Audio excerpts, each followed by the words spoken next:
The book of Leviticus, chapter 1.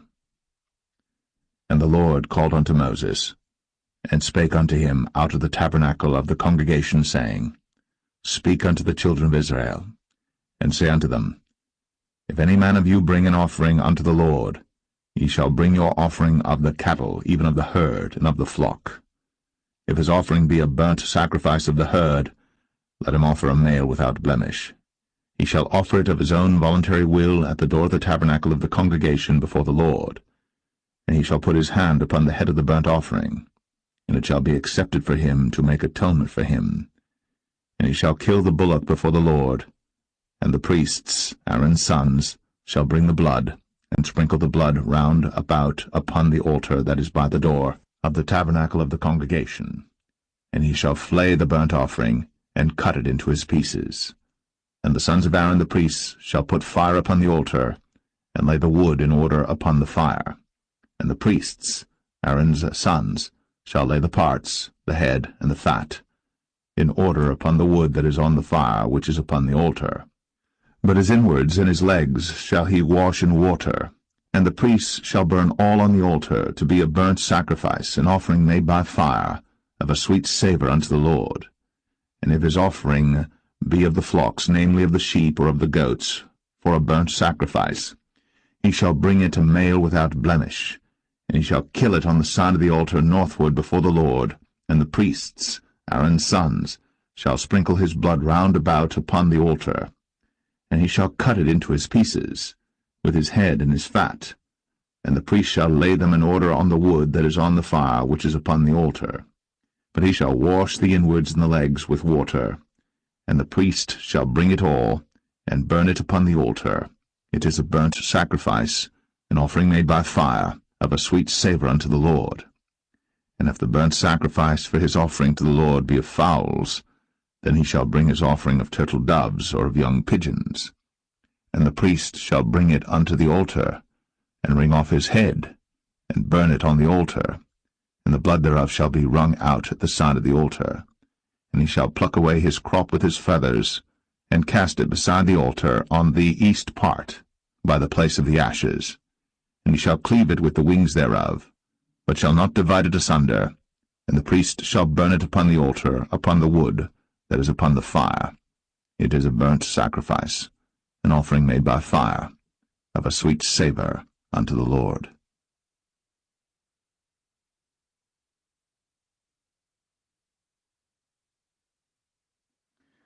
Leviticus 2.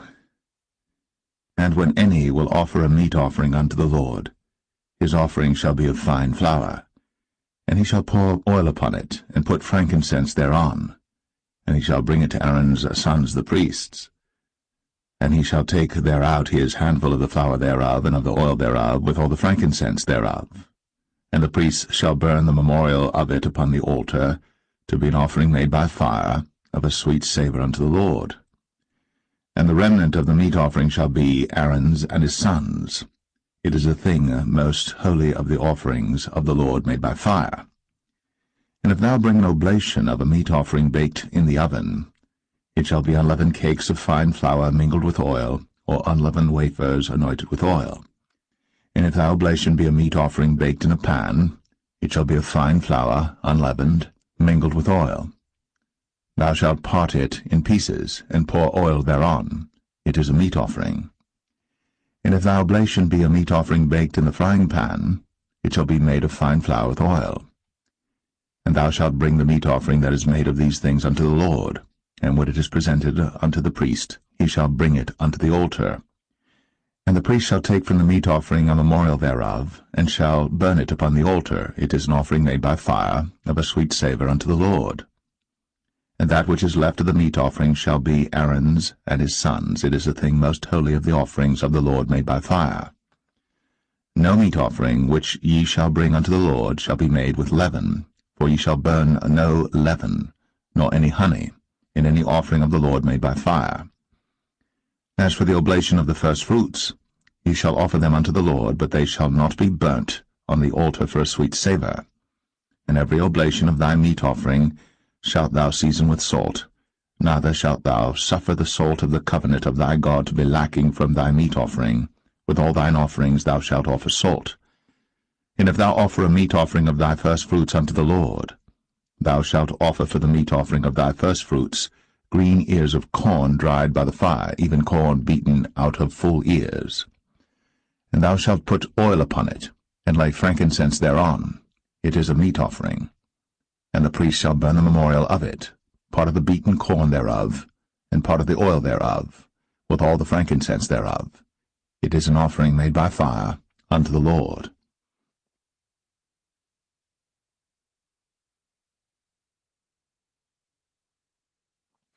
Leviticus 3. And if his oblation be a sacrifice of peace offering, if he offer it of the herd, whether it be a male or female, he shall offer it without blemish before the Lord. And he shall lay his hand upon the head of his offering, and kill it at the door of the tabernacle of the congregation. And Aaron's sons, the priests, shall sprinkle the blood upon the altar round about. And he shall offer of the sacrifice of the peace offering an offering made by fire unto the Lord, the fat that covereth the inwards, and all the fat that is upon the inwards, and the 2 kidneys, and the fat that is on them, which is by the flanks, and the caul above the liver, with the kidneys, it shall he take away. And Aaron's sons shall burn it on the altar upon the burnt sacrifice which is upon the wood that is on the fire. It is an offering made by fire, of a sweet savour unto the Lord. And if his offering for a sacrifice of peace offering unto the Lord be of the flock, male or female, he shall offer it without blemish. If he offer a lamb for his offering, then shall he offer it before the Lord. And he shall lay his hand upon the head of his offering, and kill it before the tabernacle of the congregation. And Aaron's sons shall sprinkle the blood thereof round about upon the altar.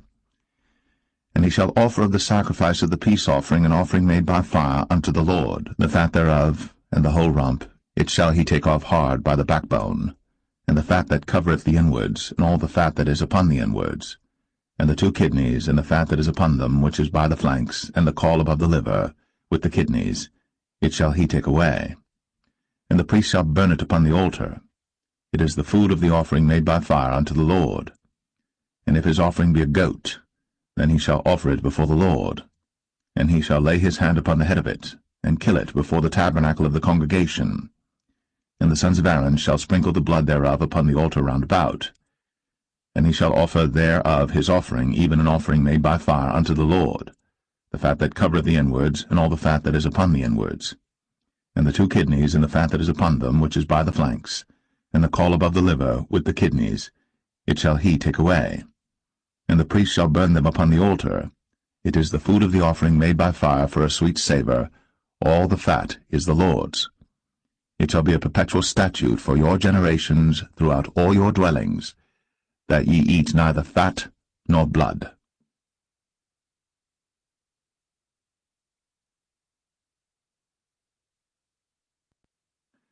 Leviticus 4.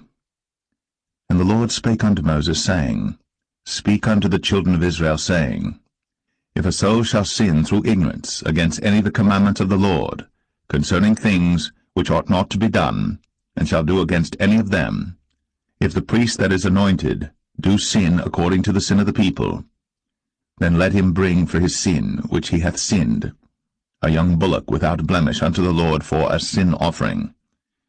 And he shall bring the bullock unto the door of the tabernacle of the congregation before the Lord, and shall lay his hand upon the bullock's head, and kill the bullock before the Lord. And the priest that is anointed shall take of the bullock's blood, and bring it to the tabernacle of the congregation. And the priest shall dip his finger in the blood, and sprinkle of the blood 7 times before the Lord, before the veil of the sanctuary. And the priest shall put some of the blood upon the horns of the altar of sweet incense before the Lord, which is in the tabernacle of the congregation, and shall pour all the blood of the bullock at the bottom of the altar of the burnt offering, which is at the door of the tabernacle of the congregation. And he shall take off from it all the fat of the bullock for the sin offering, the fat that covereth the inwards, and all the fat that is upon the inwards, and the 2 kidneys, and the fat that is upon them, which is by the flanks, and the caul above the liver, with the kidneys, it shall he take away, as it was taken off from the bullock of the sacrifice of peace offerings, and the priest shall burn them upon the altar of the burnt offering. and the skin of the bullock, and all his flesh, with his head, and with his legs, and his inwards, and his dung. Even the whole bullock shall he carry forth without the camp unto a clean place, where the ashes are poured out, and burn him on the wood with fire. Where the ashes are poured out shall he be burnt. And if the whole congregation of Israel sin through ignorance, and the thing be hid from the eyes of the assembly, and they have done somewhat against any of the commandments of the Lord concerning things which should not be done, and are guilty, when the sin which they have sinned against it is known, then the congregation shall offer a young bullock for the sin, and bring him before the tabernacle of the congregation. And the elders of the congregation shall lay their hands upon the head of the bullock before the Lord, and the bullock shall be killed before the Lord. And the priest that is anointed shall bring of the bullock's blood to the tabernacle of the congregation. And the priest shall dip his finger in some of the blood, and sprinkle it 7 times before the Lord, even before the veil. And he shall put some of the blood upon the horns of the altar which is before the Lord, that is, in the tabernacle of the congregation, and shall pour out all the blood at the bottom of the altar of the burnt offering, which is at the door of the tabernacle of the congregation. And he shall take all his fat from him, and burn it upon the altar. And he shall do with the bullock as he did with the bullock for a sin offering. So shall he do with this, and the priest shall make an atonement for them, and it shall be forgiven them. And he shall carry forth the bullock without the camp, and burn him as he burned the first bullock. It is a sin offering for the congregation.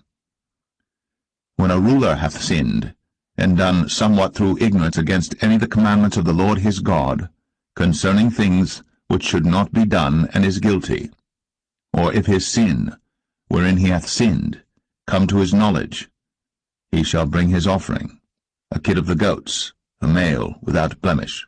And he shall lay his hand upon the head of the goat, and kill it in the place where they killed the burnt offering before the Lord. It is a sin offering. And the priest shall take of the blood of the sin offering with his finger, and put it upon the horns of the altar of burnt offering, and shall pour out his blood at the bottom of the altar of burnt offering. And he shall burn all his fat upon the altar, as the fat of the sacrifice of peace offerings. And the priest shall make an atonement for him as concerning his sin, and it shall be forgiven him. And if any one of the common people sin through ignorance, while he doeth somewhat against any of the commandments of the Lord concerning things which ought not to be done, and be guilty, or if his sin, which he hath sinned, come to his knowledge, then he shall bring his offering, a kid of the goats, a female without blemish, for his sin, which he hath sinned. And he shall lay his hand upon the head of the sin offering, and slay the sin offering in the place of the burnt offering. And the priest shall take of the blood thereof with his finger, and put it upon the horns of the altar of burnt offering, and shall pour out all the blood thereof at the bottom of the altar. And he shall take away all the fat thereof, as the fat is taken away from off the sacrifice of peace offerings. And the priest shall burn it upon the altar for a sweet savour unto the Lord. And the priest shall make an atonement for him, and it shall be forgiven him. And if he bring a lamb for a sin offering, he shall bring it a female without blemish. And he shall lay his hand upon the head of the sin offering, and slay it for a sin offering in the place where they kill the burnt offering. And the priest shall take of the blood of the sin offering with his finger, and put it upon the horns of the altar of burnt offering, and shall pour out all the blood thereof at the bottom of the altar. And he shall take away all the fat thereof, as the fat of the lamb is taken away from the sacrifice of the peace offerings. And the priest shall burn them upon the altar according to the offerings made by fire unto the Lord. And the priest shall make an atonement for his sin that he hath committed, and it shall be forgiven him.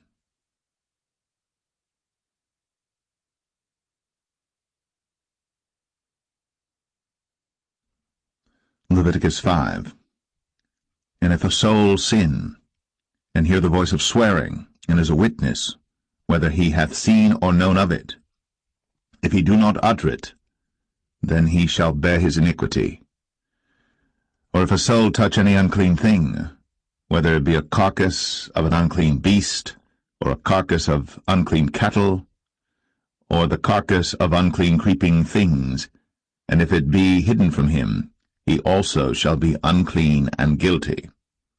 Or if he touch the uncleanness of man, whatsoever uncleanness it be that a man shall be defiled withal, and it be hid from him, when he knoweth of it, then he shall be guilty. Or if a soul swear, pronouncing with his lips to do evil, or to do good, whatsoever it be that a man shall pronounce with an oath, and it be hid from him, when he knoweth of it, then he shall be guilty in one of these. And it shall be, when he shall be guilty in one of these things, that he shall confess that he hath sinned in that thing. And he shall bring his trespass offering unto the Lord for his sin which he hath sinned, a female from the flock, a lamb or a kid of the goats, for a sin offering, and the priest shall make an atonement for him concerning his sin.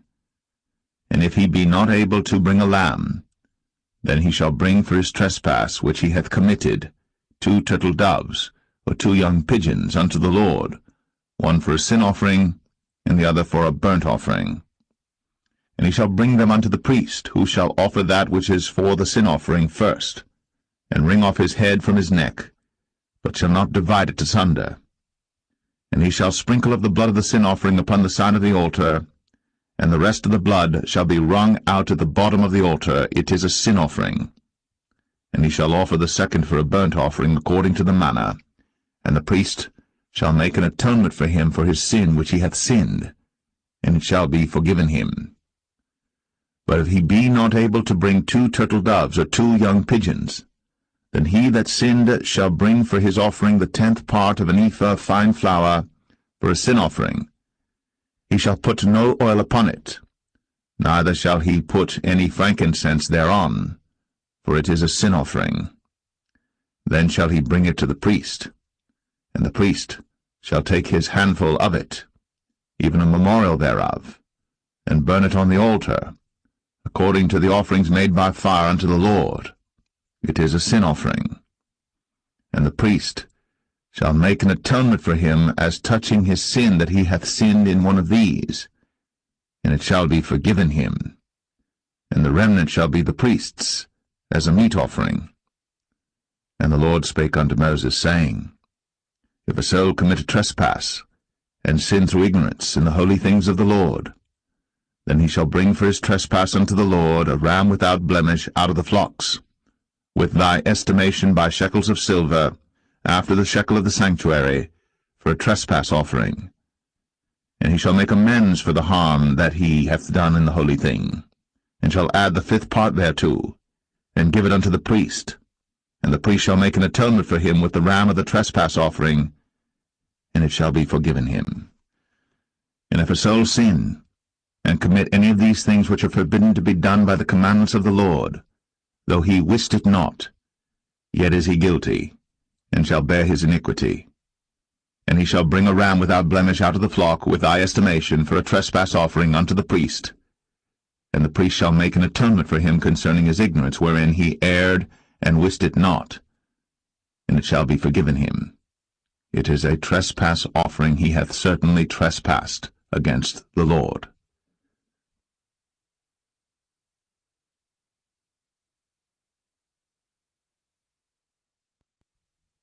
Leviticus 6. And the Lord spake unto Moses, saying, If a soul sin, and commit a trespass against the Lord, and lie unto his neighbor in that which was delivered him to keep, for in fellowship or in a thing taken away by violence, or hath deceived his neighbor, or hath found that which was lost, and lieth concerning it, and sweareth falsely, in any of all these that a man doeth, sinning therein, then it shall be, because he hath sinned, and is guilty, that he shall restore that which he took violently away, or the thing which he hath deceitfully gotten, or that which was delivered him to keep, or the lost thing which he found, or all that about which he hath sworn falsely. He shall even restore it in the principal, and shall add the 5th part more thereto, and give it unto him to whom it appertaineth in the day of his trespass offering. And he shall bring his trespass offering unto the Lord, a ram without blemish out of the flock, with thy estimation, for a trespass offering unto the priest. And the priest shall make an atonement for him before the Lord, and it shall be forgiven him for anything of all that he hath done in trespassing therein. And the Lord spake unto Moses, saying, Command Aaron and his sons, saying, This is the law of the burnt offering. It is the burnt offering because of the burning upon the altar all night unto the morning, and the fire of the altar shall be burning in it. And the priest shall put on his linen garment, and his linen breeches shall he put upon his flesh, and take up the ashes which the fire hath consumed with the burnt offering on the altar. And he shall put them beside the altar. And he shall put off his garments, and put on other garments, and carry forth the ashes without the camp unto a clean place. And the fire upon the altar shall be burning in it. It shall not be put out. And the priest shall burn wood on it every morning, and lay the burnt offering in order upon it. And he shall burn thereon the fat of the peace offerings. The fire shall ever be burning upon the altar. It shall never go out. And this is the law of the meat offering. The sons of Aaron shall offer it before the Lord, before the altar. And he shall take of it his handful of the flour of the meat offering, and of the oil thereof, and all the frankincense which is upon the meat offering, and shall burn it upon the altar for a sweet savour, even a memorial of it, unto the Lord. And the remainder thereof shall Aaron and his sons eat. With unleavened bread shall it be eaten in the holy place. In the court of the tabernacle of the congregation they shall eat it. It shall not be baked with leaven. I have given it unto them for their portion of my offerings made by fire. It is most holy, as is the sin offering, and as the trespass offering. All the males among the children of Aaron shall eat of it. It shall be a statute for ever in your generations concerning the offerings of the Lord made by fire. Every one that toucheth them shall be holy.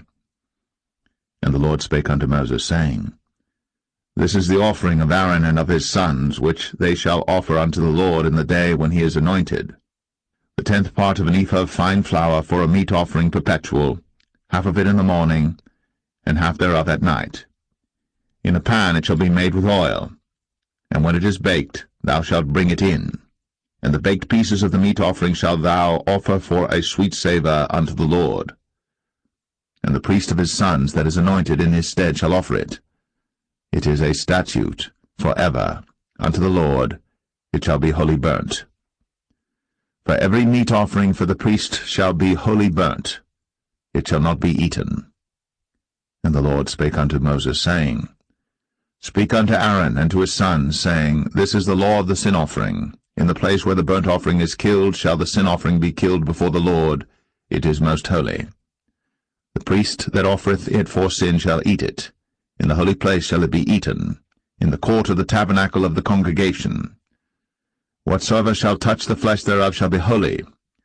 And when there is sprinkled of the blood thereof upon any garment, thou shalt wash that whereon it was sprinkled in the holy place.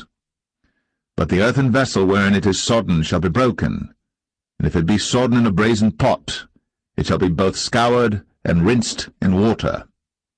All the males among the priests shall eat thereof. It is most holy. And no sin offering whereof any of the blood is brought into the tabernacle of the congregation to reconcile with all in the holy place shall be eaten. It shall be burnt in the fire.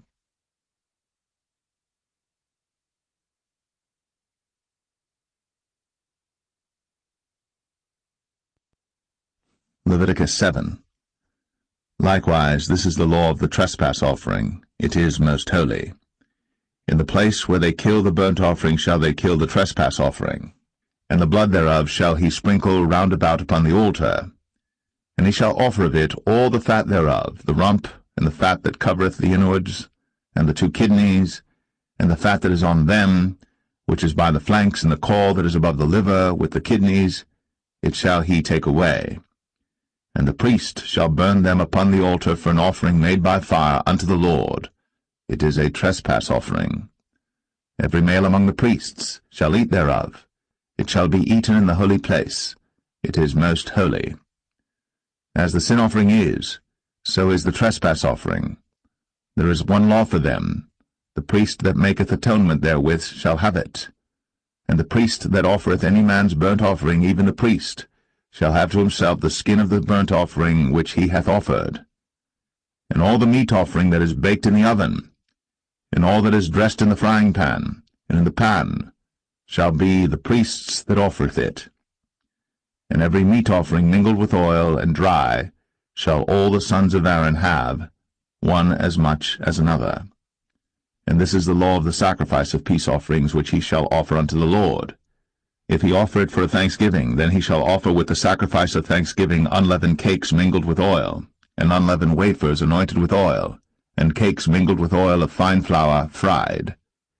Besides the cakes, he shall offer for his offering leavened bread with the sacrifice of thanksgiving of his peace offerings, and of it he shall offer one out of the whole oblation for an heave offering unto the Lord, and it shall be the priests that sprinkleth the blood of the peace offerings. And the flesh of the sacrifice of his peace offerings for thanksgiving shall be eaten the same day that it is offered. He shall not leave any of it until the morning. But if the sacrifice of his offering be a vow or a voluntary offering, it shall be eaten the same day that he offereth his sacrifice, and on the morrow also the remainder of it shall be eaten. But the remainder of the flesh of the sacrifice on the third day shall be burnt with fire. And if any of the flesh of the sacrifice of his peace offerings be eaten at all on the third day, it shall not be accepted, neither shall it be imputed unto him that offereth it. It shall be an abomination, and the soul that eateth of it shall bear his iniquity. And the flesh that toucheth any unclean thing shall not be eaten. It shall be burnt with fire. And as for the flesh, all that be clean shall eat thereof.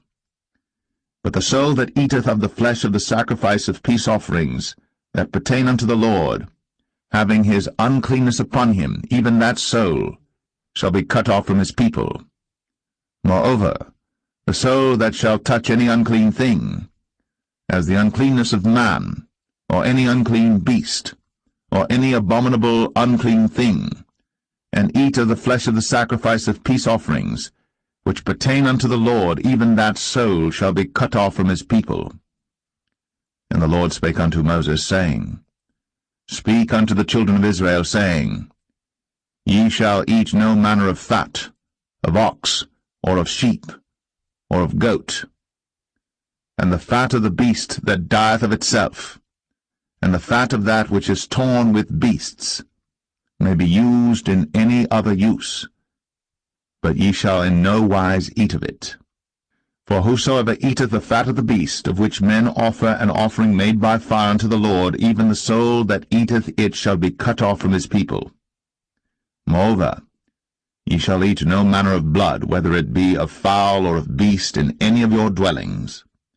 Whatsoever soul it be that eateth any manner of blood, even that soul shall be cut off from his people. And the Lord spake unto Moses, saying, Speak unto the children of Israel, saying, He that offereth the sacrifice of his peace offerings unto the Lord shall bring his oblation unto the Lord of the sacrifice of his peace offerings. His own hands shall bring the offerings of the Lord made by fire, the fat with the breast. It shall he bring, that the breast may be waved for a wave offering before the Lord.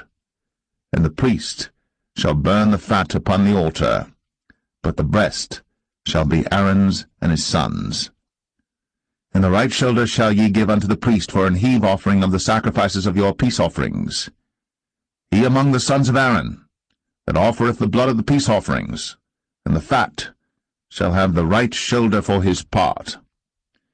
For the wave breast, and the heave shoulder, have I taken of the children of Israel, from off the sacrifices of their peace offerings, and have given them unto Aaron the priest, and unto his sons by a statute for ever from among the children of Israel.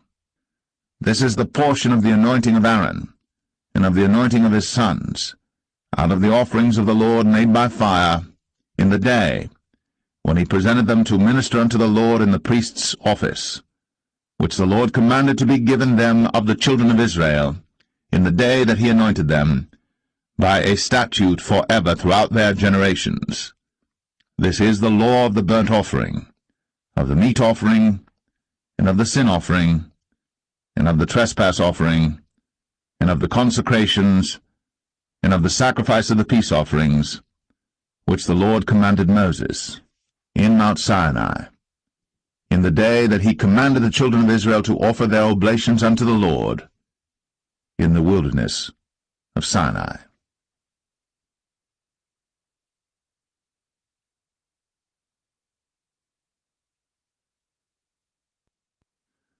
Leviticus 8.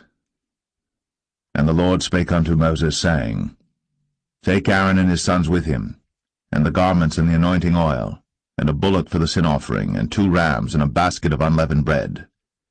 And gather thou all the congregation together unto the door of the tabernacle of the congregation. And Moses did as the Lord commanded him. And the assembly was gathered together unto the door of the tabernacle of the congregation. And Moses said unto the congregation, This is the thing which the Lord commanded to be done. And Moses brought Aaron and his sons, and washed them with water. And he put upon him the coat, and girded him with the girdle, and clothed him with the robe, and put the ephod upon him. And he girded him with the curious girdle of the ephod, and bound it unto him therewith. And he put the breastplate upon him. Also he put in the breastplate the Urim and the Thummim. And he put the mitre upon his head. Also upon the mitre, even upon his forefront, did he put the golden plate, the holy crown, as the Lord commanded Moses. And Moses took the anointing oil, and anointed the tabernacle and all that was therein, and sanctified them. And he sprinkled thereof upon the altar 7 times, and anointed the altar and all his vessels, both the laver and his foot, to sanctify them. And he poured of the anointing oil upon Aaron's head, and anointed him, to sanctify him. And Moses brought Aaron's sons, and put coats upon them, and girded them with girdles, and put bonnets upon them, as the Lord commanded Moses. And he brought the bullock for the sin offering, and Aaron and his sons laid their hands upon the head of the bullock for the sin offering, and he slew it. And Moses took the blood, and put it upon the horns of the altar round about with his finger, and purified the altar, and poured the blood at the bottom of the altar, and sanctified it, to make reconciliation upon it. And he took all the fat that was upon the inwards, and the caul above the liver, and the 2 kidneys, and their fat, and Moses burned it upon the altar. But the bullock and his hide, his flesh and his dung, he burnt with fire without the camp, as the Lord commanded Moses. And he brought the ram for the burnt offering, and Aaron and his sons laid their hands upon the head of the ram, and he killed it. And Moses sprinkled the blood upon the altar round about, and he cut the ram into pieces. And Moses burnt the head, and the pieces, and the fat, and he washed the inwards and the legs in water. And Moses burnt the whole ram upon the altar. It was a burnt sacrifice for a sweet savour, and an offering made by fire unto the Lord, as the Lord commanded Moses. And he brought the other ram, the ram of consecration. And Aaron and his sons laid their hands upon the head of the ram, and he slew it. And Moses took of the blood of it, and put it upon the tip of Aaron's right ear, and upon the thumb of his right hand, and upon the great toe of his right foot. And he brought Aaron's sons, and Moses put of the blood upon the tip of their right ear, and upon the thumbs of their right hands, and upon the great toes of their right feet. And Moses sprinkled the blood upon the altar round about. And he took the fat, and the rump, and all the fat that was upon the inwards, and the caul above the liver, and the 2 kidneys and their fat, and the right shoulder, and out of the basket of unleavened bread that was before the Lord, he took 1 unleavened cake, and a cake of oiled bread, and 1 wafer, and put them on the fat, and upon the right shoulder. And he put all upon Aaron's hands, and upon his sons' hands, and waved them for a wave offering before the Lord. And Moses took them from off their hands, and burnt them on the altar upon the burnt offering. They were consecrations for a sweet savour. It is an offering made by fire unto the Lord. And Moses took the breast, and waved it for a wave offering before the Lord. For of the ram of consecration it was Moses' part, as the Lord commanded Moses.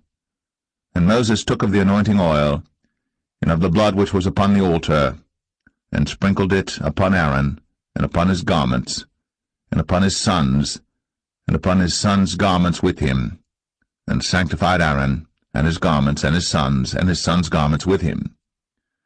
And Moses said unto Aaron and to his sons, Boil the flesh at the door of the tabernacle of the congregation, and there eat it with the bread that is in the basket of consecrations, as I commanded, saying, Aaron and his sons shall eat it. and that which remaineth of the flesh and of the bread shall ye burn with fire. And ye shall not go out of the door of the tabernacle of the congregation in 7 days, until the days of your consecration be at an end. For 7 days shall he consecrate you, as he hath done this day, so the Lord hath commanded to do, to make an atonement for you. Therefore shall ye abide at the door of the tabernacle of the congregation day and night 7 days, and keep the charge of the Lord, that ye die not, for so I am commanded. So Aaron and his sons did all things which the Lord commanded by the hand of Moses.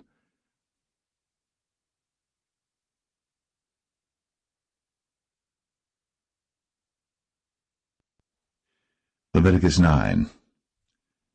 And it came to pass on the 8th day that Moses called Aaron and his sons and the elders of Israel.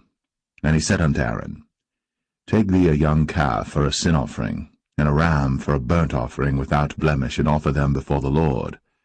And unto the children of Israel thou shalt speak, saying, Take ye a kid of the goats for a sin offering, and a calf and a lamb, both of the first year, without blemish, for a burnt offering. Also a bullock and a ram for peace offerings to sacrifice before the Lord, and a meat offering mingled with oil.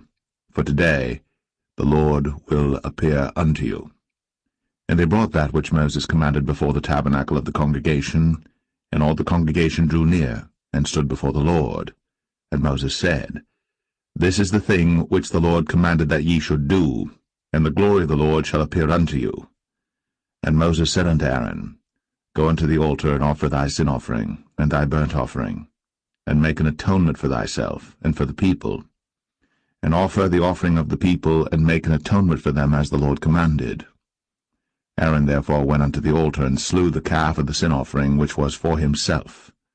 And the sons of Aaron brought the blood unto him, and he dipped his finger in the blood, and put it upon the horns of the altar, and poured out the blood at the bottom of the altar.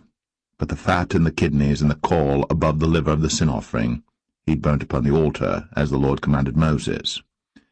And the flesh and the hide he burnt with fire without the camp, and he slew the burnt offering. And Aaron's sons presented unto him the blood, which he sprinkled round about upon the altar. And they presented the burnt offering unto him, with the pieces thereof, and the head, and he burnt them upon the altar. And he did wash the inwards and the legs, and burnt them upon the burnt offering on the altar. And he brought the people's offering, and took the goat which was the sin offering for the people, and slew it, and offered it for sin as the first. And he brought the burnt offering, and offered it according to the manner. And he brought the meat offering, and took an handful thereof, and burnt it upon the altar, beside the burnt sacrifice of the morning. He slew also the bullock and the ram for a sacrifice of peace offerings, which was for the people. And Aaron's sons presented unto him the blood which he sprinkled upon the altar round about. And the fat of the bullock and of the ram, the rump, and that which covereth the inwards, and the kidneys, and the caul above the liver. And they put the fat upon the breasts, and he burnt the fat upon the altar. And the breasts and the right shoulder Aaron waved for a wave offering before the Lord, as Moses commanded. And Aaron lifted up his hand toward the people, and blessed them, and came down from offering of the sin offering, and the burnt offering, and peace offerings. And Moses and Aaron went into the tabernacle of the congregation, and came out, and blessed the people. And the glory of the Lord appeared unto all the people. And there came a fire out from before the Lord, and consumed upon the altar the burnt offering and the fat, which when all the people saw, they shouted, and fell on their faces.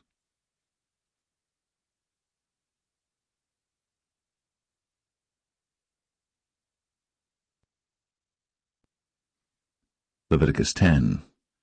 And Nadab and Abihu, the sons of Aaron, took either of them his censer, and put fire therein, and put incense thereon, and offered strange fire before the Lord, which he commanded them not.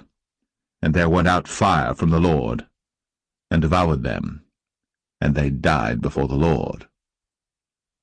Then Moses said unto Aaron, This is it that the Lord spake, saying, I will be sanctified in them that come nigh me, and before all the people I will be glorified.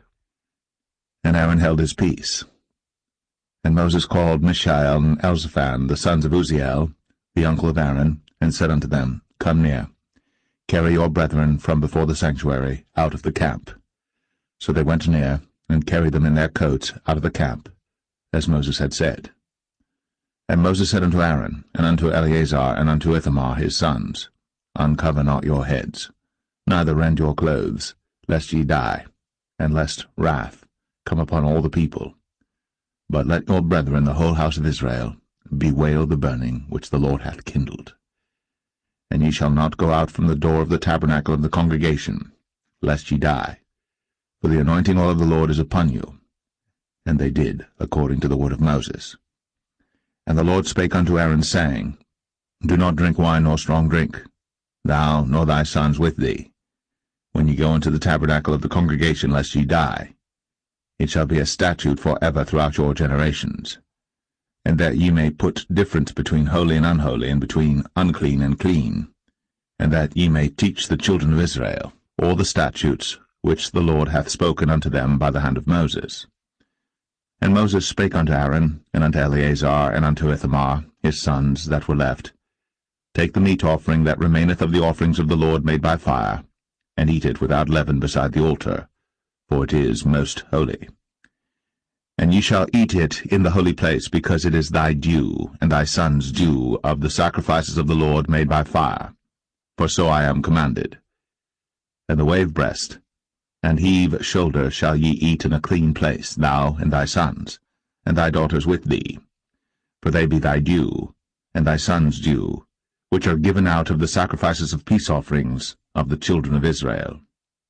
The heave shoulder and the wave breast shall they bring with the offerings made by fire of the fat, to wave it for a wave offering before the Lord, and it shall be thine, and thy sons with thee, by a statute for ever, as the Lord hath commanded.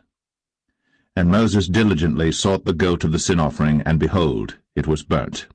And he was angry with Eleazar and Ithamar, the sons of Aaron, which were left alive, saying, Wherefore have ye not eaten the sin offering in the holy place, seeing it is most holy? And God hath given it you to bear the iniquity of the congregation, to make atonement for them before the Lord. Behold, the blood of it was not brought in within the holy place. Ye should indeed have eaten it in the holy place, as I commanded. And Aaron said unto Moses, Behold, this day have they offered their sin offering and their burnt offering before the Lord. And such things have befallen me. And if I had eaten the sin offering today, should it have been accepted in the sight of the Lord? And when Moses heard that, he was content.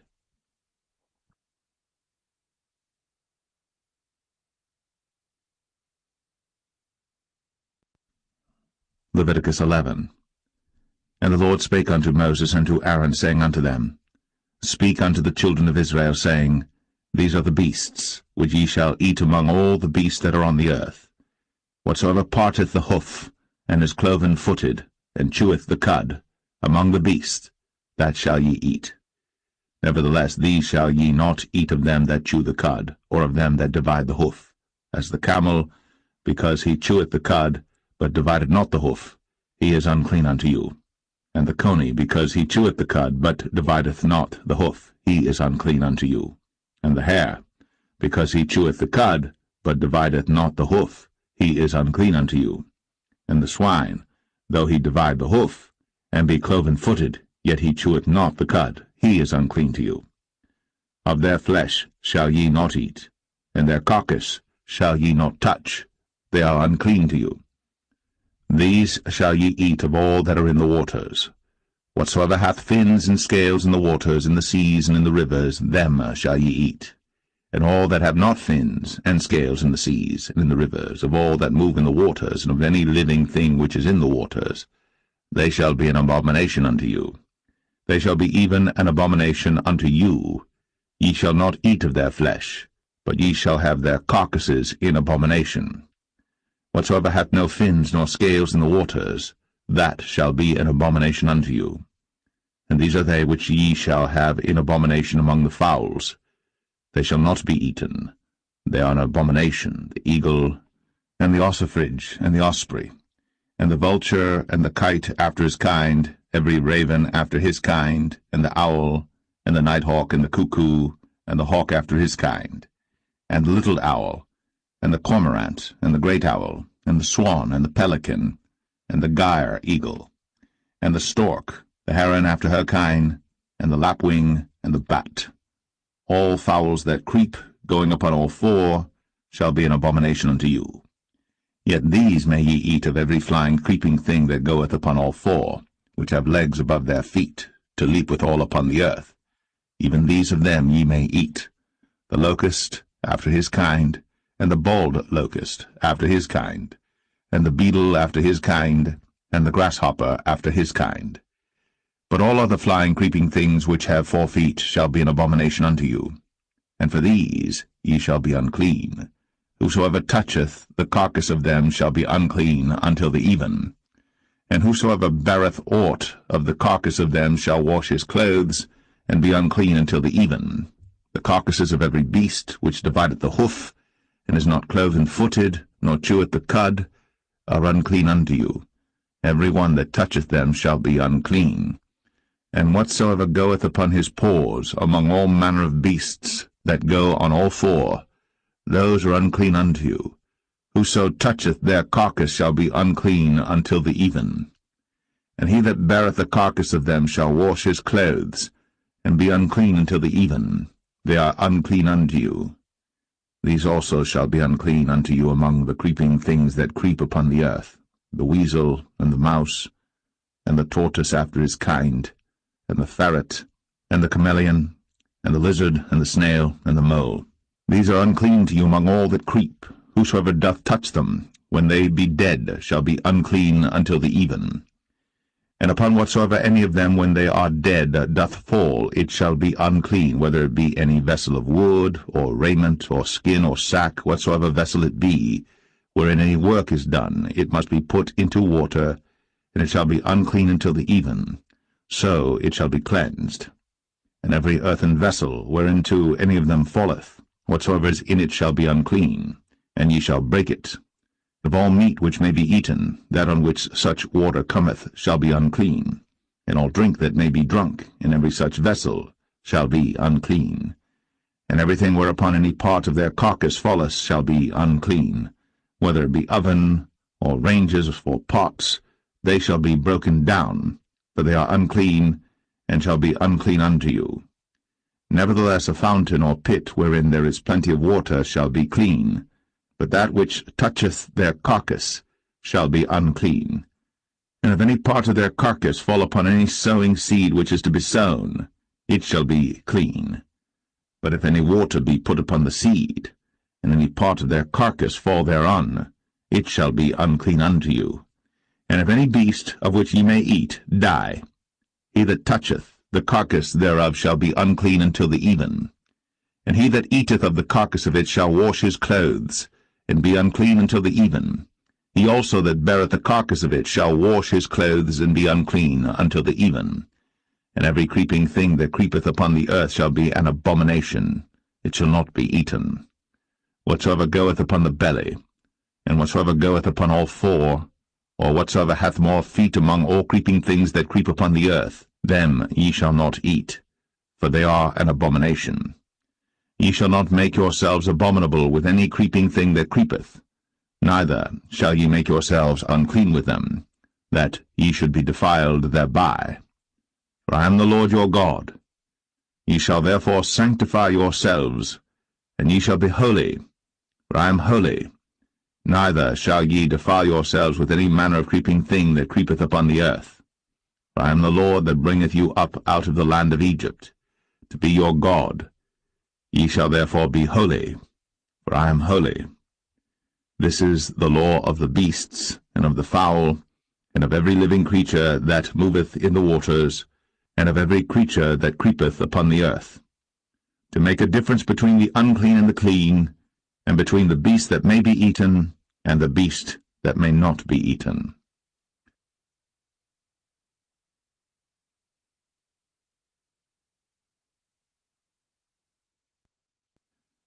Leviticus 12. And the Lord spake unto Moses, saying, Speak unto the children of Israel, saying, If a woman have conceived seed, and born a man-child, then she shall be unclean 7 days, according to the days of the separation for her infirmity shall she be unclean. And in the 8th day the flesh of his foreskin shall be circumcised, and she shall then continue in the blood of her purifying 33 days. She shall touch no hallowed thing, nor come into the sanctuary until the days of her purifying be fulfilled. And if she bear a maid child, then she shall be unclean 2 weeks, as in her separation, and she shall continue in the blood of her purifying 66 days.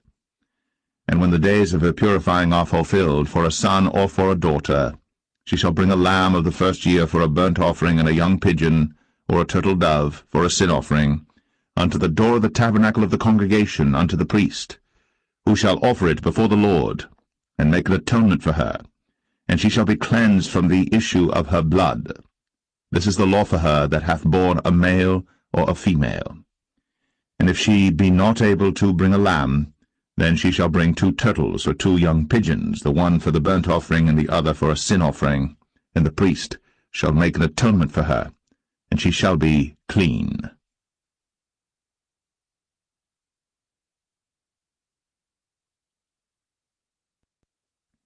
Leviticus 13. And the Lord spake unto Moses and Aaron, saying, When a man shall have in the skin of his flesh a rising, a scab, or bright spot, and it be in the skin of his flesh like the plague of leprosy, then he shall be brought unto Aaron the priest, or unto one of his sons the priests. And the priest shall look on the plague in the skin of the flesh, and when the hair in the plague is turned white, and the plague in sight be deeper than the skin of his flesh, it is a plague of leprosy, and the priest shall look on him, and pronounce him unclean. If the bright spot be white in the skin of his flesh, and in sight be not deeper than the skin, and the hair thereof be not turned white, then the priest shall shut up him that hath the plague 7 days. And the priest shall look on him the 7th day, and behold, if the plague in his sight be at a stay, and the plague spread not in the skin, then the priest shall shut him up 7 days more. And the priest shall look on him again the 7th day, and behold, if the plague be somewhat dark, and the plague spread not in the skin, the priest shall pronounce him clean. It is but a scab, and he shall wash his clothes, and be clean. But if the scab spread much abroad in the skin, after that he hath been seen of the priest for his cleansing, he shall be seen of the priest again. And if the priest see that, behold, the scab spreadeth in the skin, then the priest shall pronounce him unclean. It is a leprosy. When the plague of leprosy is in a man, then he shall be brought unto the priest. And the priest shall see him, and behold, if the rising be white in the skin, and it have turned the hair white, and there be quick raw flesh in the rising, it is an old leprosy in the skin of his flesh, and the priest shall pronounce him unclean, and shall not shut him up, for he is unclean. And if a leprosy break out abroad in the skin, and the leprosy cover all the skin of him that hath the plague from his head even to his foot, wheresoever the priest looketh, then the priest shall consider, and behold, if the leprosy have covered all his flesh, he shall pronounce him clean that hath the plague. It is all turned white, he is clean. But when raw flesh appeareth in him, he shall be unclean. And the priest shall see the raw flesh, and pronounce him to be unclean. For the raw flesh is unclean, it is a leprosy. Or if the raw flesh turn again, and be changed unto white, he shall come unto the priest. And the priest shall see him, and behold, if the plague be turned into white, then the priest shall pronounce him clean that hath the plague. He is clean. The flesh also, in which even in the skin thereof was a boil, and is healed, and in the place of the boil there be a white rising, or a bright spot, white and somewhat reddish, and it be shown to the priest. And if, when the priest seeth it, behold, it be in sight lower than the skin, and the hair thereof be turned white, the priest shall pronounce him unclean. It is a plague of leprosy broken out of the boil. But if the priest look on it, and behold, there be no white hairs therein, and if it be not lower than the skin, but be somewhat dark, then the priest shall shut him up 7 days. And if it spread much abroad in the skin, then the priest shall pronounce him unclean. It is a plague. But if the bright spot stay in his place, and spread not, it is a burning boil, and the priest shall pronounce him clean. Or if there be any flesh in the skin whereof there is a hot burning, and the quick flesh that burneth have a white bright spot, somewhat reddish or white, then the priest shall look upon it, and behold, if the hair in the bright spot be turned white, and it be in sight deeper than the skin, it is a leprosy broken out of the burning. Wherefore the priest shall pronounce him unclean. It is the plague of leprosy. But if the priest look on it, and behold, there be no white hair in the bright spot, and it be no lower than the other skin, but be somewhat dark, then the priest shall shut him up 7 days. And the priest shall look upon him the 7th day, and if it be spread much abroad in the skin, then the priest shall pronounce him unclean. It is the plague of leprosy. And if the bright spot stay in his place, and spread not in the skin, but it be somewhat dark, it is a rising of the burning, and the priest shall pronounce him clean. For it is an inflammation of the burning. If a man or woman have a plague upon the head or the beard, then the priest shall see the plague, and behold, if it be in sight deeper than the skin, and there be in it a yellow thin hair, then the priest shall pronounce him unclean. It is a dry scall, even a leprosy upon the head or beard. And if the priest look on the plague of the scall, and behold, it be not in sight deeper than the skin, and that there is no black hair in it, then the priest shall shut up him that hath the plague of the scall 7 days. And in the 7th day the priest shall look on the plague, and behold, if the scall spread not, and there be in it no yellow hair, and the scall be not in sight deeper than the skin, he shall be shaven, but the scall shall he not shave, and the priest shall shut up him that hath the scall 7 days more. And in the 7th day the priest shall look on the scall, and behold, if the scall be not spread in the skin, nor be in sight deeper than the skin, then the priest shall pronounce him clean, and he shall wash his clothes, and be clean. But if the scall spread much in the skin after his cleansing, then the priest shall look on him, and behold, if the scall be spread in the skin, the priest shall not seek for yellow hair, he is unclean. But if the scall be in his sight at a stay, and that there is black hair grown up therein, the scall is healed, he is clean, and the priest shall pronounce him clean. If a man also or a woman have in the skin of their flesh bright spots, even white bright spots, then the priest shall look, and behold, if the bright spots in the skin of their flesh be darkish white, it is a freckled spot that groweth in the skin, he is clean. And the man whose hair is fallen off his head, he is bald, yet is he clean. And he that hath his hair fallen off from the part of his head toward his face, he is forehead bald, yet is he clean. And if there be in the bald head or bald forehead a white reddish sore, it is a leprosy sprung up in his bald head, or his bald forehead. Then the priest shall look upon it, and behold, if the rising of the sore be white, reddish in his bald head, or in his bald forehead, as the leprosy appeareth in the skin of the flesh, he is a leprous man. He is unclean. The priest shall pronounce him utterly unclean. His plague is in his head. And the leper in whom the plague is, his clothes shall be rent, and his head bare, and he shall put a covering upon his upper lip, and shall cry, Unclean, unclean. All the days wherein the plague shall be in him, he shall be defiled. He is unclean. He shall dwell alone. Without the camp shall his habitation be. The garment also that the plague of leprosy is in, whether it be a woolen garment or a linen garment, whether it be in the warp or woof of linen or of woolen, whether in a skin or in anything made of skin, and if the plague be greenish or reddish in the garment or in the skin, either in the warp or in the woof or in anything of skin, it is a plague of leprosy, and shall be shown unto the priest. And the priest shall look upon the plague, and shut up it that hath the plague 7 days. And he shall look on the plague on the 7th day, if the plague be spread in the garment, either in the warp, or in the woof, or in a skin, or in any work that is made of skin, the plague is a fretting leprosy, it is unclean.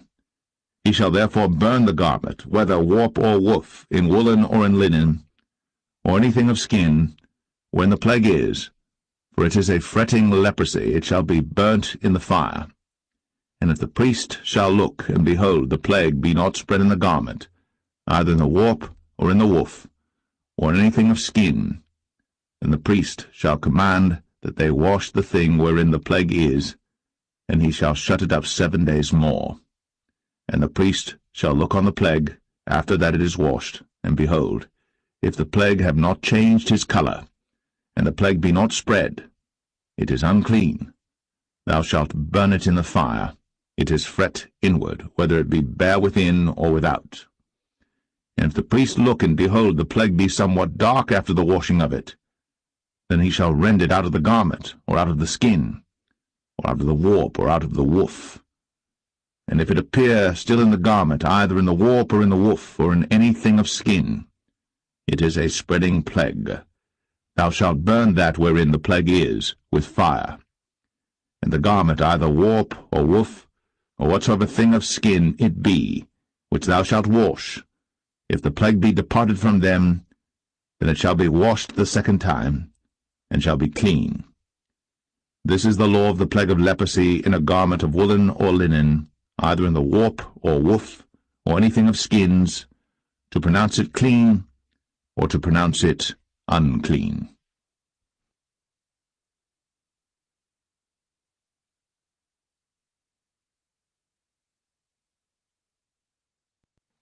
Leviticus 14. And the Lord spake unto Moses, saying, This shall be the law of the leper in the day of his cleansing. He shall be brought unto the priest. And the priest shall go forth out of the camp, and the priest shall look, and behold, if the plague of leprosy be healed in the leper, then shall the priest command to take for him that is to be cleansed 2 birds alive and clean, and cedar wood, and scarlet and hyssop. And the priest shall command that one of the birds be killed in an earthen vessel over running water. As for the living bird, he shall take it, and the cedar wood, and the scarlet, and the hyssop, and shall dip them and the living bird in the blood of the bird that was killed over the running water. And he shall sprinkle upon him that is to be cleansed from the leprosy 7 times, and shall pronounce him clean, and shall let the living bird loose into the open field. And he that is to be cleansed shall wash his clothes, and shave off all his hair, and wash himself in water, that he may be clean.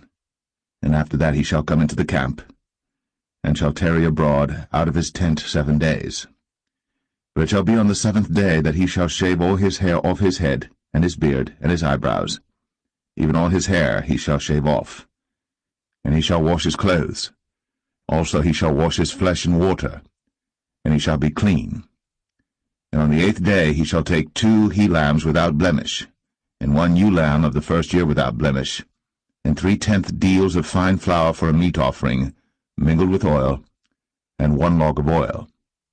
And the priest that maketh him clean shall present the man that is to be made clean, and those things before the Lord, at the door of the tabernacle of the congregation. And the priest shall take 1 he-lamb, and offer him for a trespass offering, and the log of oil, and wave them for a wave offering before the Lord. And he shall slay the lamb in the place where he shall kill the sin offering and the burnt offering in the holy place. For as the sin offering is the priest's, so is the trespass offering. It is most holy. And the priest shall take some of the blood of the trespass offering, and the priest shall put it upon the tip of the right ear of him that is to be cleansed, and upon the thumb of his right hand, and upon the great toe of his right foot. And the priest shall take some of the log of oil, and pour it into the palm of his own left hand. And the priest shall dip his right finger in the oil that is in his left hand, and shall sprinkle of the oil with his finger 7 times before the Lord.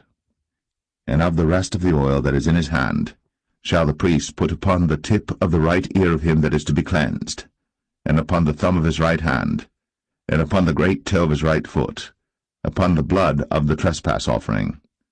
And the remnant of the oil that is in the priest's hand he shall pour upon the head of him that is to be cleansed, and the priest shall make an atonement for him before the Lord. And the priest shall offer the sin offering, and make an atonement for him that is to be cleansed from his uncleanness, and afterward he shall kill the burnt offering. And the priest shall offer the burnt offering and the meat offering upon the altar, and the priest shall make an atonement for him, and he shall be clean. And if he be poor, and cannot get so much, then he shall take 1 lamb for a trespass offering to be waved, to make an atonement for him, and 1/10 deal of fine flour mingled with oil for a meat offering, and a log of oil, and 2 turtle doves, or 2 young pigeons, such as he is able to get, and the one shall be a sin offering, and the other a burnt offering. And he shall bring them on the 8th day for his cleansing unto the priest, unto the door of the tabernacle of the congregation before the Lord. And the priest shall take the lamb of the trespass offering, and the log of oil, and the priest shall wave them for a wave offering before the Lord. And he shall kill the lamb of the trespass offering, and the priest shall take some of the blood of the trespass offering, and put it upon the tip of the right ear of him that is to be cleansed, and upon the thumb of his right hand, and upon the great toe of his right foot. And the priest shall pour of the oil into the palm of his own left hand.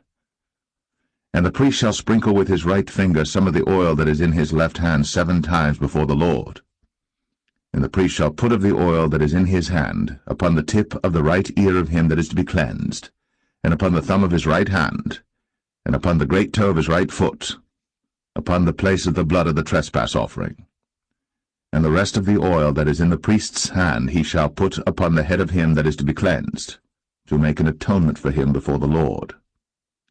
And he shall offer the one of the turtle doves, or of the young pigeons, such as he can get, even such as he is able to get, the one for a sin offering, and the other for a burnt offering, with the meat offering. And the priest shall make an atonement for him that is to be cleansed before the Lord. This is the law of him in whom is the plague of leprosy, whose hand is not able to get that which pertaineth to his cleansing. And the Lord spake unto Moses and unto Aaron, saying, When ye be come into the land of Canaan, which I give to you for a possession, and I put the plague of leprosy in a house of the land of your possession, and he that owneth the house shall come and tell the priest, saying, It seemeth to me there is as it were a plague in the house. Then the priest shall command that they empty the house before the priests go into it to see the plague, that all that is in the house be not made unclean.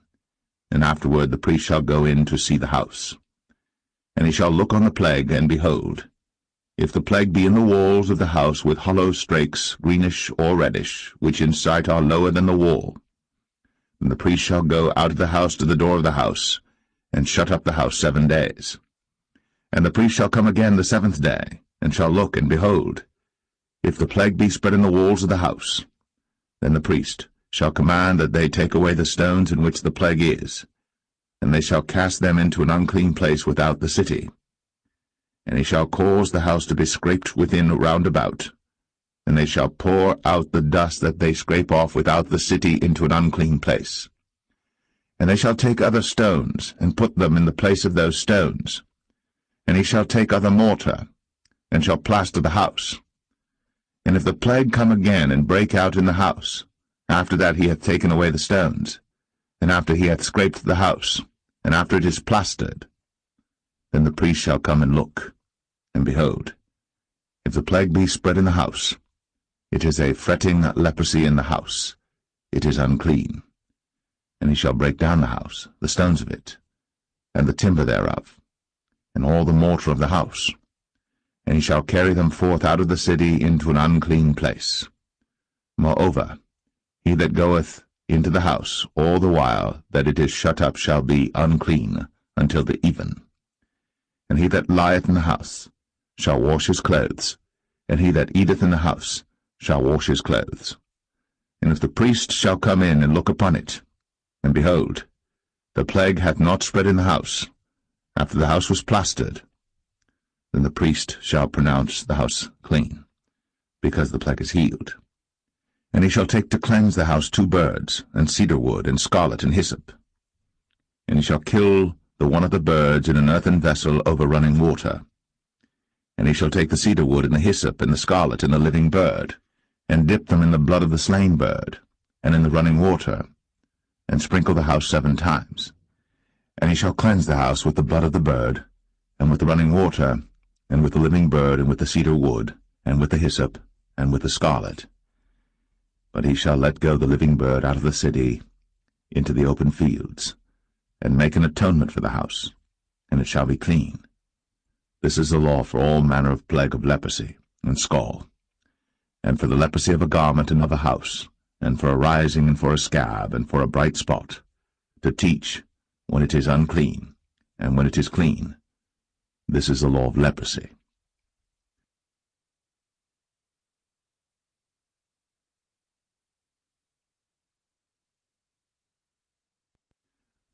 Leviticus 15.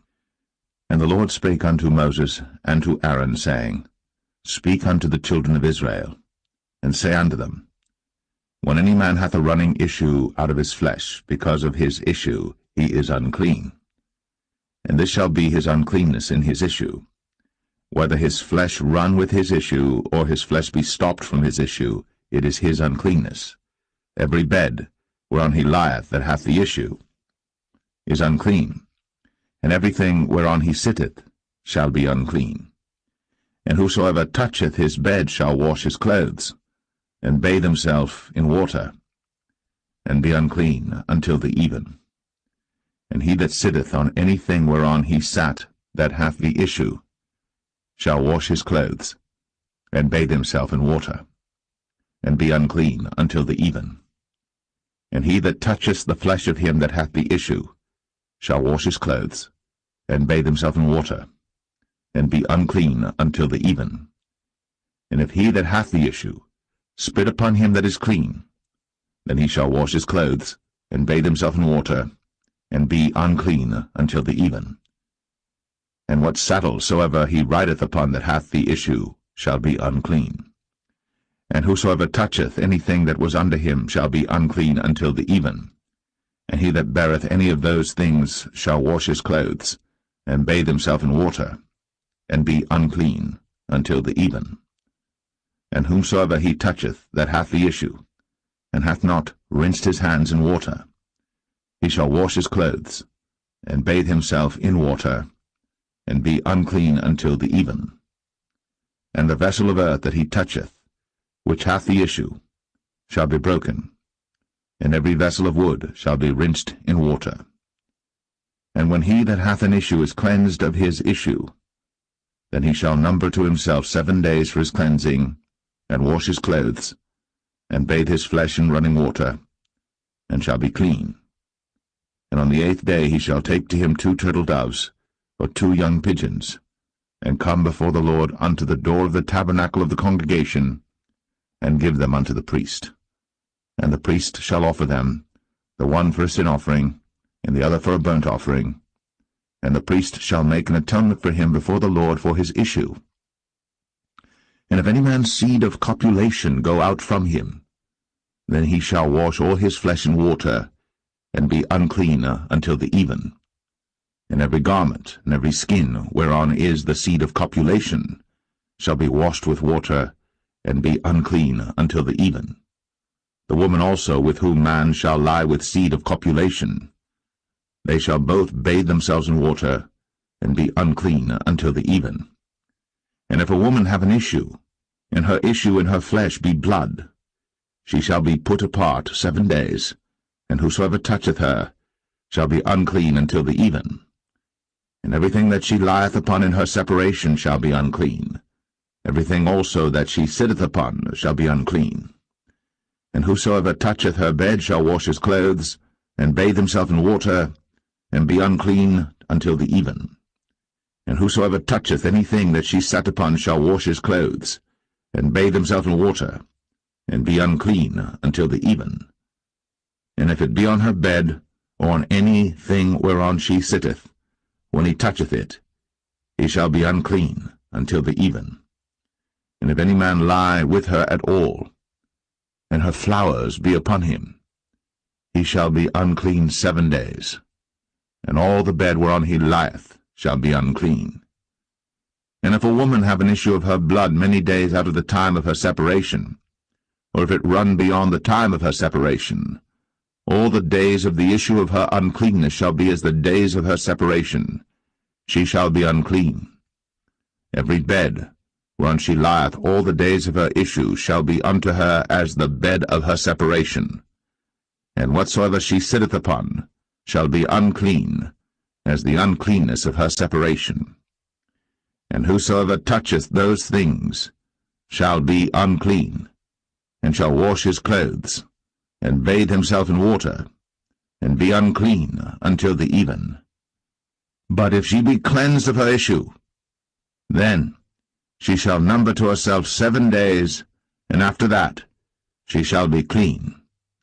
And on the 8th day she shall take unto her 2 turtles, or 2 young pigeons, and bring them unto the priest, to the door of the tabernacle of the congregation. And the priest shall offer the one for a sin offering, and the other for a burnt offering, and the priest shall make an atonement for her before the Lord for the issue of her uncleanness. Thus shall ye separate the children of Israel from their uncleanness, that they die not in their uncleanness, when they defile my tabernacle that is among them. This is the law of him that hath an issue, and of him whose seed goeth from him, and is defiled therewith, and of her that is sick of her flowers, and of him that hath an issue, of the man, and of the woman, and of him that lieth with her, that is unclean.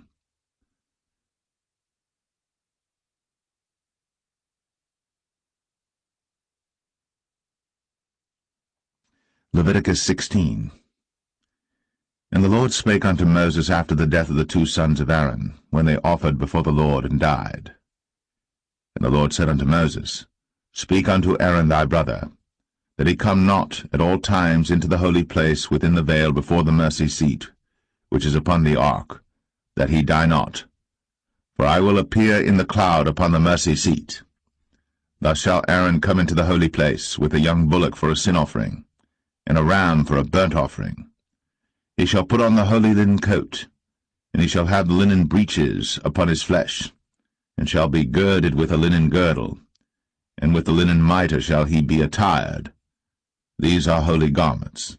Therefore shall he wash his flesh in water, and so put them on.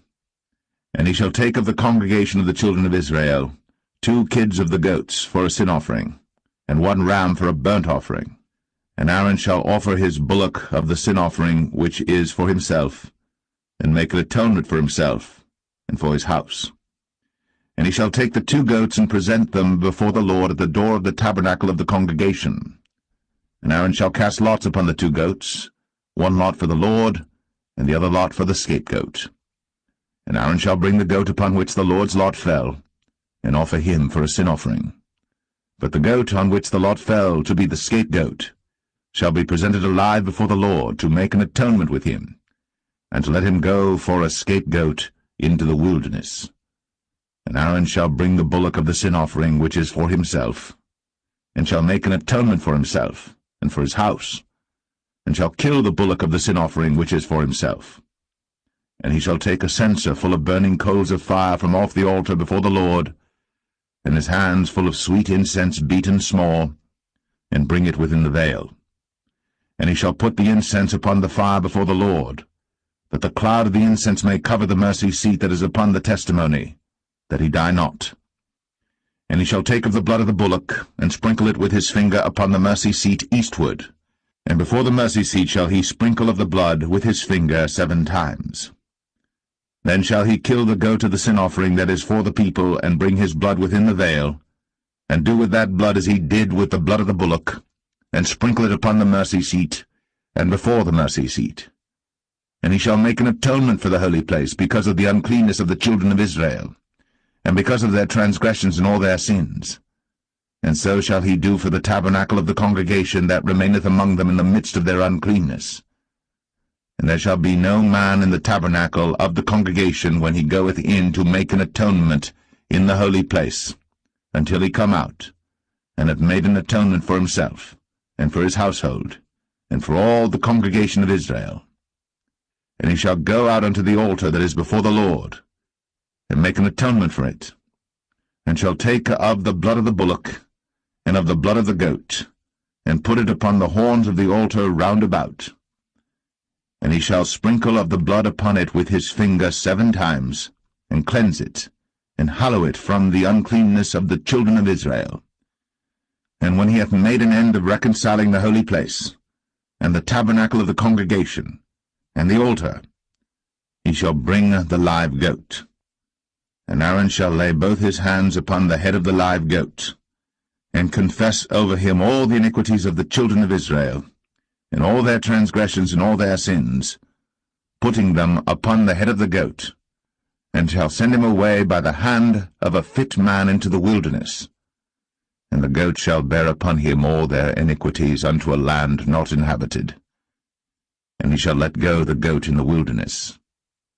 And Aaron shall come into the tabernacle of the congregation, and shall put off the linen garments, which he put on when he went into the holy place, and shall leave them there. And he shall wash his flesh with water in the holy place, and put on his garments, and come forth, and offer his burnt offering, and the burnt offering of the people, and make an atonement for himself and for the people. And the fat of the sin offering shall he burn upon the altar. And he that let go the goat for the scapegoat shall wash his clothes, and bathe his flesh in water, and afterward come into the camp. And the bullock for the sin offering, and the goat for the sin offering, whose blood was brought in to make atonement in the holy place, shall one carry forth without the camp, and they shall burn in the fire their skins, and their flesh, and their dung. And he that burneth them shall wash his clothes, and bathe his flesh in water, and afterward he shall come into the camp. And this shall be a statute for ever unto you, that in the 7th month, on the 10th day of the month, ye shall afflict your souls, and do no work at all, whether it be one of your own country or a stranger that sojourneth among you.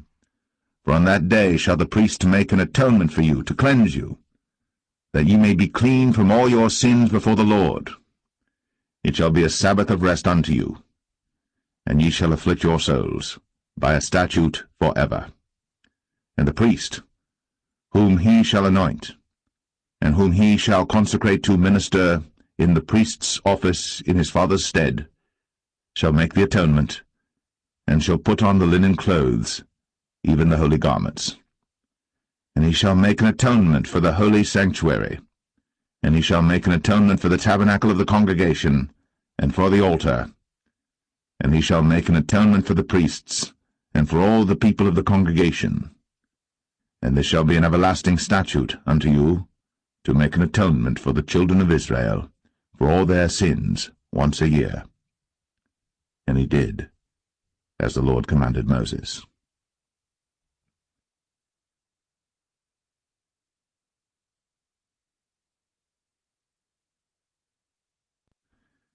Leviticus 17.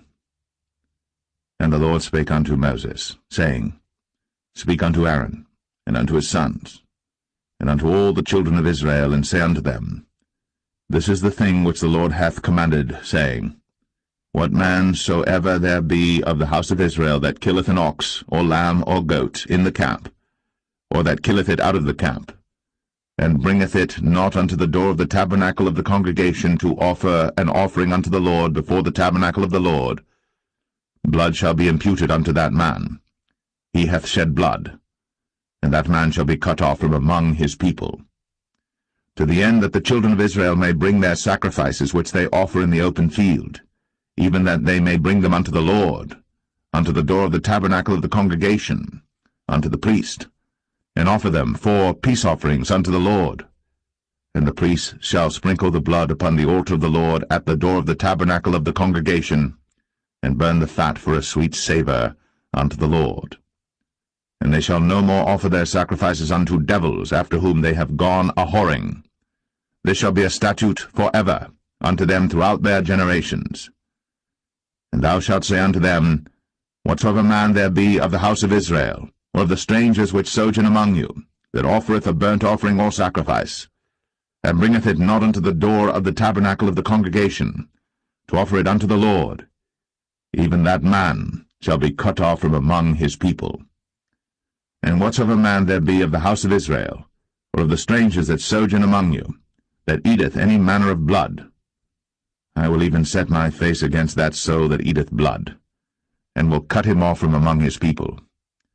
For the life of the flesh is in the blood, and I have given it to you upon the altar to make an atonement for your souls. For it is the blood that maketh an atonement for the soul. Therefore I said unto the children of Israel, No soul of you shall eat blood, Neither shall any stranger that sojourneth among you eat blood. And whatsoever man there be of the children of Israel, or of the strangers that sojourn among you, which hunteth and catcheth any beast or fowl that may be eaten, he shall even pour out the blood thereof, and cover it with dust. For it is the life of all flesh, the blood of it is for the life thereof.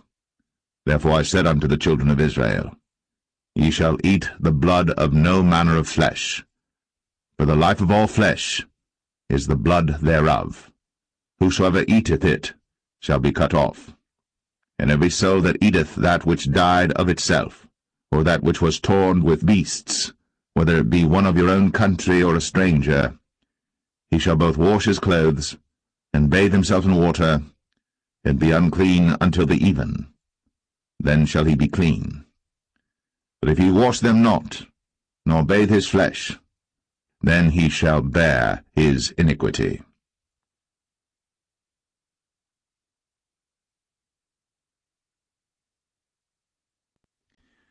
Leviticus 18. And the Lord spake unto Moses, saying, Speak unto the children of Israel, and say unto them, I am the Lord your God. After the doings of the land of Egypt, wherein ye dwelt, shall ye not do, and after the doings of the land of Canaan, whither I bring you, shall ye not do, neither shall ye walk in their ordinances. Ye shall do my judgments, and keep mine ordinances, to walk therein. I am the Lord your God. Ye shall therefore keep my statutes and my judgments, which if a man do, he shall live in them. I am the Lord. None of you shall approach to any that is near of kin to him, to uncover their nakedness. I am the Lord. The nakedness of thy father, or the nakedness of thy mother, shalt thou not uncover. She is thy mother, thou shalt not uncover her nakedness. The nakedness of thy father's wife shalt thou not uncover. It is thy father's nakedness. The nakedness of thy sister, the daughter of thy father, or daughter of thy mother, whether she be born at home, or born abroad, even their nakedness thou shalt not uncover. The nakedness of thy son's daughter, or of thy daughter's daughter, even their nakedness thou shalt not uncover, for theirs is thine own nakedness. The nakedness of thy father's wife's daughter, begotten of thy father, she is thy sister, thou shalt not uncover her nakedness. Thou shalt not uncover the nakedness of thy father's sister, she is thy father's near kinswoman. Thou shalt not uncover the nakedness of thy mother's sister, for she is thy mother's near kinswoman. Thou shalt not uncover the nakedness of thy father's brother. Thou shalt not approach to his wife, she is thine aunt. Thou shalt not uncover the nakedness of thy daughter-in-law, she is thy son's wife. Thou shalt not uncover her nakedness. Thou shalt not uncover the nakedness of thy brother's wife. It is thy brother's nakedness. Thou shalt not uncover the nakedness of a woman and her daughter, neither shalt thou take her son's daughter, or her daughter's daughter, to uncover her nakedness, for they are her near kinswoman. It is wickedness. Neither shalt thou take a wife to her sister, to vex her, to uncover her nakedness, beside the other in her lifetime. Also thou shalt not approach unto a woman to uncover her nakedness, as long as she is put apart for her uncleanness. Moreover, thou shalt not lie carnally with thy neighbor's wife, to defile thyself with her. And thou shalt not let any of thy seed pass through the fire to Moloch, neither shalt thou profane the name of thy God. I am the Lord.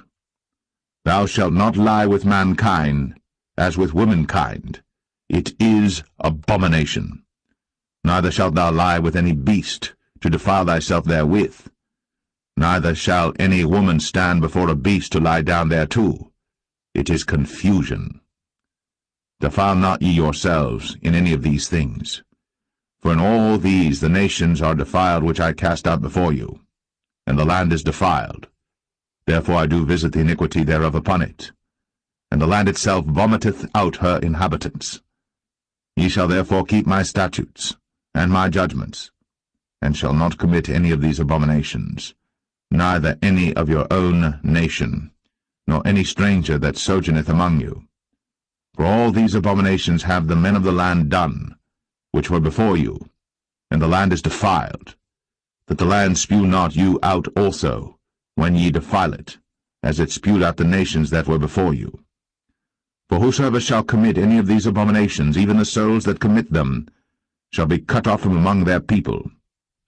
Therefore shall ye keep mine ordinance, that ye commit not any one of these abominable customs, which were committed before you, and that ye defile not yourselves therein.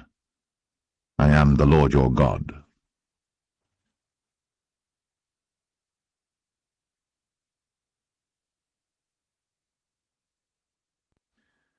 Leviticus 19. And the Lord spake unto Moses, saying, Speak unto all the congregation of the children of Israel, and say unto them, Ye shall be holy, for I, the Lord your God, am holy. Ye shall fear every man his mother, and his father, and keep my Sabbaths. I am the Lord your God. Turn ye not unto idols, nor make to yourselves molten gods. I am the Lord your God. And if ye offer a sacrifice of peace offerings unto the Lord, ye shall offer it at your own will. It shall be eaten the same day ye offer it, and on the morrow, and if aught remain until the third day, it shall be burnt in the fire. And if it be eaten at all on the third day, it is abominable, it shall not be accepted. Therefore every one that eateth it shall bear his iniquity, because he hath profaned the hallowed thing of the Lord, and that so shall be cut off from among his people. And when ye reap the harvest of your land, thou shalt not wholly reap the corners of thy field, neither shalt thou gather the gleanings of thy harvest. And thou shalt not glean thy vineyard, neither shalt thou gather every grape of thy vineyard. Thou shalt leave them for the poor and stranger. I am the Lord your God. Ye shall not steal, neither deal falsely, neither lie one to another. And ye shall not swear by my name falsely, neither shalt thou profane the name of thy God. I am the Lord. Thou shalt not defraud thy neighbor, neither rob him. The wages of him that is hired shall not abide with thee all night until the morning.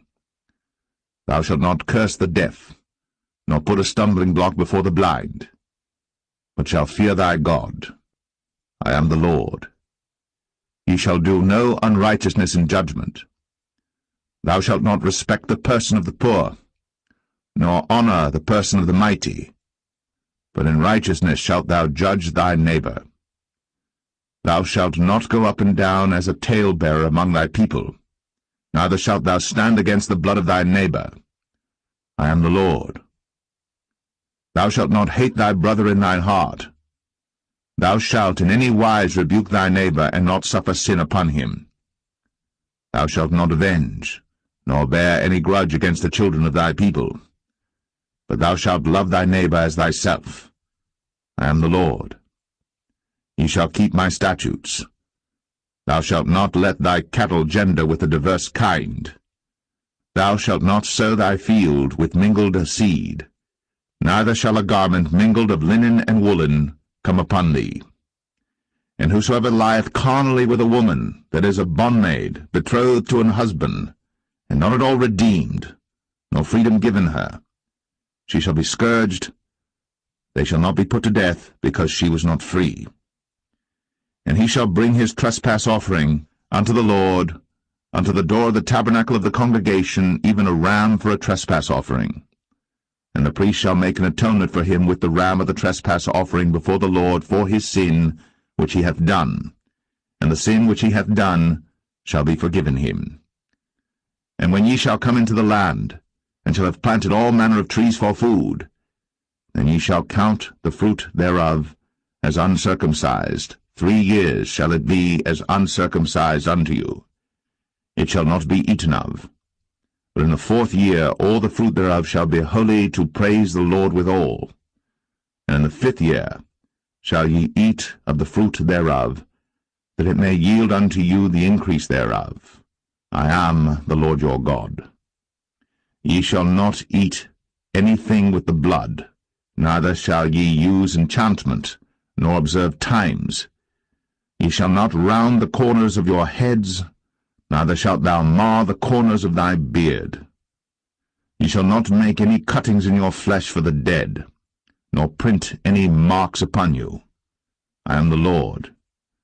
Do not prostitute thy daughter to cause her to be a whore, lest the land fall to whoredom, and the land become full of wickedness. Ye shall keep my Sabbaths, and reverence my sanctuary. I am the Lord. Regard not them that have familiar spirits, neither seek after wizards, to be defiled by them.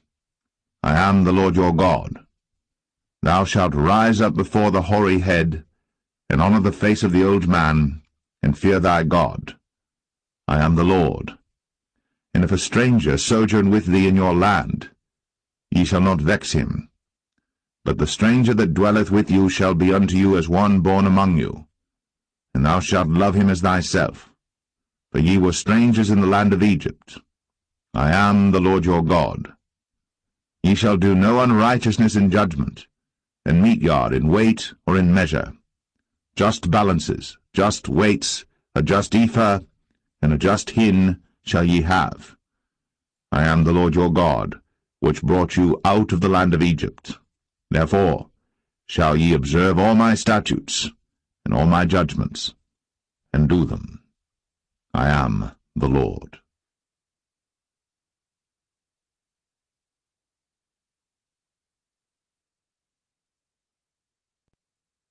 Leviticus 20.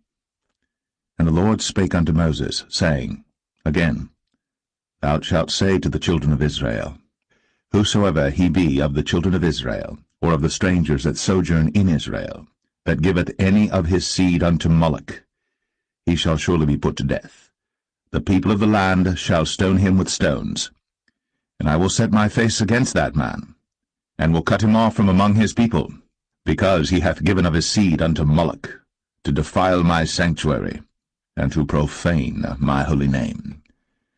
And if the people of the land do any ways hide their eyes from the man, when he giveth of his seed unto Moloch, and kill him not, then I will set my face against that man, and against his family, and will cut him off, and all that go a-whoring after him, to commit whoredom with Moloch from among their people. And the soul that turneth after such as have familiar spirits, and after wizards, to go a-whoring after them, I will even set my face against that soul, and will cut him off from among his people. Sanctify yourselves, therefore, and be ye holy, for I am the Lord your God. And ye shall keep my statutes, and do them. I am the Lord which sanctify you. For every one that curseth his father or his mother shall be surely put to death.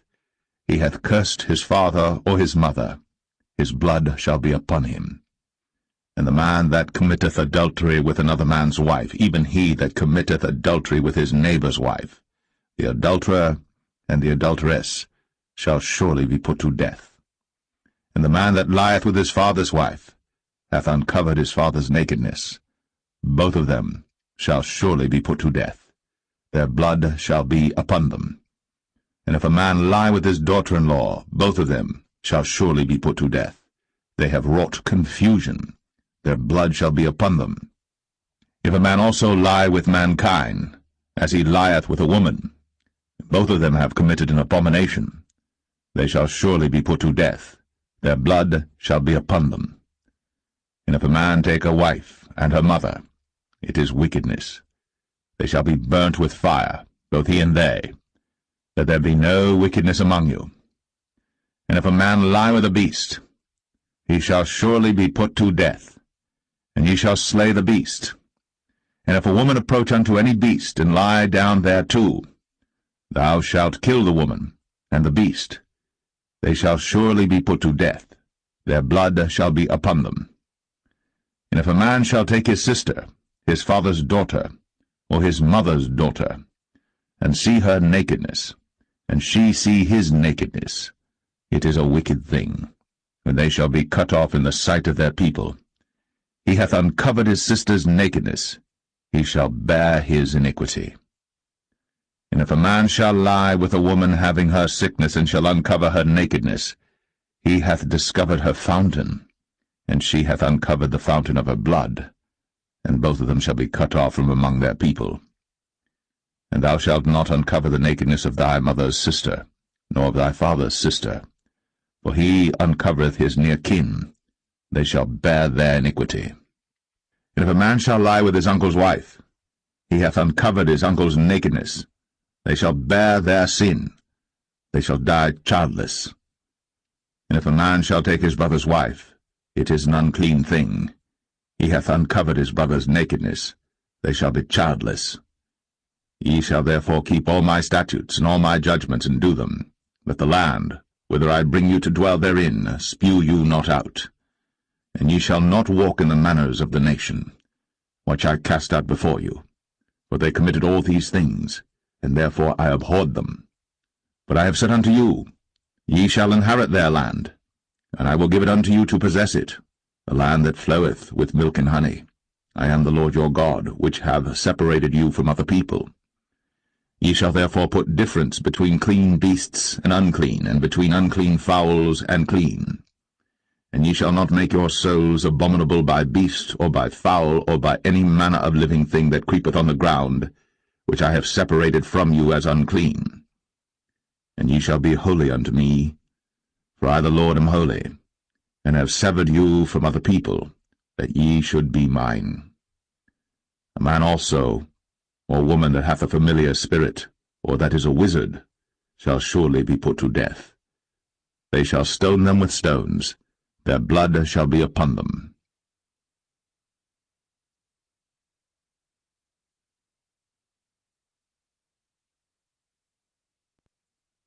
Leviticus 21. And the Lord said unto Moses, Speak unto the priests, the sons of Aaron, and say unto them, There shall none be defiled for the dead among his people. But for his kin that is near unto him, that is, for his mother, and for his father, and for his son, and for his daughter, and for his brother, and for his sister a virgin, that is nigh unto him, which hath had no husband, for her may he be defiled. But he shall not defile himself, being a chief man among his people, to profane himself. They shall not make baldness upon their head, neither shall they shave off the corner of their beard, nor make any cuttings in their flesh. They shall be holy unto their God, and not profane the name of their God, for the offerings of the Lord made by fire, and the bread of their God they do offer, therefore they shall be holy. They shall not take a wife that is a whore, or profane, neither shall they take a woman put away from her husband, for he is holy unto his God. Thou shalt sanctify him therefore, for he offereth the bread of thy God. He shall be holy unto thee. For I, the Lord, which sanctify you, am holy. And the daughter of any priest, if she profane herself by playing the whore, she profaneth her father. She shall be burnt with fire. And he that is the high priest among his brethren, upon whose head the anointing oil was poured, and that is consecrated to put on the garments, shall not uncover his head nor rend his clothes. Neither shall he go into any dead body, nor defile himself for his father, or for his mother. Neither shall he go out of the sanctuary, nor profane the sanctuary of his God. For the crown of the anointing oil of his God is upon him. I am the Lord. And he shall take a wife in her virginity, a widow, or a divorced woman, or profane, or an harlot. These shall he not take, but he shall take a virgin of his own people to wife. Neither shall he profane his seed among his people, for I the Lord do sanctify him. And the Lord spake unto Moses, saying, Speak unto Aaron, saying, Whosoever he be of thy seed in their generations that hath any blemish, let him not approach to offer the bread of his God.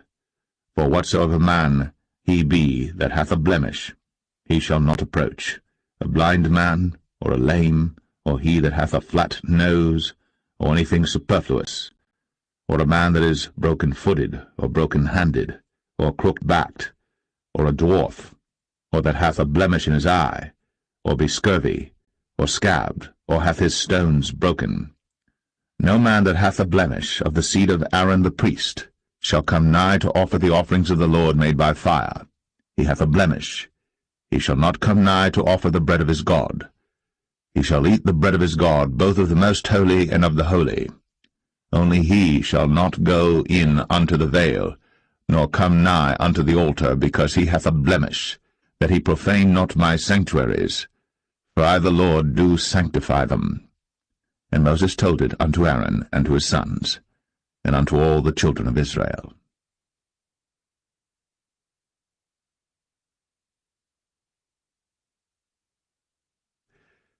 Leviticus 22. And the Lord spake unto Moses, saying, Speak unto Aaron and to his sons, that they separate themselves from the holy things of the children of Israel, and that they profane not my holy name in those things which they hallow unto me. I am the Lord. Say unto them, Whosoever he be of all your seed among your generations, that goeth unto the holy things, which the children of Israel hallow unto the Lord, having his uncleanness upon him, that soul shall be cut off from my presence. I am the Lord. What man soever of the seed of Aaron is a leper, or hath a running issue, he shall not eat of the holy things until he be clean. And whoso toucheth anything that is unclean by the dead, or a man whose seed goeth from him, or whosoever toucheth any creeping thing, whereby he may be made unclean, or a man of whom he may take uncleanness, whatsoever uncleanness he hath, the soul which hath touched any such shall be unclean until even, and shall not eat of the holy things, unless he wash his flesh with water. And when the sun is down, he shall be clean, and shall afterward eat of the holy things, because it is his food. That which dieth of itself, or is torn with beasts, he shall not eat to defile himself therewith. I am the Lord. They shall therefore keep mine ordinance, lest they bear sin for it, and die therefore if they profane it. I the Lord do sanctify them. There shall no stranger eat of the holy thing. A sojourner of the priest, or an hired servant, shall not eat of the holy thing. But if the priest buy any soul with his money, he shall eat of it. And he that is born in his house, they shall eat of his meat. If the priest's daughter also be married unto a stranger, she may not eat of an offering of the holy things. But if the priest's daughter be a widow, or divorced, and have no child, and is returned unto her father's house, as in her youth, she shall eat of her father's meat. But there shall no stranger eat thereof. And if a man eat of the holy thing unwittingly, then he shall put the fifth part thereof unto it, and shall give it unto the priest with the holy thing. And they shall not profane the holy things of the children of Israel, which they offer unto the Lord, or suffer them to bear the iniquity of trespass, when they eat their holy things. For I the Lord do sanctify them. And the Lord spake unto Moses, saying, Speak unto Aaron and to his sons, and unto all the children of Israel, and say unto them, Whatsoever he be of the house of Israel, or of the strangers in Israel, that will offer his oblation for all his vows, and for all his freewill offerings, which they will offer unto the Lord for a burnt offering, ye shall offer at your own will a male without blemish, of the beeves, of the sheep, or of the goats. But whatsoever hath a blemish, that shall ye not offer, for it shall not be acceptable for you. And whosoever offereth a sacrifice of peace offerings unto the Lord to accomplish his vow, or a freewill offering in beeves or sheep, it shall be perfect to be accepted. There shall be no blemish therein. Blind, or broken, or maimed, or having a wen, or scurvy, or scabbed, ye shall not offer these unto the Lord, nor make an offering by fire of them upon the altar unto the Lord, either a bullock, or a lamb that hath anything superfluous or lacking in his parts, that mayest thou offer for a freewill offering, but for a vow it shall not be accepted. Ye shall not offer unto the Lord that which is bruised, or crushed, or broken, or cut. Neither shall ye make any offering thereof in your land. Neither from a stranger's hand shall ye offer the bread of your God of any of these, because their corruption is in them, and blemishes be in them. They shall not be accepted for you. And the Lord spake unto Moses, saying, When a bullock or a sheep or a goat is brought forth, then it shall be 7 days under the dam, and from the 8th day and thenceforth it shall be accepted for an offering made by fire unto the Lord. And whether it be cow or ewe, ye shall not kill it and her young both in one day. And when ye will offer a sacrifice of thanksgiving unto the Lord, offer it at your own will. On the same day it shall be eaten up. Ye shall leave none of it until the morrow. I am the Lord. Therefore shall ye keep my commandments, and do them. I am the Lord. Neither shall ye profane my holy name, but I will be hallowed among the children of Israel. I am the Lord which hallow you, that brought you out of the land of Egypt, to be your God. I am the Lord.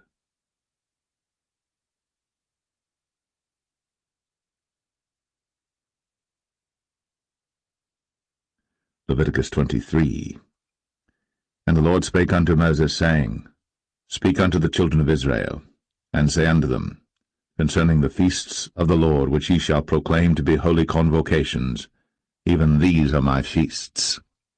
6 days shall work be done, but the 7th day is the Sabbath of rest, and holy convocation.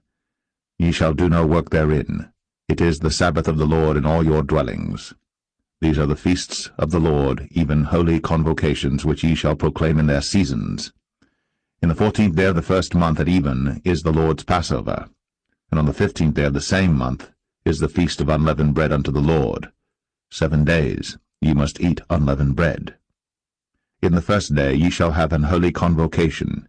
Ye shall do no servile work therein, but ye shall offer an offering made by fire unto the Lord 7 days. In the 7th day is an holy convocation. Ye shall do no servile work therein. And the Lord spake unto Moses, saying, Speak unto the children of Israel, and say unto them, When ye be come into the land which I give unto you, and shall reap the harvest thereof, then ye shall bring a sheaf of the first fruits of your harvest unto the priest.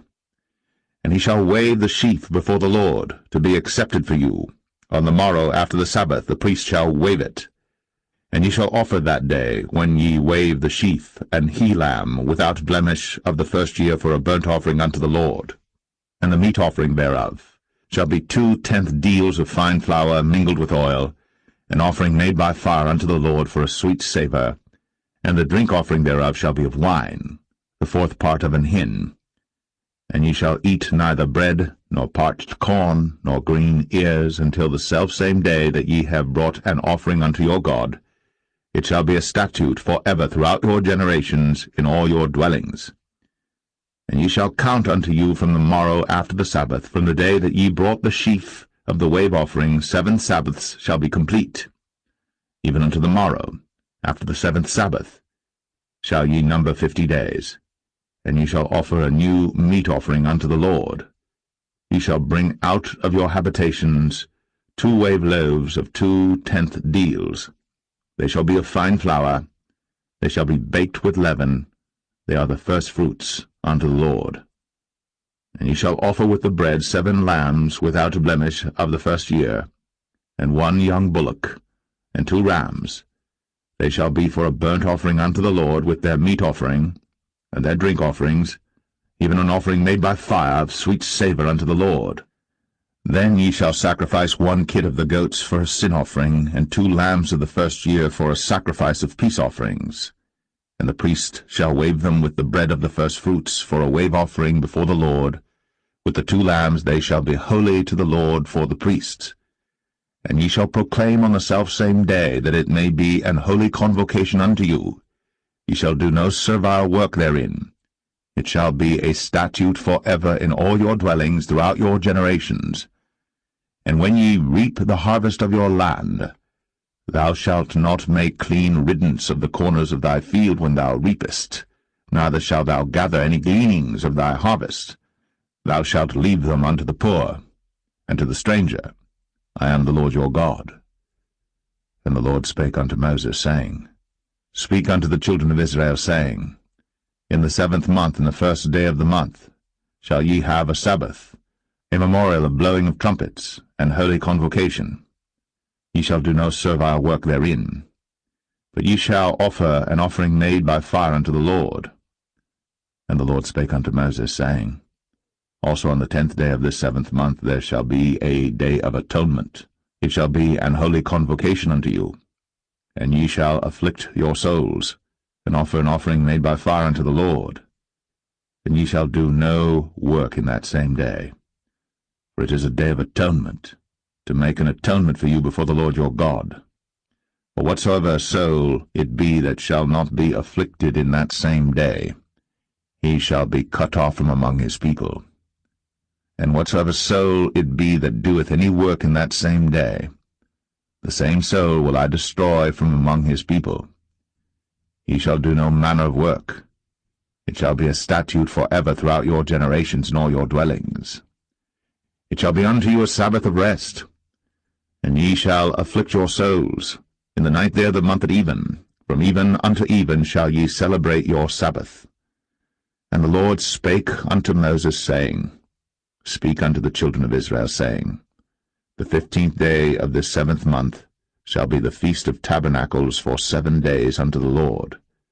On the first day shall be an holy convocation. Ye shall do no servile work therein. 7 days ye shall offer an offering made by fire unto the Lord. On the 8th day shall be an holy convocation unto you. And ye shall offer an offering made by fire unto the Lord. It is a solemn assembly. And ye shall do no servile work therein. These are the feasts of the Lord, which ye shall proclaim to be holy convocations, to offer an offering made by fire unto the Lord, a burnt offering, and a meat offering, a sacrifice, and drink offerings, everything upon his day. Beside the Sabbaths of the Lord, and beside your gifts, and beside all your vows, and beside all your free will offerings which ye give unto the Lord, also in the 15th day of the 7th month, when ye have gathered in the fruit of the land, ye shall keep a feast unto the Lord 7 days. On the first day shall be a Sabbath, and on the 8th day shall be a Sabbath. And ye shall take you on the first day the boughs of goodly trees, branches of palm trees, and the boughs of thick trees, and willows of the brook. And ye shall rejoice before the Lord your God 7 days. And ye shall keep it a feast unto the Lord 7 days in the year. It shall be a statute for ever in your generations. Ye shall celebrate it in the 7th month. Ye shall dwell in booths 7 days. All that are Israelites born shall dwell in booths. That your generations may know that I made the children of Israel to dwell in booths, when I brought them out of the land of Egypt. I am the Lord your God. And Moses declared unto the children of Israel the feasts of the Lord.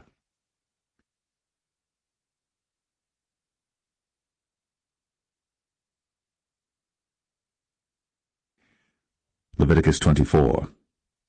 And the Lord spake unto Moses, saying, Command the children of Israel, that they bring unto thee pure oil olive beaten for the light, to cause the lamps to burn continually. Without the veil of the testimony, in the tabernacle of the congregation, shall Aaron order it from the evening unto the morning before the Lord continually. It shall be a statute for ever in your generations. He shall order the lamps upon the pure candlestick before the Lord continually. And thou shalt take fine flour, and bake 12 cakes thereof. 2 tenth deals shall be in 1 cake. And thou shalt set them in 2 rows, 6 in a row, upon the pure table before the Lord. And thou shalt put pure frankincense upon each row, that it may be on the bread for a memorial, even an offering made by fire unto the Lord. Every Sabbath he shall set it in order before the Lord continually, being taken from the children of Israel by an everlasting covenant. And it shall be Aaron's and his sons, and they shall eat it in the holy place. For it is most holy unto him of the offerings of the Lord made by fire, by a perpetual statute. And the son of an Israelitish woman, whose father was an Egyptian, went out among the children of Israel. And this son of the Israelitish woman and a man of Israel strove together in the camp. And the Israelitish woman's son blasphemed the name of the Lord, and cursed. And they brought him unto Moses. And his mother's name was Shilemeth, the daughter of Dibri of the tribe of Dan. And they put him in ward, that the mind of the Lord might be shown them. And the Lord spake unto Moses, saying, Bring forth him that hath cursed without the camp, and let all that heard him lay their hands upon his head, and let all the congregation stone him. And thou shalt speak unto the children of Israel, saying, Whosoever curseth his God shall bear his sin. And he that blasphemeth the name of the Lord, he shall surely be put to death. And all the congregation shall certainly stone him, as well the stranger, as he that is born in the land, when he blasphemeth the name of the Lord, shall be put to death. And he that killeth any man shall surely be put to death. And he that killeth a beast shall make it good, beast for beast. And if a man cause a blemish in his neighbor, as he hath done, so shall it be done to him. Breach for breach, eye for eye, tooth for tooth. As he hath caused a blemish in a man, so shall it be done to him again. And he that killeth a beast, he shall restore it. And he that killeth a man, he shall be put to death. Ye shall have one manner of law, as well for the stranger as for one of your own country. For I am the Lord your God.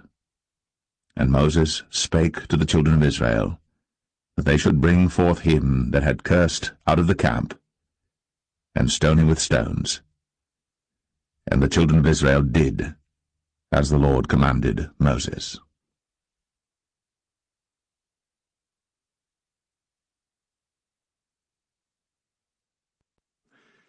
Leviticus 25. And the Lord spake unto Moses in Mount Sinai, saying, Speak unto the children of Israel, and say unto them, When ye come into the land which I give you, then shall the land keep a Sabbath unto the Lord. 6 years thou shalt sow thy field, and 6 years thou shalt prune thy vineyard, and gather in the fruit thereof. But in the 7th year shall be a Sabbath of rest unto the land, a Sabbath for the Lord. Thou shalt neither sow thy field, nor prune thy vineyard. That which groweth of its own accord of thy harvest thou shalt not reap, neither gather the grapes of thy vine undressed. For it is a year of rest unto the land, and the Sabbath of the land shall be meat for you, for thee and for thy servant, and for thy maid, and for thy hired servant, and for thy stranger that sojourneth with thee, and for thy cattle, and for the beasts that are in thy land shall all the increase thereof be meat. And thou shalt number 7 Sabbaths of years unto thee, 7 times 7 years, and the space of the 7 Sabbaths of years shall be unto thee 49 years. Then shalt thou cause the trumpet of the Jubilee to sound on the 10th day of the 7th month.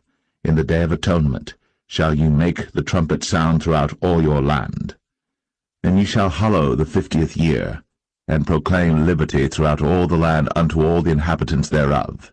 It shall be a jubilee unto you. And ye shall return every man unto his possession, and ye shall return every man unto his family.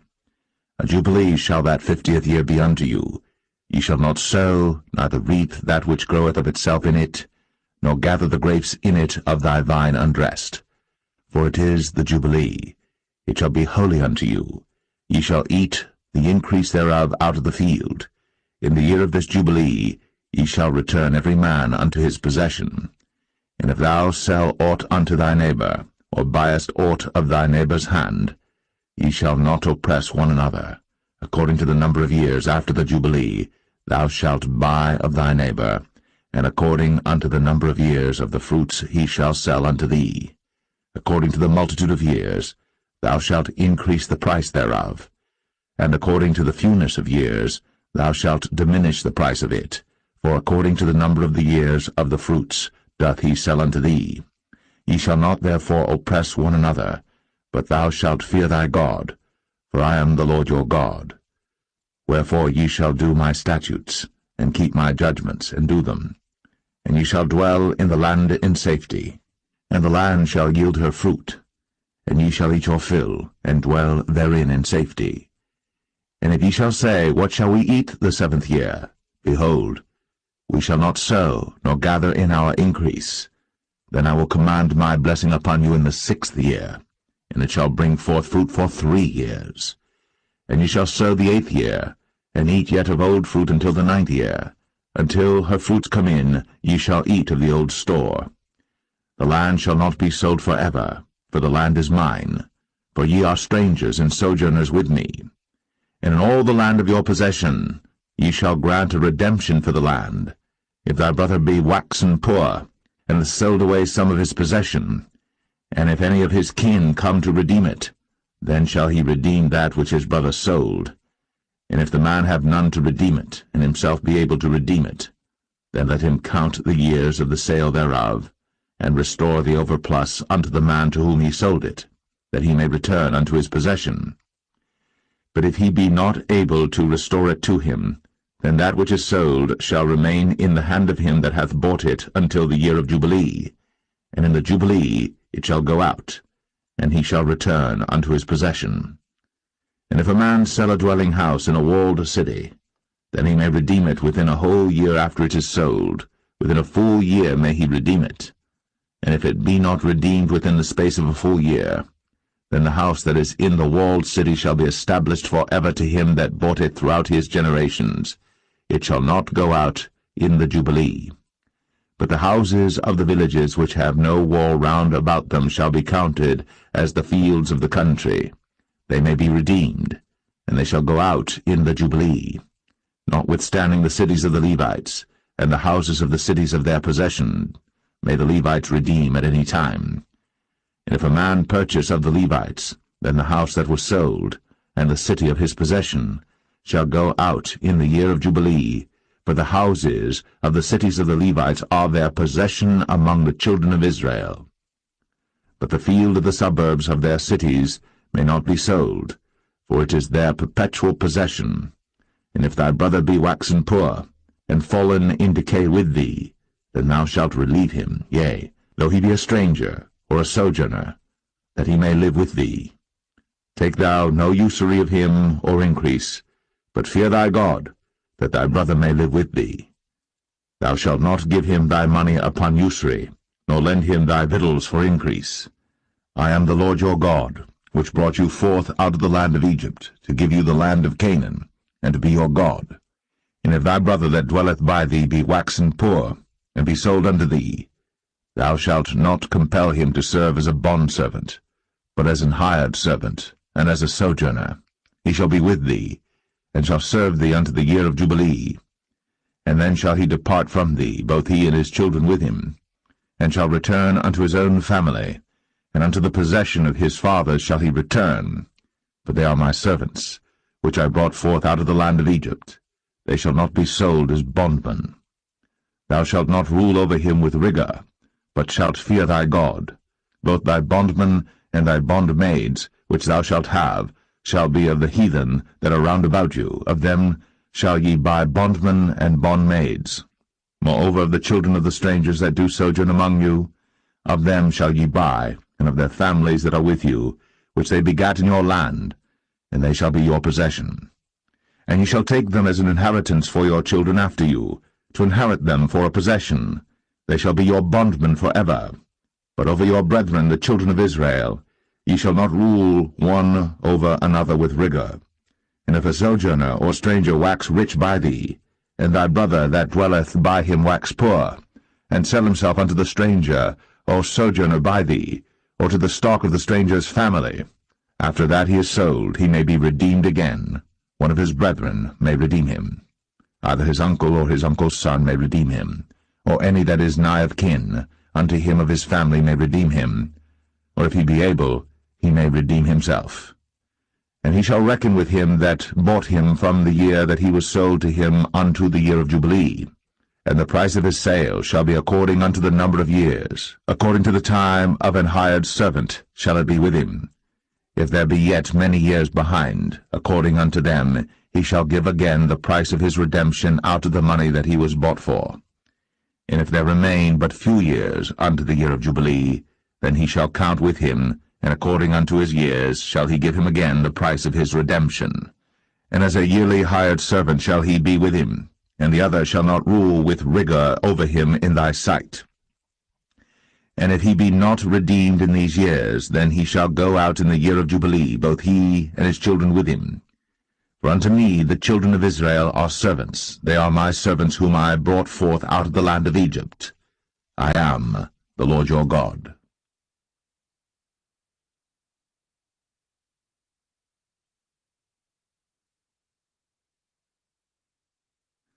Leviticus 26.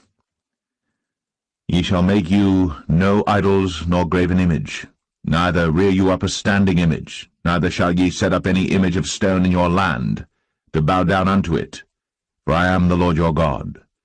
Ye shall keep my Sabbaths, and reverence my sanctuary. I am the Lord. If ye walk in my statutes, and keep my commandments, and do them, then I will give you rain in due season, and the land shall yield her increase, and the trees of the field shall yield their fruit, and your threshing shall reach unto the vintage, and the vintage shall reach unto the sowing time. And ye shall eat your bread to the full, and dwell in your land safely. And I will give peace in the land, and ye shall lie down, and none shall make you afraid. And I will rid evil beasts out of the land, neither shall the sword go through your land. And ye shall chase your enemies, and they shall fall before you by the sword. And 5 of you shall chase 100, and 100 of you shall put 10,000 to flight. And your enemies shall fall before you by the sword. For I will have respect unto you, and make you fruitful, and multiply you, and establish my covenant with you. And ye shall eat old store, and bring forth the old because of the new. And I will set my tabernacle among you, and my soul shall not abhor you. And I will walk among you, and will be your God, and ye shall be my people. I am the Lord your God, which brought you forth out of the land of Egypt, that ye should not be their bondmen. And I have broken the bands of your yoke, and made you go upright. But if ye will not hearken unto me, and will not do all these commandments, and if ye shall despise my statutes, or if your soul abhor my judgments, so that ye will not do all my commandments, but that ye break my covenant, I also will do this unto you. I will even appoint over you terror, consumption, and the burning ague, that shall consume the eyes, and cause sorrow of heart.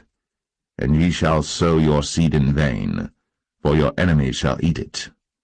And I will set my face against you, and ye shall be slain before your enemies. They that hate you shall reign over you, and ye shall flee when none pursueth you.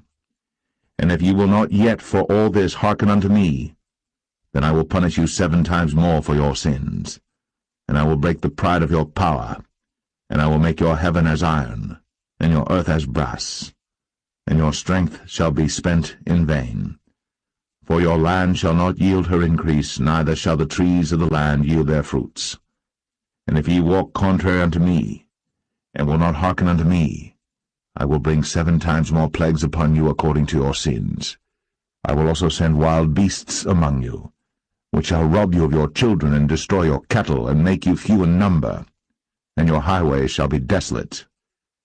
And if ye will not be reformed by me by these things, but will walk contrary unto me, then will I also walk contrary unto you, and will punish you yet 7 times for your sins. And I will bring a sword upon you, that shall avenge the quarrel of my covenant. And when ye are gathered together within your cities, I will send the pestilence among you, and ye shall be delivered into the hand of the enemy. And when I have broken the staff of your bread, 10 women shall bake your bread in one oven, and they shall deliver you your bread again by weight, and ye shall eat and not be satisfied. And if ye will not for all this hearken unto me, but walk contrary unto me, then I will walk contrary unto you also in fury, and I, even I, will chastise you 7 times for your sins. And ye shall eat the flesh of your sons, and the flesh of your daughters shall ye eat. And I will destroy your high places, and cut down your images, and cast your carcasses upon the carcasses of your idols. And my soul shall abhor you. And I will make your cities waste, and bring your sanctuaries unto desolation, and I will not smell the savour of your sweet odours. And I will bring the land into desolation, and your enemies which dwell therein shall be astonished at it. And I will scatter you among the heathen, and will draw out a sword after you, and your land shall be desolate, and your cities waste. Then shall the land enjoy her Sabbaths, as long as it lieth desolate, and ye be in your enemy's land. Even then shall the land rest, and enjoy her Sabbaths. As long as it lieth desolate it shall rest, because it did not rest in your Sabbaths, when ye dwelt upon it. And upon them that are left alive of you I will send a faintness into their hearts in the lands of their enemies, and the sound of a shaken leaf shall chase them, and they shall flee as fleeing from a sword, and they shall fall when none pursueth. And they shall fall one upon another, as it were before a sword, when none pursueth. And ye shall have no power to stand before your enemies, and ye shall perish among the heathen. And the land of your enemies shall eat you up, and they that are left of you shall pine away in their iniquity in your enemies' lands, and also in the iniquities of their fathers shall they pine away with them, if they shall confess their iniquity, and the iniquity of their fathers, with their trespass which they trespassed against me, and that also they have walked contrary unto me, and that I also have walked contrary unto them, and have brought them into the land of their enemies. If then their uncircumcised hearts be humbled, and they then accept of the punishment of their iniquity, then will I remember my covenant with Jacob, and also my covenant with Isaac, and also my covenant with Abraham will I remember, and I will remember the land. The land also shall be left of them, and shall enjoy her Sabbaths, while she lieth desolate without them.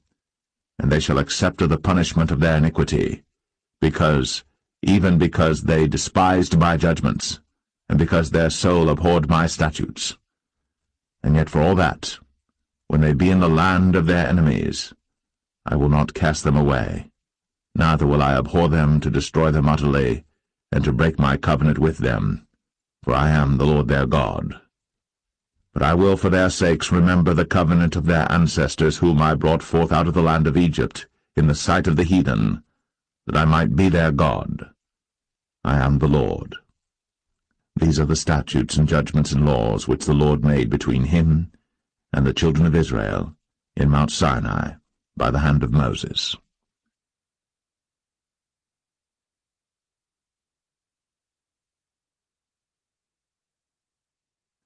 Leviticus 27.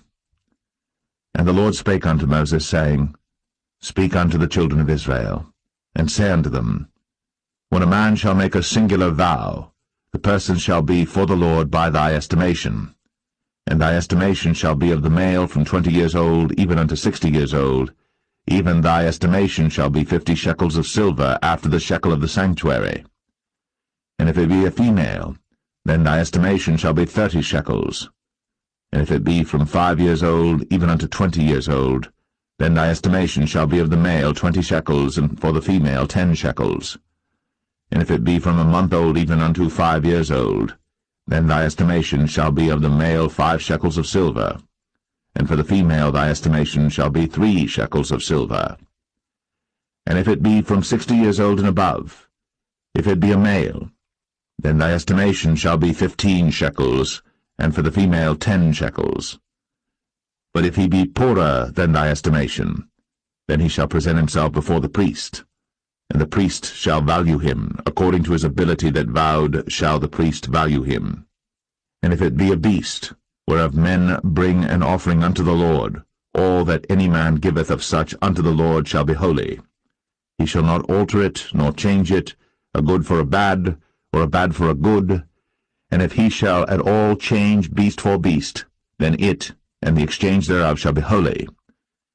And if it be any unclean beast, of which they do not offer a sacrifice unto the Lord, then he shall present the beast before the priest. And the priest shall value it, whether it be good or bad, as thou valuest it, who art the priest, so shall it be. But if he will at all redeem it, then he shall add a 5th part thereof unto thy estimation. And when a man shall sanctify his house to be holy unto the Lord, then the priest shall estimate it, whether it be good or bad, as the priest shall estimate it, so shall it stand. And if he that sanctified it will redeem his house, then he shall add the 5th part of the money of thy estimation unto it, and it shall be his. And if a man shall sanctify unto the Lord some part of a field of his possession, then thy estimation shall be according to the seed thereof, and homer of barley seed shall be valued at 50 shekels of silver. If he sanctify his field from the year of Jubilee according to thy estimation, it shall stand. But if he sanctify his field after the Jubilee, Then the priest shall reckon unto him the money according to the years that remain, even unto the year of the Jubilee, and it shall be abated from thy estimation. And if he that sanctified the field will in any wise redeem it, then he shall add the 5th part of the money of thy estimation unto it, and it shall be assured to him. And if he will not redeem the field, or if he have sold the field to another man, it shall not be redeemed any more. But the field, when it goeth out in the Jubilee, shall be holy unto the Lord, as a field devoted. The possession thereof shall be the priest's. And if a man sanctify unto the Lord a field which he hath bought, which is not of the fields of his possession, then the priest shall reckon unto him the worth of thy estimation, even unto the year of the Jubilee, and he shall give thine estimation in that day as a holy thing unto the Lord. In the year of the Jubilee the field shall return unto him of whom it was bought, even to him to whom the possession of the land did belong. And all thy estimation shall be according to the shekel of the sanctuary. 20 gerahs shall be the shekel. Only the firstling of the beasts, which should be the Lord's firstling, no man shall sanctify it, whether it be ox or sheep, it is the Lord's. And if it be of an unclean beast, then he shall redeem it according to thine estimation, and shall add a 5th part of it thereto. Or if it be not redeemed, then it shall be sold according to thy estimation. Notwithstanding no devoted thing, that a man shall devote unto the Lord of all that he hath, both of man and beast, and of the field of his possession, shall be sold or redeemed. Every devoted thing is most holy unto the Lord. None devoted, which shall be devoted of men, shall be redeemed, but shall surely be put to death. And all the tithe of the land, whether of the seed of the land or of the fruit of the tree, is the Lord's. It is holy unto the Lord. And if a man will at all redeem aught of his tithes, he shall add thereto the 5th part thereof.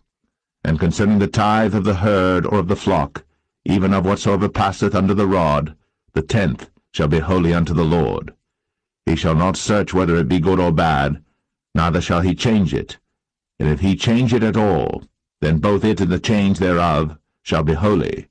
It shall not be redeemed. These are the commandments which the Lord commanded Moses for the children of Israel in Mount Sinai.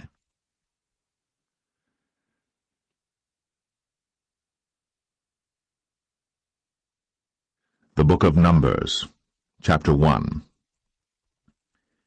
And the Lord spake unto Moses in the wilderness of Sinai, in the tabernacle of the congregation, on the 1st day of the 2nd month, in the 2nd year after they were come out of the land of Egypt, saying, Take ye the sum of all the congregation of the children of Israel, after their families, by the house of their fathers, with the number of their names, every male by their polls. From 20 years old and upward, all that are able to go forth to war in Israel, thou and Aaron shall number them by their armies. And with you there shall be a man of every tribe, every one head of the house of his fathers. And these are the names of the men that shall stand with you. Of the tribe of Reuben, Elizur the son of Shedeur; of Simeon, Shelumiel the son of Zurishaddai; of Judah, Nahshon the son of Amminadab; of Issachar, Nethanel the son of Zuar; of Zebulun, Eliab the son of Helon; of the children of Joseph; of Ephraim, Elishama the son of Ammihud; of Manasseh, Gamaliel the son of Pedazur; of Benjamin, Abidan the son of Gideoni; of Dan, Ahiezer the son of Ammishaddai; of Asher, Pagiel the son of Ochran; of Gad, Eliasaph the son of Duel; of Naphtali, Ahira the son of Enan. These were the renowned of the congregation, princes of the tribes of their fathers, heads of thousands in Israel.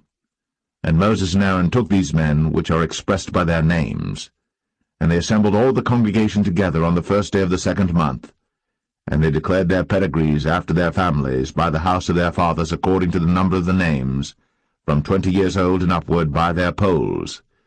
As the Lord commanded Moses, so he numbered them in the wilderness of Sinai.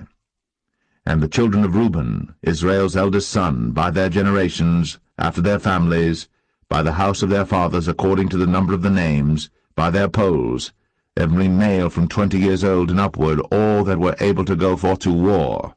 Those that were numbered of them, even of the tribe of Reuben, were 46,500. Of the children of Simeon by their generations, after their families, by the house of their fathers, those that were numbered of them, according to the number of the names, by their polls, every male from 20 years old and upward, all that were able to go forth to war. Those that were numbered of them, even of the tribe of Simeon, were 59,300. Of the children of Gad, by their generations, after their families, by the house of their fathers, according to the number of the names, from 20 years old and upward, all that were able to go forth to war. Those that were numbered of them, even of the tribe of Gad, were 45,650. Of the children of Judah, by their generations, after their families, by the house of their fathers, according to the number of the names, from 20 years old and upward, all that were able to go forth to war. Those that were numbered of them, even of the tribe of Judah, were 314,600. Of the children of Issachar, by their generations, after their families, by the house of their fathers, according to the number of the names, from 20 years old and upward, all that were able to go forth to war. Those that were numbered of them, even of the tribe of Issachar, were 54,400. Of the children of Zebulun, by their generations, after their families, by the house of their fathers, according to the number of the names, from 20 years old and upward, all that were able to go forth to war, those that were numbered of them, even of the tribe of Zebulun, were 57,400. Of the children of Joseph, namely of the children of Ephraim, by their generations, after their families, by the house of their fathers, according to the number of the names, from 20 years old and upward, all that were able to go forth to war. Those that were numbered of them, even of the tribe of Ephraim, were 40,500. Of the children of Manasseh, by their generations, after their families, by the house of their fathers, according to the number of the names, from 20 years old and upward, all that were able to go forth to war. Those that were numbered of them, even of the tribe of Manasseh, were 32,200. Of the children of Benjamin, by their generations, after their families, by the house of their fathers, according to the number of the names, from 20 years old and upward, all that were able to go forth to war, those that were numbered of them, even of the tribe of Benjamin, were 35,400. Of the children of Dan, by their generations, after their families, by the house of their fathers, according to the number of the names, from 20 years old and upward, all that were able to go forth to war, those that were numbered of them, even of the tribe of Dan, were 62,700. Of the children of Asher, by their generations, after their families, by the house of their fathers, according to the number of the names, from 20 years old and upward, all that were able to go forth to war, those that were numbered of them, even of the tribe of Asher, were 41,500. Of the children of Naphtali, throughout their generations, after their families, by the house of their fathers, according to the number of the names, from 20 years old and upward, all that were able to go forth to war, those that were numbered of them, even of the tribe of Naphtali, were 53,400. These are those that were numbered, which Moses and Aaron numbered. And the princes of Israel, being 12 men, each one was for the house of his fathers. So were all those that were numbered of the children of Israel, by the house of their fathers, from 20 years old and upward, all that were able to go forth to war in Israel. Even all they that were numbered were 600,000 and 3,550. But the Levites after the tribe of their fathers were not numbered among them. For the Lord had spoken unto Moses, saying, Only thou shalt not number the tribe of Levi, neither take the sum of them among the children of Israel. But thou shalt appoint the Levites over the tabernacle of testimony, and over all the vessels thereof, and over all things that belong to it. They shall bear the tabernacle, and all the vessels thereof, and they shall minister unto it, and shall encamp round about the tabernacle. And when the tabernacle setteth forward, the Levites shall take it down. And when the tabernacle is to be pitched, the Levites shall set it up, and the stranger that cometh nigh shall be put to death. And the children of Israel shall pitch their tents, every man by his own camp, and every man by his own standard throughout their hosts. But the Levites shall pitch round about the tabernacle of testimony, that there be no wrath upon the congregation of the children of Israel, and the Levites shall keep the charge of the tabernacle of testimony. And the children of Israel did, according to all that the Lord commanded Moses. So did they.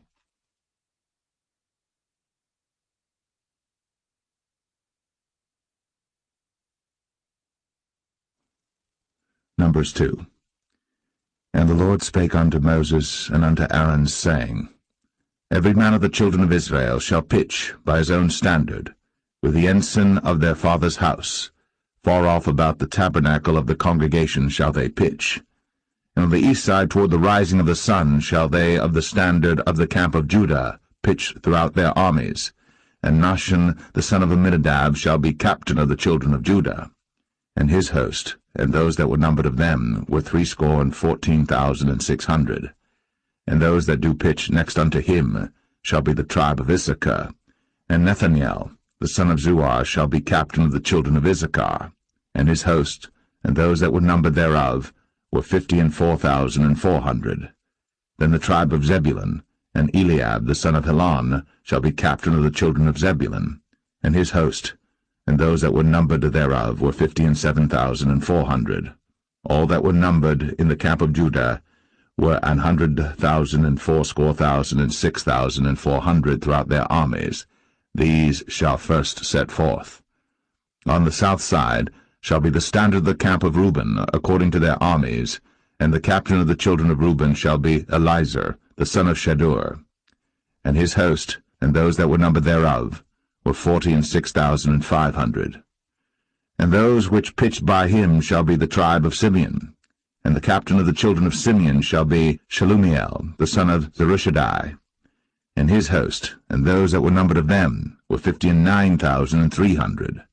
Then the tribe of Gad, and the captain of the sons of Gad shall be Eliasaph, the son of Ruel. And his host, and those that were numbered of them, were 45,650. All that were numbered in the camp of Reuben were 100,050 and 1,450 throughout their armies, and they shall set forth in the second rank. Then the tabernacle of the congregation shall set forward with the camp of the Levites in the midst of the camp, as they encamp. So shall they set forward, every man in his place by their standards. On the west side shall be the standard of the camp of Ephraim, according to their armies, and the captain of the sons of Ephraim shall be Elishama, the son of Ammihud. And his host, and those that were numbered of them, were 40,500. And by him shall be the tribe of Manasseh, and the captain of the children of Manasseh shall be Gamaliel, the son of Pedazur. And his host, and those that were numbered of them, were 32,200. Then the tribe of Benjamin, and the captain of the sons of Benjamin shall be Abidan, the son of Gideoni. And his host, and those that were numbered of them, were 35,400. All that were numbered of the camp of Ephraim were 100,000 and 8,000 and 100 throughout their armies, and they shall go forward in the third rank. The standard of the camp of Dan shall be on the north side by their armies, and the captain of the children of Dan shall be Ahiezer, the son of Ammishaddai. And his host, and those that were numbered of them, were 62,700. And those that encamp by him shall be the tribe of Asher, and the captain of the children of Asher shall be Pagiel, the son of Ochran. And his host, and those that were numbered of them, were 41,500. Then the tribe of Naphtali, and the captain of the children of Naphtali, shall be Ahira, the son of Enan. And his host, and those that were numbered of them, were 53,400. All they that were numbered in the camp of Dan were 100,050 and 7,600. They shall go hindmost with their standards. These are those which were numbered of the children of Israel, by the house of their fathers. All those that were numbered of the camps throughout their hosts were 600,000 and 3,550. But the Levites were not numbered among the children of Israel, as the Lord commanded Moses. And the children of Israel did according to all that the Lord commanded Moses. So they pitched by their standards, and so they set forward, every one after their families, according to the house of their fathers.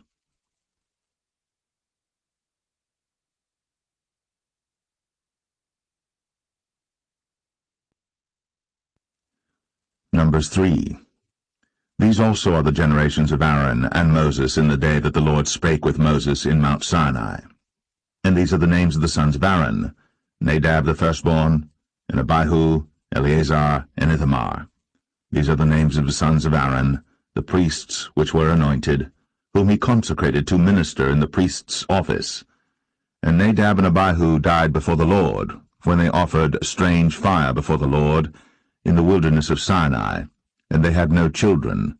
And Eleazar and Ithamar ministered in the priest's office in the sight of Aaron their father. And the Lord spake unto Moses, saying, Bring the tribe of Levi near, and present them before Aaron the priest, that they may minister unto him. And they shall keep his charge, and the charge of the whole congregation before the tabernacle of the congregation, to do the service of the tabernacle. And they shall keep all the instruments of the tabernacle of the congregation, and the charge of the children of Israel, to do the service of the tabernacle. And thou shalt give the Levites unto Aaron, and to his sons. They are wholly given unto him out of the children of Israel. And thou shalt appoint Aaron and his sons, and they shall wait on their priest's office, and the stranger that cometh nigh shall be put to death. And the Lord spake unto Moses, saying, And I, behold, I have taken the Levites from among the children of Israel, instead of all the firstborn that openeth the matrix among the children of Israel. Therefore the Levites shall be mine. Because all the firstborn are mine, for on the day that I smote all the firstborn in the land of Egypt, I hallowed unto me all the firstborn in Israel, both man and beast. Mine shall they be. I am the Lord. And the Lord spake unto Moses in the wilderness of Sinai, saying, Number the children of Levi after the house of their fathers by their families. Every male from a month old and upward shalt thou number them. And Moses numbered them according to the word of the Lord, as he was commanded. And these were the sons of Levi by their names, Gershon and Kohath and Merari. And these are the names of the sons of Gershon by their families, Libni and Shimei. And the sons of Kohath by their families, Amram, and Izahar, Hebron, and Uzziel. And the sons of Merari by their families, Mahli and Mushai. These are the families of the Levites according to the house of their fathers. Of Gershon was the family of the Libnites, and the family of the Shimeites. These are the families of the Gershonites. Those that were numbered of them, according to the number of all the males, from a month old and upward, even those that were numbered of them, were 7,500. The families of the Gershonites shall pitch behind the tabernacle westward. And the chief of the house of the father of the Gershonites shall be Eliasaph the son of Lael. And the charge of the sons of Gershon in the tabernacle of the congregation shall be the tabernacle, and the tent, the covering thereof, and the hanging for the door of the tabernacle of the congregation, and the hangings of the court, and the curtain for the door of the court which is by the tabernacle, and by the altar round about, and the cords of it for all the service thereof. And of Kohath was the family of the Amramites, and the family of the Isharites, and the family of the Hebronites, and the family of the Uzzielites. These are the families of the Kohathites. In the number of all the males from a month old and upward were 8,600, keeping the charge of the sanctuary. The families of the sons of Kohath shall pitch on the side of the tabernacle southward. And the chief of the house of the father of the families of the Kohathites shall be Elizaphan the son of Uzziel. And their charge shall be the ark, and the table, and the candlestick, and the altars, and the vessels of the sanctuary wherewith they minister, and the hanging, and all the service thereof. And Eleazar the son of Aaron the priest shall be chief over the chief of the Levites, and have the oversight of them that keep the charge of the sanctuary. Of Merari was the family of the Mahlites, and the family of the Mushites. These are the families of Merari. And those that were numbered of them, according to the number of all the males, from a month old and upward, were 6,200. And the chief of the house of the father of the families of Merari was Zuriel, the son of Abihail. These shall pitch on the side of the tabernacle northward. And under the custody and charge of the sons of Merari shall be the boards of the tabernacle, and the bars thereof, and the pillars thereof, and the sockets thereof, and all the vessels thereof, and all that serveth thereto, and the pillars of the court round about, and their sockets and their pins and their cords, But those that encamp before the tabernacle toward the east, even before the tabernacle of the congregation eastward, shall be Moses and Aaron and his sons, keeping the charge of the sanctuary for the charge of the children of Israel, and the stranger that cometh nigh shall be put to death. All that were numbered of the Levites, which Moses and Aaron numbered at the commandment of the Lord, throughout their families, all the males from a month old and upward, were 22,000. And the Lord said unto Moses, Number all the firstborn of the males of the children of Israel from a month old and upward, and take the number of their names. And thou shalt take the Levites for me, I am the Lord, instead of all the firstborn among the children of Israel, and the cattle of the Levites instead of all the firstlings among the cattle of the children of Israel. And Moses numbered, as the Lord commanded him, all the firstborn among the children of Israel, and all the firstborn males by the number of names, from a month old and upward, of those that were numbered of them, were 22,213. And the Lord spake unto Moses, saying, Take the Levites instead of all the firstborn among the children of Israel, and the cattle of the Levites instead of their cattle, and the Levites shall be mine. I am the Lord. And for those that are to be redeemed of the 213 of the firstborn of the children of Israel, which are more than the Levites, thou shalt even take 5 shekels apiece by the poll. After the shekel of the sanctuary shalt thou take them. The shekel is 20 gerahs. And thou shalt give the money wherewith the odd number of them is to be redeemed, unto Aaron and to his sons. And Moses took the redemption money of them that were over and above them that were redeemed by the Levites. Of the firstborn of the children of Israel took he the money, 1,365 shekels, after the shekel of the sanctuary. And Moses gave the money of them that were redeemed unto Aaron and to his sons, according to the word of the Lord, as the Lord commanded Moses.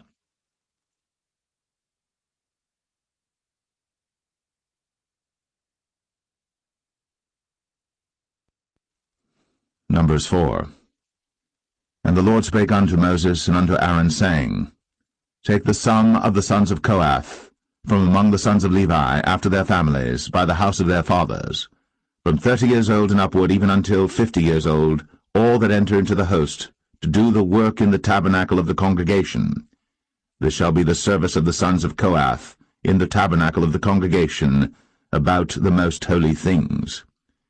And when the camp setteth forward, Aaron shall come, and his sons, and they shall take down the covering veil, and cover the ark of the testimony with it, and shall put thereon the covering of badgers' skins, and shall spread over it a cloth wholly of blue, and shall put in the staves thereof. And upon the table of showbread they shall spread a cloth of blue, and put thereon the dishes, and the spoons, and the bowls, and covers to cover withal, and the continual bread shall be thereon. And they shall spread upon them a cloth of scarlet, and cover the same with the covering of badgers' skins, and shall put in the staves thereof. And they shall take a cloth of blue, and cover the candlestick of the light, and his lamps, and his tongs, and his snuff dishes, and all the oil vessels thereof, wherewith they minister unto it. And they shall put it in all the vessels thereof within a covering of badgers' skins, and shall put it upon a bar. And upon the golden altar they shall spread a cloth of blue, and cover it with a covering of badgers' skins, and shall put to the staves thereof. And they shall take all the instruments of ministry, wherewith they minister in the sanctuary, and put them in a cloth of blue, and cover them with a covering of badgers' skins, and shall put them on a bar. And they shall take away the ashes from the altar, and spread a purple cloth thereon. And they shall put upon it all the vessels thereof, wherewith they minister about it, even the censers, the flesh-hooks, and the shovels, and the basins, all the vessels of the altar, and they shall spread upon it a covering of badgers' skins, and put to the staves of it.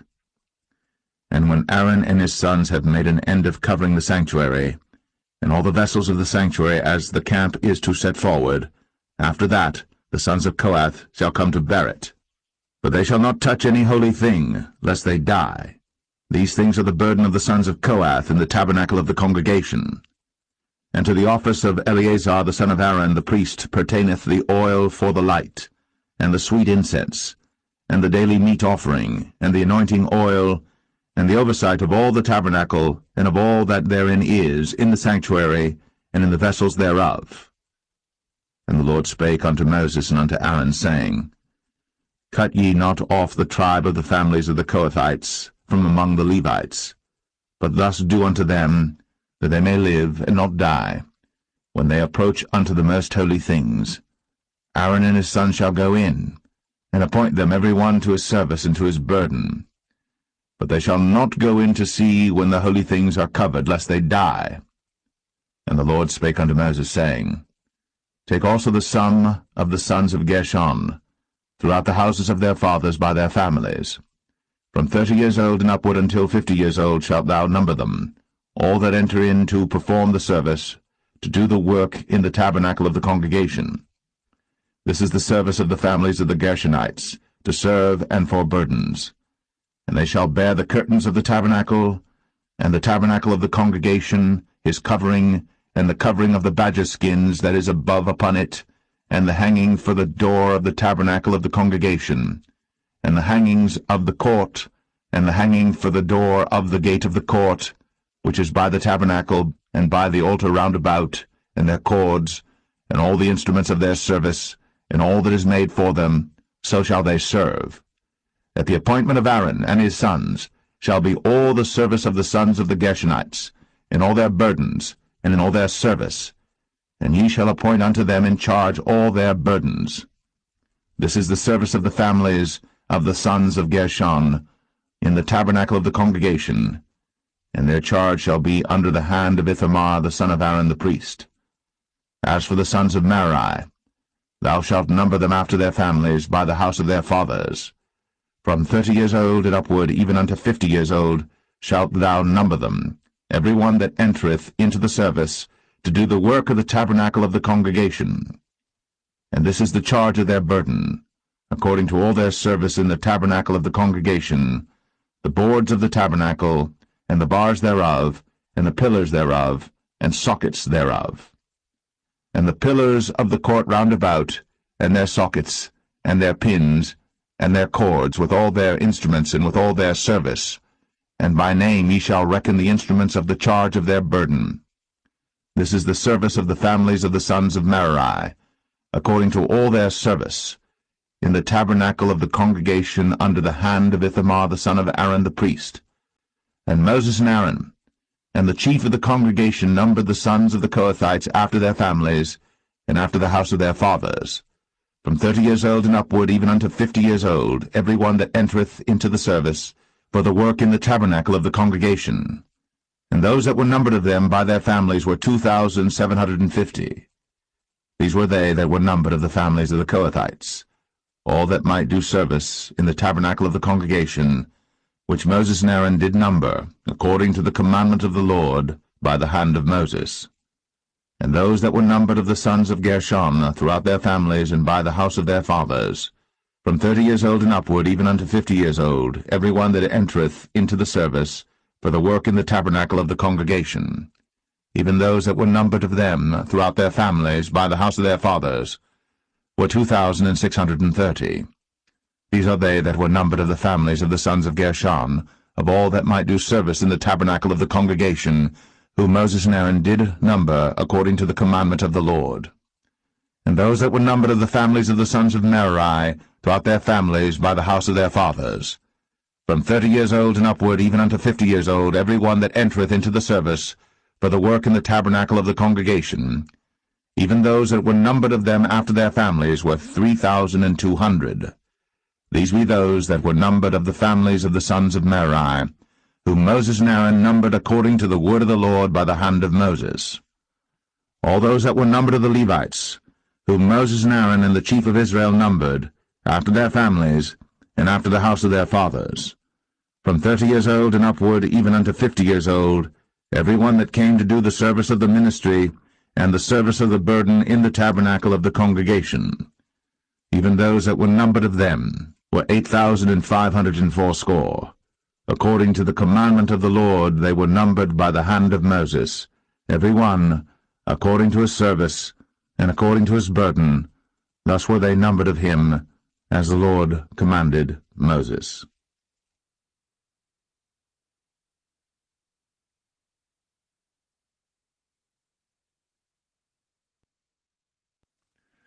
Numbers 5. And the Lord spake unto Moses, saying, Command the children of Israel, that they put out of the camp every leper, and every one that hath an issue, and whosoever is defiled by the dead. Both male and female shall ye put out, without the camp shall ye put them, that they defile not their camps, in the midst whereof I dwell. And the children of Israel did so, and put them out without the camp, as the Lord spake unto Moses, so did the children of Israel. And the Lord spake unto Moses, saying, Speak unto the children of Israel, when a man or woman shall commit any sin that men commit, to do a trespass against the Lord, and that person be guilty, then they shall confess their sin which they have done, and he shall recompense his trespass with the principal thereof, and add unto it the 5th part thereof, and give it unto him against whom he hath trespassed. But if the man have no kinsman to recompense the trespass unto, let the trespass be recompensed unto the Lord, even to the priest, beside the ram of the atonement, whereby an atonement shall be made for him. And every offering of all the holy things of the children of Israel, which they bring unto the priest, shall be his. And every man's hallowed things shall be his. Whatsoever any man giveth the priest, it shall be his.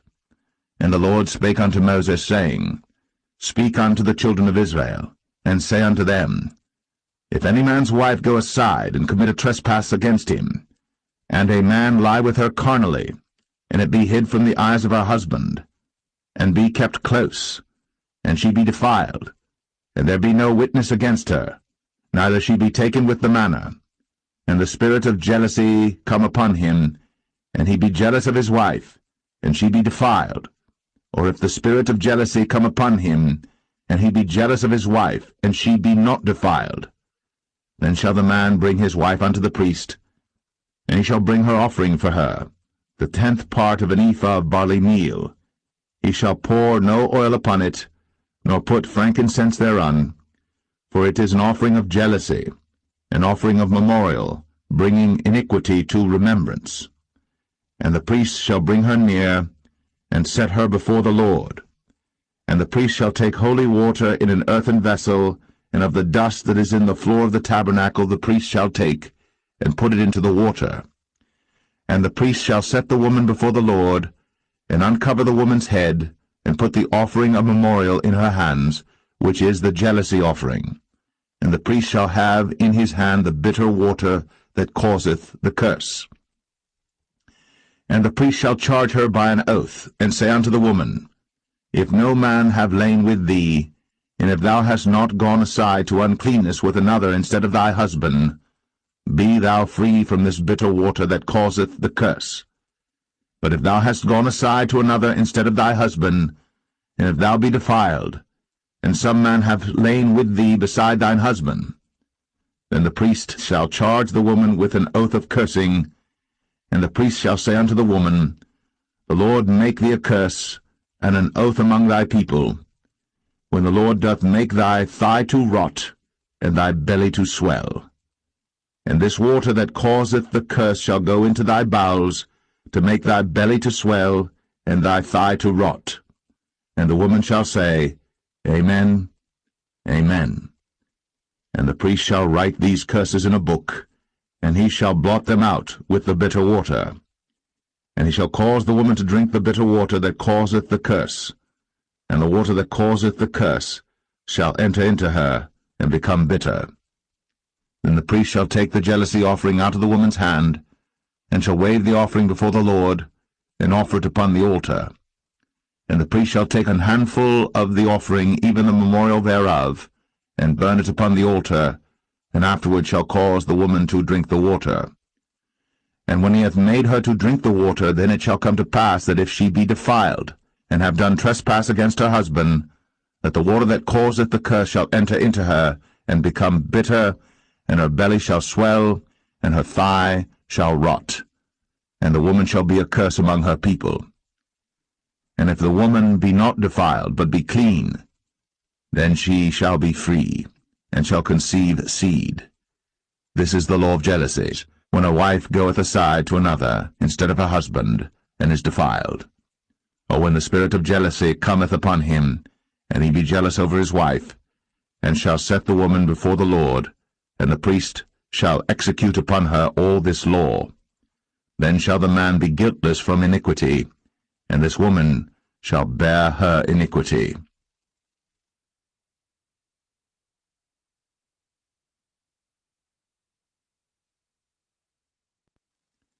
Number 6.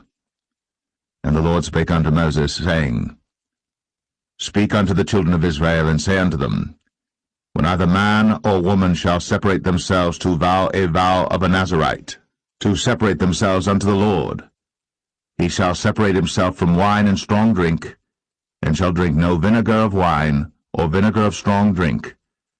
Neither shall he drink any liquor of grapes, nor eat moist grapes or dried.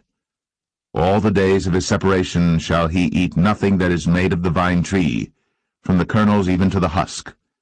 All the days of the vow of his separation there shall no razor come upon his head, until the days be fulfilled, in the which he separateth himself unto the Lord. He shall be holy, and shall let the locks of the hair of his head grow. All the days that he separateth himself unto the Lord, he shall come at no dead body. He shall not make himself unclean for his father, or for his mother, for his brother, or for his sister, when they die, because the consecration of his God is upon his head. All the days of his separation he is holy unto the Lord. And if any man die very suddenly by him, and he hath defiled the head of his consecration, then he shall shave his head in the day of his cleansing. On the 7th day shall he shave it. And on the 8th day he shall bring 2 turtles, or 2 young pigeons, to the priest, to the door of the tabernacle of the congregation, and the priest shall offer the one for a sin offering, and the other for a burnt offering, and make an atonement for him, for that he sinned by the dead, and shall hallow his head that same day. And he shall consecrate unto the Lord the days of his separation, and shall bring a lamb of the first year for a trespass offering, but the days that were before shall be lost, because his separation was defiled. And this is the law of the Nazarite. When the days of his separation are fulfilled, he shall be brought unto the door of the tabernacle of the congregation, and he shall offer his offering unto the Lord, 1 he-lamb of the first year without blemish for a burnt offering, and 1 ewe-lamb of the first year without blemish for a sin offering, and 1 ram without blemish for peace offerings, and a basket of unleavened bread, cakes of fine flour mingled with oil, and wafers of unleavened bread anointed with oil, and their meat offering, and their drink offerings. And the priest shall bring them before the Lord, and shall offer his sin offering and his burnt offering. And he shall offer the ram for a sacrifice of peace offerings unto the Lord, with the basket of unleavened bread. The priest shall offer also his meat offering and his drink offering. And the Nazarite shall shave the head of his separation at the door of the tabernacle of the congregation, and shall take the hair of the head of his separation, and put it in the fire which is under the sacrifice of the peace offerings. And the priest shall take the sodden shoulder of the ram, and 1 unleavened cake out of the basket, and 1 unleavened wafer, and shall put them upon the hands of the Nazarite, after the hair of his separation is shaven. And the priest shall wave them for a wave offering before the Lord. This is holy for the priest, with the wave breast and heave shoulder. And after that the Nazarite may drink wine. This is the law of the Nazarite who hath vowed, and of his offering unto the Lord for his separation, beside that his hand shall get, according to the vow which he vowed, so he must do after the law of his separation. And the Lord spake unto Moses, saying, Speak unto Aaron and unto his sons, saying, On this wise ye shall bless the children of Israel, saying unto them, The Lord bless thee, and keep thee. The Lord make his face shine upon thee, and be gracious unto thee.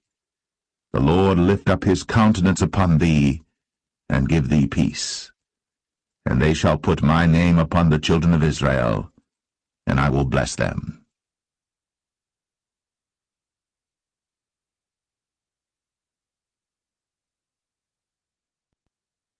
Number 7. And it came to pass on the day that Moses had fully set up the tabernacle, and had anointed it, and sanctified it, and all the instruments thereof, both the altar and all the vessels thereof, and had anointed them and sanctified them, that the princes of Israel, heads of the house of their fathers, who were the princes of the tribes, and were over them that were numbered, offered.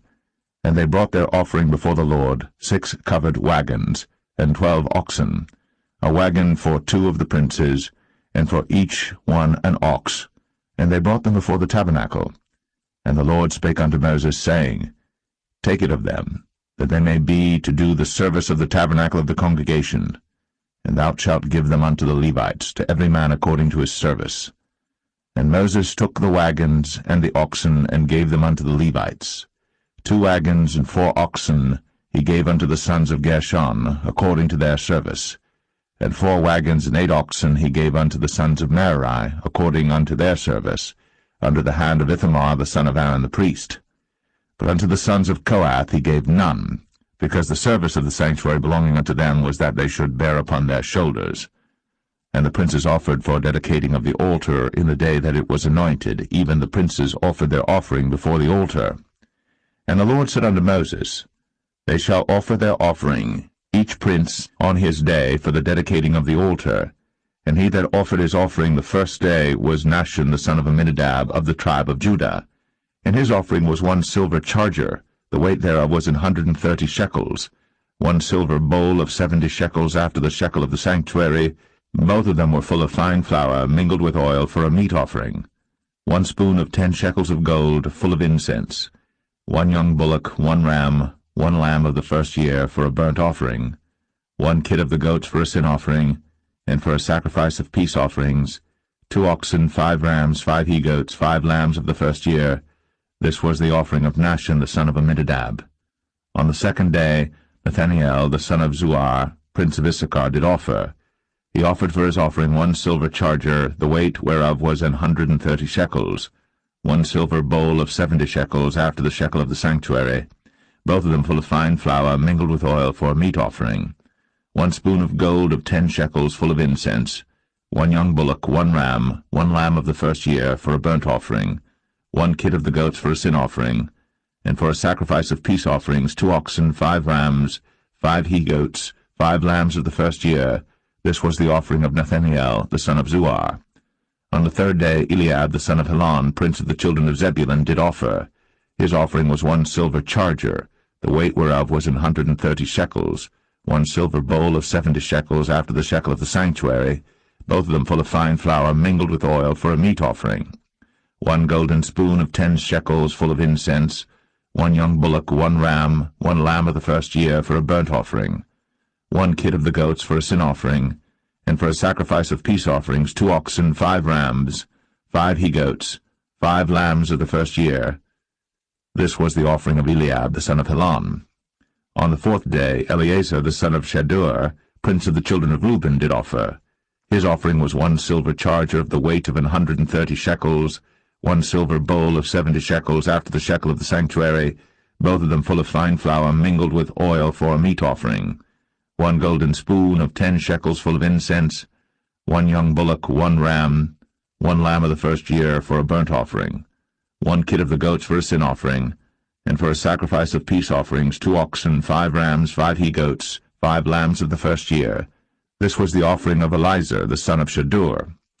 On the 5th day, Shelumiel the son of Zerushadai, prince of the children of Simeon, did offer. His offering was 1 silver charger, the weight whereof was 130 shekels, 1 silver bowl of 70 shekels after the shekel of the sanctuary, both of them full of fine flour, mingled with oil, for a meat offering. 1 golden spoon of 10 shekels, full of incense. 1 young bullock, 1 ram, 1 lamb of the first year, for a burnt offering. 1 kid of the goats for a sin offering, and for a sacrifice of peace offerings, 2 oxen, 5 rams, 5 he-goats, 5 lambs of the first year. This was the offering of Shelumiel the son of Zerushadai. On the 6th day, Eliasaph the son of Deuel, prince of the children of Gad, offered. His offering was 1 silver charger of the weight of 130 shekels, a silver bowl of 70 shekels after the shekel of the sanctuary, both of them full of fine flour, mingled with oil, for a meat offering. 1 golden spoon of 10 shekels, full of incense. 1 young bullock, 1 ram, 1 lamb of the first year, for a burnt offering. 1 kid of the goats for a sin offering. And for a sacrifice of peace offerings, 2 oxen, 5 rams, 5 he-goats, 5 lambs of the first year. This was the offering of Eliasaph the son of Deuel. On the 7th day Elishama the son of Ammihud, prince of the children of Ephraim, offered. His offering was 1 silver charger, the weight whereof was 130 shekels, 1 silver bowl of 70 shekels, after the shekel of the sanctuary, both of them full of fine flour, mingled with oil for a meat offering. 1 golden spoon of 10 shekels full of incense, 1 young bullock, 1 ram, 1 lamb of the first year for a burnt offering, 1 kid of the goats for a sin offering, and for a sacrifice of peace offerings 2 oxen, 5 rams, 5 he-goats, 5 lambs of the first year. This was the offering of Elishama the son of Ammihud. On the 8th day offered Gamaliel the son of Pedahzur, prince of the children of Manasseh. His offering was 1 silver charger of the weight of 130 shekels, 1 silver bowl of 70 shekels after the shekel of the sanctuary, both of them full of fine flour, mingled with oil for a meat offering. 1 golden spoon of 10 shekels full of incense, 1 young bullock, 1 ram, 1 lamb of the first year for a burnt offering, 1 kid of the goats for a sin offering, and for a sacrifice of peace offerings 2 oxen, 5 rams, 5 he-goats, 5 lambs of the first year. This was the offering of Gamaliel the son of Pedahzur. On the 9th day Abidan the son of Gideoni, prince of the children of Benjamin, offered. His offering was 1 silver charger, the weight whereof was 130 shekels, 1 silver bowl of 70 shekels, after the shekel of the sanctuary, both of them full of fine flour, mingled with oil for a meat offering. 1 golden spoon of 10 shekels full of incense, 1 young bullock, 1 ram, 1 lamb of the first year for a burnt offering, 1 kid of the goats for a sin offering, and for a sacrifice of peace offerings 2 oxen, 5 rams, 5 he-goats, 5 lambs of the first year. This was the offering of Abidan the son of Gideoni. On the 10th day Ahiezer the son of Ammishaddai, prince of the children of Dan, offered. His offering was 1 silver charger, the weight whereof was 130 shekels, 1 silver bowl of 70 shekels, after the shekel of the sanctuary, both of them full of fine flour, mingled with oil for a meat offering. 1 golden spoon of 10 shekels full of incense, 1 young bullock, 1 ram, 1 lamb of the first year for a burnt offering, 1 kid of the goats for a sin offering, and for a sacrifice of peace offerings 2 oxen, 5 rams, 5 he-goats, 5 lambs of the first year. This was the offering of Ahiezer the son of Ammishaddai. On the 11th day Pagiel the son of Ochran, prince of the children of Asher, offered.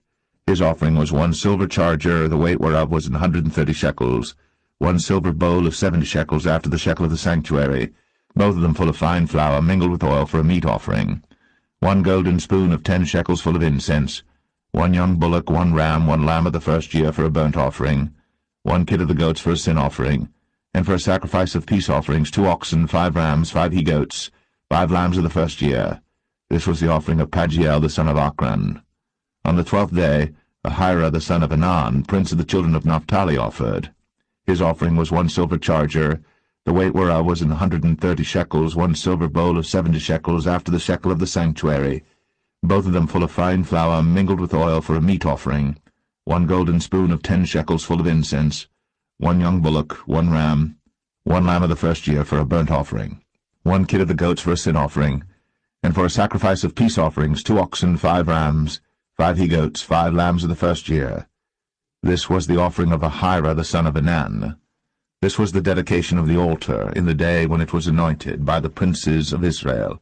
12 chargers of silver, 12 silver bowls, 12 spoons of gold, each charger of silver weighing 130 shekels, each bowl 70, all the silver vessels weighed 2,400 shekels after the shekel of the sanctuary. The golden spoons were 12, full of incense, weighing 10 shekels apiece, after the shekel of the sanctuary. All the gold of the spoons was 120 shekels.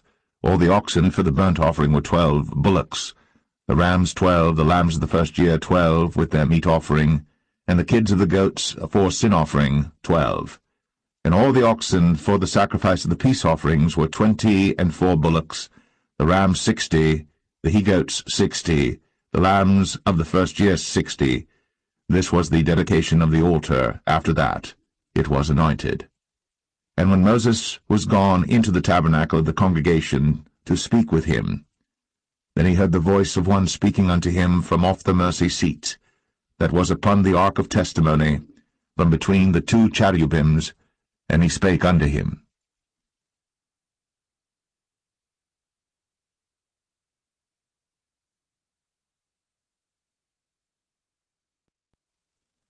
Numbers 8. And the Lord spake unto Moses, saying, Speak unto Aaron, and say unto him, When thou lightest the lamps, the 7 lamps shall give light over against the candlestick. And Aaron did so. He lighted the lamps thereof over against the candlestick, as the Lord commanded Moses. And this work of the candlestick was of beaten gold, unto the shaft thereof, unto the flowers thereof was beaten work, according unto the pattern which the Lord had shown Moses. So he made the candlestick. And the Lord spake unto Moses, saying, Take the Levites from among the children of Israel, and cleanse them. And thus shalt thou do unto them to cleanse them. Sprinkle water of purifying upon them, and let them shave all their flesh, and let them wash their clothes, and so make themselves clean. Then let them take a young bullock with his meat offering, even fine flour mingled with oil, and another young bullock shalt thou take for a sin offering. And thou shalt bring the Levites before the tabernacle of the congregation, and thou shalt gather the whole assembly of the children of Israel together. And thou shalt bring the Levites before the Lord, and the children of Israel shall put their hands upon the Levites. And Aaron shall offer the Levites before the Lord for an offering of the children of Israel, that they may execute the service of the Lord. And the Levites shall lay their hands upon the heads of the bullocks, and thou shalt offer the one for a sin offering, and the other for a burnt offering unto the Lord, to make an atonement for the Levites. And thou shalt set the Levites before Aaron, and before his sons, and offer them for an offering unto the Lord. Thus shalt thou separate the Levites from among the children of Israel, and the Levites shall be mine. And after that shall the Levites go in to do the service of the tabernacle of the congregation, and thou shalt cleanse them and offer them for an offering. For they are wholly given unto me from among the children of Israel, instead of such as open every womb, even instead of the firstborn of all the children of Israel, have I taken them unto me. For all the firstborn of the children of Israel are mine, both man and beast. On the day that I smote every firstborn in the land of Egypt, I sanctified them for myself. And I have taken the Levites for all the firstborn of the children of Israel. And I have given the Levites as a gift to Aaron and to his sons from among the children of Israel, to do the service of the children of Israel in the tabernacle of the congregation, and to make an atonement for the children of Israel, that there be no plague among the children of Israel, when the children of Israel come nigh unto the sanctuary. And Moses and Aaron and all the congregation of the children of Israel did to the Levites according unto all that the Lord commanded Moses concerning the Levites. So did the children of Israel unto them. And the Levites were purified, and they washed their clothes, and Aaron offered them as an offering before the Lord. And Aaron made an atonement for them to cleanse them. And after that went the Levites in to do their service in the tabernacle of the congregation before Aaron, and before his sons, as the Lord had commanded Moses concerning the Levites, so did they unto them. And the Lord spake unto Moses, saying, This is it that belongeth unto the Levites. From 25 years old and upward they shall go in to wait upon the service of the tabernacle of the congregation. And from the age of 50 years they shall cease waiting upon the service thereof, and shall serve no more, but shall minister with their brethren in the tabernacle of the congregation, to keep the charge, and shall do no service. Thus shalt thou do unto the Levites touching their charge.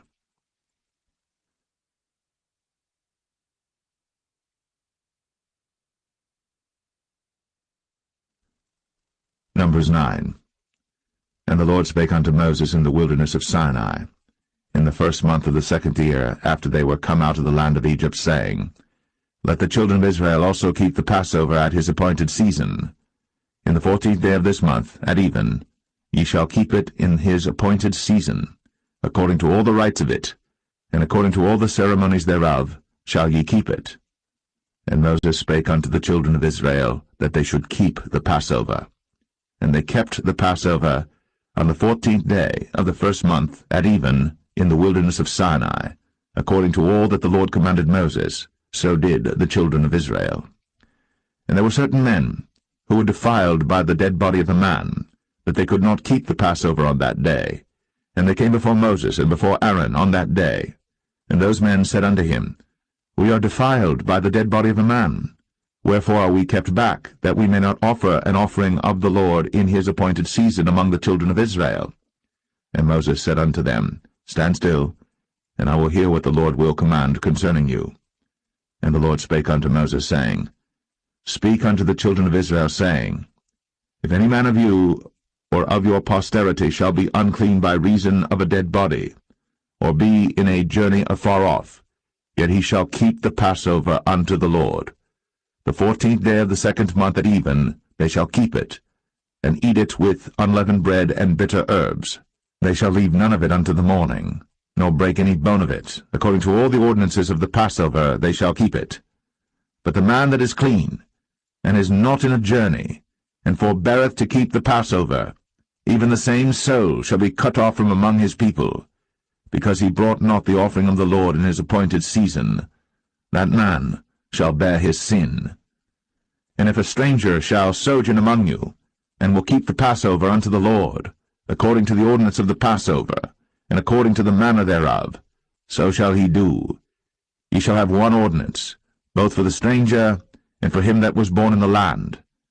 And on the day that the tabernacle was reared up, the cloud covered the tabernacle, namely, the tent of the testimony. And at even there was upon the tabernacle as it were the appearance of fire until the morning. So it was always. The cloud covered it by day, and the appearance of fire by night.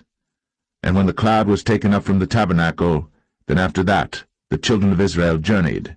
In the place where the cloud abode, there the children of Israel pitched their tents.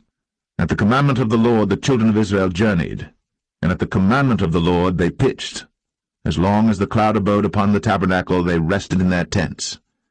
And when the cloud tarried long upon the tabernacle many days, then the children of Israel kept the charge of the Lord, and journeyed not.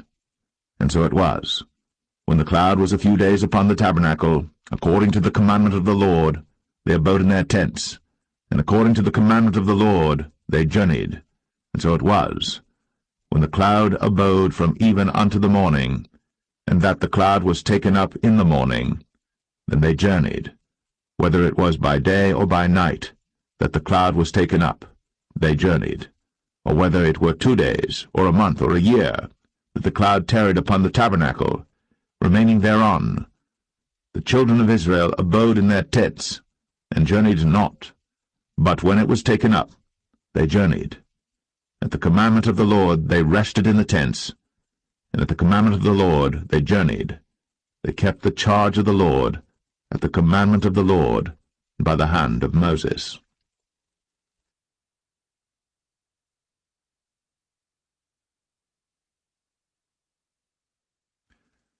Numbers 10. And the Lord spake unto Moses, saying, Make thee 2 trumpets of silver, of a whole piece shalt thou make them, that thou mayest use them for the calling of the assembly, and for the journeying of the camps. And when they shall blow with them, all the assembly shall assemble themselves to thee at the door of the tabernacle of the congregation. And if they blow but with 1 trumpet, then the princes, which are heads of the thousands of Israel, shall gather themselves unto thee.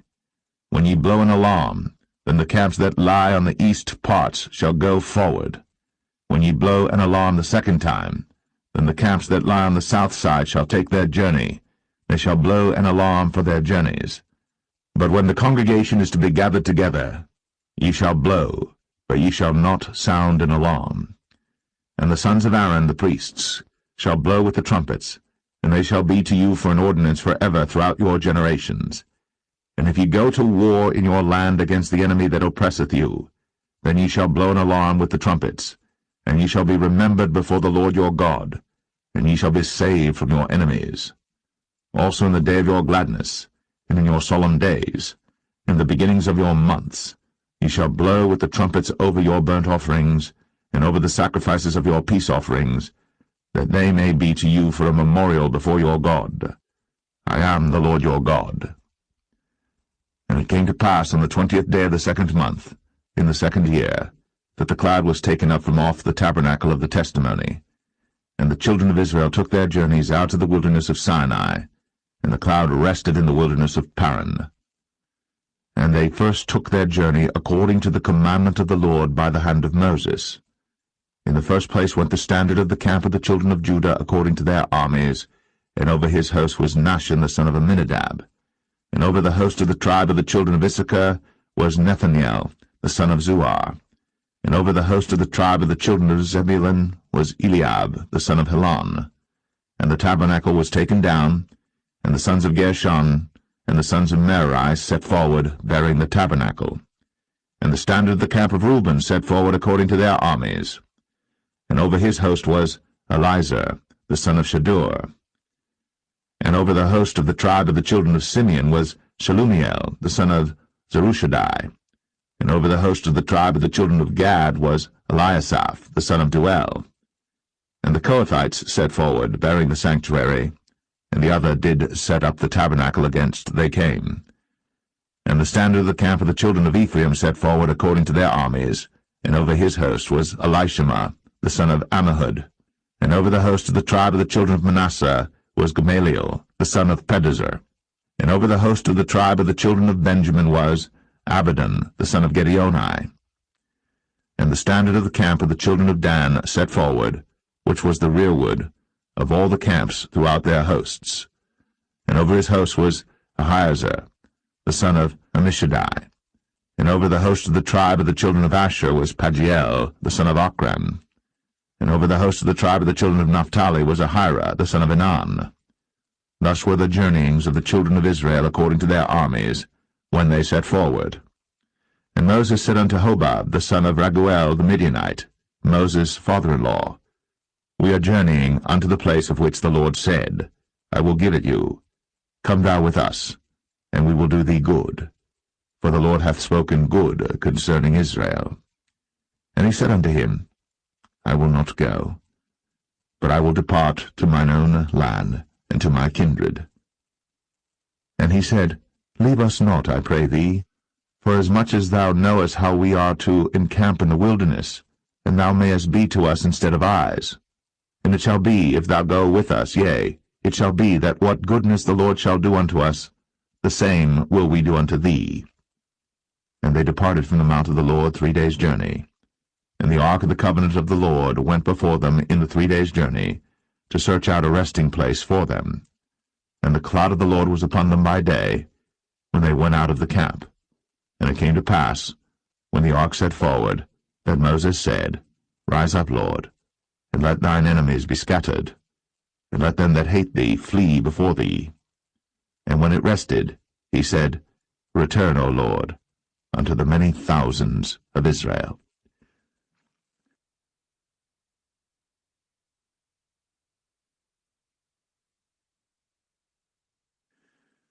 Numbers 11. And when the people complained, it displeased the Lord. And the Lord heard it, and his anger was kindled. And the fire of the Lord burnt among them, and consumed them that were in the uttermost parts of the camp. And the people cried unto Moses. And when Moses prayed unto the Lord, the fire was quenched. And he called the name of the place Taberah, because the fire of the Lord burnt among them. And the mixed multitude that was among them fell a-lusting. And the children of Israel also wept again, and said, Who shall give us flesh to eat? We remember the fish which we did eat in Egypt freely, the cucumbers, and the melons, and the leeks, and the onions, and the garlic. But now our soul is dried away.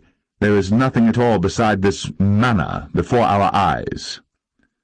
And the manna was as coriander seed, and the color thereof as the color of bdellium. And the people went about, and gathered it, and ground it in mills, or beat it in a mortar, and baked it in pans, and made cakes of it. And the taste of it was as the taste of fresh oil. And when the dew fell upon the camp in the night, the manna fell upon it. Then Moses heard the people weep throughout their families, every man in the door of his tent. And the anger of the Lord was kindled greatly. Moses also was displeased. And Moses said unto the Lord, Wherefore hast thou afflicted thy servant? And wherefore have I not found favor in thy sight, that thou layest the burden of all this people upon me? Have I conceived all this people? Have I begotten them, that thou shouldst say unto me, Carry them in thy bosom, as a nursing father beareth the sucking child, unto the land which thou swarest unto their fathers? Whence should I have flesh to give unto all this people? For they weep unto me, saying, Give us flesh, that we may eat. I am not able to bear all this people alone, because it is too heavy for me. And if thou deal thus with me, kill me, I pray thee, out of hand, if I have found favour in thy sight, and let me not see my wretchedness. And the Lord said unto Moses, Gather unto me 70 men of the elders of Israel, whom thou knowest to be the elders of the people, and officers over them, and bring them unto the tabernacle of the congregation, that they may stand there with thee. And I will come down and talk with thee there, and I will take of the Spirit which is upon thee, and will put it upon them, and they shall bear the burden of the people with thee, that thou bear it not thyself alone. And say thou unto the people, Sanctify yourselves against tomorrow, and ye shall eat flesh. For ye have wept in the ears of the Lord, saying, Who shall give us flesh to eat? For it was well with us in Egypt. Therefore the Lord will give you flesh, and ye shall eat. Ye shall not eat 1 day, nor 2 days, nor 5 days, neither 10 days, nor 20 days, but even a whole month, until it come out at your nostrils, and it be loathsome unto you, because that ye have despised the Lord which is among you, and have wept before him, saying, Why came we forth out of Egypt? And Moses said, The people among whom I am are 600,000 footmen, and thou hast said, I will give them flesh, that they may eat a whole month. Shall the flocks and the herds be slain for them to suffice them? Or shall all the fish of the sea be gathered together for them to suffice them? And the Lord said unto Moses, Is the Lord's hand waxed short? Thou shalt see now whether my word shall come to pass unto thee or not. And Moses went out, and told the people the words of the Lord, and gathered the 70 men of the elders of the people, and set them round about the tabernacle. And the Lord came down in the cloud, and spake unto him, and took of the Spirit that was upon him, and gave it unto the 70 elders. And it came to pass that, when the Spirit rested upon them, they prophesied, and did not cease. But there remained 2 of the men in the camp. The name of the one was Eldad, and the name of the other Medad. And the Spirit rested upon them, and they were of them that were written, but went not out unto the tabernacle, and they prophesied in the camp. And there ran a young man, and told Moses, and said, Eldad and Medad do prophesy in the camp. And Joshua the son of Nun, the servant of Moses, one of his young men, answered and said, My lord Moses, forbid them. And Moses said unto him, Enviest thou for my sake?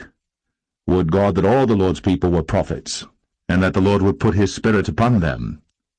And Moses gat him into the camp, he and the elders of Israel. And there went forth a wind from the Lord, and brought quails from the sea, and let them fall by the camp, as it were a day's journey on this side, and as it were a day's journey on the other side, round about the camp, and as it were 2 cubits high upon the face of the earth. And the people stood up all that day, and all that night, and all the next day. And they gathered the quails, he that gathered least gathered 10 homers, and they spread them all abroad for themselves round about the camp.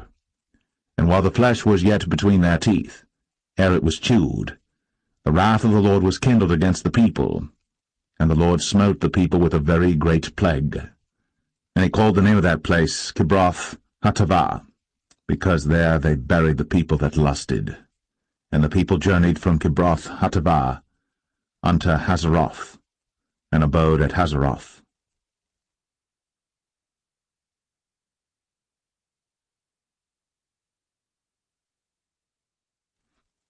Numbers 12. And Miriam and Aaron spake against Moses because of the Ethiopian woman whom he had married, for he had married an Ethiopian woman. And they said, Hath the Lord indeed spoken only by Moses?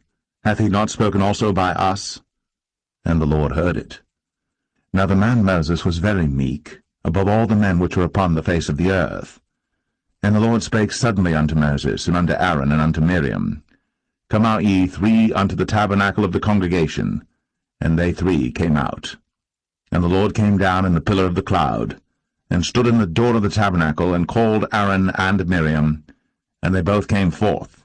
And he said, Hear now my words.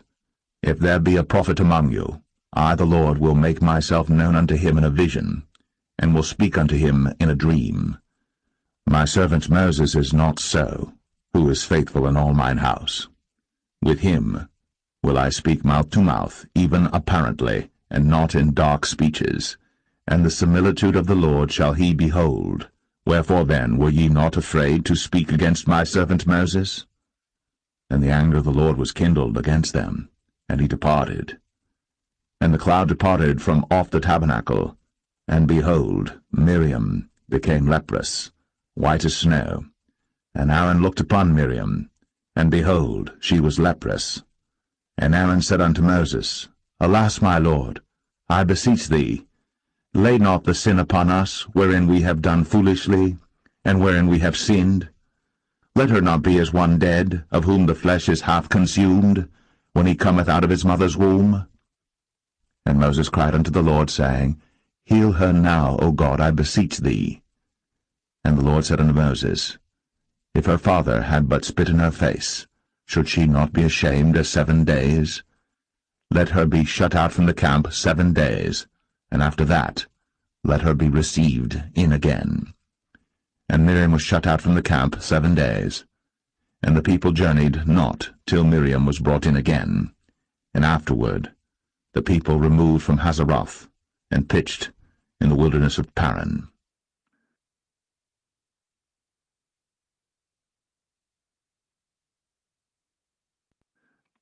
Numbers 13.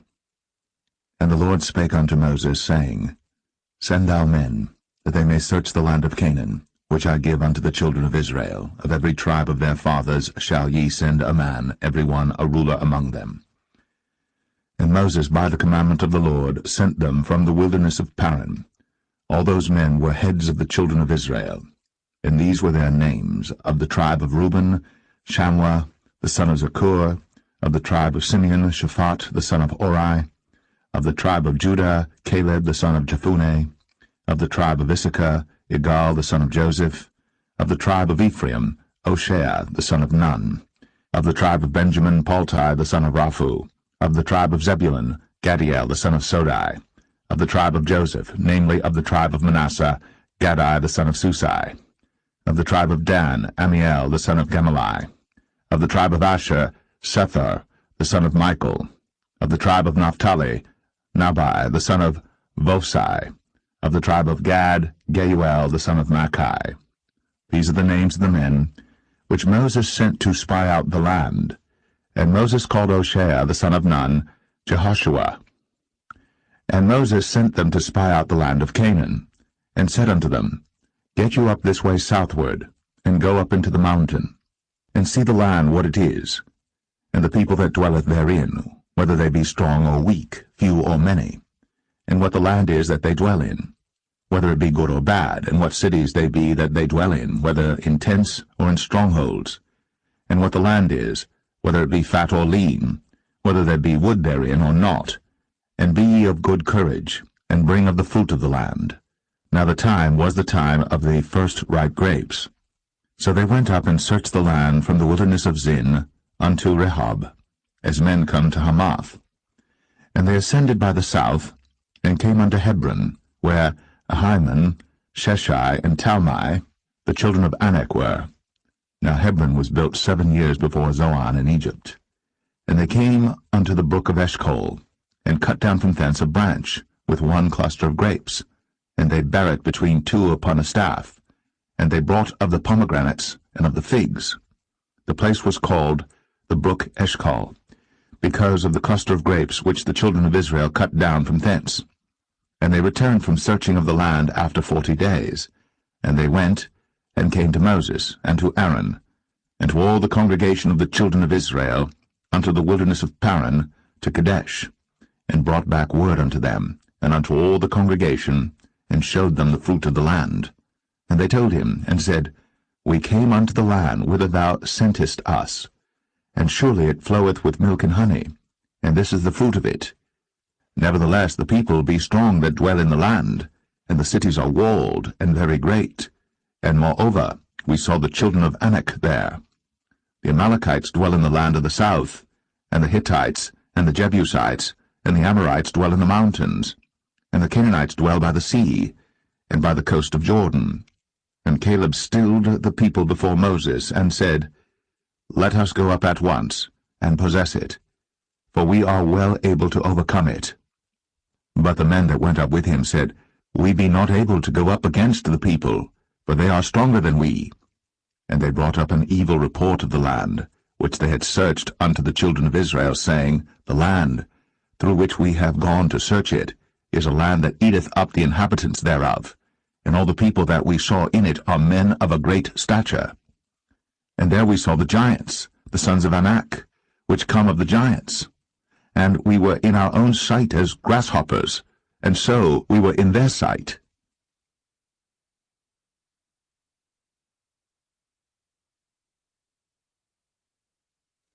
Numbers 14.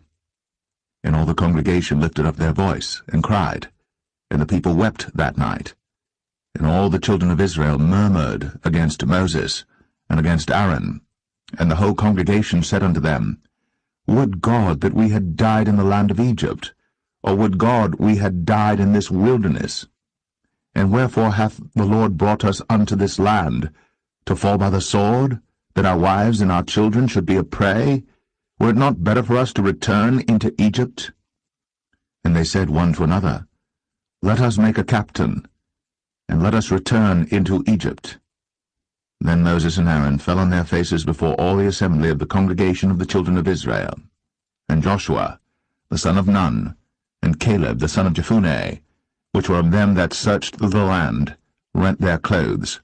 And they spake unto all the company of the children of Israel, saying, The land, which we passed through to search it, is an exceeding good land. If the Lord delight in us, then he will bring us into this land, and give it us, a land which floweth with milk and honey. Only rebel not ye against the Lord, neither fear ye the people of the land, for they are bread for us, their defense is departed from them, and the Lord is with us, fear them not. But all the congregation bade stone them with stones. And the glory of the Lord appeared in the tabernacle of the congregation before all the children of Israel. And the Lord said unto Moses, How long will this people provoke me? And how long will it be ere they believe me, for all the signs which I have shown among them? I will smite them with the pestilence, and disinherit them, and will make of thee a greater nation, and mightier than they. And Moses said unto the Lord, Then the Egyptians shall hear it, for thou broughtest up this people in thy might from among them, and they will tell it to the inhabitants of this land. For they have heard that thou, Lord, art among this people, that thou, Lord, art seen face to face, and that thy cloud standeth over them, and that thou goest before them by daytime in a pillar of a cloud, and in a pillar of fire by night. Now if thou shalt kill all this people as one man, then the nations which have heard the fame of thee will speak, saying, Because the Lord was not able to bring this people into the land which he sware unto them, therefore he hath slain them in the wilderness. And now I beseech thee, let the power of my Lord be great, according as thou hast spoken, saying, The Lord is long-suffering, and of great mercy, forgiving iniquity and transgression, and by no means clearing the guilty, visiting the iniquity of the fathers upon the children unto the third and fourth generation. Pardon, I beseech thee, the iniquity of this people according unto the greatness of thy mercy, and as thou hast forgiven this people from Egypt even until now. And the Lord said, I have pardoned according to thy word.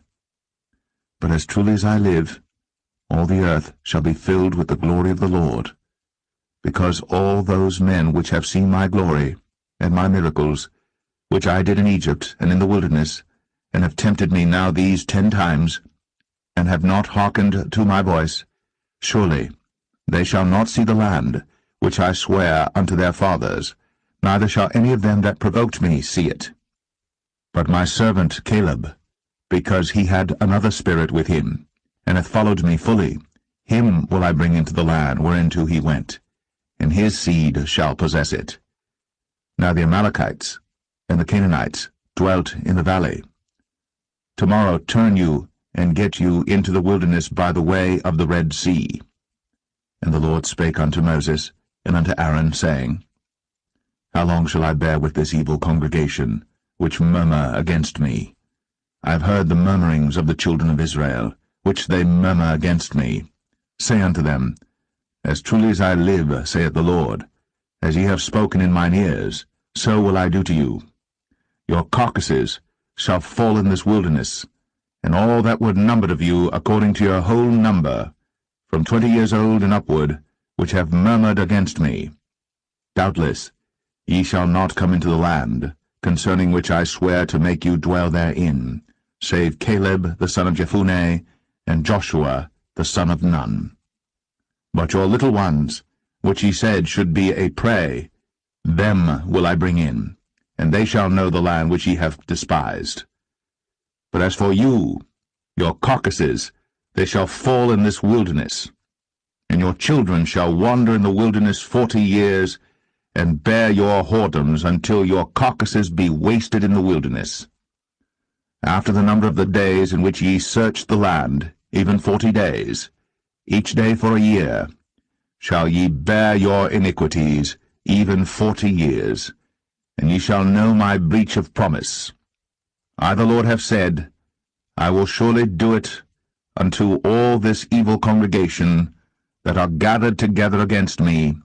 In this wilderness they shall be consumed, and there they shall die. And the men which Moses sent to search the land, who returned, and made all the congregation to murmur against him by bringing up a slander upon the land, even those men that did bring up the evil report upon the land, died by the plague before the Lord. But Joshua the son of Nun, and Caleb the son of Jephunneh, which were of the men that went to search the land, lived still. And Moses told these sayings unto all the children of Israel, and the people mourned greatly. And they rose up early in the morning, and gat them up into the top of the mountain, saying, Lo, we be here, and will go up unto the place which the Lord hath promised, for we have sinned. And Moses said, Wherefore now do ye transgress the commandment of the Lord? But it shall not prosper. Go not up, for the Lord is not among you, that ye be not smitten before your enemies. For the Amalekites and the Canaanites are there before you, and ye shall fall by the sword, because ye are turned away from the Lord. Therefore the Lord will not be with you. But they presumed to go up unto the hilltop. Nevertheless the ark of the covenant of the Lord and Moses departed not out of the camp. Then the Amalekites came down, and the Canaanites which dwelt in that hill, and smote them, and discomfited them, even unto Hormah.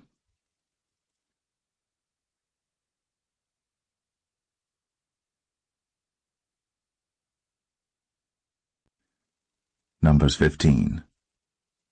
And the Lord spake unto Moses, saying, Speak unto the children of Israel, and say unto them, When ye be come into the land of your habitations, which I give unto you, and will make an offering by fire unto the Lord, a burnt offering, or a sacrifice in performing a vow, or in a freewill offering, or in your solemn feasts, to make a sweet savour unto the Lord, of the herd or of the flock, then shall he that offereth his offering unto the Lord bring a meat offering of 1/10 deal of flour mingled with the 4th part of an hin of oil, and the 4th part of an hin of wine for a drink offering shalt thou prepare with the burnt offering or sacrifice for 1 lamb. Or for a ram thou shalt prepare for a meat offering 2/10 deals of flour mingled with the 3rd part of an hin of oil. And for a drink offering thou shalt offer the 3rd part of an hin of wine for a sweet savour unto the Lord. And when thou preparest a bullock for a burnt offering, or for a sacrifice in performing a vow, or peace offerings unto the Lord, then shall he bring with a bullock a meat offering of 3/10 deals of flour mingled with 1/2 an hin of oil.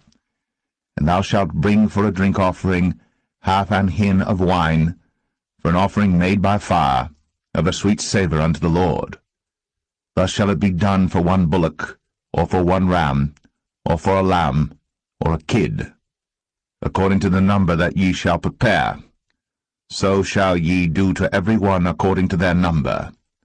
All that are born of the country shall do these things after this manner, in offering an offering made by fire, of a sweet savour unto the Lord.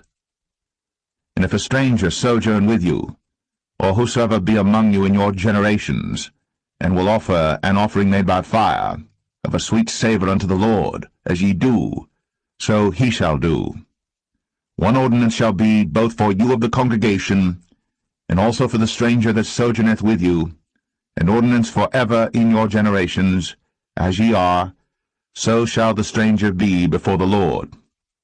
One law and one manner shall be for you, and for the stranger that sojourneth with you. And the Lord spake unto Moses, saying, Speak unto the children of Israel, and say unto them, When ye come into the land whither I bring you, then it shall be that when ye eat of the bread of the land, ye shall offer up an heave offering unto the Lord. Ye shall offer up a cake of the first of your dough for an heave offering. As ye do the heave offering of the threshing floor, so shall ye heave it. Of the first of your dough ye shall give unto the Lord an heave offering in your generations. And if ye have erred, and not observed all these commandments which the Lord hath spoken unto Moses, even all that the Lord hath commanded you by the hand of Moses, from the day that the Lord commanded Moses, and henceforward among your generations, then it shall be, if aught be committed by ignorance without the knowledge of the congregation, that all the congregation shall offer one young bullock for a burnt offering, for a sweet savour unto the Lord, with his meat offering and his drink offering, according to the manner, and one kid of the goats for a sin offering. And the priest shall make an atonement for all the congregation of the children of Israel, and shall be forgiven them, for it is ignorance. And they shall bring their offering, a sacrifice made by fire unto the Lord, and their sin offering before the Lord, for their ignorance. And it shall be forgiven all the congregation of the children of Israel, and the stranger that sojourneth among them, seeing all the people were in ignorance. And if any soul sin through ignorance, then he shall bring a she-goat of the first year for sin offering, and the priest shall make an atonement for the soul that sinneth ignorantly. When he sinneth by ignorance before the Lord, to make an atonement for him, and it shall be forgiven him. Ye shall have one law for him that sinneth through ignorance, both for him that is born among the children of Israel, and for the stranger that sojourneth among them.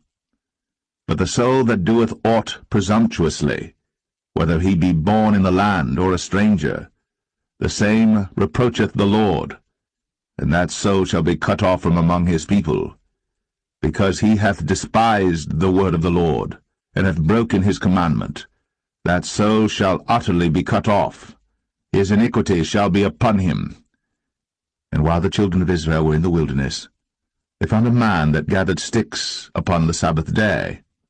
And they that found him gathering sticks brought him unto Moses and Aaron, and unto all the congregation. And they put him in ward, because it was not declared what should be done to him. And the Lord said unto Moses, The man shall be surely put to death. All the congregation shall stone him with stones without the camp. And all the congregation brought him without the camp, and stoned him with stones, and he died, as the Lord commanded Moses. And the Lord spake unto Moses, saying, Speak unto the children of Israel, and bid them that they make them fringes in the borders of their garments throughout their generations, and that they put upon the fringe of the borders a ribbon of blue. And it shall be unto you for a fringe, that ye may look upon it, and remember all the commandments of the Lord, and do them, and that ye seek not after your own heart, and your own eyes, after which ye used to go a-whoring, that ye may remember, and do all my commandments, and be holy unto your God.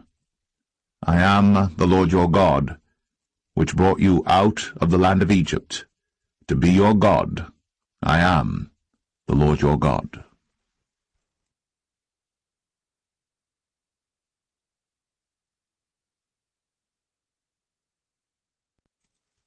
Numbers 16.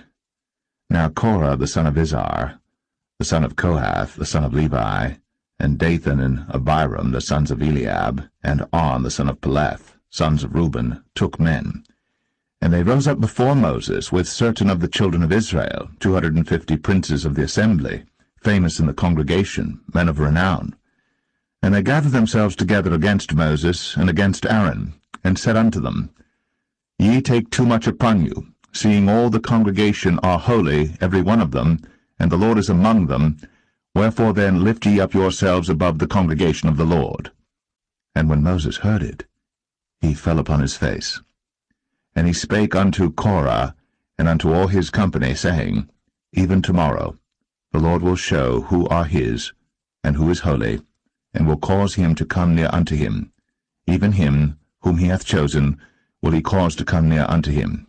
This do, take your censers, Korah, and all his company, and put fire therein, and put incense in them before the Lord tomorrow.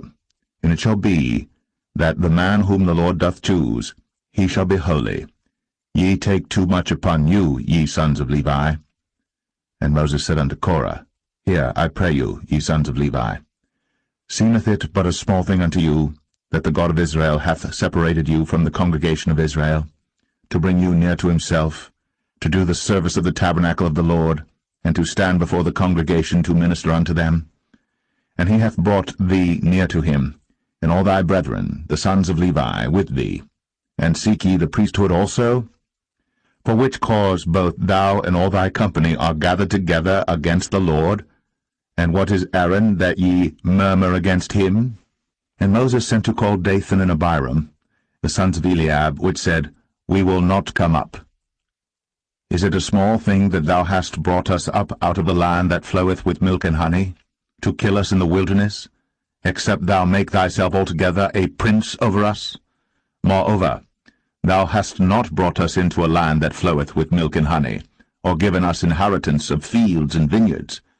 Wilt thou put out the eyes of these men? We will not come up. And Moses was very wroth, and said unto the Lord, Respect not thou their offering. I have not taken one ass from them, neither have I hurt one of them. And Moses said unto Korah, Be thou and all thy company before the Lord, thou and they, and Aaron, tomorrow. And take every man his censer, and put incense in them, and bring ye before the Lord every man his censer, 250 censers, thou also, and Aaron, each of you his censer. And they took every man his censer, and put fire in them, and laid incense thereon, and stood in the door of the tabernacle of the congregation with Moses and Aaron. And Korah gathered all the congregation against them unto the door of the tabernacle of the congregation. And the glory of the Lord appeared unto all the congregation. And the Lord spake unto Moses and unto Aaron, saying, Separate yourselves from among this congregation, that I may consume them in a moment. And they fell upon their faces, and said, O God, the God of the spirits of all flesh, shall one man sin, and wilt thou be wroth with all the congregation? And the Lord spake unto Moses, saying, Speak unto the congregation, saying, Get you up from about the tabernacle of Korah, Dathan, and Abiram. And Moses rose up, and went unto Dathan and Abiram, and the elders of Israel followed him. And he spake unto the congregation, saying, Depart, I pray you, from the tents of these wicked men, and touch nothing of theirs, lest ye be consumed in all their sins. So they gat up from the tabernacle of Korah, Dathan and Abiram, on every side. And Dathan and Abiram came out, and stood in the door of their tents, and their wives and their sons, and their little children. And Moses said, Hereby ye shall know that the Lord hath sent me to do all these works, for I have not done them of mine own mind. If these men die the common death of all men, or if they be visited after the visitation of all men, then the Lord hath not sent me. But if the Lord make a new thing, and the earth open her mouth, and swallow them up with all that appertain unto them, and they go down quick into the pit, then ye shall understand that these men have provoked the Lord. And it came to pass, as he had made an end of speaking all these words, that the ground clave asunder that was under them, and the earth opened her mouth, and swallowed them up, and their houses, and all the men that appertained unto Korah, and all their goods. They and all that appertained to them went down alive into the pit, and the earth closed upon them, and they perished from among the congregation. And all Israel that were round about them fled at the cry of them, for they said, Lest the earth swallow us up also. And there came out a fire from the Lord, and consumed the 250 men that offered incense. And the Lord spake unto Moses, saying, Speak unto Eleazar, the son of Aaron the priest, that he take up the censers out of the burning, and scatter thou the fire yonder, for they are hallowed. The censers of these sinners against their own souls, let them make them broad plates for a covering of the altar, for they offered them before the Lord. Therefore they are hallowed, and they shall be a sign unto the children of Israel. And Eleazar the priest took the brazen censers wherewith they that were burnt had offered, and they were made broad plates for a covering of the altar, to be a memorial unto the children of Israel, that no stranger which is not of the seed of Aaron come near to offer incense before the Lord, that he be not as Korah and as his company, as the Lord said to him by the hand of Moses. But on the morrow all the congregation of the children of Israel murmured against Moses and against Aaron, saying, Ye have killed the people of the Lord. And it came to pass, when the congregation was gathered against Moses and against Aaron, that they looked toward the tabernacle of the congregation, and behold, the cloud covered it, and the glory of the Lord appeared. And Moses and Aaron came before the tabernacle of the congregation. And the Lord spake unto Moses, saying, Get you up from among this congregation, that I may consume them as in a moment. And they fell upon their faces. And Moses said unto Aaron, Take a censer, and put fire therein from off the altar, and put on incense, and go quickly unto the congregation, and make an atonement for them. For there is wrath gone out from the Lord, the plague is begun. And Aaron took as Moses commanded, and ran into the midst of the congregation, and behold, the plague was begun among the people. And he put on incense, and made an atonement for the people. And he stood between the dead and the living, and the plague was stayed. Now they that died in the plague were 14,700, beside them that died about the matter of Korah. And Aaron returned unto Moses, unto the door of the tabernacle of the congregation, and the plague was stayed.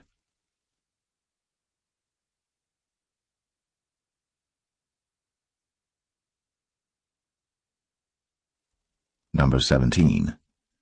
And the Lord spake unto Moses, saying, Speak unto the children of Israel, and take of every one of them a rod according to the house of their fathers, of all their princes according to the house of their fathers 12 rods.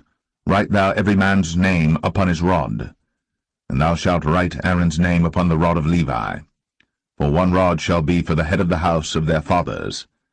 And thou shalt lay them up in the tabernacle of the congregation before the testimony, where I will meet with you.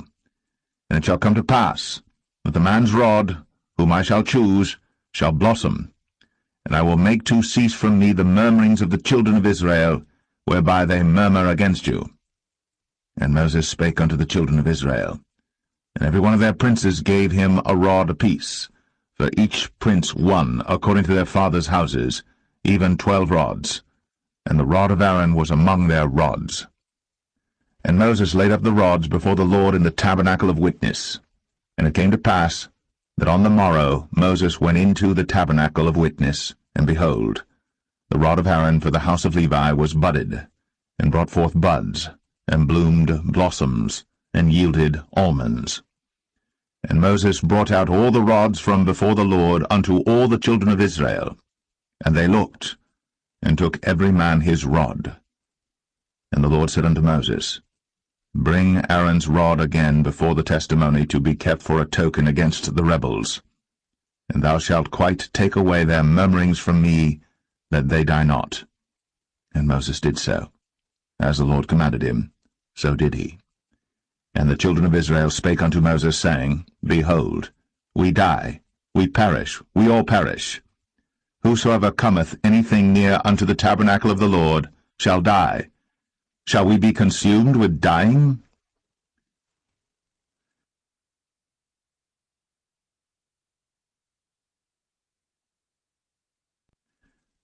Numbers 18. And the Lord said unto Aaron, Thou and thy sons, and thy father's house with thee shall bear the iniquity of the sanctuary, and thou and thy sons with thee shall bear the iniquity of your priesthood. And thy brethren also of the tribe of Levi, the tribe of thy father, bring thou with thee, that they may be joined unto thee, and minister unto thee. But thou and thy sons with thee shall minister before the tabernacle of witness. And they shall keep thy charge, and the charge of all the tabernacle. Only they shall not come nigh the vessels of the sanctuary and the altar, that neither they nor ye also die. And they shall be joined unto thee, and keep the charge of the tabernacle of the congregation, for all the service of the tabernacle. And a stranger shall not come nigh unto you. And ye shall keep the charge of the sanctuary, and the charge of the altar, that there be no wrath any more upon the children of Israel. And I, behold, I have taken your brethren the Levites from among the children of Israel. To you they are given as a gift for the Lord, to do the service of the tabernacle of the congregation.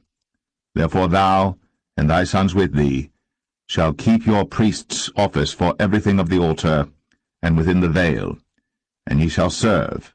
I have given your priest's office unto you as a service of gift, and the stranger that cometh nigh shall be put to death. And the Lord spake unto Aaron, Behold, I also have given thee the charge of mine heave offerings of all the hallowed things of the children of Israel.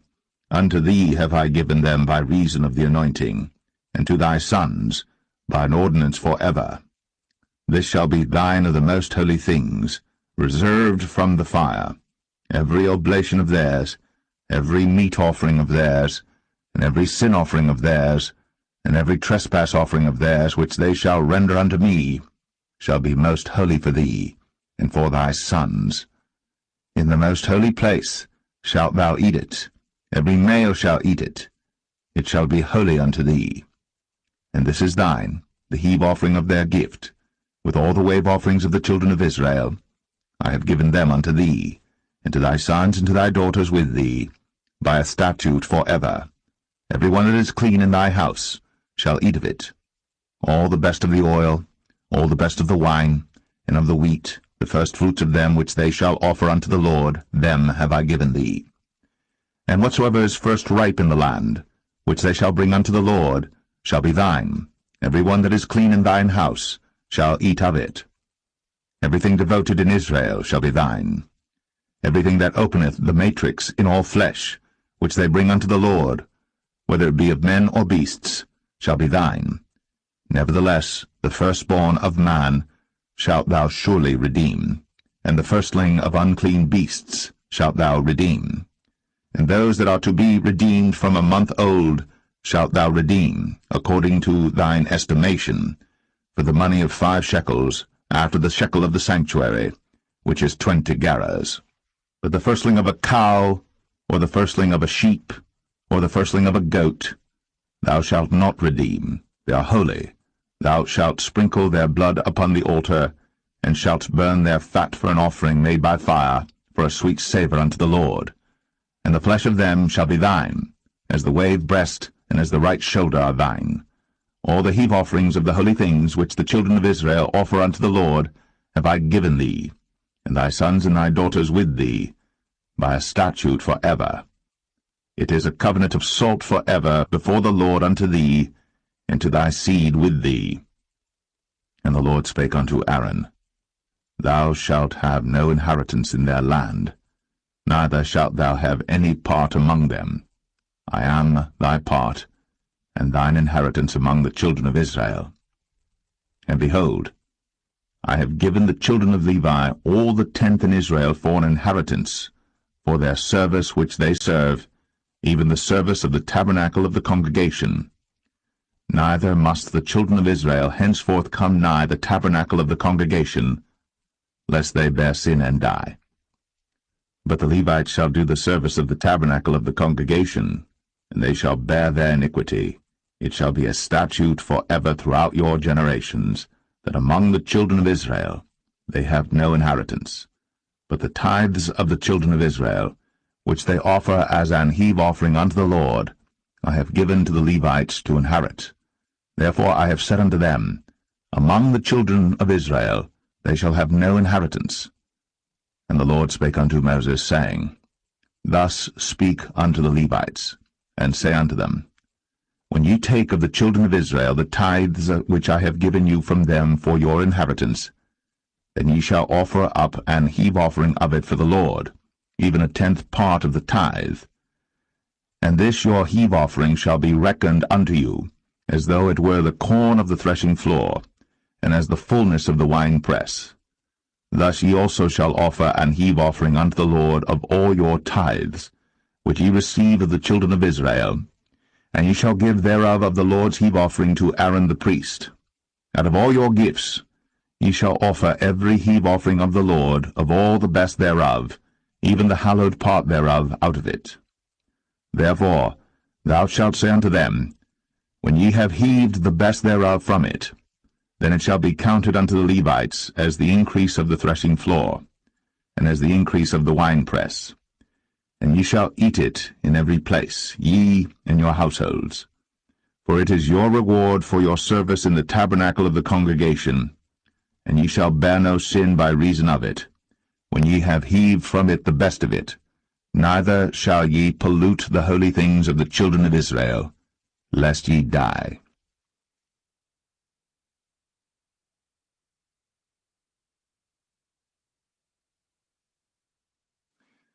Numbers 19. And the Lord spake unto Moses and unto Aaron, saying, This is the ordinance of the law which the Lord hath commanded, saying, Speak unto the children of Israel, that they bring thee a red heifer without spot, wherein is no blemish, and upon which never came yoke. And ye shall give her unto Eleazar the priest, that he may bring her forth without the camp, and one shall slay her before his face. And Eleazar the priest shall take of her blood with his finger, and sprinkle of her blood directly before the tabernacle of the congregation 7 times. And one shall burn the heifer in his sight, her skin and her flesh, and her blood, with her dung shall he burn. And the priest shall take cedar wood and hyssop, and scarlet, and cast it into the midst of the burning of the heifer. Then the priest shall wash his clothes, and he shall bathe his flesh in water, and afterward he shall come into the camp, and the priest shall be unclean until the even. And he that burneth her shall wash his clothes in water, and bathe his flesh in water, and shall be unclean until the even. And the man that is clean shall gather up the ashes of the heifer, and lay them up without the camp in a clean place, and it shall be kept for the congregation of the children of Israel for a water of separation. It is a purification for sin. And he that gathereth the ashes of the heifer shall wash his clothes, and be unclean until the even. And it shall be unto the children of Israel, and unto the stranger that sojourneth among them, for a statute for ever. He that toucheth the dead body of any man shall be unclean 7 days. He shall purify himself with it on the 3rd day, and on the 7th day he shall be clean. But if he purify not himself the 3rd day, then the 7th day he shall not be clean. Whosoever toucheth the dead body of any man that is dead, and purifieth not himself, defileth the tabernacle of the Lord, and that soul shall be cut off from Israel, because the water of separation was not sprinkled upon him. He shall be unclean, his uncleanness is yet upon him. This is the law when a man dieth in a tent. All that come into the tent, and all that is in the tent, shall be unclean 7 days. And every open vessel which hath no covering bound upon it is unclean. And whosoever toucheth one that is slain with a sword in the open fields, or a dead body, or a bone of a man, or a grave, shall be unclean 7 days. And for an unclean person they shall take of the ashes of the burnt heifer, of purification for sin, and running water shall be put thereto in a vessel. And a clean person shall take hyssop, and dip it in the water, and sprinkle it upon the tent, and upon all the vessels, and upon the persons that were there, and upon him that touched a bone, or one slain, or one dead, or a grave. And the clean person shall sprinkle upon the unclean on the 3rd day, and on the 7th day. And on the 7th day he shall purify himself, and wash his clothes, and bathe himself in water, and shall be clean at even. But the man that shall be unclean, and shall not purify himself, that soul shall be cut off from among the congregation, because he hath defiled the sanctuary of the Lord, The water of separation hath not been sprinkled upon him. He is unclean. And it shall be a perpetual statute unto them, that he that sprinkleth the water of separation shall wash his clothes, and he that toucheth the water of separation shall be unclean until even. And whatsoever the unclean person toucheth shall be unclean, and the soul that toucheth it shall be unclean until even.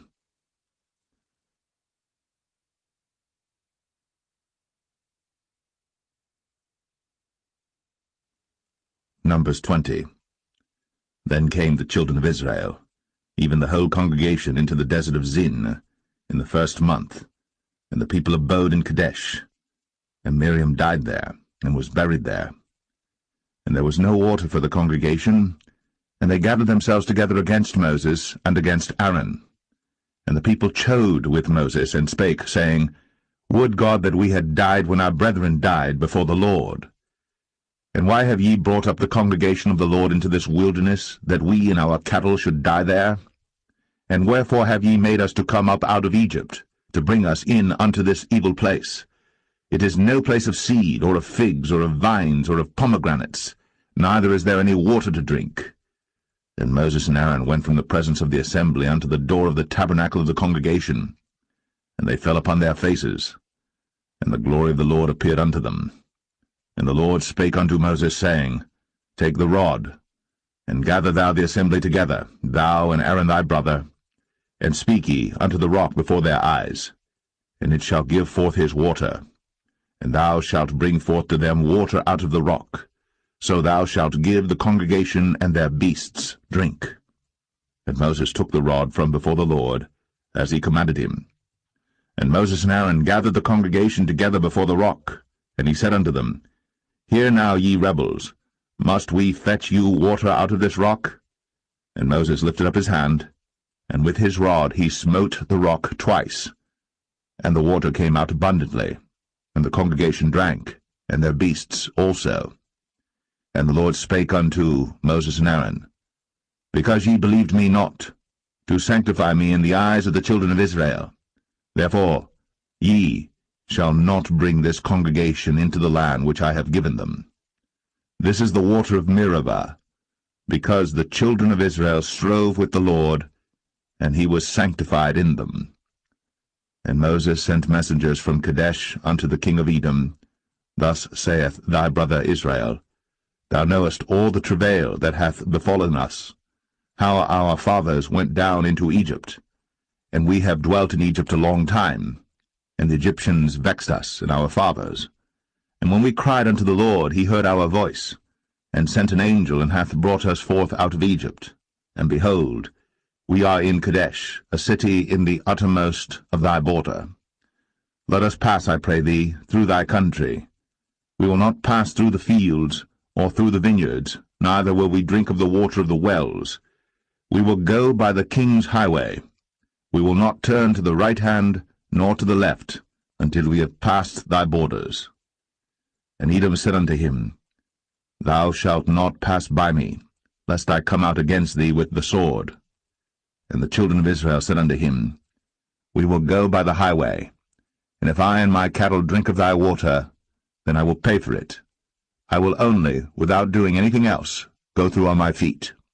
And he said, Thou shalt not go through. And Edom came out against him with much people, and with a strong hand. Thus Edom refused to give Israel passage to his border. Wherefore Israel turned away from him. And the children of Israel, even the whole congregation, journeyed from Kadesh, and came unto Mount Or. And the Lord spake unto Moses and Aaron in Mount Or, by the coast of the land of Edom, saying, Aaron shall be gathered unto his people, for he shall not enter into the land which I have given unto the children of Israel, because ye rebelled against my word at the water of Meribah. Take Aaron and Eleazar his son, and bring them up unto Mount Or, and strip Aaron of his garments, and put them upon Eleazar his son, and Aaron shall be gathered unto his people, and shall die there. And Moses did as the Lord commanded, and they went up into Mount Or, in the sight of all the congregation. And Moses stripped Aaron of his garments, and put them upon Eleazar his son, And Aaron died there, in the top of the mount. And Moses and Eleazar came down from the mount. And when all the congregation saw that Aaron was dead, they mourned for Aaron 30 days, even all the house of Israel.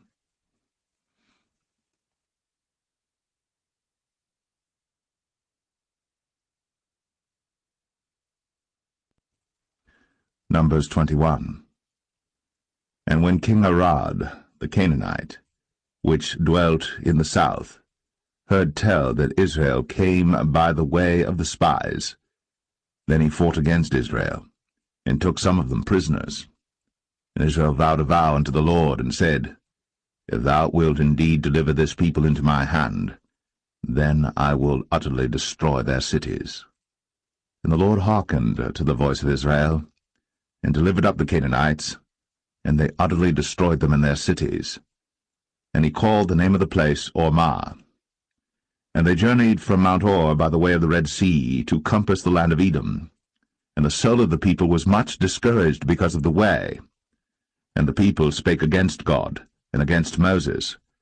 Wherefore have ye brought us up out of Egypt to die in the wilderness? For there is no bread, neither is there any water, and our soul loatheth this light bread.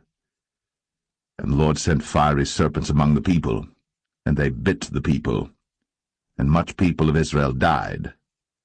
Therefore the people came to Moses and said, We have sinned, for we have spoken against the Lord, and against thee. Pray unto the Lord that he take away the serpents from us. And Moses prayed for the people. And the Lord said unto Moses, Make thee a fiery serpent, and set it upon a pole. And it shall come to pass, that every one that is bitten, when he looketh upon it, shall live. And Moses made a serpent of brass, and put it upon a pole. And it came to pass, that if a serpent had bitten any man, when he beheld the serpent of brass, he lived. And the children of Israel set forward, and pitched in Oboth. And they journeyed from Oboth, and pitched at Abarim, in the wilderness which is before Moab, toward the sunrising. From thence they removed, and pitched in the valley of Zered. From thence they removed, and pitched on the other side of Arnon, which is in the wilderness that cometh out of the coasts of the Amorites. For Arnon is the border of Moab, between Moab and the Amorites. Wherefore it is said in the book of the wars of the Lord, what he did in the Red Sea, and in the brooks of Arnon, and at the stream of the brooks that goeth down to the dwelling of Ar, and lieth upon the border of Moab. And from thence they went to Beer, that is the well whereof the Lord spake unto Moses, Gather the people together, and I will give them water.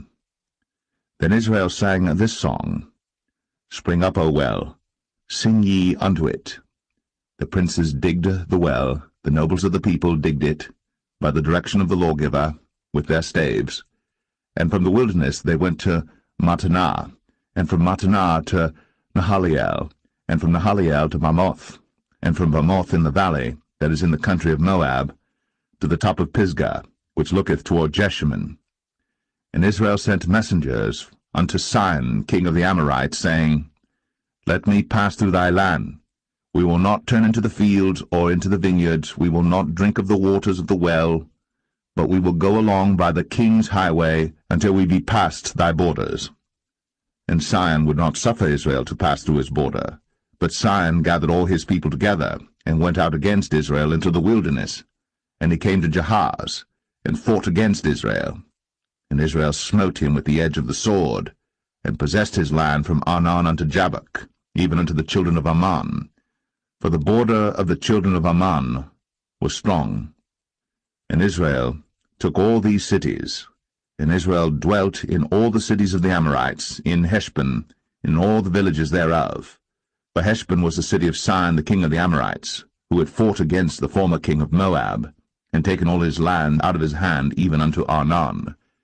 Wherefore they that speak in Proverbs say, Come into Heshbon, let the city of Sihon be built and prepared. For there is a fire gone out of Heshbon, a flame from the city of Sihon. It hath consumed Ar of Moab, and the lords of the high places of Arnon. Woe to thee, Moab! Thou art undone, O people of Chemosh! He hath given his sons that escaped, and his daughters, into captivity unto Sihon king of the Amorites.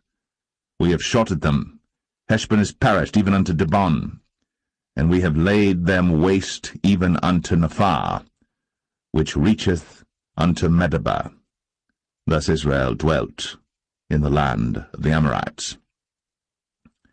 And Moses sent to spy out Jazer, and they took the villages thereof, and drove out the Amorites that were there. And they turned, and went up by the way of Bashan, and Og the king of Bashan went out against them, he and all his people, to the battle at Edrei. And the Lord said unto Moses, Fear him not, for I have delivered him into thy hand, and all his people in his land. And thou shalt do to him as thou didst unto Sihon king of the Amorites, which dwelt at Heshbon. So they smote him, and his sons, and all his people, until there was none left him alive, and they possessed his land.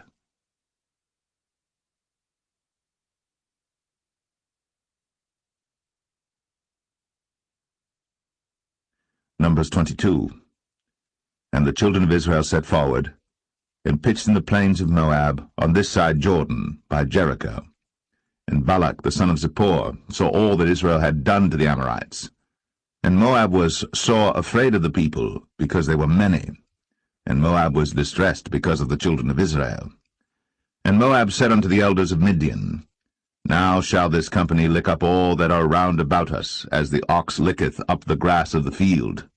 And Balak the son of Zippor was king of the Moabites at that time.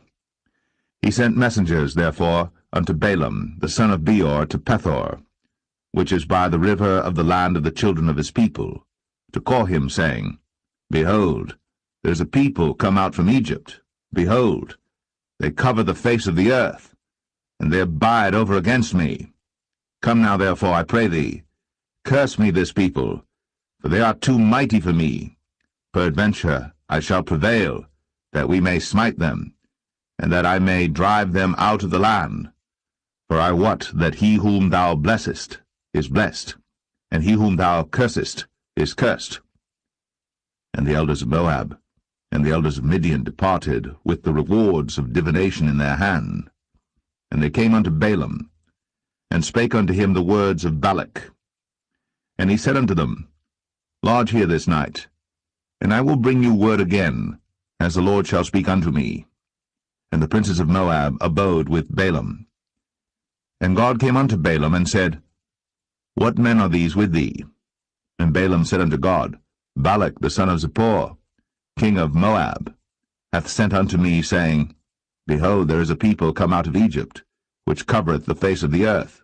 Come now, curse me them. Peradventure I shall be able to overcome them, and drive them out. And God said unto Balaam, Thou shalt not go with them. Thou shalt not curse the people, for they are blessed. And Balaam rose up in the morning, and said unto the princes of Balak, Get you into your land, for the Lord refuseth to give me leave to go with you. And the princes of Moab rose up, and they went unto Balak, and said, Balaam refuseth to come with us. And Balak sent yet again princes, more and more honorable than they. And they came to Balaam, and said to him, Thus saith Balak the son of Zippor, Let nothing, I pray thee, hinder thee from coming unto me. For I will promote thee unto very great honor, and I will do whatsoever thou sayest unto me. Come therefore, I pray thee, curse me this people.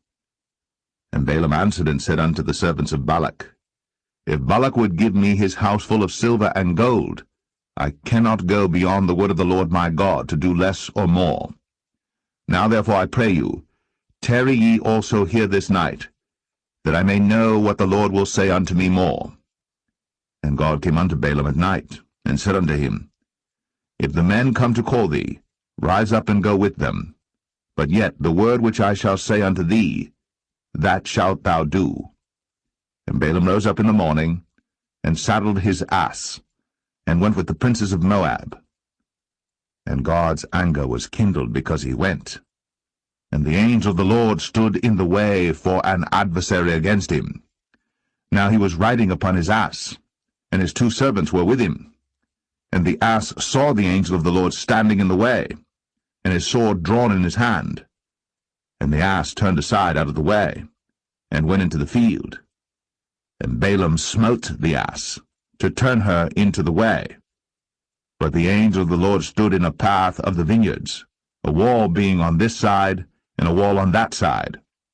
And when the ass saw the angel of the Lord, she thrust herself unto the wall, and crushed Balaam's foot against the wall. And he smote her again. And the angel of the Lord went further, and stood in a narrow place, where was no way to turn either to the right hand or to the left.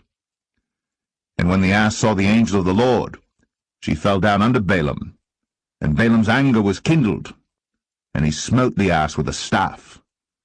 And the Lord opened the mouth of the ass, and she said unto Balaam, What have I done unto thee, that thou hast smitten me these 3 times? And Balaam said unto the ass, Because thou hast mocked me, I would there were a sword in mine hand, for now would I kill thee. And the ass said unto Balaam, Am not I thine ass, upon which thou hast ridden ever since I was thine unto this day? Was I ever wont to do so unto thee? And he said, Nay. Then the Lord opened the eyes of Balaam, and he saw the angel of the Lord standing in the way, and his sword drawn in his hand. And he bowed down his head, and fell flat on his face. And the angel of the Lord said unto him, Wherefore hast thou smitten thine ass these 3 times? Behold, I went out to withstand thee, because thy way is perverse before me. And the ass saw me, and turned from me these 3 times. Unless she had turned from me, surely now also I had slain thee, and saved her alive. And Balaam said unto the angel of the Lord, I have sinned, for I knew not that thou stoodest in the way against me. Now therefore, if it displease thee, I will get me back again. And the angel of the Lord said unto Balaam, Go with the men, but only the word that I shall speak unto thee, that thou shalt speak. So Balaam went with the princes of Balak. And when Balak heard that Balaam was come, he went out to meet him unto a city of Moab, which is in the border of Arnon, which is in the utmost coast. And Balak said unto Balaam, Did I not earnestly send unto thee to call thee? Wherefore camest thou not unto me? Am I not able indeed to promote thee to honour? And Balaam said unto Balak, Lo, I am come unto thee. Have I now any power at all to say anything? The word that God putteth in my mouth, that shall I speak. And Balaam went with Balak, and they came unto Kirjath-Uzoth. And Balak offered oxen and sheep, and sent to Balaam, and to the princes that were with him. And it came to pass on the morrow that Balak took Balaam, and brought him up into the high places of Baal, that thence he might see the utmost part of the people.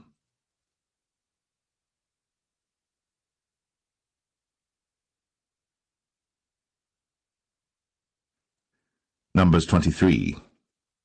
And Balaam said unto Balak, Build me here 7 altars, and prepare me here 7 oxen and 7 rams. And Balak did as Balaam had spoken. And Balak and Balaam offered on every altar a bullock and a ram. And Balaam said unto Balak, Stand by thy burnt offering, and I will go. Peradventure the Lord will come to meet me, and whatsoever he showeth me, I will tell thee. And he went to an high place. And God met Balaam, and he said unto him, I have prepared 7 altars, and I have offered upon every altar a bullock and a ram. And the Lord put a word in Balaam's mouth, and said, Return unto Balak, and thus thou shalt speak. And he returned unto him, and lo, he stood by his burnt sacrifice, he and all the princes of Moab.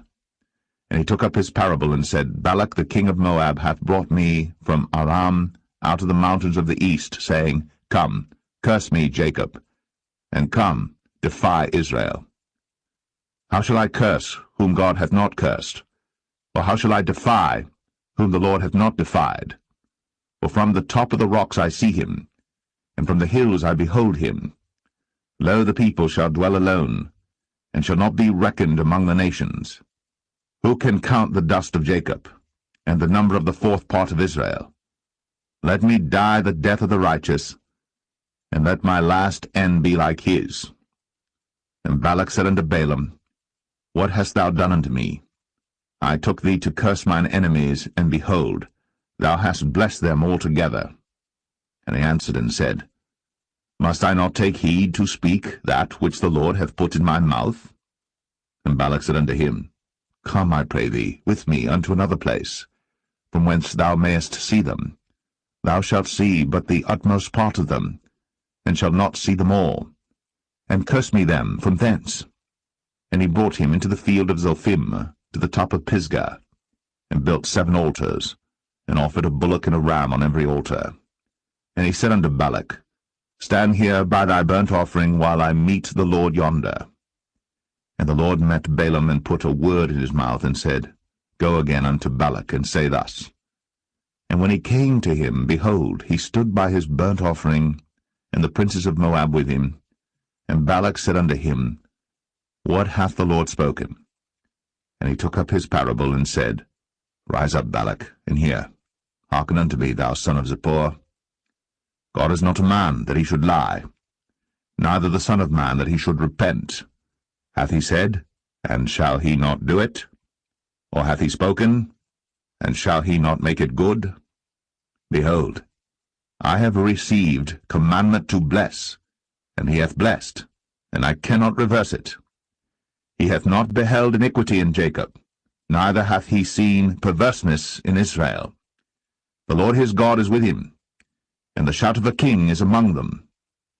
God brought them out of Egypt. He hath, as it were, the strength of an unicorn. Surely there is no enchantment against Jacob, neither is there any divination against Israel.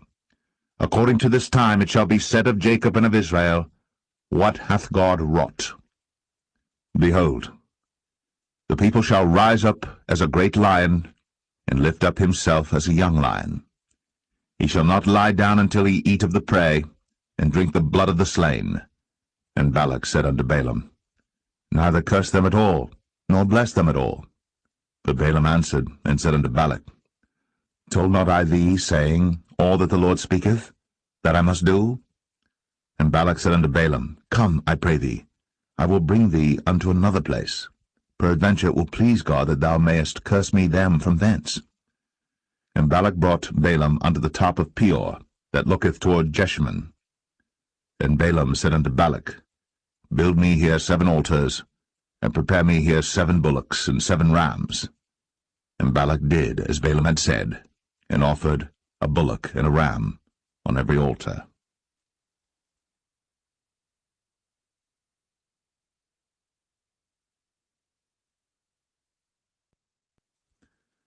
Numbers 24. And when Balaam saw that it pleased the Lord to bless Israel, he went not, as at other times, to seek for enchantments, but he set his face toward the wilderness. And Balaam lifted up his eyes, and he saw Israel abiding in his tents according to their tribes. And the Spirit of God came upon him. And he took up his parable, and said, Balaam the son of Beor hath said, and the man whose eyes are open hath said. He hath said, which heard the words of God, which saw the vision of the Almighty, falling into a trance, but having his eyes open, How goodly are thy tents, O Jacob, and thy tabernacles, O Israel! As the valleys are they spread forth, as gardens by the river's side, as the trees of lign aloes which the Lord hath planted, and as cedar trees beside the waters. He shall pour the water out of his buckets, and his seed shall be in many waters, and his king shall be higher than Agag, and his kingdom shall be exalted. God brought him forth out of Egypt. He hath, as it were, the strength of an unicorn. He shall eat up the nations, his enemies, and shall break their bones, and pierce them through with his arrows. He couched, he lay down as a lion, and as a great lion. Who shall stir him up? Blessed is he that blesseth thee, and cursed is he that curseth thee. And Balak's anger was kindled against Balaam. And he smote his hands together. And Balak said unto Balaam, I called thee to curse mine enemies, and behold, thou hast altogether blessed them these 3 times. Therefore now flee thou to thy place. I thought to promote thee unto great honor, but lo, the Lord hath kept thee back from honor, And Balaam said unto Balak, Spake I not also to thy messengers which thou sentest unto me, saying, If Balak would give me his house full of silver and gold, I cannot go beyond the commandment of the Lord, to do either good or bad of mine own mind. But what the Lord saith, that will I speak. And now behold, I go unto my people. Come therefore, and I will advertise thee what this people shall do to thy people in the latter days. And he took up his parable, and said, Balaam the son of Beor hath said, and the man whose eyes are open hath said, He hath said, which heard the words of God, and knew the knowledge of the Most High, which saw the vision of the Almighty, falling into a trance, but having his eyes open. I shall see him, but not now. I shall behold him, but not nigh. There shall come a star out of Jacob, and a scepter shall rise out of Israel, and shall smite the corners of Moab, and destroy all the children of Sheth. And Edom shall be a possession, Sire also shall be a possession for his enemies. And Israel shall do valiantly. Out of Jacob shall come he that shall have dominion, and shall destroy him that remaineth of the city. And when he looked on Amalek, he took up his parable, and said, Amalek was the first of the nations, but his latter end shall be that he perish for ever. And he looked on the Kenites, and took up his parable, and said, Strong is thy dwelling place, and thou puttest thy nest in a rock. Nevertheless, the Kenites shall be wasted, until Ashur shall carry thee away captive. And he took up his parable, and said, Alas, who shall live when God doeth this? And ships shall come from the coast of Chittim, and shall afflict Ashur, and shall afflict Eber, and he also shall perish for ever. And Balaam rose up, and went, and returned to his place, and Balak also went his way.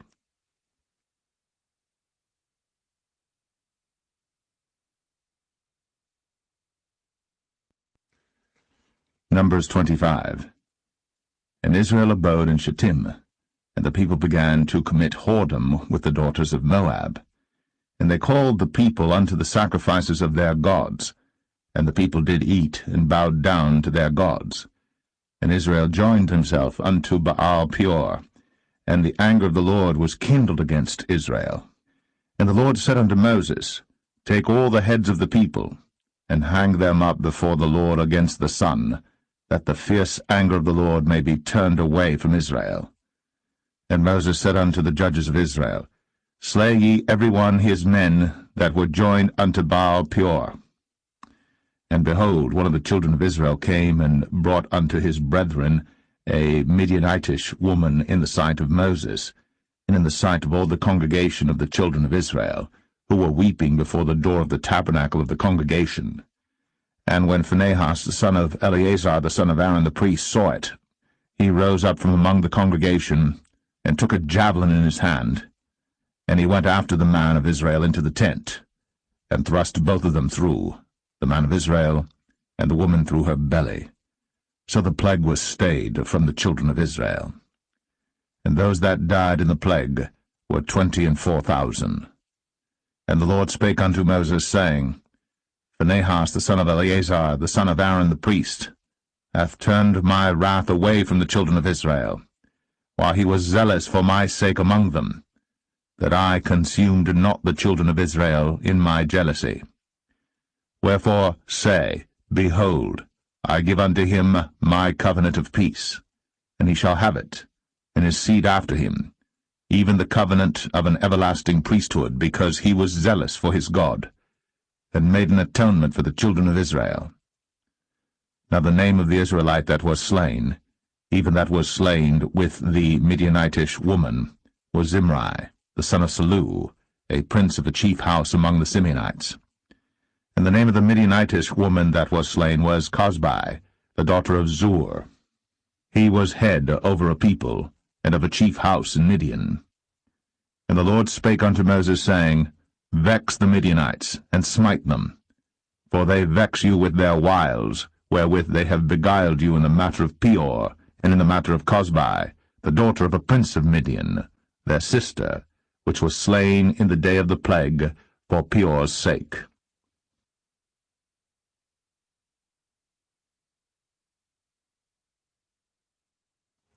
Numbers 26.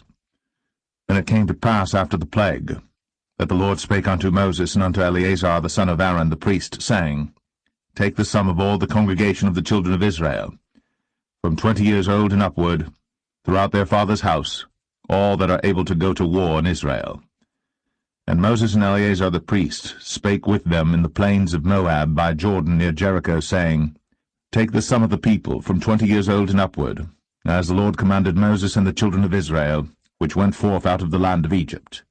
Reuben, the eldest son of Israel, the children of Reuben, Hanok, of whom cometh the family of the Hanokites, of Palu, the family of the Paluites, of Hezron, the family of the Hezronites, of Carmi, the family of the Carmites. These are the families of the Reubenites, and they that were numbered of them were 40,003,730. And the sons of Palu, Eliab, and the sons of Eliab, Nemuel, and Dathan, and Abiram. This is that Dathan and Abiram which were famous in the congregation, who strove against Moses and against Aaron in the company of Korah, when they strove against the Lord. And the earth opened her mouth, and swallowed them up together with Korah, when that company died, what time the fire devoured 250 men, and they became a sign. Notwithstanding, the children of Korah died not. The sons of Simeon after their families, of Nemuel, the family of the Nemuelites, of Jamin, the family of the Jaminites, of Jachin, the family of the Jachinites, of Zerah, the family of the Zarhites, of Shaul, the family of the Shaulites. These are the families of the Simeonites, 22,200. The children of Gad after their families, of Zephan, the family of the Zephanites, of Haggai, the family of the Haggites, of Shuni, the family of the Shunites, of Ozni, the family of the Oznites, of Eri, the family of the Erites, of Arad, the family of the Aradites, of Arali, the family of the Aralites. These are the families of the children of Gad according to those that were numbered of them, 40,500. The sons of Judah were Er and Onan, and Er and Onan died in the land of Canaan. And the sons of Judah after their families were, of Shelah, the family of the Shelonites, of Pharez, the family of the Pharzites, of Zerah, the family of the Zarhites. And the sons of Pharez were, of Hezron, the family of the Hezronites, of Hamul, the family of the Hamulites. These are the families of Judah according to those that were numbered of them, 16,500. Of the sons of Issachar after their families, of Tola, the family of the Tolaites, of Pua, the family of the Punites, of Jashub, the family of the Jashubites, of Shimron, the family of the Shimronites. These are the families of Issachar according to those that were numbered of them, 64,300. Of the sons of Zebulun after their families, of Sered, the family of the Sardites, of Elon, the family of the Elonites, of Jaleel, the family of the Jaleelites. These are the families of the Zebulunites, according to those that were numbered of them, 65,500. The sons of Joseph after their families were Manasseh and Ephraim. Of the sons of Manasseh, of Machir, the family of the Machirites, and Machir begat Gilead. Of Gilead come the family of the Gileadites. These are the sons of Gilead. Of Jezer, the family of the Jezerites. Of Helek, the family of the Helekites. And of Azriel, the family of the Azrielites. And of Shechem, the family of the Shechemites. And of Shemida, the family of the Shemidites. And of Hepher, the family of the Hepherites. And Zelophehad, the son of Hepher, had no sons, but daughters. And the names of the daughters of Zelophehad were Mahlah and Noah, Hoglah, Milcah, and Tirzah.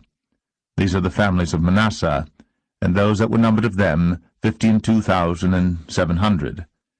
These are the sons of Ephraim after their families. Of Shuthelah, the family of the Shuthelites. Of Becher, the family of the Bachrites. Of Tahan, the family of the Tahanites. And these are the sons of Shuthelah. Of Iran, the family of the Iranites. These are the families of the sons of Ephraim according to those that were numbered of them, 32,500. These are the sons of Joseph after their families. The sons of Benjamin after their families, of Bela, the family of the Belites.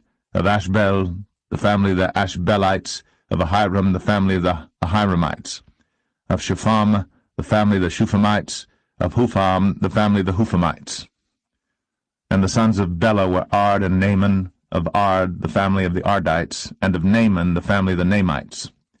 These are the sons of Benjamin after their families, and they that were numbered of them were 45,600. These are the sons of Dan after their families, of Shuham, the family of the Shuhamites. These are the families of Dan after their families. All the families of the Shuhamites, according to those that were numbered of them, were 64,400. Of the children of Asher after their families, of Jimnah, the family of the Jimnites; of Jesui, the family of the Jesuites; of Beriah, the family of the Berites.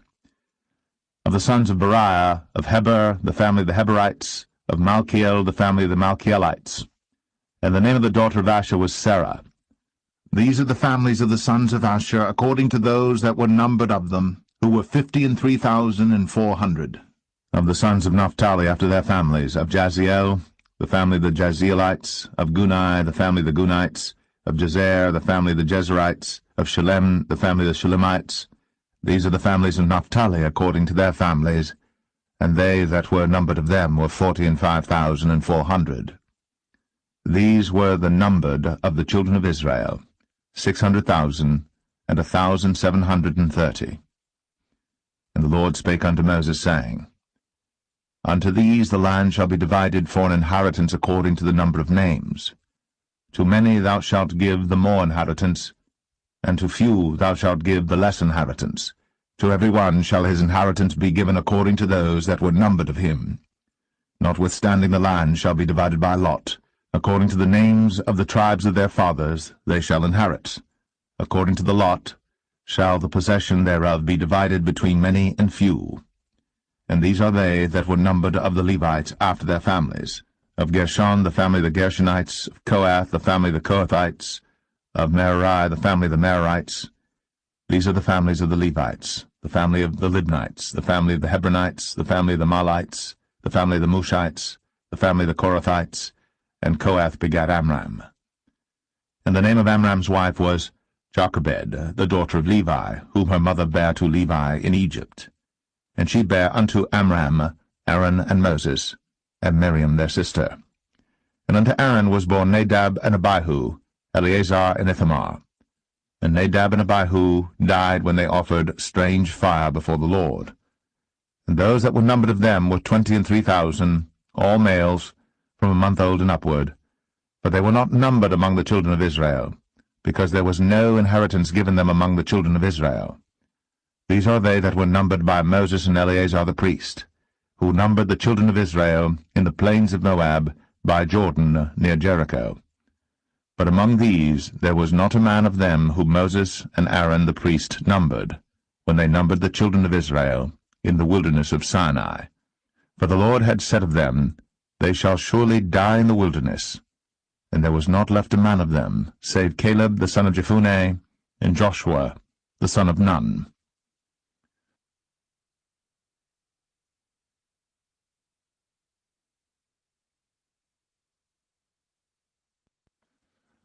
Numbers 27. Then came the daughters of Zelophehad, the son of Hepher, the son of Gilead, the son of Machir, the son of Manasseh, of the families of Manasseh, the son of Joseph. And these are the names of his daughters, Mahlah, Noah, and Hoglah, and Milcah, and Tirzah. And they stood before Moses, and before Eleazar the priest, and before the princes and all the congregation, by the door of the tabernacle of the congregation, saying, Our father died in the wilderness, and he was not in the company of them that gathered themselves together against the Lord in the company of Korah, but died in his own sin, and had no sons. Why should the name of our father be done away from among his family, because he hath no son? Give unto us therefore possession among the brethren of our father. And Moses brought their cause before the Lord. And the Lord spake unto Moses, saying, The daughters of Zelophehad speak right. Thou shalt surely give them a possession of an inheritance among their father's brethren, and thou shalt cause the inheritance of their father to pass unto them.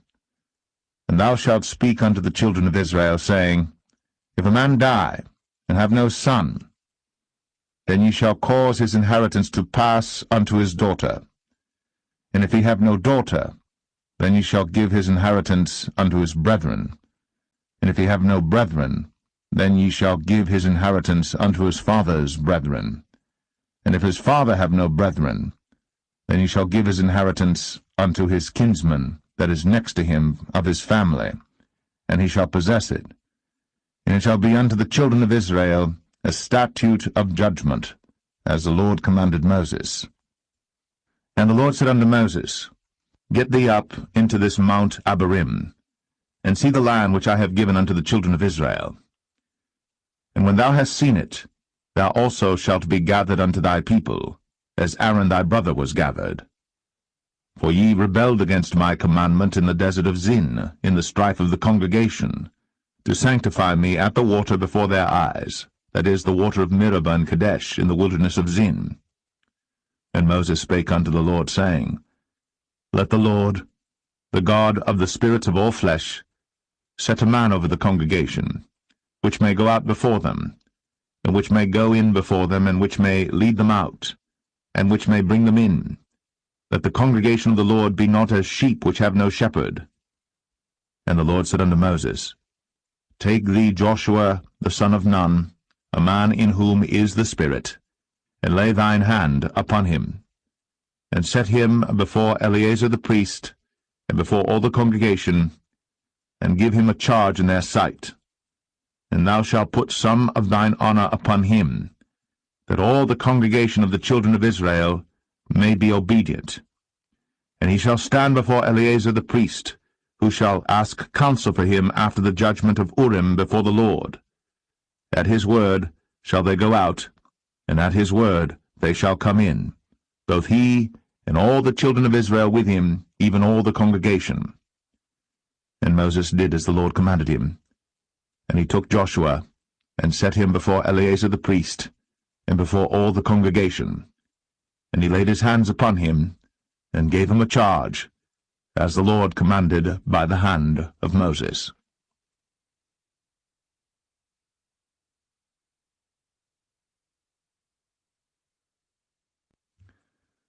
Numbers 28. And the Lord spake unto Moses, saying, Command the children of Israel, and say unto them, My offering, and my bread for my sacrifices made by fire for a sweet savour unto me, shall ye observe to offer unto me in their due season. And thou shalt say unto them, This is the offering made by fire, which ye shall offer unto the Lord, 2 lambs of the first year without spot day by day, for a continual burnt offering. The 1 lamb shalt thou offer in the morning, and the other lamb shalt thou offer at even, and 1/10 part of an ephah of flour for a meat offering mingled with the 4th part of an hin of beaten oil. It is a continual burnt offering which was ordained in Mount Sinai for a sweet savour, a sacrifice made by fire unto the Lord. And the drink offering thereof shall be the 4th part of an hin for the 1 lamb. In the holy place shalt thou cause the strong wine to be poured unto the Lord for a drink offering. And the other lamb shalt thou offer at even, as the meat offering of the morning, and as the drink offering thereof. Thou shalt offer it, a sacrifice made by fire, of a sweet savour unto the Lord. And on the Sabbath day 2 lambs of the first year without spot, and 2/10 deals of flour for a meat offering mingled with oil, and the drink offering thereof. This is the burnt offering of every Sabbath, beside the continual burnt offering, and his drink offering. In the beginnings of your months ye shall offer a burnt offering unto the Lord, 2 young bullocks and 1 ram, 7 lambs of the first year without spot, and 3/10 deals of flour for a meat offering mingled with oil for 1 bullock, and 2/10 deals of flour for a meat offering mingled with oil for 1 ram, and a several 10th deal of flour mingled with oil for a meat offering unto 1 lamb, for a burnt offering of a sweet savour, a sacrifice made by fire unto the Lord. And their drink offering shall be 1/2 an hin of wine unto a bullock, and the 1/3 part of an hin unto a ram, and a 4th part of an hin unto a lamb. This is the burnt offering of every month throughout the months of the year. And 1 kid of the goats for a sin offering unto the Lord shall be offered, beside the continual burnt offering and his drink offering. And the 14th day of the first month, is the Passover of the Lord. And the 15th day of this month is the feast. 7 days shall unleavened bread be eaten. In the first day shall be an holy convocation. Ye shall do no manner of servile work therein. But ye shall offer a sacrifice made by fire for a burnt offering unto the Lord, 2 young bullocks and 1 ram, and 7 lambs of the first year. They shall be unto you without blemish. And their meat offering shall be of flour mingled with oil. 3 tenth deals shall ye offer for a bullock, and 2 tenth deals for a ram. A several tenth deal shalt thou offer for every lamb throughout the 7 lambs, and 1 goat for a sin offering, to make an atonement for you. Ye shall offer these beside the burnt offering in the morning, which is for a continual burnt offering. After this manner ye shall offer daily throughout the 7 days the meat of the sacrifice made by fire, of a sweet savour unto the Lord. It shall be offered beside the continual burnt offering, and his drink offering. And on the 7th day ye shall have an holy convocation. Ye shall do no servile work. Also in the day of the firstfruits, when ye bring a new meat offering unto the Lord, after your weeks be out, ye shall have an holy convocation. Ye shall do no servile work. But ye shall offer the burnt offering for a sweet savour unto the Lord, 2 young bullocks, 1 ram, 7 lambs of the first year, and their meat offering of flour mingled with oil, 3 tenth deals unto 1 bullock, 2 tenth deals unto 1 ram, a several tenth deal unto 1 lamb, throughout the 7 lambs, and 1 kid of the goats to make an atonement for you.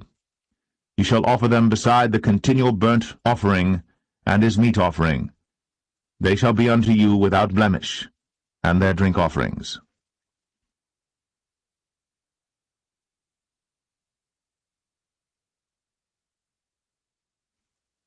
Numbers 29. And in the 7th month, on the 1st day of the month, ye shall have an holy convocation. Ye shall do no servile work. It is a day of blowing the trumpets unto you. And ye shall offer a burnt offering for a sweet savour unto the Lord, 1 young bullock, 1 ram, and 7 lambs of the first year without blemish.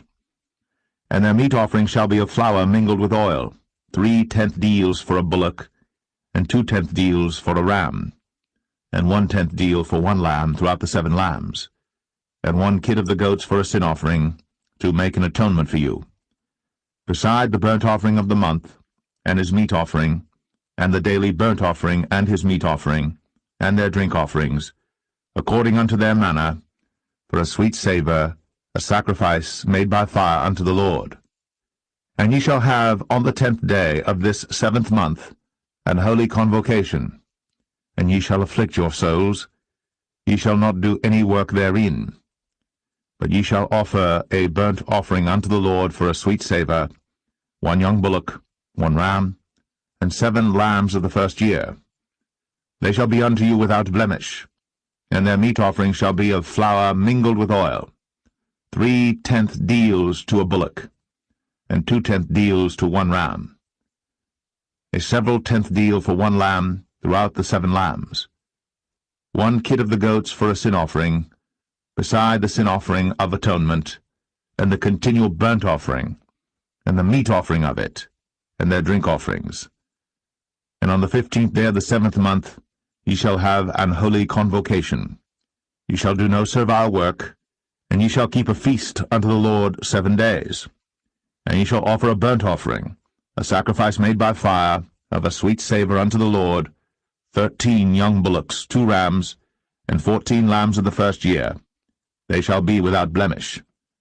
And their meat offering shall be of flour mingled with oil, 3 tenth deals unto every bullock of the 13 bullocks, 2 tenth deals to each ram of the 2 rams, and a several tenth deal to each lamb of the 14 lambs, and 1 kid of the goats for a sin offering, beside the continual burnt offering, his meat offering, and his drink offering. And on the 2nd day ye shall offer 12 young bullocks, 2 rams, 14 lambs of the first year without spot, and their meat offering and their drink offerings for the bullocks, for the rams, and for the lambs, shall be according to their number, after the manner, and 1 kid of the goats for a sin offering, beside the continual burnt offering, and the meat offering thereof, and their drink offerings. And on the third day 11 bullocks, 2 rams, 14 lambs of the first year without blemish. And their meat offering and their drink offerings for the bullocks, for the rams, and for the lambs shall be according to their number, after the manner. And 1 goat for a sin offering, beside the continual burnt offering, and his meat offering, and his drink offering. And on the 4th day 10 bullocks, 2 rams, and 14 lambs of the first year without blemish. Their meat offering and their drink offerings for the bullocks, for the rams, and for the lambs shall be according to their number, after the manner. And 1 kid of the goats for a sin offering, beside the continual burnt offering, his meat offering, and his drink offering. And on the 5th day 9 bullocks, 2 rams, and 14 lambs of the first year without spot. And their meat offering and their drink offerings for the bullocks, for the rams, and for the lambs shall be according to their number, after the manner. And 1 goat for a sin offering, beside the continual burnt offering, and his meat offering, and his drink offering. And on the 6th day 8 bullocks, 2 rams, and 14 lambs of the first year without blemish. And their meat offering and their drink offerings for the bullocks, for the rams, and for the lambs shall be according to their number, after the manner. And 1 goat for a sin offering, beside the continual burnt offering, his meat offering, and his drink offering. And on the 7th day 7 bullocks, 2 rams, and 14 lambs of the first year without blemish. And their meat offering and their drink offerings for the bullocks, for the rams, and for the lambs shall be according to their number, after the manner. And 1 goat for a sin offering, beside the continual burnt offering, his meat offering, and his drink offering. On the 8th day ye shall have a solemn assembly. Ye shall do no servile work therein. But ye shall offer a burnt offering, a sacrifice made by fire of a sweet savour unto the Lord, 1 bullock, 1 ram, 7 lambs of the first year without blemish. Their meat offering and their drink offerings for the bullock, for the ram, and for the lambs shall be according to their number, after the manner. And 1 goat for a sin offering, beside the continual burnt offering, and his meat offering, and his drink offering. These things ye shall do unto the Lord in your set feasts, beside your vows, and your freewill offerings, for your burnt offerings, and for your meat offerings, and for your drink offerings, and for your peace offerings. And Moses told the children of Israel according to all that the Lord commanded Moses.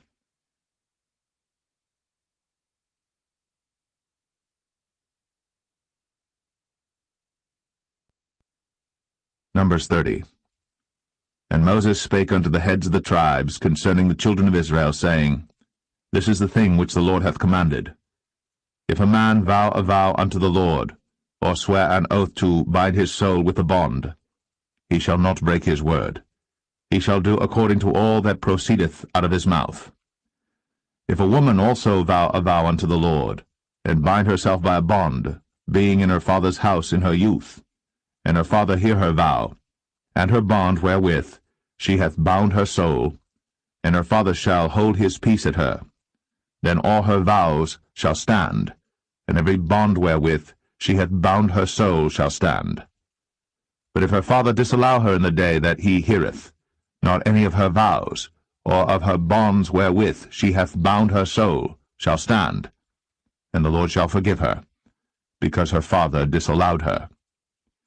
And if she had at all an husband, when she vowed or uttered aught out of her lips, wherewith she bound her soul, and her husband heard it, and held his peace at her in the day that he heard it, then her vows shall stand, and her bonds wherewith she bound her soul shall stand. But if her husband disallowed her on the day that he heard it, then he shall make her vow which she vowed, and that which she uttered with her lips, wherewith she bound her soul, of none effect, and the Lord shall forgive her. But every vow of a widow, and of her that is divorced, wherewith they have bound their souls, shall stand against her. And if she vowed in her husband's house, or bound her soul by a bond with an oath, and her husband heard it, and held his peace at her, and disallowed her not, then all her vows shall stand, and every bond wherewith she bound her soul shall stand. But if her husband hath utterly made them void on the day he heard them, then whatsoever proceeded out of her lips concerning her vows, or concerning the bond of her soul, shall not stand. Her husband hath made them void, and the Lord shall forgive her. Every vow, and every binding oath to afflict the soul, her husband may establish it, or her husband may make it void. But if her husband altogether hold his peace at her from day to day, then he establisheth all her vows, or all her bonds which are upon her. He confirmeth them, because he held his peace at her in the day that he heard them. But if he shall any ways make them void after that he hath heard them, then he shall bear her iniquity.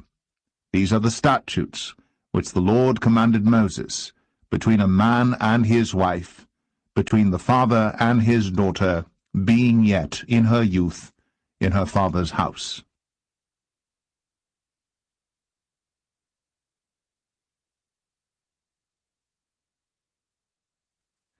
Numbers 31. And the Lord spake unto Moses, saying, Avenge the children of Israel of the Midianites. Afterward shalt thou be gathered unto thy people. And Moses spake unto the people, saying, Arm some of yourselves unto the war, and let them go against the Midianites, and avenge the Lord of Midian. Of every tribe 1,000 throughout all the tribes of Israel shall ye send to the war. So there were delivered out of the thousands of Israel 1,000 of every tribe, 12,000 armed for war. And Moses sent them to the war, 1,000 of every tribe, them and Phinehas the son of Eleazar the priest, to the war, with the holy instruments, and the trumpets to blow in his hand. And they warred against the Midianites, as the Lord commanded Moses. And they slew all the males, and they slew the kings of Midian, beside the rest of them that were slain, namely Evi, and Rechem, and Zur, and Hur, and Reba, 5 kings of Midian. Balaam also, the son of Beor, they slew with the sword. And the children of Israel took all the women of Midian captives, and their little ones, and took the spoil of all their cattle, and all their flocks, and all their goods.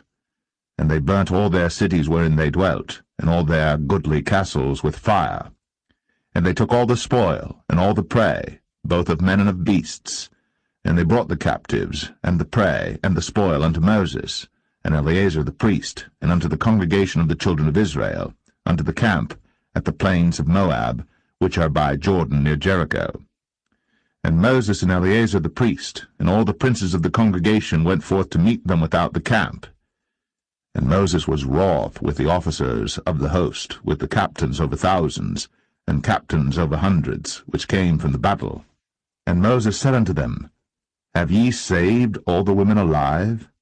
Behold, these caused the children of Israel, through the counsel of Balaam, to commit trespass against the Lord in the matter of Peor, and there was a plague among the congregation of the Lord. Now therefore kill every male among the little ones, and kill every woman that hath known man by lying with him. But all the women children that have not known a man by lying with him, keep alive for yourselves. And do ye abide without the camp 7 days, whosoever hath killed any person, and whosoever hath touched any slain, purify both yourselves and your captives on the 3rd day, and on the 7th day. And purify all your raiment, and all that is made of skins, and all work of goat's hair, and all things made of wood. And Eleazar the priest said unto the men of war, which went to the battle, This is the ordinance of the law which the Lord commanded Moses. Only the gold, and the silver, the brass, the iron, the tin, and the lead, everything that may abide the fire, ye shall make it go through the fire, and it shall be clean. Nevertheless it shall be purified with the water of separation, and all that abideth not the fire ye shall make go through the water. And ye shall wash your clothes on the 7th day, and ye shall be clean, and afterward ye shall come into the camp. And the Lord spake unto Moses, saying, Take the sum of the prey that was taken, both of man and of beast, thou, and Eleazar the priest, and the chief fathers of the congregation, and divide the prey into 2 parts, between them that took the war upon them, who went out to battle, and between all the congregation. And levy a tribute unto the Lord of the men of war which went out to battle, 1 soul of 500, both of the persons, and of the beeves, and of the asses, and of the sheep, take it of their half, and give it unto Eleazar the priest, for an heave offering of the Lord. And of the children of Israel's half thou shalt take one portion of 50 of the persons of the beeves, of the asses, and of the flocks, of all manner of beasts, and give them unto the Levites, which keep the charge of the tabernacle of the Lord. And Moses and Eleazar the priest did as the Lord commanded Moses. And the booty, being the rest of the prey which the men of war had caught, was 600,000 and 70,000 and 5,000 sheep, and 12,000 beeves, and 1,000 asses, and 32,000 persons in all, of women that had not known man by lying with him. And the half which was the portion of them that went out to war was in number 300,000 and 37,000 and 500 sheep. And the Lord's tribute of the sheep was 615, and the beeves were 36,000, of which the Lord's tribute was 12, and the asses were 30,500, of which the Lord's tribute was 1, and the persons were 16,000, of which the Lord's tribute was 32 persons. And Moses gave the tribute which was the Lord's heave offering unto Eleazar the priest, as the Lord commanded Moses.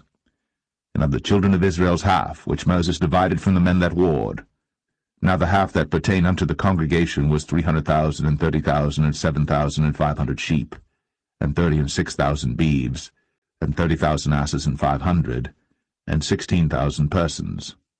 Even of the children of Israel's half, Moses took one portion of 50, both of man and of beast, and gave them unto the Levites, which kept the charge of the tabernacle of the Lord, as the Lord commanded Moses. And the officers which were over thousands of the host, the captains of thousands and captains of hundreds, came near unto Moses. And they said unto Moses, Thy servants have taken the sum of the men of war which are under our charge, and there lacketh not one man of us.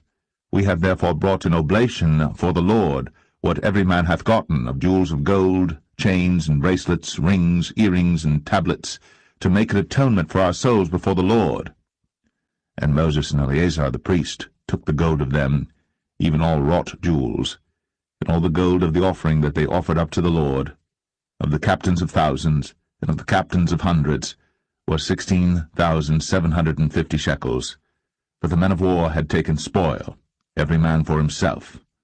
And Moses and Eleazar the priest took the gold of the captains of thousands and of hundreds, and brought it into the tabernacle of the congregation, for a memorial for the children of Israel before the Lord.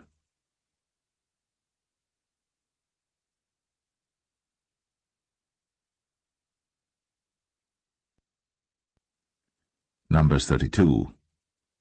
Now the children of Reuben and the children of Gad had a very great multitude of cattle.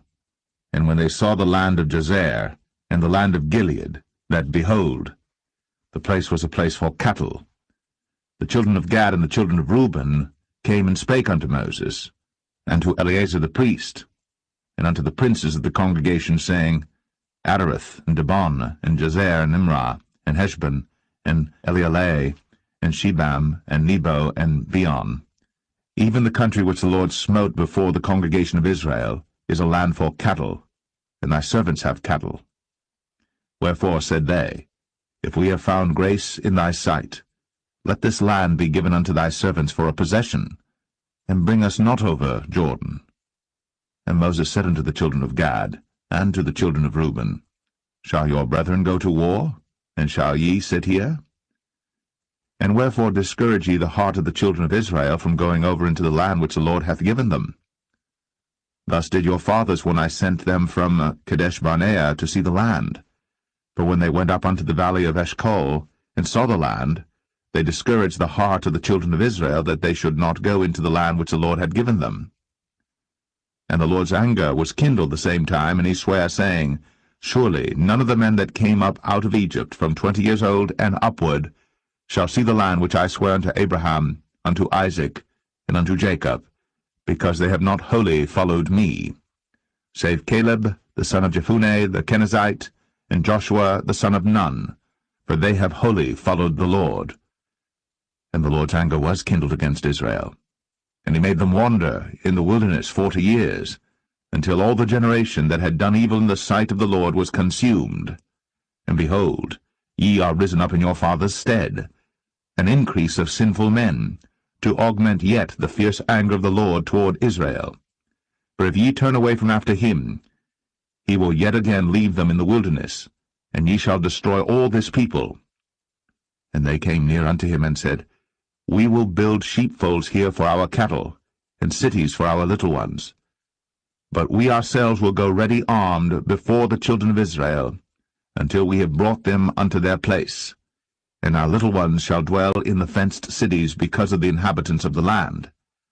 We will not return unto our houses until the children of Israel have inherited every man his inheritance. But we will not inherit with them on yonder side Jordan, or forward, because our inheritance is fallen to us on this side Jordan eastward. And Moses said unto them, If ye will do this thing, if ye will go armed before the Lord to war, and will go all of you armed over Jordan before the Lord, until he have driven out his enemies from before him, and the land be subdued before the Lord, then afterward ye shall return, and be guiltless before the Lord, and before Israel. And this land shall be your possession before the Lord. But if ye will not do so, behold, ye have sinned against the Lord, and be sure your sin will find you out. Build you cities for your little ones, and folds for your sheep, and do that which hath proceeded out of your mouth. And the children of Gad and the children of Reuben spake unto Moses, saying, Thy servants will do as my Lord commandeth. Our little ones, our wives, our flocks, and all our cattle shall be there in the cities of Gilead.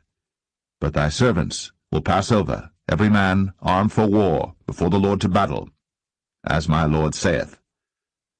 So concerning them Moses commanded Eleazar the priest, and Joshua the son of Nun, and the chief fathers of the tribes of the children of Israel. And Moses said unto them, If the children of Gad and the children of Reuben will pass with you over Jordan, every man armed to battle before the Lord, and the land shall be subdued before you, then ye shall give them the land of Gilead for a possession. But if they will not pass over with you armed, they shall have possessions among you in the land of Canaan. And the children of Gad and the children of Reuben answered, saying, As the Lord hath said unto thy servants, so will we do. We will pass over armed before the Lord into the land of Canaan, that the possession of our inheritance on this side Jordan may be ours.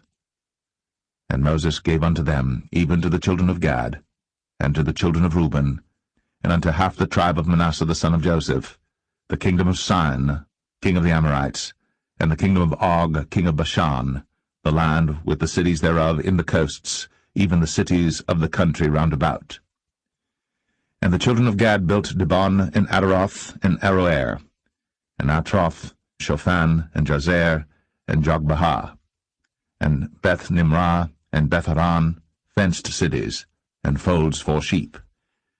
And the children of Reuben built Heshbon, and Elealeh, and Kirjathaim, and Nebo, and Baal-Meon, their names being changed, and Shibmah, and gave other names unto the cities which they builded.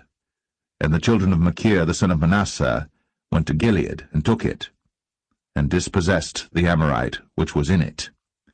And Moses gave Gilead unto Machir the son of Manasseh, and he dwelt therein. And Jair the son of Manasseh went and took the small towns thereof, and called them Havoth-Jair. And Nobah went and took Kenath, and the villages thereof, and called it Nobah, after his own name.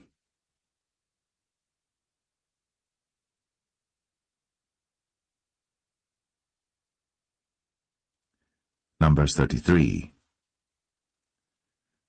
These are the journeys of the children of Israel, which went forth out of the land of Egypt with their armies under the hand of Moses and Aaron. And Moses wrote their goings out according to their journeys by the commandment of the Lord. And these are their journeys according to their goings out. And they departed from Ramses in the 1st month, on the 15th day of the 1st month. On the morrow after the Passover the children of Israel went out with an high hand in the sight of all the Egyptians. For the Egyptians buried all their firstborn, which the Lord had smitten among them. Upon their gods also the Lord executed judgments. And the children of Israel removed from Ramses, and pitched in Succoth. And they departed from Succoth, and pitched in Etham, which is in the edge of the wilderness.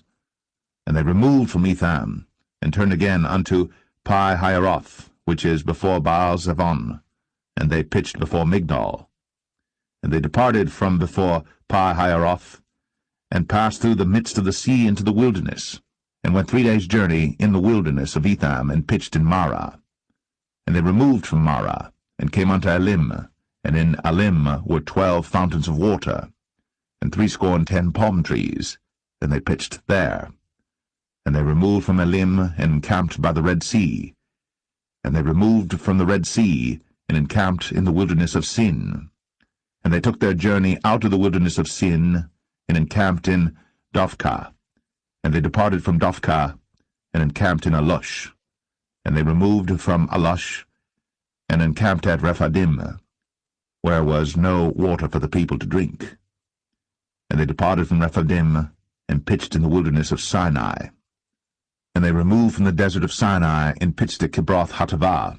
And they departed from Kibroth-Hattaavah, and encamped at Hazeroth. And they departed from Hazeroth, and pitched in Rithmah. And they departed from Rithmah, and pitched at Rimmon-Perez. And they departed from Rimmon-Perez, and pitched in Libnah. And they removed from Libnah, and pitched at Rissah. And they journeyed from Rissah, and pitched in Kehelatha. And they went from Kehelatha, and pitched in Mount Shepher. And they removed from Mount Shepher, and encamped in Hadadah. And they removed from Hadadah, and pitched in Makheloth. And they removed from Makheloth, and encamped at Tahath. And they departed from Tahath, and pitched at Tara. And they removed from Tara, and pitched in Mithkah. And they went from Mithkah, and pitched in Hashmonah. And they departed from Hashmonah, and encamped at Moseroth. And they departed from Moseroth, and pitched in Bene-Jaakan. And they removed from Bene-Jaakan, and encamped at Hor-Haggidgad. And they went from Hor-Haggidgad, and pitched in Jotbathah. And they removed from Jotbathah, and encamped at Ebronah. And they departed from Ebronah, and encamped at Ezion-Geber. And they removed from Ezion-Geber, and pitched in the wilderness of Zin, which is Kadesh. And they removed from Kadesh, and pitched in Mount Or, in the edge of the land of Edom. And Aaron the priest went up into Mount Or at the commandment of the Lord, and died there, in the 40th year after the children of Israel were come out of the land of Egypt, in the 1st day of the 5th month. And Aaron was 123 years old when he died in Mount Or. And King Arad, the Canaanite, which dwelt in the south in the land of Canaan, heard of the coming of the children of Israel. And they departed from Mount Or, and pitched in Zalmonah. And they departed from Zalmonah, and pitched in Punon. And they departed from Punon, and pitched in Oboth. And they departed from Oboth, and pitched in Ije-Abarim in the border of Moab. And they departed from Aim, and pitched in Dibon-Gad. And they removed from Dibon-Gad, and encamped in Almon-Diblathaim. And they removed from Almon-Diblathaim, and pitched in the mountains of Abarim before Nebo. And they departed from the mountains of Abarim, and pitched in the plains of Moab by Jordan near Jericho. And they pitched by Jordan from Beth-Jeshimoth even unto Abel-Shittim in the plains of Moab. And the Lord spake unto Moses in the plains of Moab by Jordan near Jericho, saying, Speak unto the children of Israel, and say unto them, When you are passed over Jordan into the land of Canaan, then ye shall drive out all the inhabitants of the land from before you, and destroy all their pictures, and destroy all their molten images, and quite pluck down all their high places.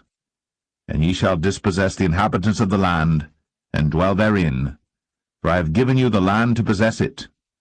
And ye shall divide the land by lot for an inheritance among your families, and to the more ye shall give the more inheritance, and to the fewer ye shall give the less inheritance. Every man's inheritance shall be in the place where his lot falleth. According to the tribes of your fathers ye shall inherit.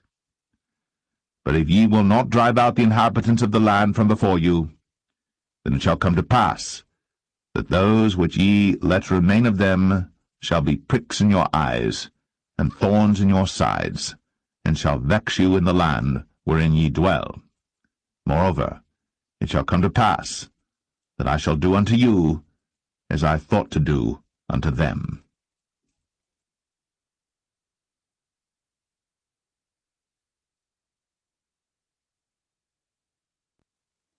Numbers 34. And the Lord spake unto Moses, saying, Command the children of Israel, and say unto them, When ye come into the land of Canaan, this is the land that shall fall unto you for an inheritance, even the land of Canaan, with the coasts thereof. Then your south quarter shall be from the wilderness of Zin, along by the coast of Edom, and your south border shall be the outmost coast of the salt sea eastward. And your border shall turn from the south to the ascent of Akrabim, and pass on to Zin, and the going forth thereof shall be from the south to Kadesh Barnea, and shall go on to Hazar Adar, and pass on to Asman. And the border shall fetch a compass from Asman unto the river of Egypt, and the goings out of it shall be at the sea. And as for the western border, ye shall even have the great sea for a border. This shall be your west border, and this shall be your north border. From the great sea ye shall point out for you Mount Or. From Mount Or ye shall point out your border unto the entrance of Hamath, and the goings forth of the border shall be to Zedad, and the border shall go on to Ziphron, and the goings out of it shall be at Hazar Enan. This shall be your north border. And ye shall point out your east border from Hazar Enan to Shepham, and the coast shall go down from Shepham to Riblah on the east side of Ain, and the border shall descend, and shall reach unto the side of the sea of Chinnereth eastward. And the border shall go down to Jordan, and the goings out of it shall be at the salt sea. This shall be your land with the coasts thereof round about. And Moses commanded the children of Israel, saying, This is the land which ye shall inherit by lot, which the Lord commanded to give unto the 9 tribes, and to the half-tribe. For the tribe of the children of Reuben according to the house of their fathers, and the tribe of the children of Gad according to the house of their fathers, have received their inheritance, and half the tribe of Manasseh have received their inheritance. The 2 tribes and the half-tribe have received their inheritance on this side Jordan near Jericho, eastward toward the sunrising. And the Lord spake unto Moses, saying, These are the names of the men which shall divide the land unto you, Eleazar the priest, and Joshua the son of Nun. And ye shall take 1 prince of every tribe to divide the land by inheritance. And the names of the men are these: of the tribe of Judah, Caleb the son of Jephunneh, and of the tribe of the children of Simeon, Shemuel the son of Ammihud. Of the tribe of Benjamin, Elidad the son of Chislon, and the prince of the tribe of the children of Dan, Bukai the son of Joglai. The prince of the children of Joseph, for the tribe of the children of Manasseh, Haniel the son of Ephod. And the prince of the tribe of the children of Ephraim, Kemuel the son of Shiptan. And the prince of the tribe of the children of Zebulun, Elizaphan the son of Parnach. And the prince of the tribe of the children of Issachar, Paltiel the son of Azan. And the prince of the tribe of the children of Asher, Ahud the son of Shelomai. And the prince of the tribe of the children of Naphtali, Pedahel the son of Ammihud. These are they whom the Lord commanded to divide the inheritance unto the children of Israel in the land of Canaan.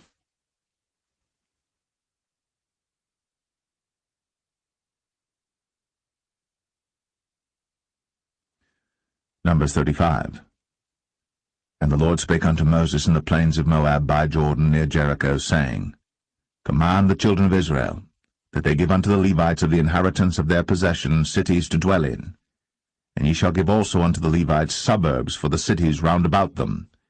And the cities shall they have to dwell in, and the suburbs of them shall be for their cattle, and for their goods, and for all their beasts. And the suburbs of the cities, which ye shall give unto the Levites, shall reach from the wall of the city and outward 1,000 cubits round about. And ye shall measure from without the city on the east side 2,000 cubits, and on the south side 2,000 cubits, and on the west side 2,000 cubits, and on the north side 2,000 cubits. And the city shall be in the midst. This shall be to them the suburbs of the cities. And among the cities which ye shall give unto the Levites, there shall be 6 cities for refuge, which ye shall appoint for the manslayer, that he may flee thither. And to them ye shall add 42 cities. So all the cities which ye shall give to the Levites shall be 48 cities. Them shall ye give with their suburbs. And the cities which ye shall give shall be of the possession of the children of Israel. From them that have many ye shall give many, but from them that have few ye shall give few. Every one shall give of his cities unto the Levites according to his inheritance, which he inheriteth. And the Lord spake unto Moses, saying, Speak unto the children of Israel, and say unto them, When ye be come over Jordan into the land of Canaan, then ye shall appoint you cities to be cities of refuge for you, that the slayer may flee thither, which killeth any person at unawares. And they shall be unto you cities for refuge from the avenger, that the manslayer die not, until he stand before the congregation in judgment. And of these cities which ye shall give 6 cities shall ye have for refuge. Ye shall give 3 cities on this side Jordan, and 3 cities shall ye give in the land of Canaan, which shall be cities of refuge. These 6 cities shall be a refuge, both for the children of Israel, and for the stranger, and for the sojourner among them, that every one that killeth any person unawares may flee thither. And if he smite him with an instrument of iron, so that he die, he is a murderer. The murderer shall surely be put to death. And if he smite him with throwing a stone, wherewith he may die, and he die, he is a murderer. The murderer shall surely be put to death. Or if he smite him with an hand weapon of wood, wherewith he may die, and he die, he is a murderer. The murderer shall surely be put to death. The revenger of blood himself shall slay the murderer. When he meeteth him, he shall slay him. But if he thrust him of hatred, or hurl at him by laying of weight, that he die, or in enmity smite him with his hand, that he die, he that smote him shall surely be put to death, for he is a murderer. The revenger of blood shall slay the murderer, when he meeteth him. But if he thrust him suddenly without enmity, or have cast upon him anything without laying of weight, or with any stone wherewith a man may die, seeing him not, and cast it upon him that he die, and was not his enemy, neither sought his harm, then the congregation shall judge between the slayer and the revenger of blood according to these judgments. And the congregation shall deliver the slayer out of the hand of the revenger of blood, and the congregation shall restore him to the city of his refuge, whither he was fled, and he shall abide in it unto the death of the high priest, which was anointed with the holy oil. But if the slayer shall at any time come without the border of the city of his refuge, whither he was fled, and the revenger of blood find him without the borders of the city of his refuge, and the revenger of blood kill the slayer, he shall not be guilty of blood, because he should have remained in the city of his refuge until the death of the high priest. But after the death of the high priest, the slayer shall return into the land of his possession. So these things shall be for a statute of judgment unto you throughout your generations in all your dwellings. Whoso killeth any person, the murderer, shall be put to death by the mouth of witnesses. But one witness shall not testify against any person to cause him to die. Moreover, ye shall take no satisfaction for the life of a murderer, which is guilty of death, but he shall be surely put to death. And ye shall take no satisfaction for him that is fled to the city of his refuge, that he should come again to dwell in the land, until the death of the priest. So ye shall not pollute the land wherein ye are, for blood it defileth the land, and the land cannot be cleansed of the blood that is shed therein, but by the blood of him that shed it. Defile not therefore the land which ye shall inhabit, wherein I dwell, for I the Lord dwell among the children of Israel.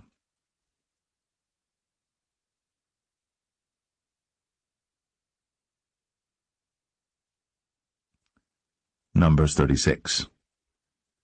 And the chief fathers of the families of the children of Gilead, the son of Machir, the son of Manasseh, of the families of the sons of Joseph, came near, and spake before Moses, and before the princes, the chief fathers of the children of Israel. And they said, The Lord commanded my lord to give the land for an inheritance by lot to the children of Israel.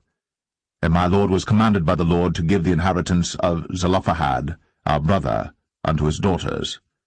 And if they be married to any of the sons of the other tribes of the children of Israel, then shall their inheritance be taken from the inheritance of our fathers, and shall be put to the inheritance of the tribe whereunto they are received.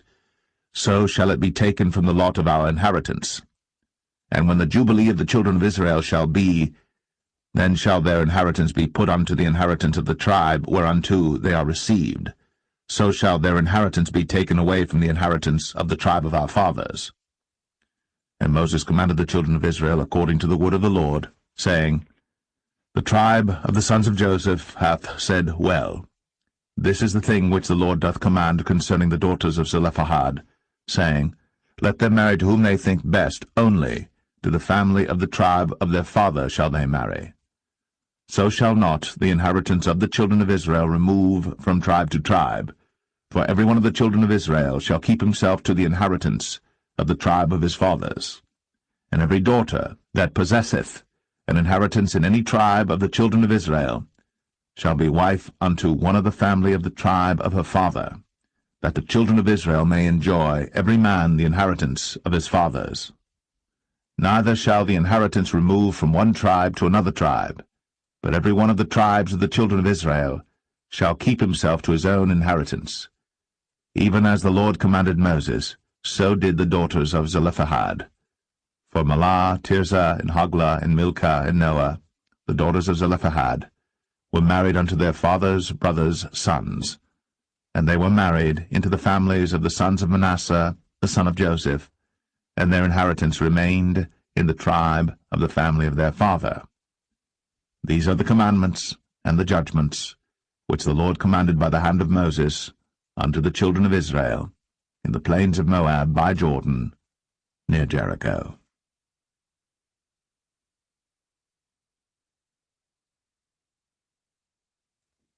The Book of Deuteronomy, chapter 1.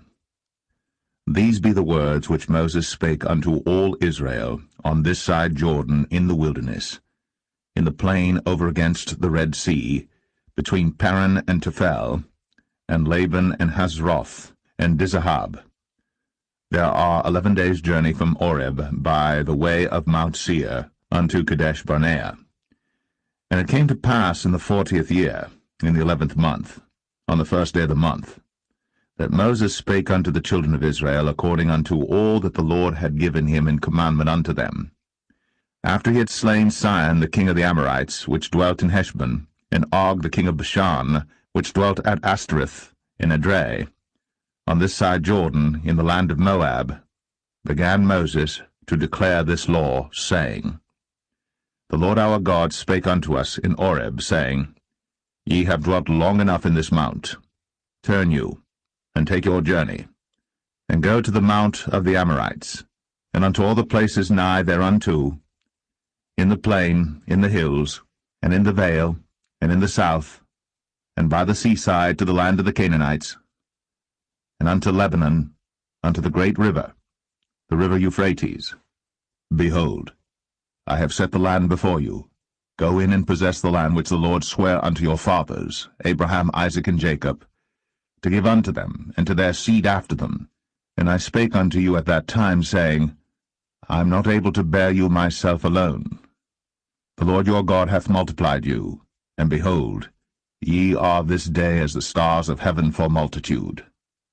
The Lord God of your fathers make you 1,000 times so many more as ye are, and bless you, as he hath promised you. How can I myself alone bear your cumbrance, and your burden, and your strife? Take you wise men and understanding, and known among your tribes, and I will make them rulers over you. And ye answered me and said, The thing which thou hast spoken is good for us to do. So I took the chief of your tribes, wise men and known, and made them heads over you, captains over thousands, and captains over hundreds, and captains over 50s, and captains over 10s, and officers among your tribes. And I charged your judges at that time, saying, Hear the causes between your brethren, and judge righteously between every man and his brother, and the stranger that is with him. Ye shall not respect persons in judgment, but ye shall hear the small as well as the great. Ye shall not be afraid of the face of man, for the judgment is God's. And the cause that is too hard for you, bring it unto me, and I will hear it. And I commanded you at that time all the things which ye should do. And when we departed from Oreb, we went through all that great and terrible wilderness, which ye saw by the way of the mountain of the Amorites, as the Lord our God commanded us. And we came to Kadesh Barnea. And I said unto you, Ye are come unto the mountain of the Amorites, which the Lord our God doth give unto us. Behold, the Lord thy God hath set the land before thee. Go up and possess it, as the Lord God of thy fathers hath said unto thee. Fear not, neither be discouraged. And ye came near unto me, every one of you, and said, We will send men before us, and they shall search us out the land, and bring us word again by what way we must go up, and into what cities we shall come. And the saying pleased me well. And I took 12 men of you, one of a tribe. And they turned and went up into the mountain, and came unto the valley of Eshcol, and searched it out. And they took of the fruit of the land in their hands, and brought it down unto us, and brought us word again, and said, It is a good land which the Lord our God doth give us. Notwithstanding ye would not go up, but rebelled against the commandment of the Lord your God. And ye murmured in your tents, and said, Because the Lord hated us, he hath brought us forth out of the land of Egypt, to deliver us into the hand of the Amorites, to destroy us. Whither shall we go up? Our brethren have discouraged our heart, saying, The people is greater and taller than we. The cities are great, and walled up to heaven. And moreover, we have seen the sons of the Anakims there. Then I said unto you, Dread not, neither be afraid of them. The Lord your God, which goeth before you, he shall fight for you, according to all that he did for you in Egypt before your eyes. And in the wilderness, where thou hast seen how that the Lord thy God bare thee, as a man doth bear his son, in all the way that ye went, until ye came into this place. Yet in this thing ye did not believe the Lord your God, who went in the way before you, to search you out a place to pitch your tents in fire by night, to show you by what way ye should go, and in a cloud by day. And the Lord heard the voice of your words, and was wroth, and sware, saying, Surely there shall not one of these men of this evil generation see that good land, which I swear to give unto your fathers. Save Caleb the son of Jephunneh, he shall see it. And to him will I give the land that he hath trodden upon, and to his children, because he hath wholly followed the Lord. Also the Lord was angry with me for your sakes, saying, Thou also shalt not go in thither. But Joshua the son of Nun, which standeth before thee, he shall go in thither. Encourage him, for he shall cause Israel to inherit it. Moreover, your little ones, which he said should be a prey, and your children, which in that day had no knowledge between good and evil, they shall go in thither, and unto them will I give it, and they shall possess it. But as for you, turn you, and take your journey into the wilderness by the way of the Red Sea. Then ye answered and said unto me, We have sinned against the Lord. We will go up and fight, according to all that the Lord our God commanded us. And when ye had girded on every man his weapons of war, ye were ready to go up into the hill. And the Lord said unto me, Say unto them, Go not up, neither fight, for I am not among you, lest ye be smitten before your enemies. So I spake unto you, and ye would not hear, but rebelled against the commandment of the Lord, and went presumptuously up into the hill. And the Amorites which dwelt in that mountain came out against you, and chased you as bees do, and destroyed you in Seir, even unto Hormah. And ye returned and wept before the Lord. But the Lord would not hearken to your voice, nor give ear unto you. So ye abode in Kadesh many days, according unto the days that ye abode there.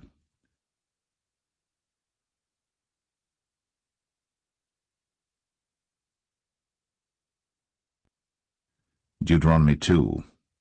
Then we turned and took our journey into the wilderness by the way of the Red Sea, as the Lord spake unto me, and we compassed Mount Seir many days.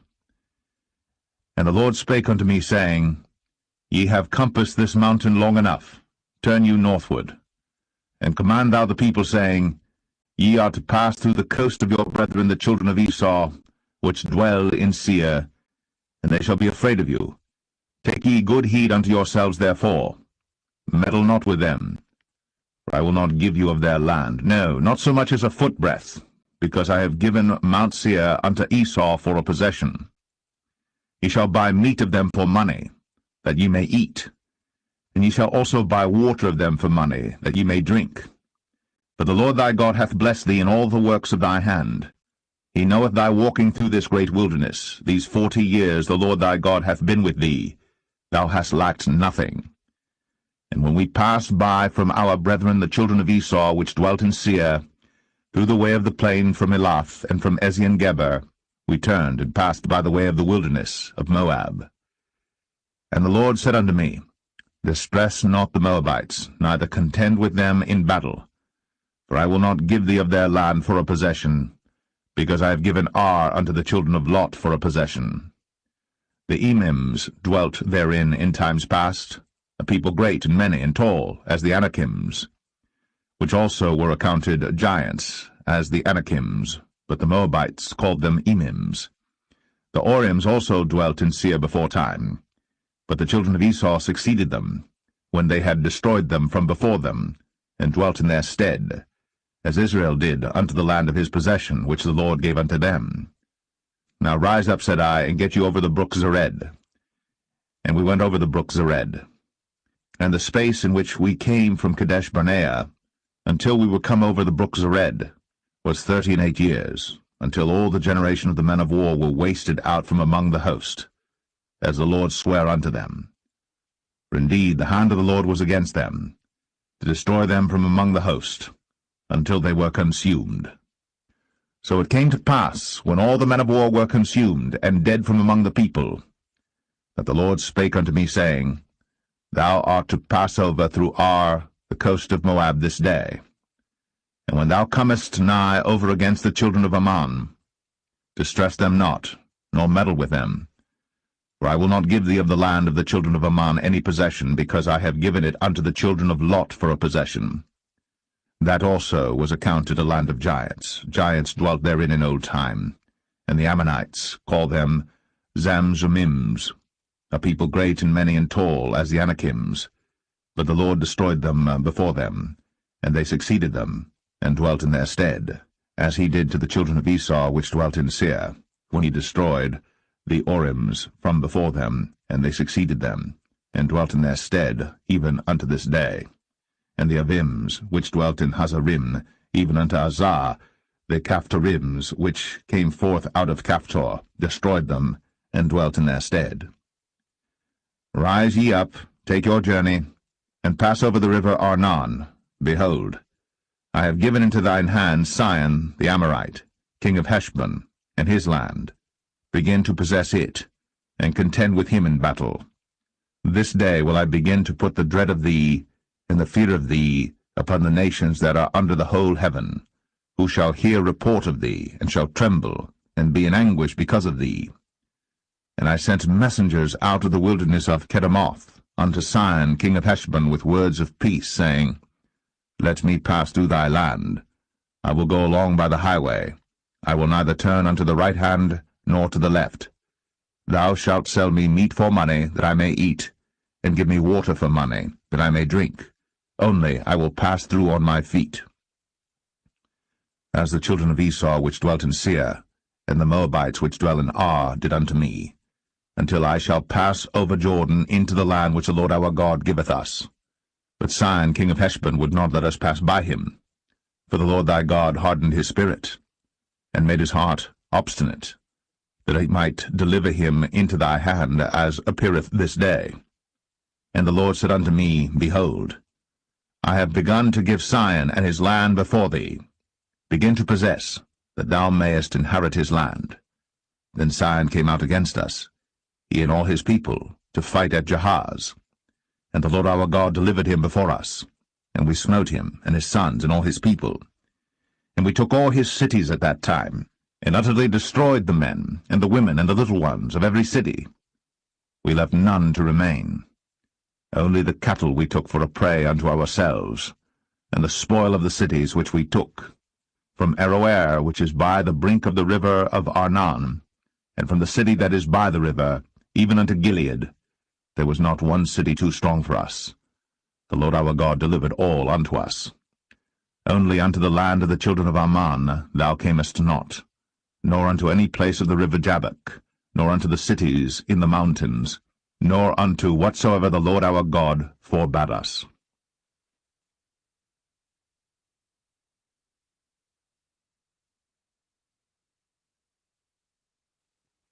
Deuteronomy 3. Then we turned, and went up the way to Bashan, and Og the king of Bashan came out against us, he and all his people, to battle at Edrei. And the Lord said unto me, Fear him not, for I will deliver him, and all his people, and his land, into thy hand. And thou shalt do unto him as thou didst unto Sihon king of the Amorites, which dwelt at Heshbon. So the Lord our God delivered into our hands Og also, the king of Bashan, and all his people, and we smote him, until none was left to him remaining. And we took all his cities at that time. There was not a city which we took not from them, 80 cities, all the region of Argob, the kingdom of Og and Bashan. All these cities were fenced with high walls, gates, and bars, beside unwalled towns a great many.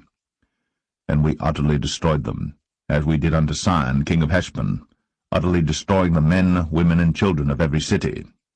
But all the cattle and the spoil of the cities we took for a prey to ourselves. And we took at that time out of the hand of the 2 kings of the Amorites the land that was on this side Jordan, from the river of Arnon unto Mount Hermon, which Hermon the Sidonians call Sirion, and the Amorites call it Shenir. All the cities of the plain, and all Gilead, and all Bashan, unto Salcha and Edrei, cities of the kingdom of Og and Bashan. For only Og king of Bashan remained of the remnant of giants. Behold, his bedstead was a bedstead of iron. Is it not in Rabbath of the children of Ammon? 9 cubits was the length thereof, and 4 cubits the breadth of it, after the cubit of a man. And this land which we possessed at that time, from Aroer, which is by the river Arnon, and half Mount Gilead, and the cities thereof, gave I unto the Reubenites and to the Gadites. And the rest of Gilead and all Bashan, being the kingdom of Og, gave I unto the half-tribe of Manasseh, all the region of Argob, with all Bashan which was called the land of giants. Jair the son of Manasseh took all the country of Argob, unto the coasts of Geshurai, and Maacathai, and called them after his own name, Bashan Avoth Jair, unto this day. And I gave Gilead unto Machir, and unto the Reubenites and unto the Gadites I gave from Gilead even unto the river Arnon half the valley, and the border even unto the river Jabbok, which is the border of the children of Ammon. The plain also, and Jordan, and the coast thereof, from Chinnereth even unto the sea of the plain, even the salt sea, under Ashdoth-Pisgah eastward. And I commanded you at that time, saying, The Lord your God hath given you this land to possess it. Ye shall pass over armed before your brethren the children of Israel, all that are meet for the war. But your wives, and your little ones, and your cattle, for I know that ye have much cattle, shall abide in your cities which I have given you, until the Lord hath given rest unto your brethren, as well as unto you, and until they also possess the land which the Lord your God hath given them beyond Jordan.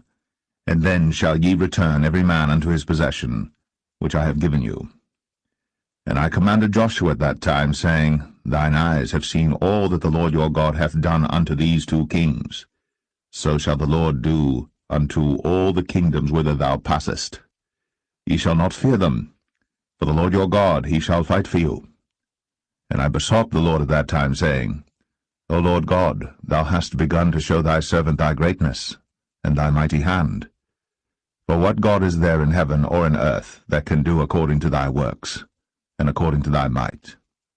I pray thee, let me go over and see the good land that is beyond Jordan, that goodly mountain, and Lebanon. But the Lord was wroth with me for your sakes, and would not hear me.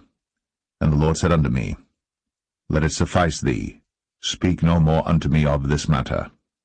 Get thee up into the top of Pisgah, and lift up thine eyes westward, and northward, and southward, and eastward, and behold it with thine eyes. For thou shalt not go over this Jordan, but charge Joshua, and encourage him, and strengthen him, for he shall go over before this people, and he shall cause them to inherit the land, which thou shalt see.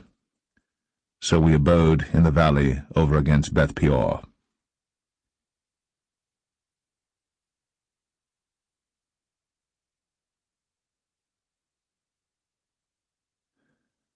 Deuteronomy 4. Now therefore hearken, O Israel, unto the statutes, and unto the judgments which I teach you, for to do them, that ye may live, and go in and possess the land which the Lord God of your fathers giveth you. Ye shall not add unto the word which I command you, neither shall ye diminish aught from it, that ye may keep the commandments of the Lord your God which I command you. Your eyes have seen what the Lord did because of Baal Peor. For all the men that followed Baal Peor, the Lord thy God hath destroyed them from among you. But ye that did cleave unto the Lord your God are alive, every one of you this day. Behold, I have taught you statutes and judgments, even as the Lord my God commanded me, that ye should do so in the land whither ye go to possess it. Keep therefore, and do them. For this is your wisdom and your understanding in the sight of the nations, which shall hear all these statutes and say, Surely this great nation is a wise and understanding people.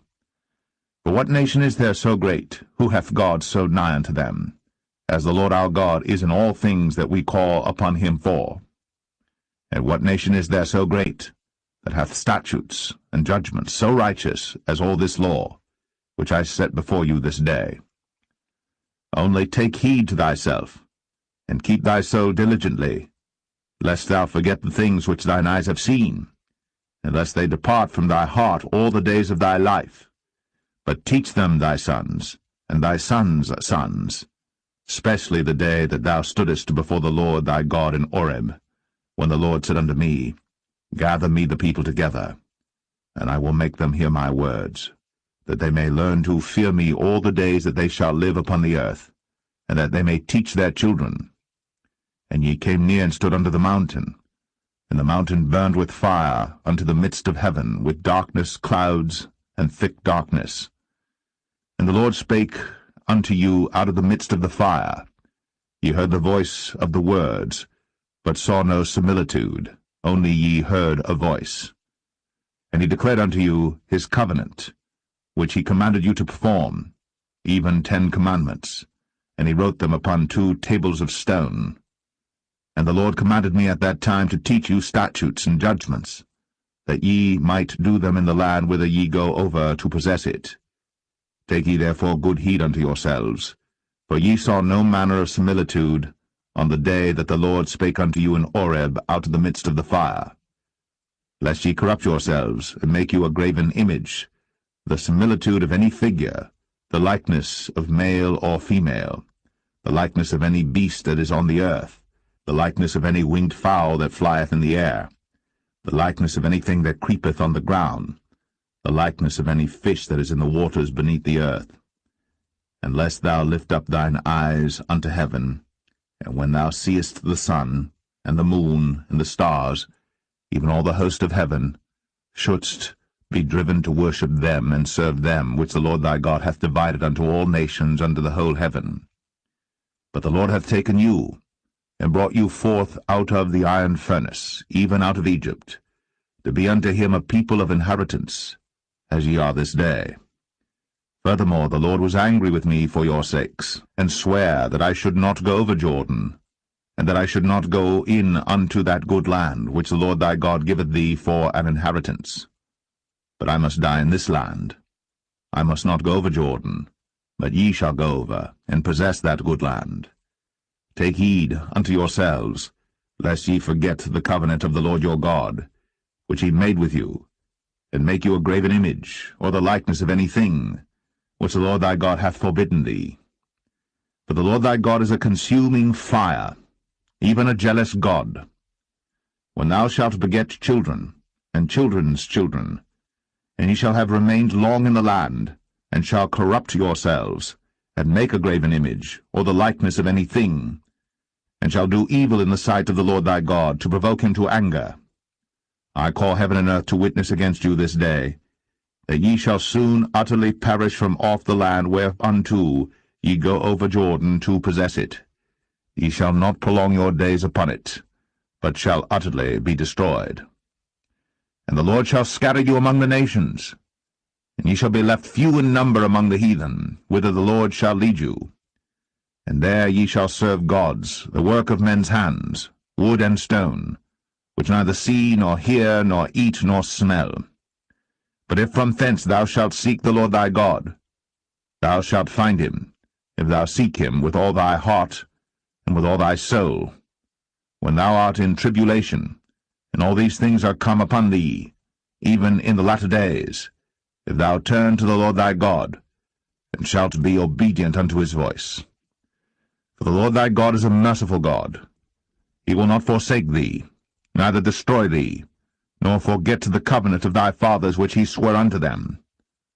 For ask now of the days that are past, which were before thee, since the day that God created man upon the earth, and ask from the one side of heaven unto the other, whether there hath been any such thing as this great thing is, or hath been heard like it. Did ever people hear the voice of God speaking out of the midst of the fire, as thou hast heard, and live?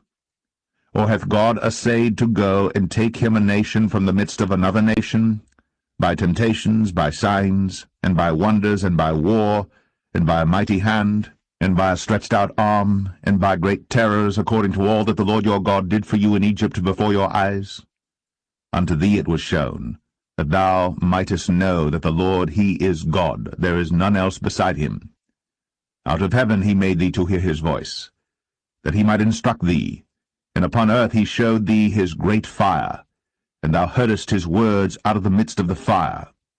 And because he loved thy fathers, therefore he chose their seed after them, and brought thee out in his sight with his mighty power out of Egypt, to drive out nations from before thee greater and mightier than thou art, to bring thee in, to give thee their land for an inheritance, as it is this day.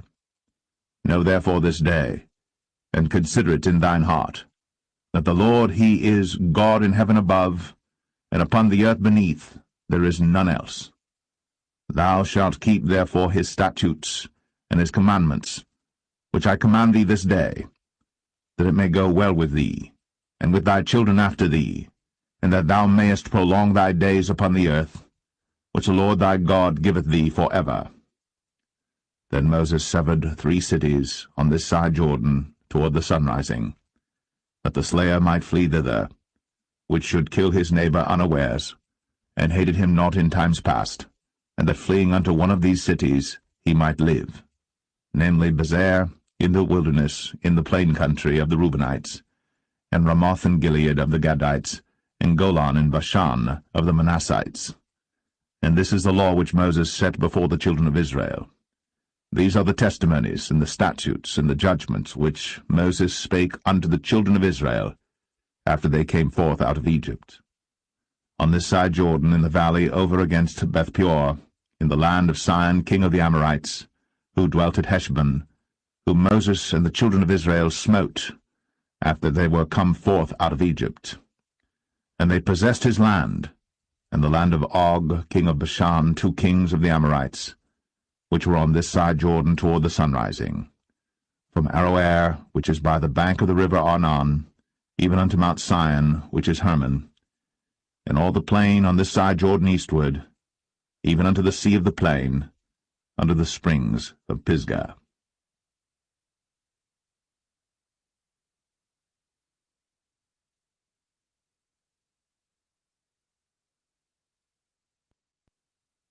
Deuteronomy 5. And Moses called all Israel, and said unto them, Hear, O Israel, the statutes and judgments which I speak in your ears this day, that ye may learn them, and keep and do them. The Lord our God made a covenant with us in Oreb. The Lord made not this covenant with our fathers, but with us, even us, who are all of us here alive this day. The Lord talked with you face to face, in the mount out of the midst of the fire. I stood between the Lord and you at that time, to show you the word of the Lord. For ye were afraid by reason of the fire, and went not up into the mount, saying, I am the Lord thy God, which brought thee out of the land of Egypt, from the house of bondage. Thou shalt have none other gods before me. Thou shalt not make thee any graven image, or any likeness of any thing that is in heaven above, or that is in the earth beneath, or that is in the waters beneath the earth. Thou shalt not bow down thyself unto them, nor serve them. For I, the Lord thy God, am a jealous God, visiting the iniquity of the fathers upon the children unto the third and fourth generation of them that hate me, and showing mercy unto thousands of them that love me and keep my commandments. Thou shalt not take the name of the Lord thy God in vain, for the Lord will not hold him guiltless that taketh his name in vain. Keep the Sabbath day to sanctify it, as the Lord thy God hath commanded thee. 6 days thou shalt labor, and do all thy work. But the 7th day is the Sabbath of the Lord thy God.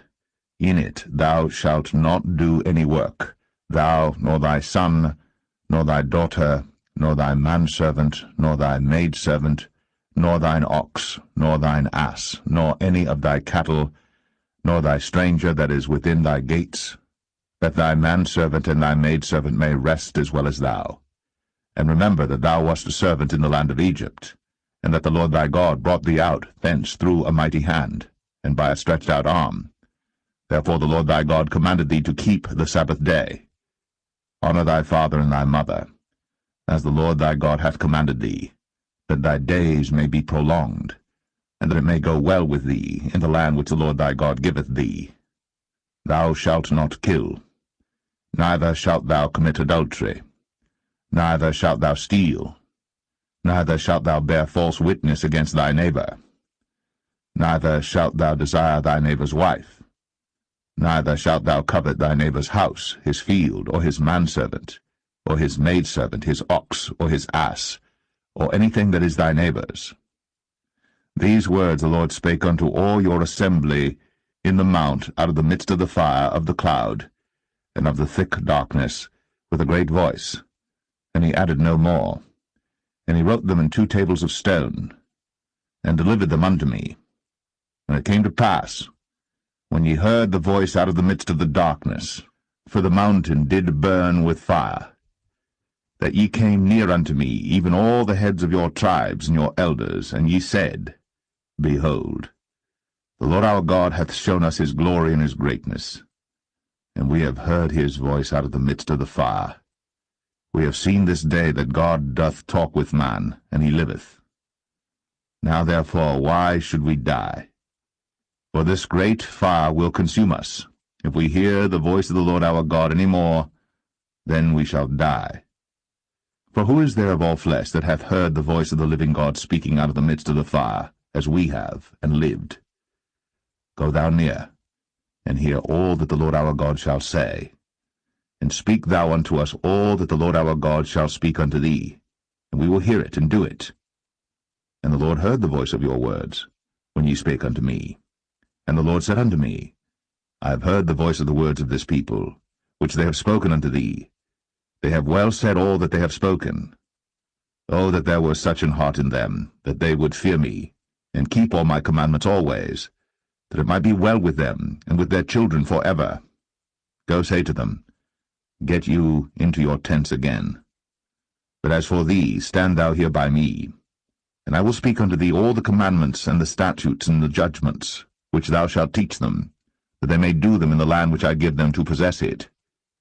Ye shall observe to do therefore as the Lord your God hath commanded you. Ye shall not turn aside to the right hand or to the left. Ye shall walk in all the ways which the Lord your God hath commanded you, that ye may live, and that it may be well with you, and that ye may prolong your days in the land which ye shall possess.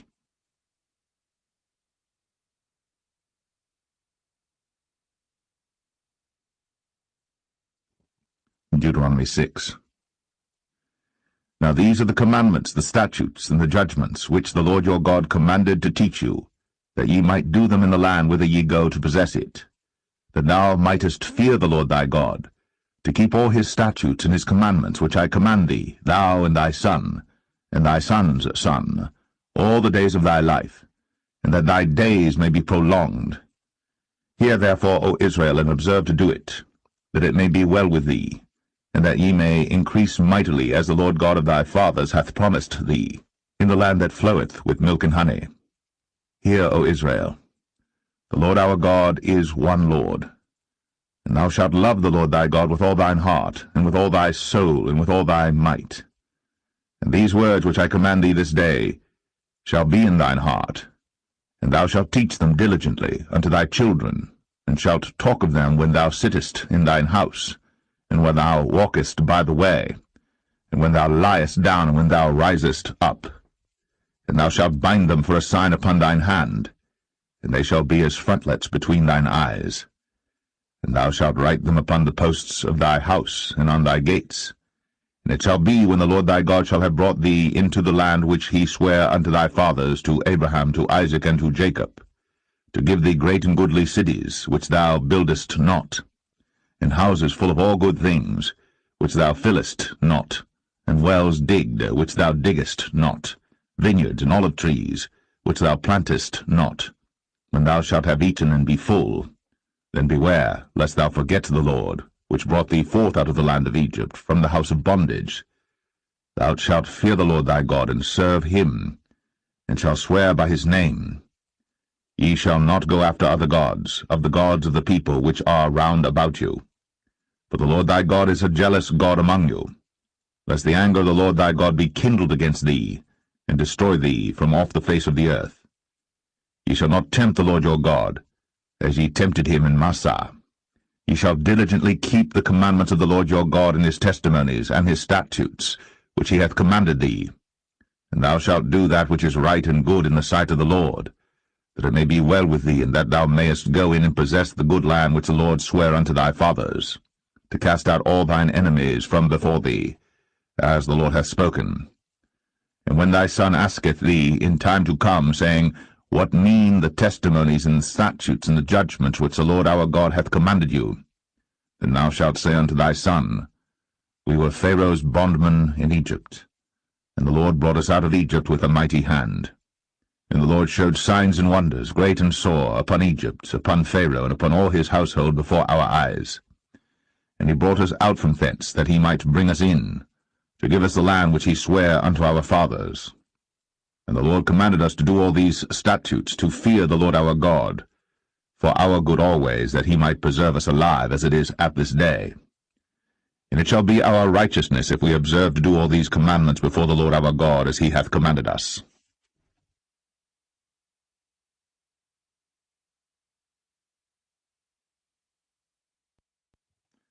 Deuteronomy 7.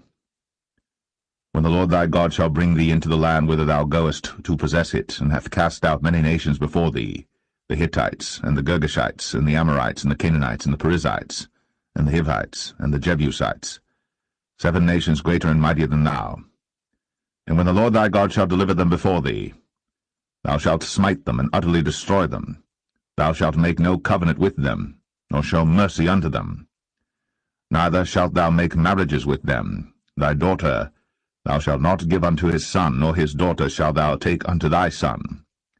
For they will turn away thy son from following me, that they may serve other gods.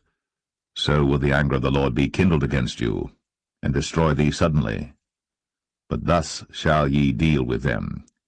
Ye shall destroy their altars, and break down their images, and cut down their groves, and burn their graven images with fire. For thou art an holy people unto the Lord thy God. The Lord thy God hath chosen thee to be a special people unto himself, above all people that are upon the face of the earth. The Lord did not set his love upon you, nor choose you, because ye were more in number than any people, for ye were the fewest of all people. But because the Lord loved you, and because he would keep the oath which he had sworn unto your fathers, hath the Lord brought you out with a mighty hand, and redeemed you out of the house of bondmen, from the hand of Pharaoh king of Egypt.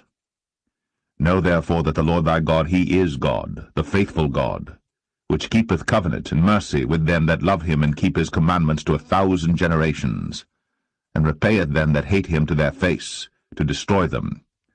He will not be slack to him that hateth him. He will repay him to his face. Thou shalt therefore keep the commandments, and the statutes, and the judgments, which I command thee this day to do them. Wherefore it shall come to pass, if ye hearken to these judgments, and keep and do them, that the Lord thy God shall keep unto thee the covenant, and the mercy which he sware unto thy fathers. And he will love thee, and bless thee, and multiply thee.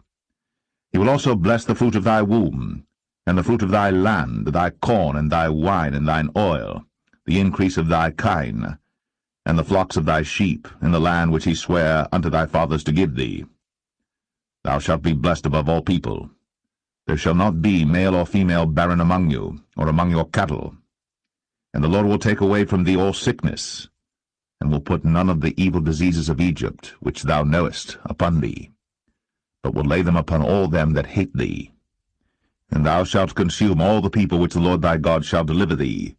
Thine eyes shall have no pity upon them, neither shalt thou serve their gods, for that will be a snare unto thee. If thou shalt say in thine heart, These nations are more than I, how can I dispossess them? Thou shalt not be afraid of them, but shalt well remember what the Lord thy God did unto Pharaoh and unto all Egypt, the great temptations which thine eyes saw, and the signs and the wonders, and the mighty hand, and the stretched out arm, whereby the Lord thy God brought thee out. So shalt the Lord thy God do unto all the people of whom thou art afraid. Moreover, the Lord thy God will send the hornet among them, until they that are left and hide themselves from thee be destroyed. Thou shalt not be affrighted at them, for the Lord thy God is among you, a mighty God and terrible. And the Lord thy God will put out those nations before thee by little and little. Thou mayest not consume them at once, lest the beasts of the field increase upon thee. But the Lord thy God shall deliver them unto thee, and shall destroy them with a mighty destruction, until they be destroyed. And he shall deliver their kings into thine hand, and thou shalt destroy their name from under heaven. There shall no man be able to stand before thee until thou have destroyed them.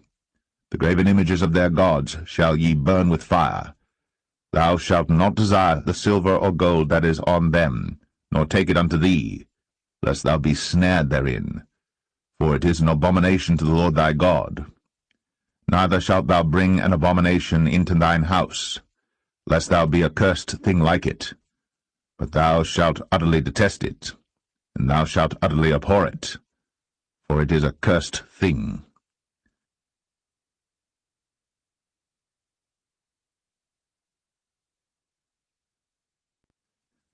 Deuteronomy 8.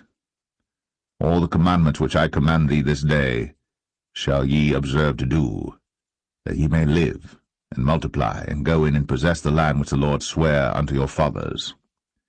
And thou shalt remember all the way which the Lord thy God led thee these 40 years in the wilderness, to humble thee, and to prove thee, to know what was in thine heart, whether thou wouldst keep his commandments or no. And he humbled thee, and suffered thee to hunger, and fed thee with manna, which thou knewest not, neither did thy fathers know, that he might make thee know that man doth not live by bread only, but by every word that proceedeth out of the mouth of the Lord doth man live. Thy raiment waxed not old upon thee, neither did thy foot swell these 40 years. Thou shalt also consider in thine heart, that, as a man chasteneth his son, so the Lord thy God chasteneth thee. Therefore thou shalt keep the commandments of the Lord thy God, to walk in his ways, and to fear him. For the Lord thy God bringeth thee into a good land, a land of brooks of water, of fountains and depths that spring out of valleys and hills, a land of wheat and barley and vines and fig trees and pomegranates, a land of oil, olive, and honey, a land wherein thou shalt eat bread without scarceness, thou shalt not lack anything in it, a land whose stones are iron, and out of whose hills thou mayest dig brass. When thou hast eaten and art full, then thou shalt bless the Lord thy God for the good land which he hath given thee. Beware that thou forget not the Lord thy God, in not keeping his commandments, and his judgments, and his statutes, which I command thee this day.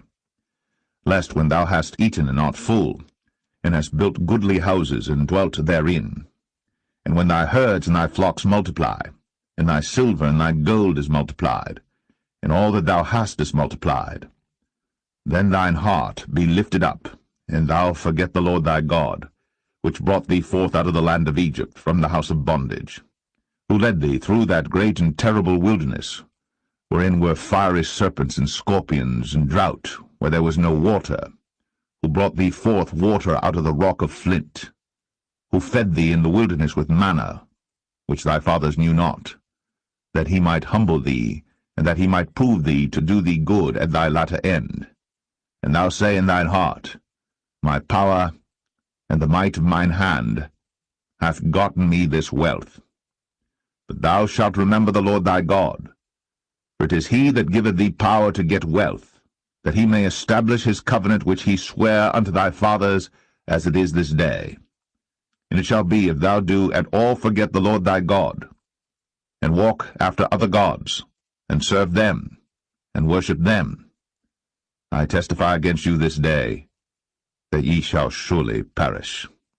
As the nations which the Lord destroyeth before your face, so shall ye perish, because ye would not be obedient unto the voice of the Lord your God.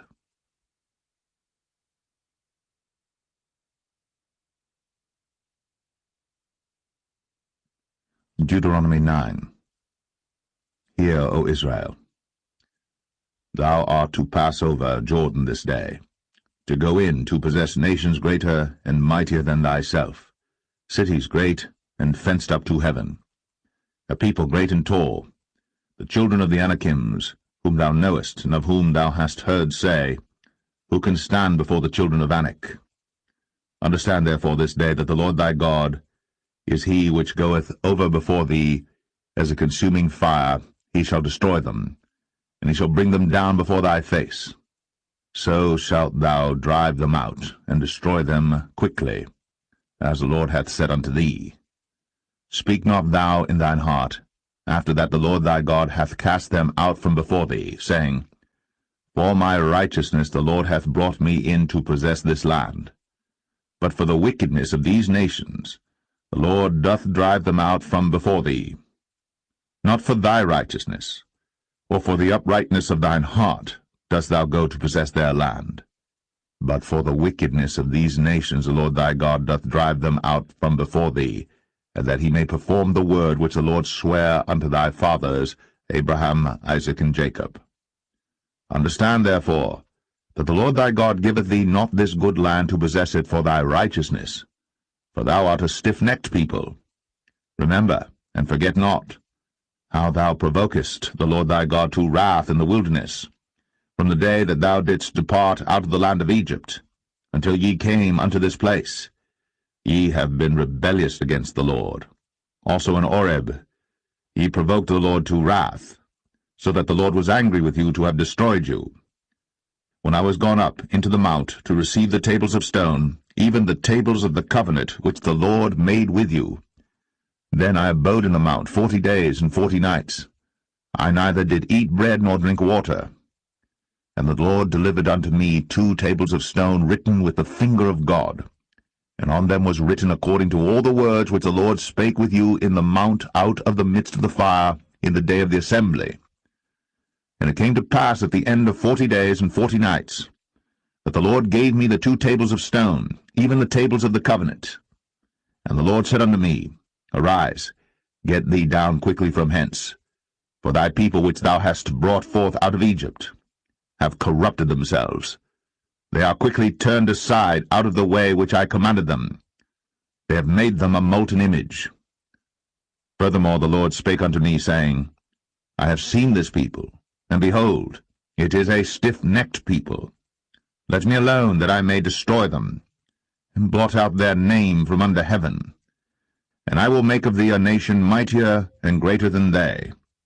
So I turned, and came down from the mount, and the mount burned with fire, and the 2 tables of the covenant were in my 2 hands.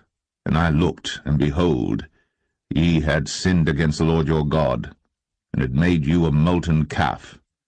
Ye had turned aside quickly out of the way which the Lord had commanded you. And I took the 2 tables, and cast them out of my 2 hands, and brake them before your eyes.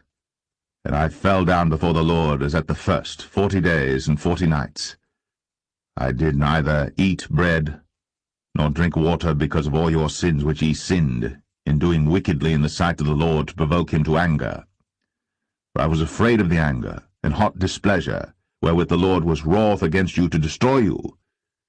But the Lord hearkened unto me at that time also. And the Lord was very angry with Aaron to have destroyed him. And I prayed for Aaron also the same time. And I took your sin, the calf which ye had made, and burnt it with fire, and stamped it, and ground it very small, even until it was as small as dust. And I cast the dust thereof into the brook that descended out of the mount. And at Taberah, and at Massah, and at Kibroth-Hattaavah, ye provoked the Lord to wrath. Likewise, when the Lord sent you from Kadesh-barnea, saying, Go up and possess the land which I have given you, then ye rebelled against the commandment of the Lord your God, and ye believed him not, nor hearkened to his voice. Ye have been rebellious against the Lord from the day that I knew you. Thus I fell down before the Lord 40 days and 40 nights, as I fell down at the first, because the Lord had said he would destroy you. I prayed therefore unto the Lord, and said, O Lord God, destroy not thy people and thine inheritance, which thou hast redeemed through thy greatness, which thou hast brought forth out of Egypt with a mighty hand. Remember thy servants Abraham, Isaac, and Jacob. Look not unto the stubbornness of this people, nor to their wickedness, nor to their sin, lest the land whence thou broughtest us out say, Because the Lord was not able to bring them into the land which he promised them, and because he hated them, he hath brought them out to slay them in the wilderness. Yet they are thy people, and thine inheritance, which thou broughtest out by thy mighty power, and by thy stretched out arm.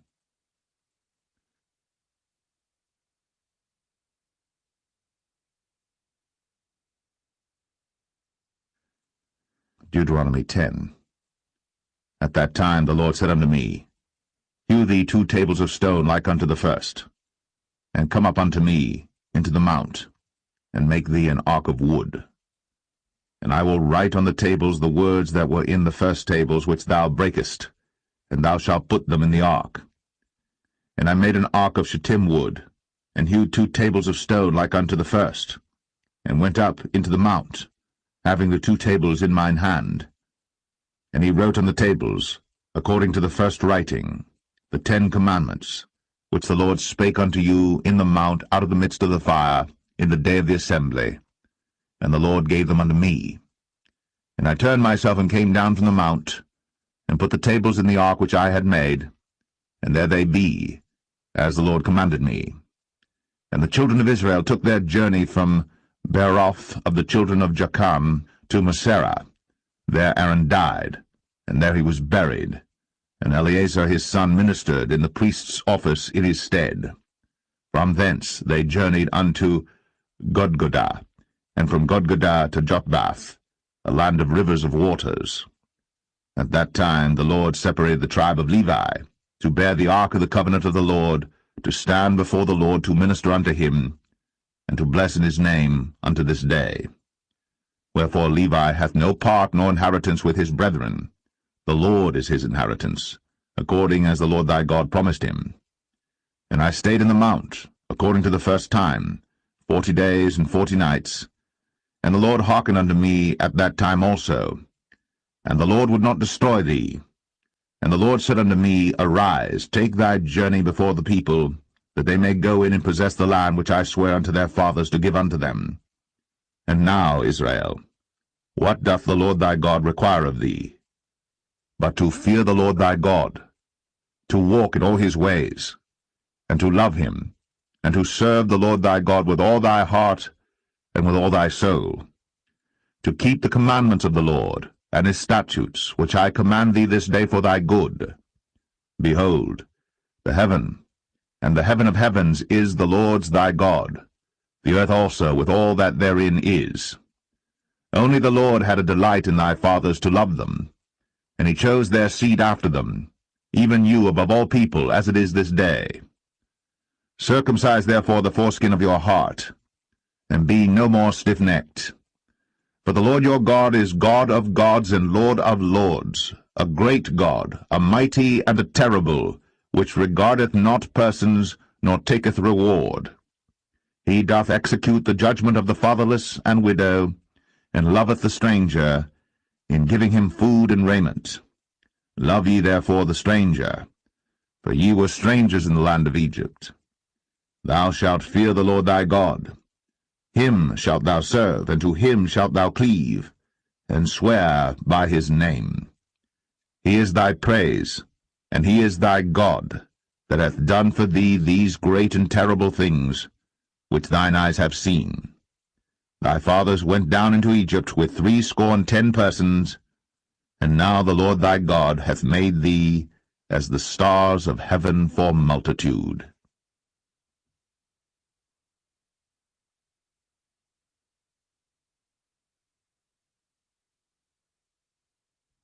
Deuteronomy 11. Therefore thou shalt love the Lord thy God, and keep his charge, and his statutes, and his judgments, and his commandments always.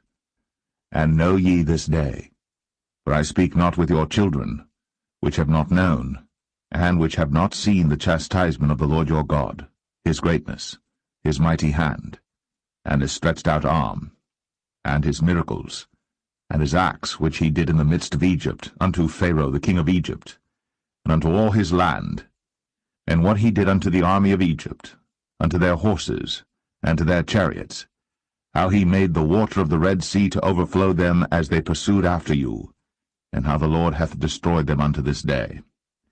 And what he did unto you in the wilderness, until ye came into this place, and what he did unto Dathan and Abiram, the sons of Eliab, the son of Reuben, how the earth opened her mouth, and swallowed them up, and their households, and their tents, and all the substance that was in their possession, in the midst of all Israel. But your eyes have seen all the great acts of the Lord which he did. Therefore shall ye keep all the commandments which I command you this day, that ye may be strong, and go in and possess the land, whither ye go to possess it, and that ye may prolong your days in the land, which the Lord sware unto your fathers to give unto them and to their seed, a land that floweth with milk and honey. For the land whither thou goest in to possess it is not as the land of Egypt, from whence ye came out, where thou sowedst thy seed, and waterest it with thy foot, as a garden of herbs. But the land whither ye go to possess it is a land of hills and valleys, and drinketh water of the rain of heaven, a land which the Lord thy God careth for. The eyes of the Lord thy God are always upon it, from the beginning of the year even unto the end of the year. And it shall come to pass, if ye shall hearken diligently unto my commandments, which I command you this day, to love the Lord your God, and to serve him with all your heart, and with all your soul, that I will give you the rain of your land in his due season, the first rain, and the latter rain, that thou mayest gather in thy corn, and thy wine, and thine oil. And I will send grass in thy fields for thy cattle, that thou mayest eat and be full. Take heed to yourselves, that your heart be not deceived, and ye turn aside and serve other gods, and worship them. And then the Lord's wrath be kindled against you, and he shut up the heaven, that there be no rain, and that the land yield not her fruit, and lest ye perish quickly from off the good land which the Lord giveth you. Therefore shall ye lay up these my words in your heart and in your soul, and bind them for a sign upon your hand, that they may be as frontlets between your eyes. And ye shall teach them your children, speaking of them when thou sittest in thine house, and when thou walkest by the way, when thou liest down, and when thou risest up. And thou shalt write them upon the doorposts of thine house, and upon thy gates, that your days may be multiplied, and the days of your children in the land which the Lord sware unto your fathers to give them, as the days of heaven upon the earth. For if ye shall diligently keep all these commandments which I command you, to do them, to love the Lord your God, to walk in all his ways, and to cleave unto him, then will the Lord drive out all these nations from before you, and ye shall possess greater nations, and mightier than yourselves. Every place whereon the soles of your feet shall tread shall be yours, from the wilderness and Lebanon, from the river Euphrates, even unto the uttermost sea shall your coast be. There shall no man be able to stand before you. For the Lord your God shall lay the fear of you and the dread of you upon all the land that ye shall tread upon, as he has said unto you. Behold, I set before you this day a blessing and a curse. A blessing, if you obey the commandments of the Lord your God, which I command you this day, and a curse, if you will not obey the commandments of the Lord your God, but turn aside out of the way which I command you this day, to go after other gods, which ye have not known. And it shall come to pass, when the Lord thy God hath brought thee in unto the land whither thou goest to possess it, that thou shalt put the blessing upon Mount Gerizim, and the curse upon Mount Ebal. Are they not on the other side Jordan, by the way where the sun goeth down, in the land of the Canaanites, which dwell in the champaign over against Gilgal, beside the plain of Moreh? For ye shall pass over Jordan to go in to possess the land which the Lord your God giveth you. And ye shall possess it, and dwell therein. And ye shall observe to do all the statutes and judgments which I set before you this day.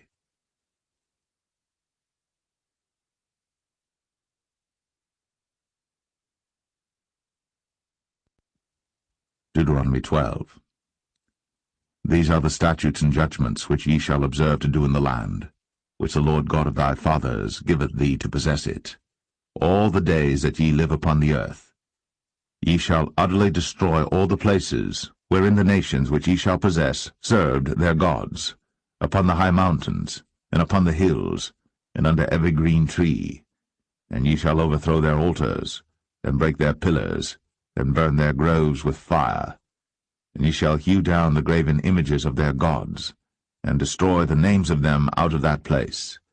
Ye shall not do so unto the Lord your God, but unto the place which the Lord your God shall choose out of all your tribes to put his name there, even unto his habitation shall ye seek, and thither thou shalt come.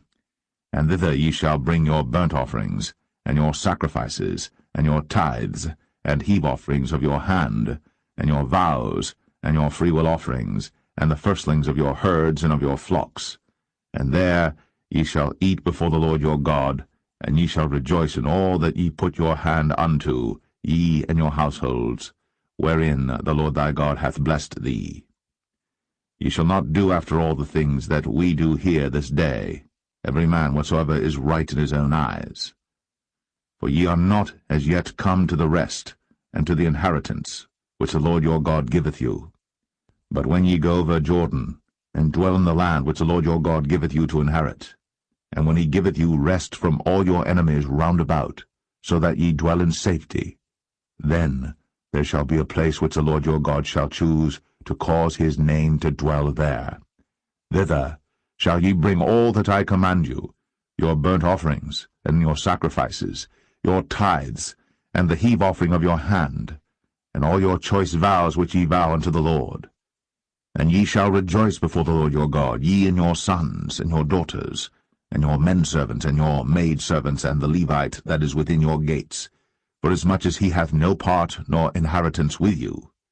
Take heed to thyself, that thou offer not thy burnt offerings in every place that thou seest, but in the place which the Lord shall choose in one of thy tribes, there thou shalt offer thy burnt offerings, and there thou shalt do all that I command thee.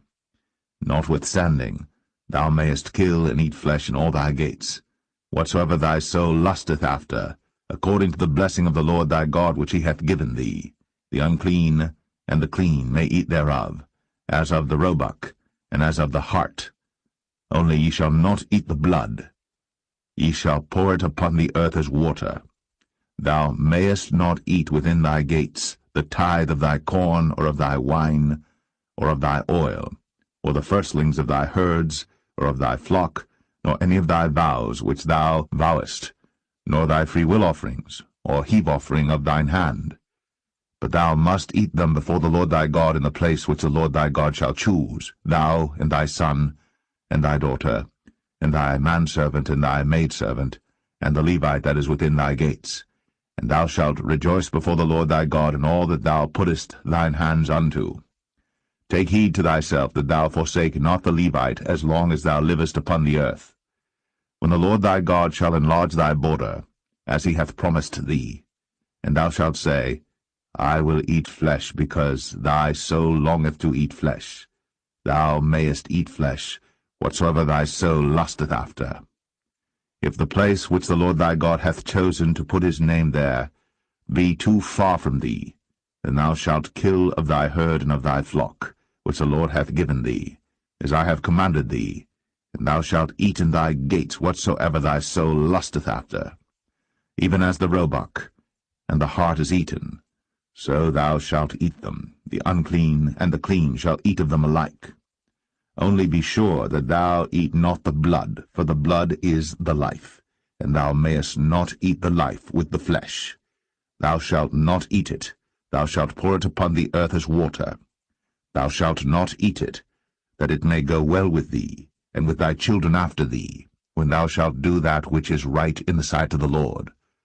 Only thy holy things which thou hast, and thy vows, thou shalt take, and go unto the place which the Lord shall choose. And thou shalt offer thy burnt offerings, the flesh and the blood, upon the altar of the Lord thy God. And the blood of thy sacrifices shall be poured out upon the altar of the Lord thy God, and thou shalt eat the flesh. Observe and hear all these words which I command thee, that it may go well with thee, and with thy children after thee for ever, when thou doest that which is good and right in the sight of the Lord thy God. When the Lord thy God shall cut off the nations from before thee, whither thou goest to possess them, and thou succeedest them, and dwellest in their land, take heed to thyself that thou be not snared by following them, after that they be destroyed from before thee, and that thou inquire not after their gods, saying, How did these nations serve their gods? Even so will I do likewise. Thou shalt not do so unto the Lord thy God. For every abomination to the Lord which he hateth have they done unto their gods. For even their sons and their daughters they have burnt in the fire to their gods. What things soever I command you, observe to do it. Thou shalt not add thereto, nor diminish from it.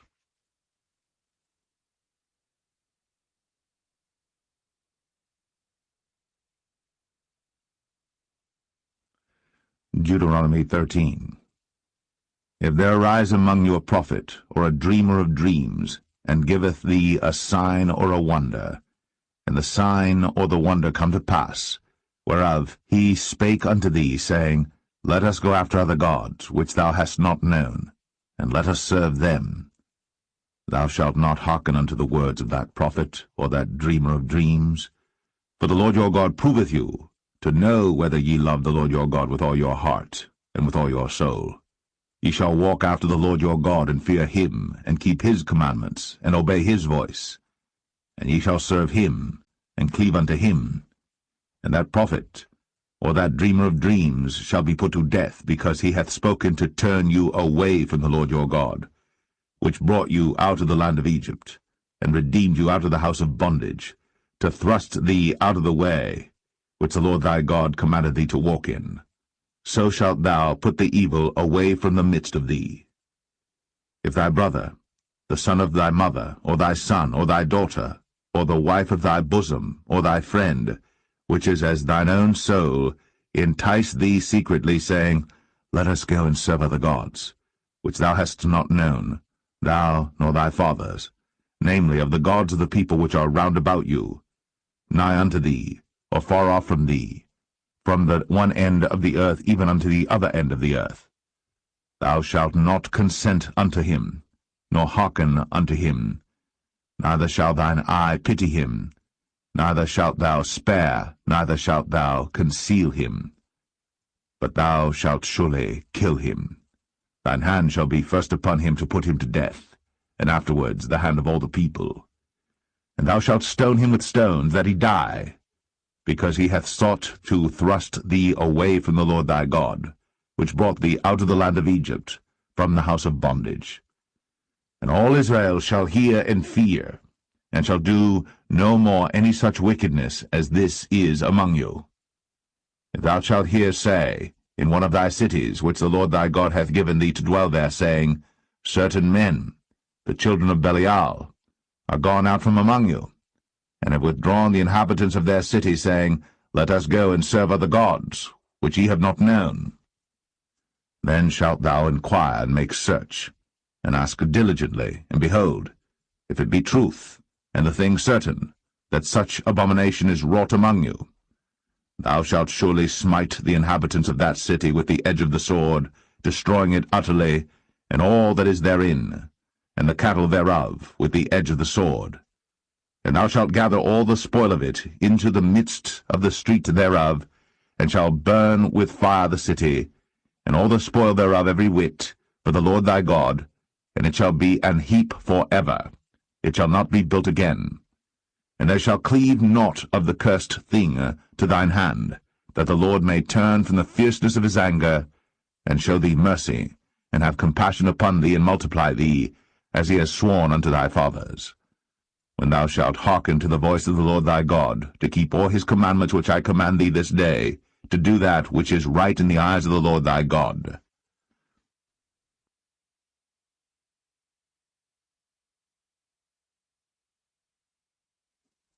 Deuteronomy 14. Ye are the children of the Lord your God. Ye shall not cut yourselves, nor make any boldness between your eyes for the dead. For thou art an holy people unto the Lord thy God, and the Lord hath chosen thee to be a peculiar people unto himself, above all the nations that are upon the earth. Thou shalt not eat any abominable thing.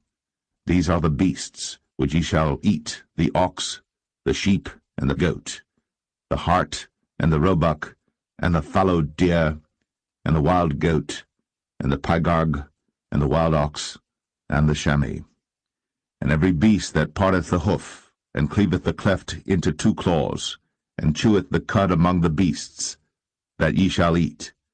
Nevertheless these ye shall not eat of them that chew the cud, or of them that divide the cloven hoof, as the camel, and the hare, and the coney, for they chew the cud, but divide not the hoof, therefore they are unclean unto you. And the swine, because it divideth the hoof, yet cheweth not the cud, it is unclean unto you. Ye shall not eat of their flesh, nor touch their dead carcass. These ye shall eat of all that are in the waters, all that have fins and scales shall ye eat. And whatsoever hath not fins and scales ye may not eat, it is unclean unto you. Of all clean birds ye shall eat. But these are they of which ye shall not eat, the eagle, and the ossifrage, and the osprey, and the glede, and the kite, and the vulture after his kind, and every raven after his kind, and the owl, and the night hawk, and the cuckoo, and the hawk after his kind, the little owl, and the great owl, and the swan, and the pelican, and the gyre eagle, and the cormorant, and the stork, and the heron after her kind, and the lapwing, and the bat, and every creeping thing that flieth is unclean unto you, they shall not be eaten. But of all clean fowls ye may eat. Ye shall not eat of anything that dieth of itself. Thou shalt give it unto the stranger that is in thy gates, that he may eat it. Or thou mayest sell it unto an alien, for thou art an holy people unto the Lord thy God. Thou shalt not see the kid in his mother's milk. Thou shalt truly tithe all the increase of thy seed, that the field bringeth forth year by year. And thou shalt eat before the Lord thy God in the place which he shall choose to place his name there, the tithe of thy corn, of thy wine, and of thine oil, and the firstlings of thy herds and of thy flocks, that thou mayest learn to fear the Lord thy God always. And if the way be too long for thee, so that thou art not able to carry it, or if the place be too far from thee, which the Lord thy God shall choose to set his name there, when the Lord thy God hath blessed thee, then shalt thou turn it into money, and bind up the money in thine hand, and shalt go into the place which the Lord thy God shall choose. And thou shalt bestow that money for whatsoever thy soul lusteth after, for oxen, or for sheep, or for wine, or for strong drink, or for whatsoever thy soul desireth, and thou shalt eat there before the Lord thy God, and thou shalt rejoice, thou and thine household. And the Levite that is within thy gates, thou shalt not forsake him, for he hath no part nor inheritance with thee. At the end of 3 years thou shalt bring forth all the tithe of thine increase the same year, and shalt lay it up within thy gates. And the Levite, because he hath no part nor inheritance with thee, and the stranger, and the fatherless and the widow, which are within thy gates, shall come, and shall eat and be satisfied, that the Lord thy God may bless thee in all the work of thine hand which thou doest.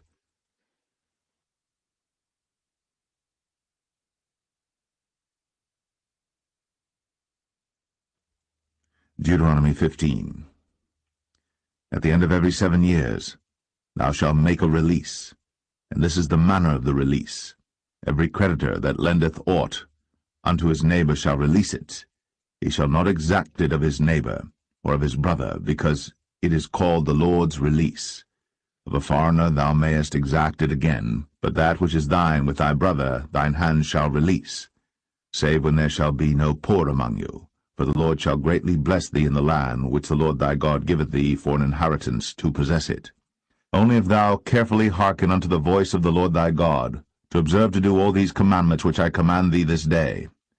For the Lord thy God blesseth thee, as he promised thee, and thou shalt lend unto many nations, but thou shalt not borrow, and thou shalt reign over many nations, but they shall not reign over thee. If there be among you a poor man, of one of thy brethren within any of thy gates in thy land which the Lord thy God giveth thee, thou shalt not harden thine heart, nor shut thine hand from thy poor brother, but thou shalt open thine hand wide unto him, and shalt surely lend him sufficient for his need in that which he wanteth. Beware that there be not a thought in thy wicked heart, saying, The 7th year, the year of release, is at hand, and thine eye be evil against thy poor brother, and thou givest him naught, and he cry unto the Lord against thee, and it be sin unto thee. Thou shalt surely give him, and thine heart shall not be grieved when thou givest unto him, because that for this thing the Lord thy God shall bless thee in all thy works, and all that thou puttest thine hand unto. For the poor shall never cease out of the land. Therefore I command thee, saying, Thou shalt open thine hand wide unto thy brother, to thy poor and to thy needy in thy land. And if thy brother, an Hebrew man or an Hebrew woman, be sold unto thee, and serve thee 6 years, then in the 7th year thou shalt let him go free from thee. And when thou sendest him out free from thee, thou shalt not let him go away empty. Thou shalt furnish him liberally out of thy flock, and out of thy floor, and out of thy winepress. Of that wherewith the Lord thy God hath blessed thee thou shalt give unto him. And thou shalt remember that thou wast a bondman in the land of Egypt, and the Lord thy God redeemed thee. Therefore I command thee this thing today. And it shall be, if he say unto thee, I will not go away from thee, because he loveth thee and thine house, because he is well with thee, then thou shalt take an awl, and thrust it through his ear unto the door, and he shall be thy servant for ever. And also unto thy maidservant thou shalt do likewise. It shall not seem hard unto thee when thou sendest him away free from thee, for he hath been worth a double hired servant to thee, in serving thee 6 years, and the Lord thy God shall bless thee in all that thou doest. All the firstling males that come of thy herd, and of thy flock, thou shalt sanctify unto the Lord thy God. Thou shalt do no work with the firstling of thy bullock, nor shear the firstling of thy sheep. Thou shalt eat it before the Lord thy God year by year in the place which the Lord shall choose, thou and thy household. And if there be any blemish therein, as if it be lame, or blind, or have any ill blemish, thou shalt not sacrifice it unto the Lord thy God. Thou shalt eat it within thy gates. The unclean and the clean person shall eat it alike, as the roebuck and as the hart. Only thou shalt not eat the blood thereof. Thou shalt pour it upon the ground as water.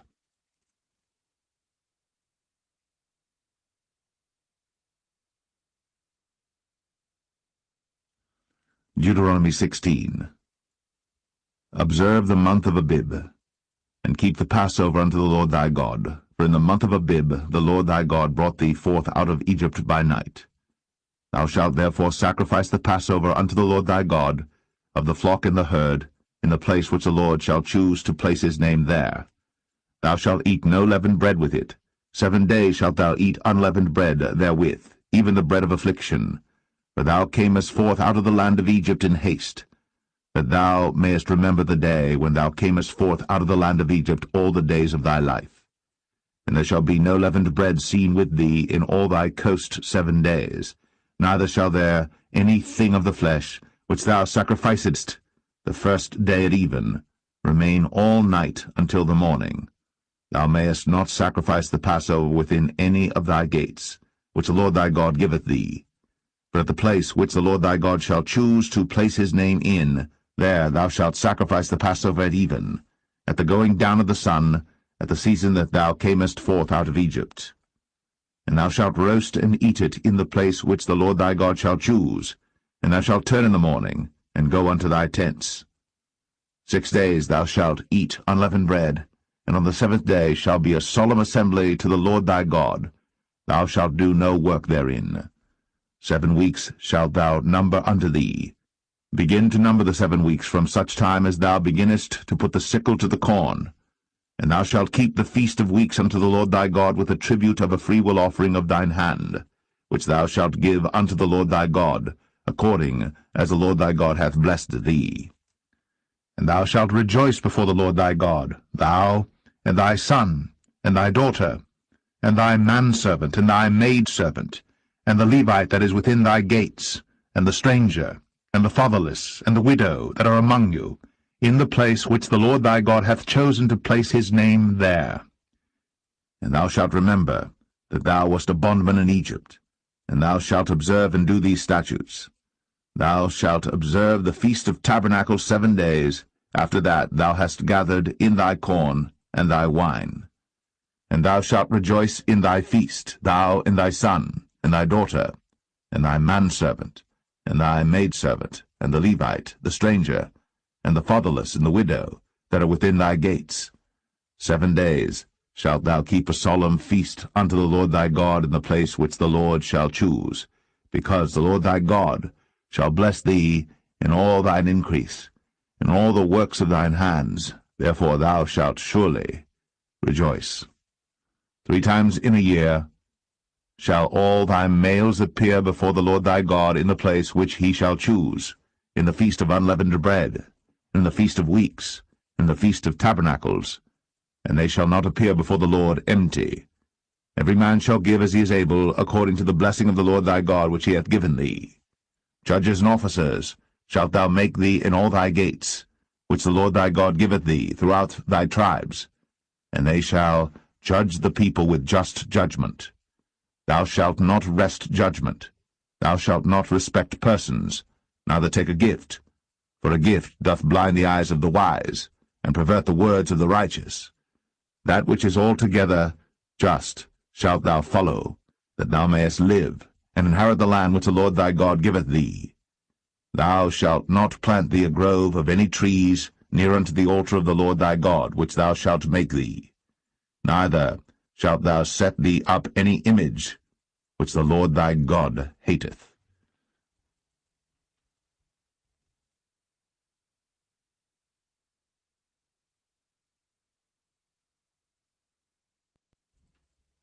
Deuteronomy 17. Thou shalt not sacrifice unto the Lord thy God any bullock or sheep wherein is blemish, or any evil-favoredness, for that is an abomination unto the Lord thy God. If there be found among you within any of thy gates, which the Lord thy God giveth thee, man or woman, that hath wrought wickedness in the sight of the Lord thy God, in transgressing his covenant, and hath gone and served other gods, and worshipped them, either the sun or moon, or any of the host of heaven, which I have not commanded, and it be told thee, and thou hast heard of it, and inquired diligently, and behold, it be true, and the thing certain that such abomination is wrought in Israel, then shalt thou bring forth that man or that woman, which have committed that wicked thing, unto thy gates, even that man or that woman, and shalt stone them with stones till they die. At the mouth of 2 witnesses or 3 witnesses shall he that is worthy of death be put to death, but at the mouth of 1 witness he shall not be put to death. The hands of the witnesses shall be first upon him to put him to death, and afterward the hands of all the people, so thou shalt put the evil away from among you. If there arise a matter too hard for thee in judgment, between blood and blood, between plea and plea, and between stroke and stroke, being matters of controversy within thy gates, Then shalt thou arise, and get thee up into the place which the Lord thy God shall choose. And thou shalt come unto the priests, the Levites, and unto the judge that shall be in those days, and inquire, and they shall show thee the sentence of judgment. And thou shalt do according to the sentence which they of that place which the Lord shall choose shall show thee. And thou shalt observe to do according to all that they inform thee, according to the sentence of the law which they shall teach thee, and according to the judgment which they shall tell thee, thou shalt do. Thou shalt not decline from the sentence which they shall show thee, to the right hand nor to the left. And the man that will do presumptuously, and will not hearken unto the priest that standeth to minister there before the Lord thy God, or unto the judge, even that man shall die. And thou shalt put away the evil from Israel. And all the people shall hear, and fear, and do no more presumptuously. When thou art come unto the land which the Lord thy God giveth thee, and shalt possess it, and shalt dwell therein, and shalt say, I will set a king over me, like as all the nations that are about me. Thou shalt in any wise set him king over thee. Whom the Lord thy God shall choose, one from among thy brethren shalt thou set king over thee. Thou mayest not set a stranger over thee, which is not thy brother. But he shall not multiply horses to himself, nor cause the people to return to Egypt, to the end that he should multiply horses. For as much as the Lord hath said unto you, ye shall henceforth return no more that way. Neither shall he multiply wives to himself, that his heart turn not away. Neither shall he greatly multiply to himself silver and gold. And it shall be, when he sitteth upon the throne of his kingdom, that he shall write him a copy of this law in a book out of that which is before the priests the Levites. And it shall be with him, and he shall read therein all the days of his life, that he may learn to fear the Lord his God, to keep all the words of this law and these statutes to do them, that his heart be not lifted up above his brethren, and that he turn not aside from the commandment to the right hand or to the left, to the end that he may prolong his days in his kingdom, he and his children, in the midst of Israel.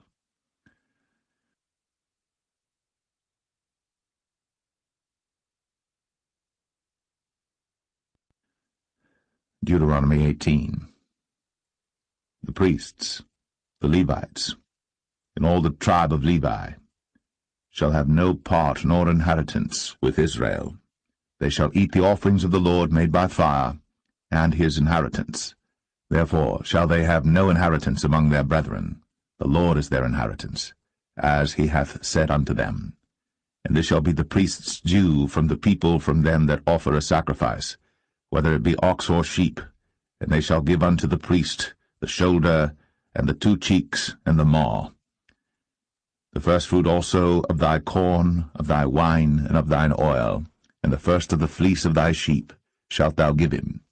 For the Lord thy God hath chosen him out of all thy tribes, to stand to minister in the name of the Lord, him and his sons forever. And if a Levite come from any of thy gates out of all Israel, where he sojourned, and come with all the desire of his mind unto the place which the Lord shall choose, then he shall minister in the name of the Lord his God, as all his brethren the Levites do, which stand there before the Lord. They shall have like portions to eat, beside that which cometh of the sale of his patrimony. When thou art come into the land which the Lord thy God giveth thee, thou shalt not learn to do after the abominations of those nations. There shall not be found among you any one that maketh his son or his daughter to pass through the fire, or that useth divination, or an observer of times, or an enchanter, or a witch, or a charmer, or a consulter with familiar spirits, or a wizard, or a necromancer. For all that do these things are an abomination unto the Lord. And because of these abominations the Lord thy God doth drive them out from before thee. Thou shalt be perfect with the Lord thy God. For these nations which thou shalt possess hearkened unto observers of times, and unto diviners. But as for thee, the Lord thy God hath not suffered thee so to do. The Lord thy God will raise up unto thee a prophet from the midst of thee, of thy brethren, like unto me. Unto him ye shall hearken, according to all that thou desirest of the Lord thy God in Horeb, in the day of the assembly, saying, Let me not hear again the voice of the Lord my God, neither let me see this great fire any more, that I die not. And the Lord said unto me, They have well spoken that which they have spoken. I will raise them up a prophet from among their brethren, like unto thee, and will put my words in his mouth, and he shall speak unto them all that I shall command him. And it shall come to pass, that whosoever will not hearken unto my words which he shall speak in my name, I will require it of him. But the prophet, which shall presume to speak a word in my name, which I have not commanded him to speak, or that shall speak in the name of other gods, even that prophet shall die. And if thou say in thine heart, How shall we know the word which the Lord hath not spoken? When a prophet speaketh in the name of the Lord, if the thing follow not, nor come to pass, that is the thing which the Lord hath not spoken, but the prophet hath spoken it presumptuously, thou shalt not be afraid of him.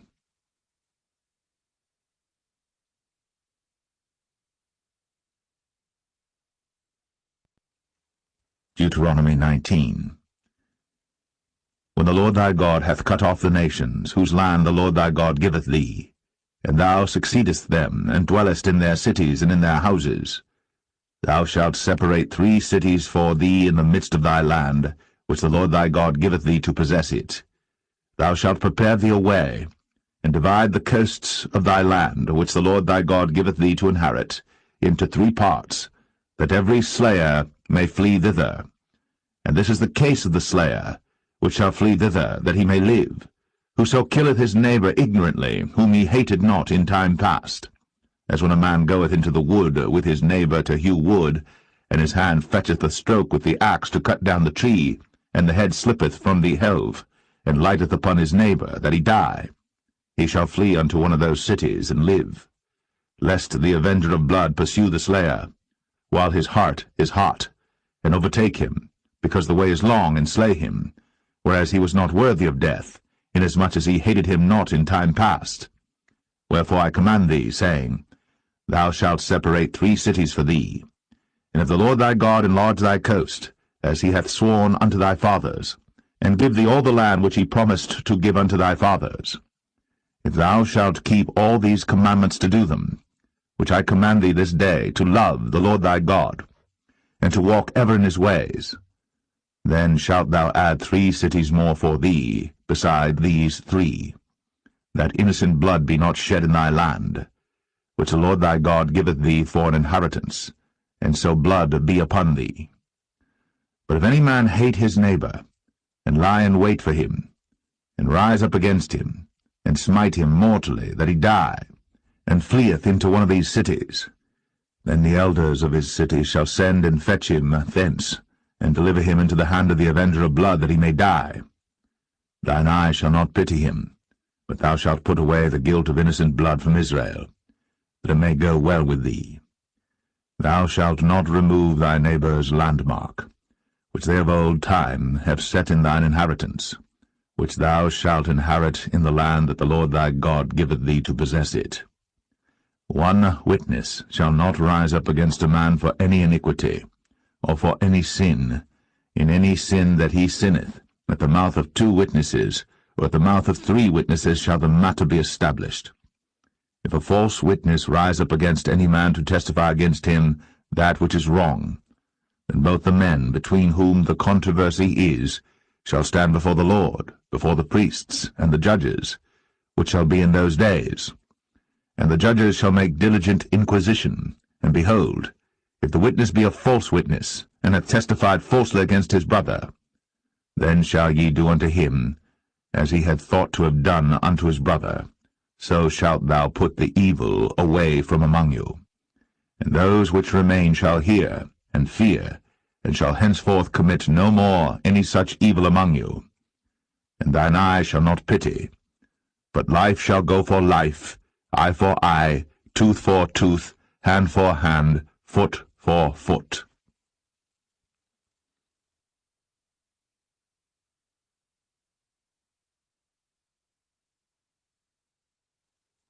Deuteronomy 20. When thou goest out to battle against thine enemies, and seest horses, and chariots, and a people more than thou. Be not afraid of them, for the Lord thy God is with thee, which brought thee up out of the land of Egypt. And it shall be, when you are come nigh unto the battle, that the priest shall approach and speak unto the people, and shall say unto them, Hear, O Israel, ye approach this day unto battle against your enemies. Let not your hearts faint, fear not, and do not tremble, neither be ye terrified because of them. For the Lord your God is he that goeth with you, to fight for you against your enemies, to save you. And the officers shall speak unto the people, saying, What man is there that hath built a new house, and hath not dedicated it? Let him go and return to his house, lest he die in the battle, and another man dedicate it. And what man is he that hath planted a vineyard, and hath not yet eaten of it? Let him also go and return unto his house, lest he die in the battle, and another man eat of it. And what man is there that hath betrothed a wife, and hath not taken her? Let him go and return unto his house, lest he die in the battle, and another man take her. And the officers shall speak further unto the people, and they shall say, What man is there that is fearful and faint-hearted? Let him go, and return unto his house, lest his brethren's heart faint as well as his heart. And it shall be, when the officers have made an end of speaking unto the people, that they shall make captains of the armies to lead the people. When thou comest nigh unto a city to fight against it, then proclaim peace unto it. And it shall be, if it make thee answer of peace, and open unto thee, then it shall be that all the people that is found therein shall be tributaries unto thee, and they shall serve thee. And if it will make no peace with thee, but will make war against thee, then thou shalt besiege it. And when the Lord thy God hath delivered it into thine hands, thou shalt smite every male thereof with the edge of the sword. But the women, and the little ones, and the cattle, and all that is in the city, even all the spoil thereof, shalt thou take unto thyself, and thou shalt eat the spoil of thine enemies, which the Lord thy God hath given thee. Thus shalt thou do unto all the cities which are very far off from thee, which are not of the cities of these nations, but of the cities of these people, which the Lord thy God doth give thee for an inheritance. Thou shalt save alive nothing that breatheth, but thou shalt utterly destroy them, namely the Hittites, and the Amorites, the Canaanites, and the Perizzites, the Hivites, and the Jebusites, as the Lord thy God hath commanded thee, that they teach you not to do after all their abominations which they have done unto their gods. So should ye sin against the Lord your God. When thou shalt besiege a city a long time, in making war against it to take it, thou shalt not destroy the trees thereof by forcing an axe against them, for thou mayest eat of them, and thou shalt not cut them down, for the tree of the field is man's life, to employ them in the siege. Only the trees which thou knowest that they be not trees for meat, thou shalt destroy and cut them down, and thou shalt build bulwarks against the city that maketh war with thee, until it be subdued.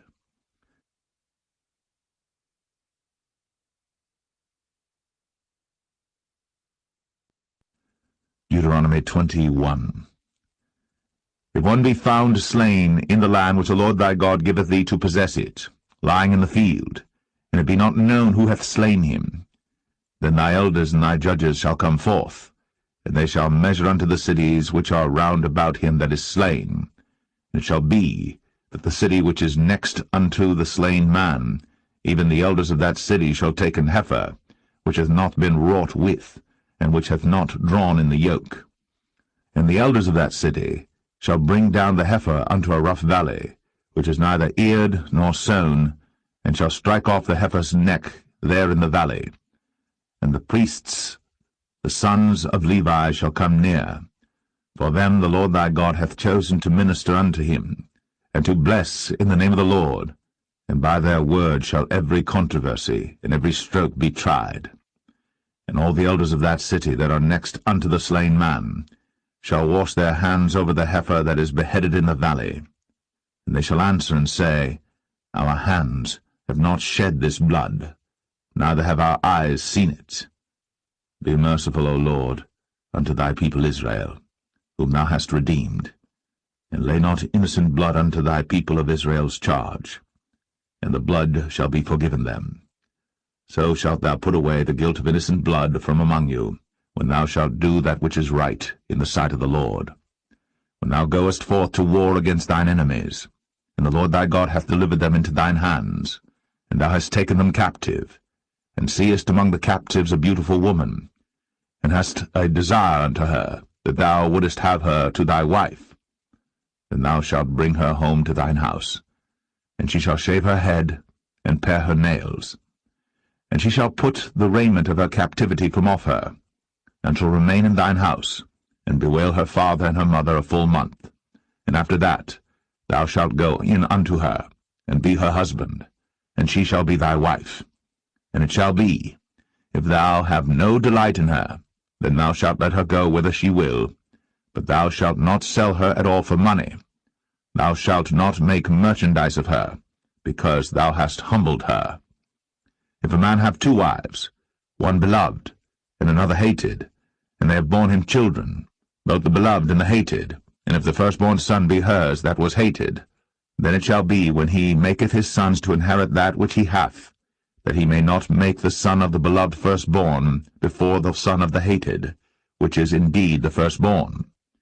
But he shall acknowledge the son of the hated for the firstborn, by giving him a double portion of all that he hath, for he is the beginning of his strength. The right of the firstborn is his. If a man have a stubborn and rebellious son, which will not obey the voice of his father, or the voice of his mother, and that, when they have chastened him, will not hearken unto them, then shall his father and his mother lay hold on him, and bring him out unto the elders of his city, and unto the gate of his place. And they shall say unto the elders of his city, This our son is stubborn and rebellious. He will not obey our voice. He is a glutton and a drunkard. And all the men of his city shall stone him with stones, that he die. So shalt thou put evil away from among you, and all Israel shall hear and fear.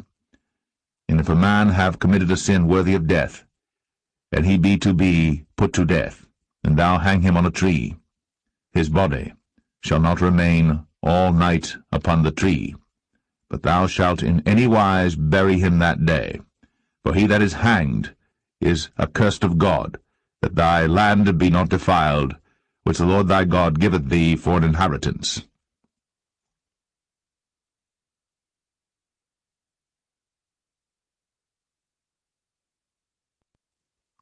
Deuteronomy 22. Thou shalt not see thy brother's ox or his sheep go astray, and hide thyself from them. Thou shalt in any case bring them again unto thy brother. And if thy brother be not nigh unto thee, or if thou know him not, then thou shalt bring it unto thine own house, and it shall be with thee until thy brother seek after it, and thou shalt restore it to him again. In like manner shalt thou do with his ass, and so shalt thou do with his raiment, and with all lost thing of thy brother's, which he hath lost, and thou hast found, shalt thou do likewise. Thou mayest not hide thyself.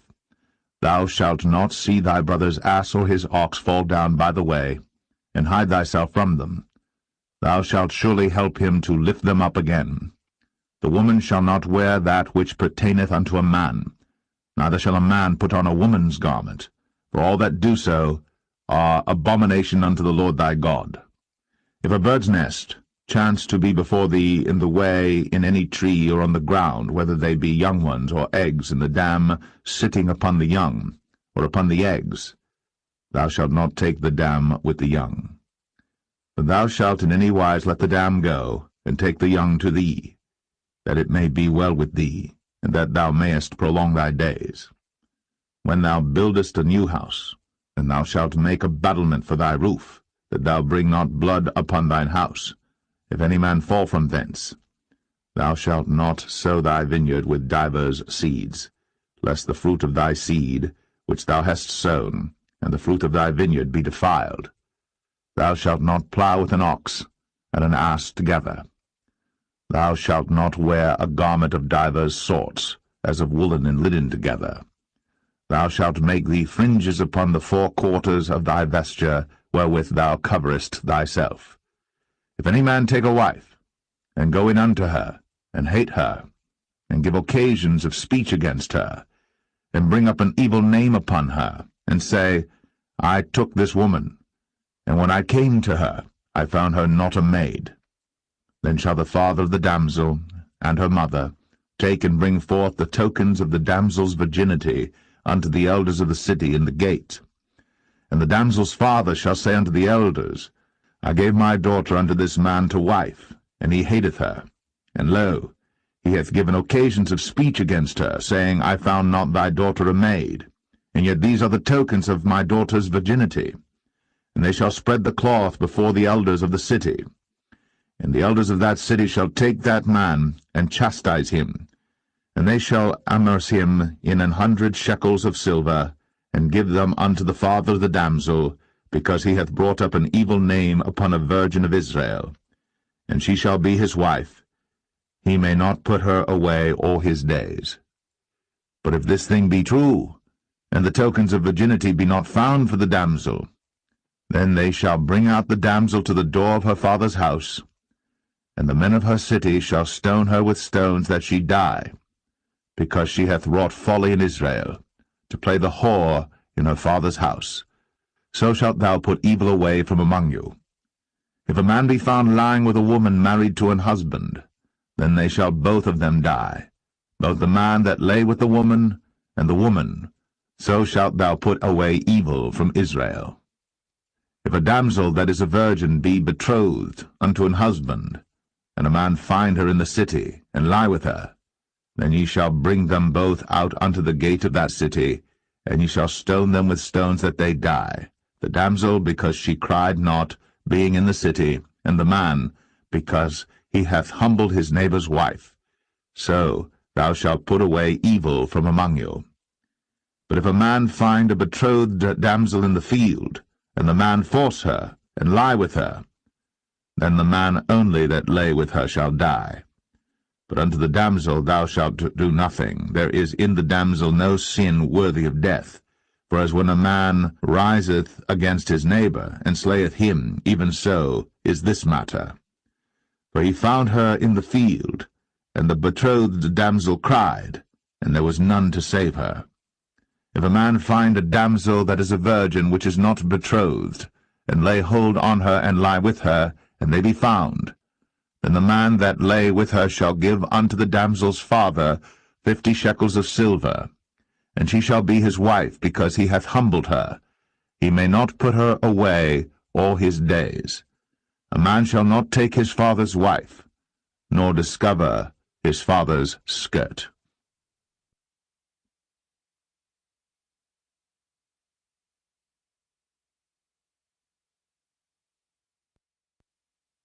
Deuteronomy 23. He that is wounded in the stones, or hath his privy member cut off, shall not enter into the congregation of the Lord. A bastard shall not enter into the congregation of the Lord. Even to his 10th generation shall he not enter into the congregation of the Lord. An Ammonite or Moabite shall not enter into the congregation of the Lord. Even to their 10th generation shall they not enter into the congregation of the Lord forever. Because they met you not with bread and with water in the way when ye came forth out of Egypt, and because they hired against thee Balaam the son of Beor of Pethor of Mesopotamia to curse thee.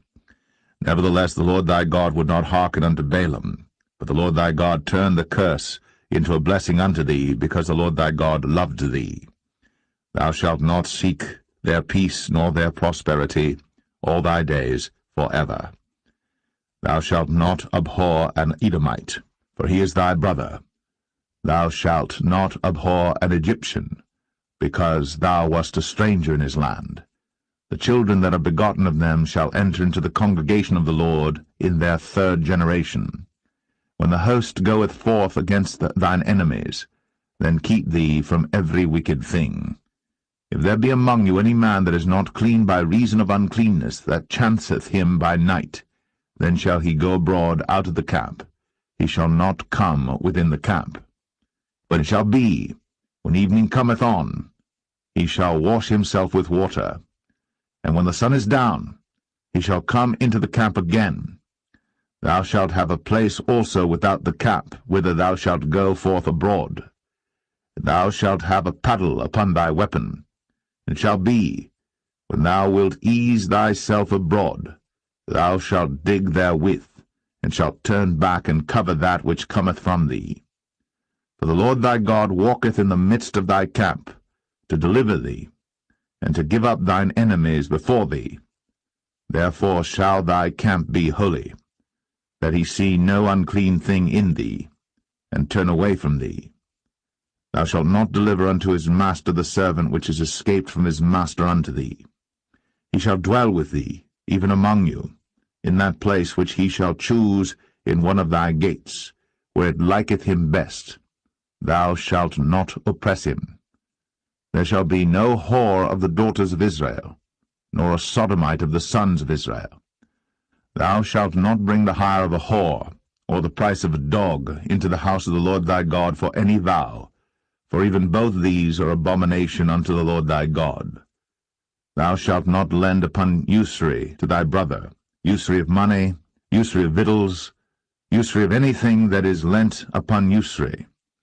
Unto a stranger thou mayest lend upon usury, but unto thy brother thou shalt not lend upon usury, that the Lord thy God may bless thee in all that thou settest thine hand to in the land whither thou goest to possess it. When thou shalt vow a vow unto the Lord thy God, thou shalt not slack to pay it, for the Lord thy God will surely require it of thee, and it would be sin in thee. But if thou shalt forbear to vow, it shall be no sin in thee. That which is gone out of thy lips thou shalt keep and perform, even a freewill offering, according as thou hast vowed unto the Lord thy God, which thou hast promised with thy mouth. When thou comest into thy neighbour's vineyard, then thou mayest eat grapes thy fill at thine own pleasure, but thou shalt not put any in thy vessel. When thou comest into the standing corn of thy neighbour, then thou mayest pluck the ears with thine hand, but thou shalt not move a sickle unto thy neighbour's standing corn.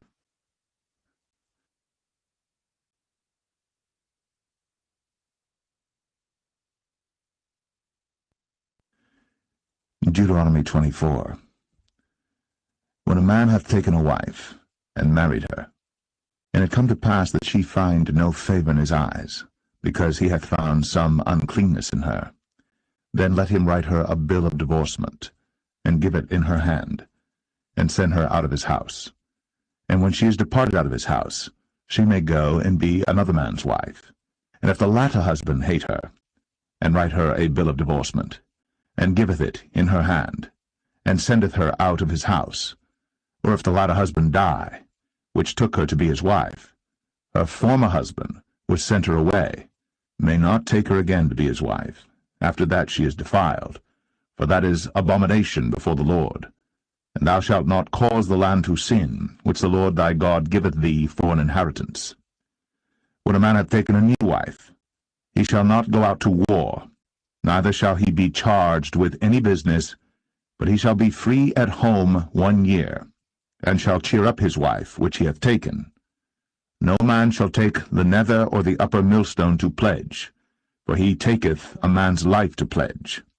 If a man be found stealing any of his brethren of the children of Israel, and maketh merchandise of him, or selleth him, then that thief shall die, and thou shalt put evil away from among you. Take heed in the plague of leprosy, that thou observe diligently, and do according to all that the priests, the Levites, shall teach you. As I commanded them, so ye shall observe to do. Remember what the Lord thy God did unto Miriam by the way, after that ye were come forth out of Egypt. When thou dost lend thy brother any thing, thou shalt not go into his house to fetch his pledge. Thou shalt stand abroad, and the man to whom thou dost lend shall bring out the pledge abroad unto thee. And if the man be poor, thou shalt not sleep with his pledge. In any case, thou shalt deliver him the pledge again when the sun goeth down, that he may sleep in his own raiment, and bless thee, and it shall be righteousness unto thee before the Lord thy God. Thou shalt not oppress an hired servant that is poor and needy, whether he be of thy brethren, or of thy strangers that are in thy land within thy gates. At his day thou shalt give him his hire, neither shall the sun go down upon it, for he is poor, and setteth his heart upon it, lest he cry against thee unto the Lord, and it be sin unto thee. The fathers shall not be put to death for the children, neither shall the children be put to death for the fathers. Every man shall be put to death for his own sin. Thou shalt not pervert the judgment of the stranger, nor of the fatherless, nor take a widow's raiment to pledge. But thou shalt remember that thou wast a bondman in Egypt, and the Lord thy God redeemed thee thence. Therefore I command thee to do this thing. When thou cuttest down thine harvest in thy field, and hast forgot a sheaf in the field, thou shalt not go again to fetch it. It shall be for the stranger, for the fatherless, and for the widow, that the Lord thy God may bless thee in all the work of thine hands. When thou beatest thine olive tree, thou shalt not go over the boughs again. It shall be for the stranger, for the fatherless, and for the widow. When thou gatherest the grapes of thy vineyard, thou shalt not glean it afterward. It shall be for the stranger, for the fatherless, and for the widow. And thou shalt remember that thou wast a bondman in the land of Egypt. Therefore I command thee to do this thing.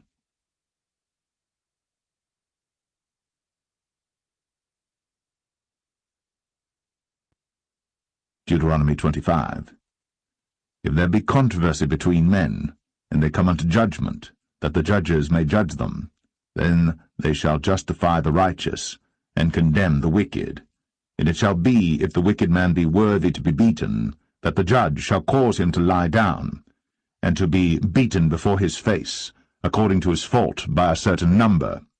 40 stripes he may give him, and not exceed, lest if he should exceed, and beat him above these with many stripes, then thy brother should seem vile unto thee. Thou shalt not muzzle the ox when he treadeth out the corn. If brethren dwell together, and one of them die, and have no child, the wife of the dead shall not marry without unto a stranger. Her husband's brother shall go in unto her, and take her to him to wife, and perform the duty of an husband's brother unto her. And it shall be, that the firstborn which she beareth shall succeed in the name of his brother which is dead, that his name be not put out of Israel. And if the man like not to take his brother's wife, then let his brother's wife go up to the gate unto the elders, and say, My husband's brother refuseth to raise up unto his brother a name in Israel. He will not perform the duty of my husband's brother. Then the elders of his city shall call him, and speak unto him. And if he stand to it, and say, I like not to take her, then shall his brother's wife come unto him in the presence of the elders, and loose his shoe from off his foot, and spit in his face, and shall answer and say, So shall it be done unto that man that will not build up his brother's house. And his name shall be called in Israel, the house of him that hath his shoe loosed. When men strive together one with another, and the wife of the one draweth near for to deliver her husband out of the hand of him that smiteth him, and putteth forth her hand, and taketh him by the secrets, then thou shalt cut off her hand. Thine eye shall not pity her. Thou shalt not have in thy bag divers weights, a great and a small. Thou shalt not have in thine house divers measures, a great and a small. But thou shalt have a perfect and just weight, a perfect and just measure shalt thou have, that thy days may be lengthened in the land which the Lord thy God giveth thee. For all that do such things, and all that do unrighteously, are an abomination unto the Lord thy God.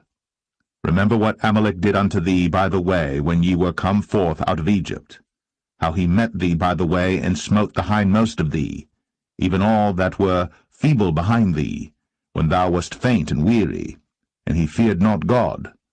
Therefore it shall be, when the Lord thy God hath given thee rest from all thine enemies round about, in the land which the Lord thy God giveth thee for an inheritance to possess it, that thou shalt blot out the remembrance of Amalek from under heaven. Thou shalt not forget it.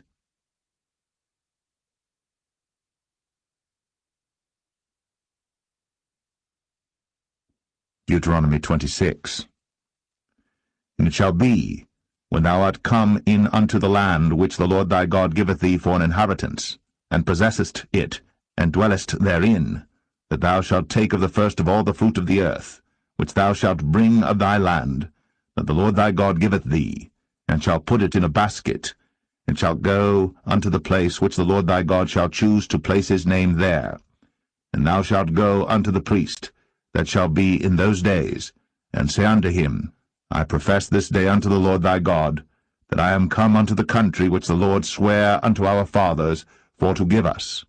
And the priest shall take the basket out of thine hand, and set it down before the altar of the Lord thy God. And thou shalt speak and say before the Lord thy God, A Syrian ready to perish was my father, and he went down into Egypt, and sojourned there with a few, and became there a nation, great, mighty, and populous. And the Egyptians evil entreated us, and afflicted us, and laid upon us hard bondage. And when we cried unto the Lord God of our fathers, the Lord heard our voice, and looked on our affliction, and our labor, and our oppression. And the Lord brought us forth out of Egypt with a mighty hand, and with an outstretched arm, and with great terribleness, and with signs, and with wonders. And he hath brought us into this place, and hath given us this land, even a land that floweth with milk and honey.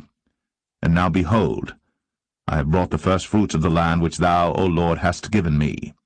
And thou shalt set it before the Lord thy God, and worship before the Lord thy God. And thou shalt rejoice in every good thing which the Lord thy God hath given unto thee, and unto thine house, thou, and the Levite, and the stranger that is among you.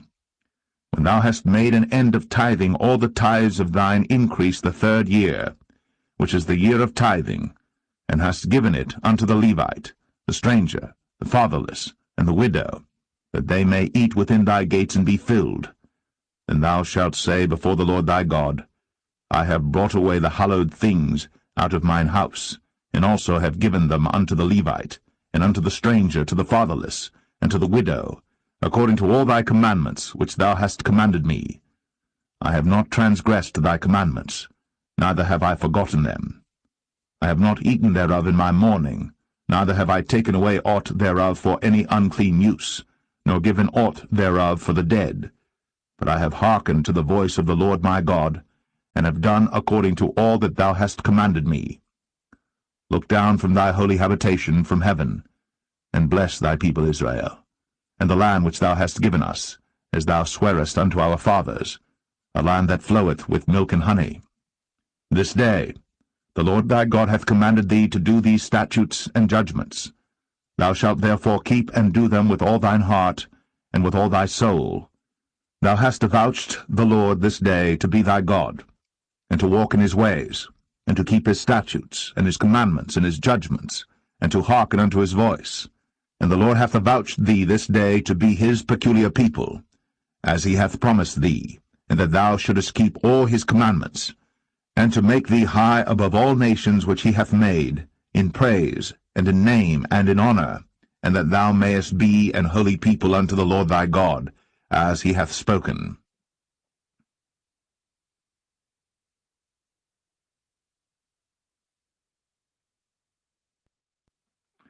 Deuteronomy 27. And Moses with the elders of Israel commanded the people, saying, Keep all the commandments which I command you this day. And it shall be on the day when ye shall pass over Jordan unto the land which the Lord thy God giveth thee, that thou shalt set thee up great stones, and plaster them with plaster. And thou shalt write upon them all the words of this law, when thou art passed over, that thou mayest go in unto the land which the Lord thy God giveth thee, a land that floweth with milk and honey, as the Lord God of thy fathers hath promised thee. Therefore it shall be, when ye be gone over Jordan, that ye shall set up these stones, which I command you this day, in Mount Ebal, and thou shalt plaster them with plaster. And there shalt thou build an altar unto the Lord thy God, an altar of stones. Thou shalt not lift up any iron tool upon them. Thou shalt build the altar of the Lord thy God of whole stones, and thou shalt offer burnt offerings thereon unto the Lord thy God. And thou shalt offer peace offerings, and shalt eat there, and rejoice before the Lord thy God. And thou shalt write upon the stones all the words of this law very plainly. And Moses and the priests the Levites spake unto all Israel, saying, Take heed, and hearken, O Israel. This day thou art become the people of the Lord thy God. Thou shalt therefore obey the voice of the Lord thy God, and do his commandments and his statutes, which I command thee this day. And Moses charged the people the same day, saying, These shall stand upon Mount Gerizim to bless the people, when ye are come over Jordan, Simeon and Levi and Judah and Issachar and Joseph and Benjamin.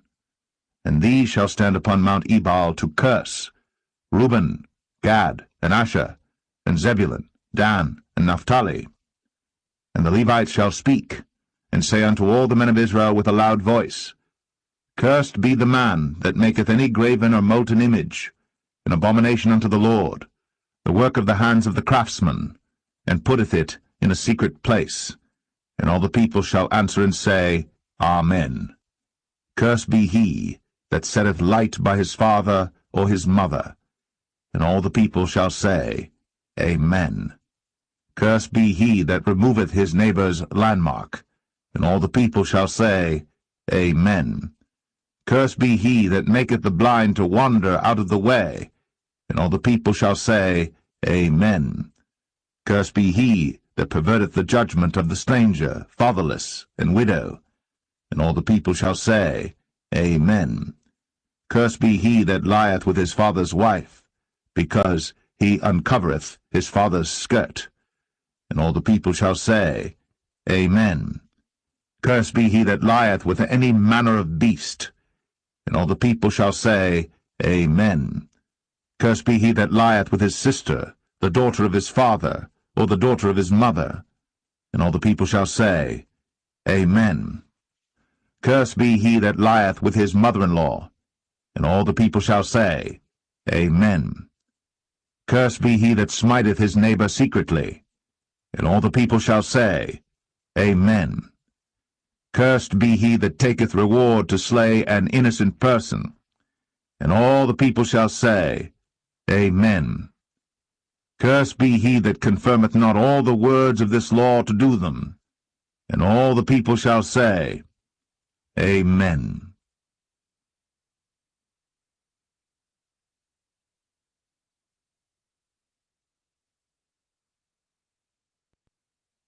Deuteronomy 28. And it shall come to pass, if thou shalt hearken diligently unto the voice of the Lord thy God, to observe and to do all his commandments which I command thee this day, that the Lord thy God will set thee on high above all nations of the earth. And all these blessings shall come on thee, and overtake thee, if thou shalt hearken unto the voice of the Lord thy God. Blessed shalt thou be in the city, and blessed shalt thou be in the field. Blessed shall be the fruit of thy body, and the fruit of thy ground, and the fruit of thy cattle, the increase of thy kine, and the flocks of thy sheep. Blessed shall be thy basket and thy store. Blessed shalt thou be when thou comest in, and blessed shalt thou be when thou goest out.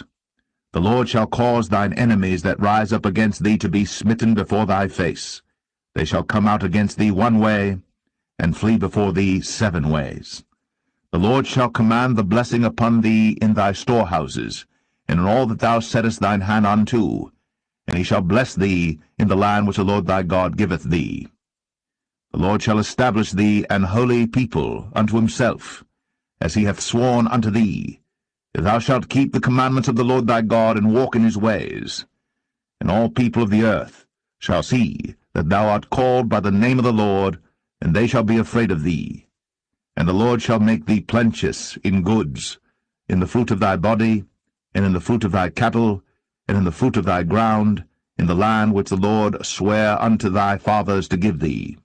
The Lord shall open unto thee his good treasure, the heaven to give the rain unto thy land in his season, and to bless all the work of thine hand. And thou shalt lend unto many nations, and thou shalt not borrow. And the Lord shall make thee the head, and not the tail, and thou shalt be above only, and thou shalt not be beneath, if that thou hearken unto the commandments of the Lord thy God, which I command thee this day, to observe and to do them. And thou shalt not go aside from any of the words which I command thee this day, to the right hand or to the left, to go after other gods to serve them. But it shall come to pass, if thou wilt not hearken unto the voice of the Lord thy God, to observe to do all his commandments and his statutes, which I command thee this day, that all these curses shall come upon thee, and overtake thee, Cursed shalt thou be in the city, and cursed shalt thou be in the field. Cursed shall be thy basket and thy store. Cursed shall be the fruit of thy body, and the fruit of thy land, the increase of thy kine, and the flocks of thy sheep. Cursed shalt thou be when thou comest in, and cursed shalt thou be when thou goest out. The Lord shall send upon thee cursing, vexation, and rebuke, in all that thou settest thine hand unto for to do, until thou be destroyed, and until thou perish quickly, because of the wickedness of thy doings, whereby thou hast forsaken me. The Lord shall make the pestilence cleave unto thee, until he have consumed thee from off the land, whither thou goest to possess it.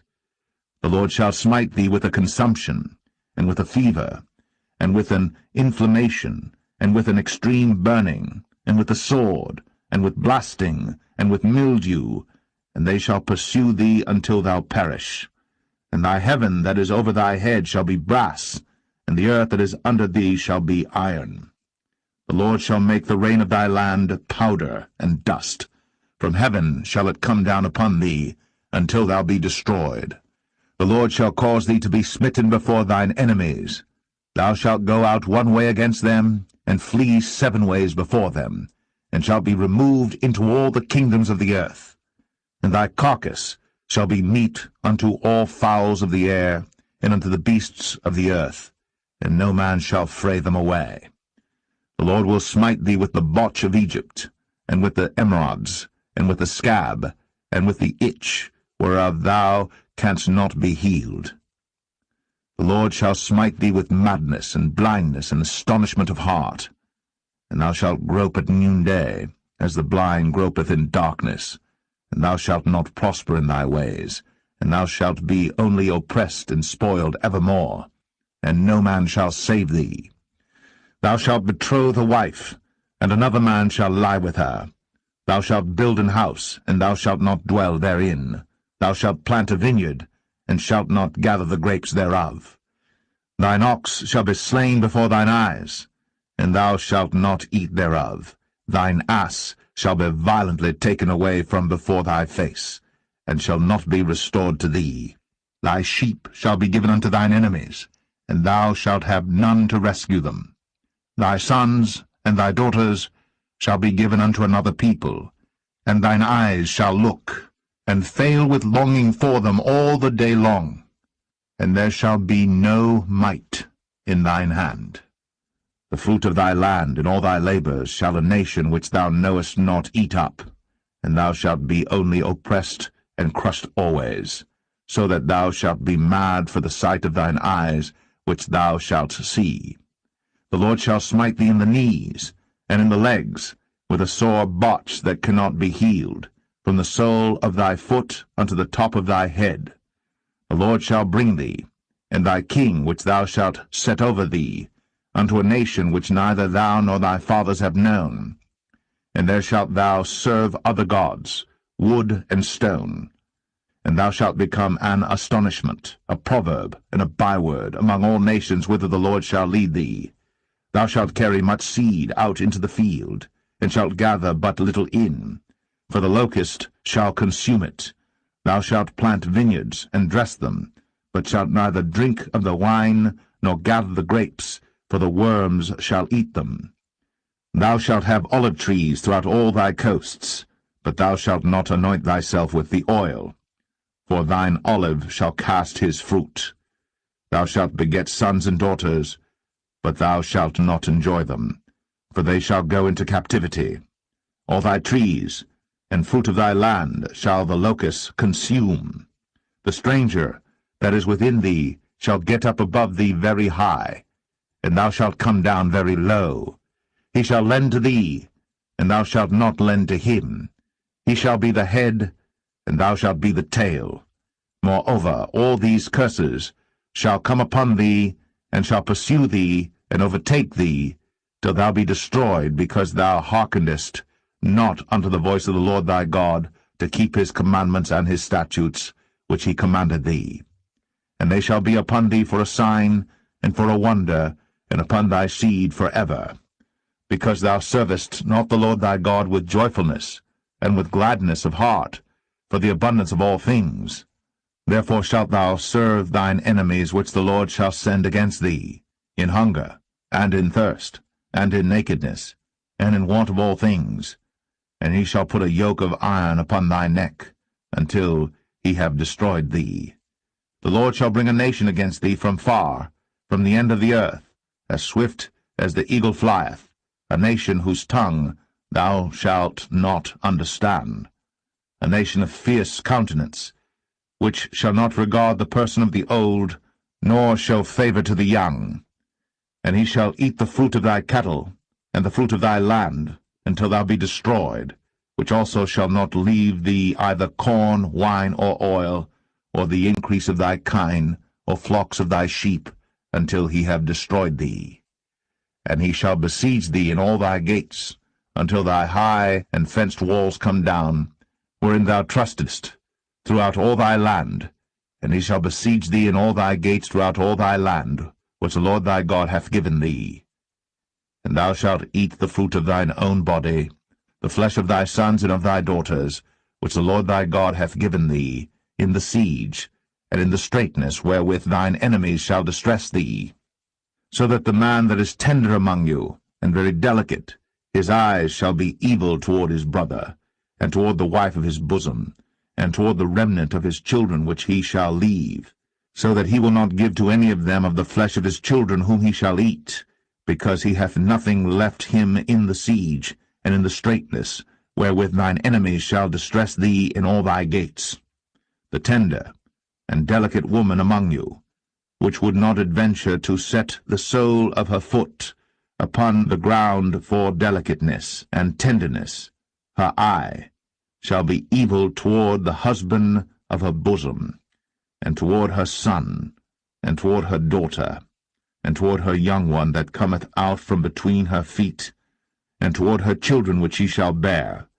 For she shall eat them for want of all things secretly in the siege and straitness, wherewith thine enemies shall distress thee in thy gates. If thou wilt not observe to do all the words of this law that are written in this book, that thou mayest fear this glorious and fearful name, the Lord thy God, then the Lord will make thy plagues wonderful, and the plagues of thy seed, even great plagues, and of long continuance, and sore sicknesses, and of long continuance. Moreover, he will bring upon thee all the diseases of Egypt, which thou wast afraid of, and they shall cleave unto thee. Also every sickness and every plague, which is not written in the book of this law, them will the Lord bring upon thee, until thou be destroyed. And ye shall be left few in number, whereas ye were as the stars of heaven for multitude, because thou wouldest not obey the voice of the Lord thy God. And it shall come to pass, that as the Lord rejoiced over you to do you good, and to multiply you, so the Lord will rejoice over you to destroy you, and to bring you to naught, and ye shall be plucked from off the land whither thou goest to possess it. And the Lord shall scatter thee among all people, from the one end of the earth even unto the other, and there thou shalt serve other gods, which neither thou nor thy fathers have known, even wood and stone. And among these nations shalt thou find no ease, neither shall the sole of thy foot have rest. But the Lord shall give thee there a trembling heart, and failing of eyes, and sorrow of mind. And thy life shall hang in doubt before thee, and thou shalt fear day and night, and shalt have none assurance of thy life. In the morning thou shalt say, Would God it were even, and at even thou shalt say, Would God it were morning, for the fear of thine heart wherewith thou shalt fear, and for the sight of thine eyes which thou shalt see. And the Lord shall bring thee into Egypt again with ships, by the way whereof I spake unto thee. Thou shalt see it no more again, and there ye shall be sold unto your enemies for bondmen and bondwomen, and no man shall buy you.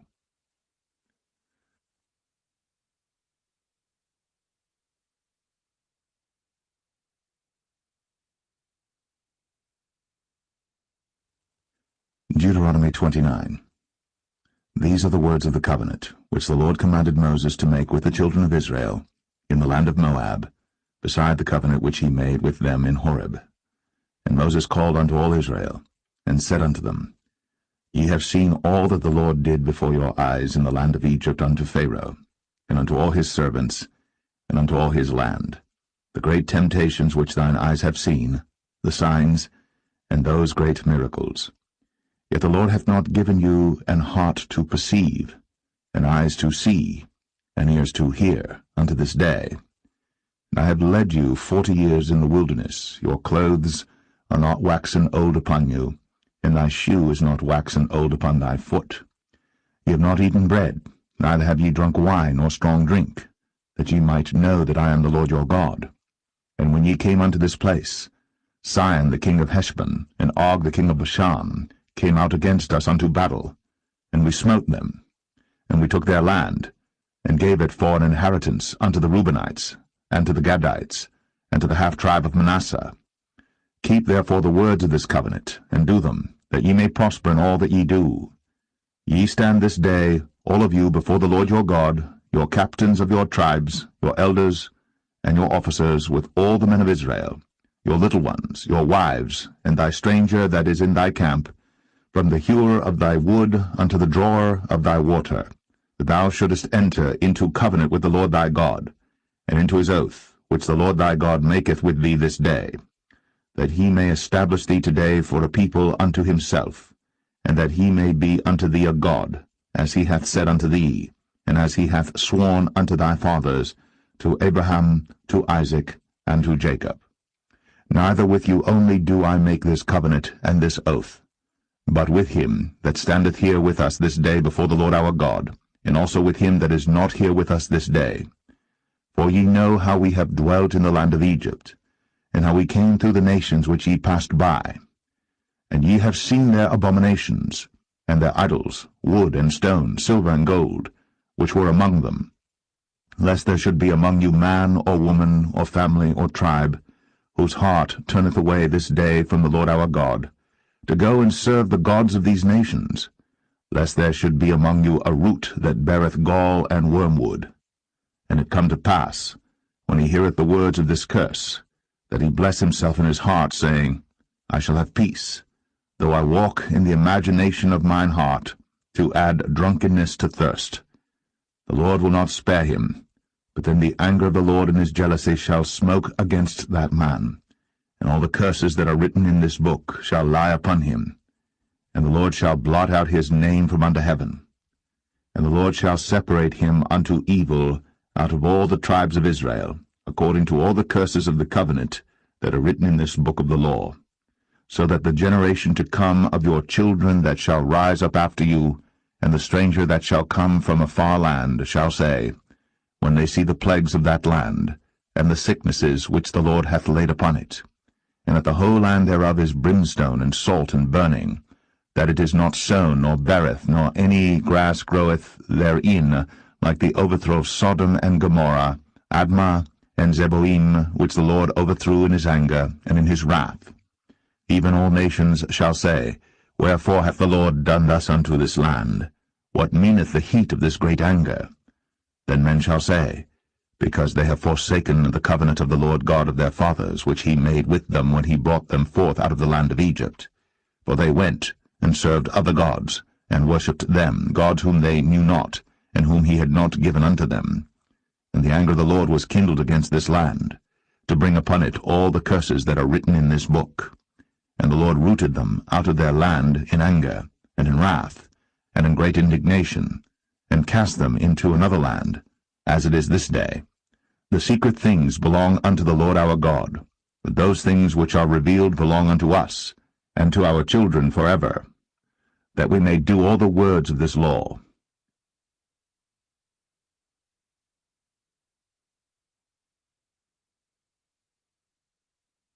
Deuteronomy 30. And it shall come to pass, when all these things are come upon thee, the blessing and the curse, which I have set before thee, and thou shalt call them to mind among all the nations whither the Lord thy God hath driven thee, and shalt return unto the Lord thy God, and shalt obey his voice according to all that I command thee this day, thou and thy children, with all thine heart, and with all thy soul, that then the Lord thy God will turn thy captivity, and have compassion upon thee, and will return, and gather thee from all the nations whither the Lord thy God hath scattered thee.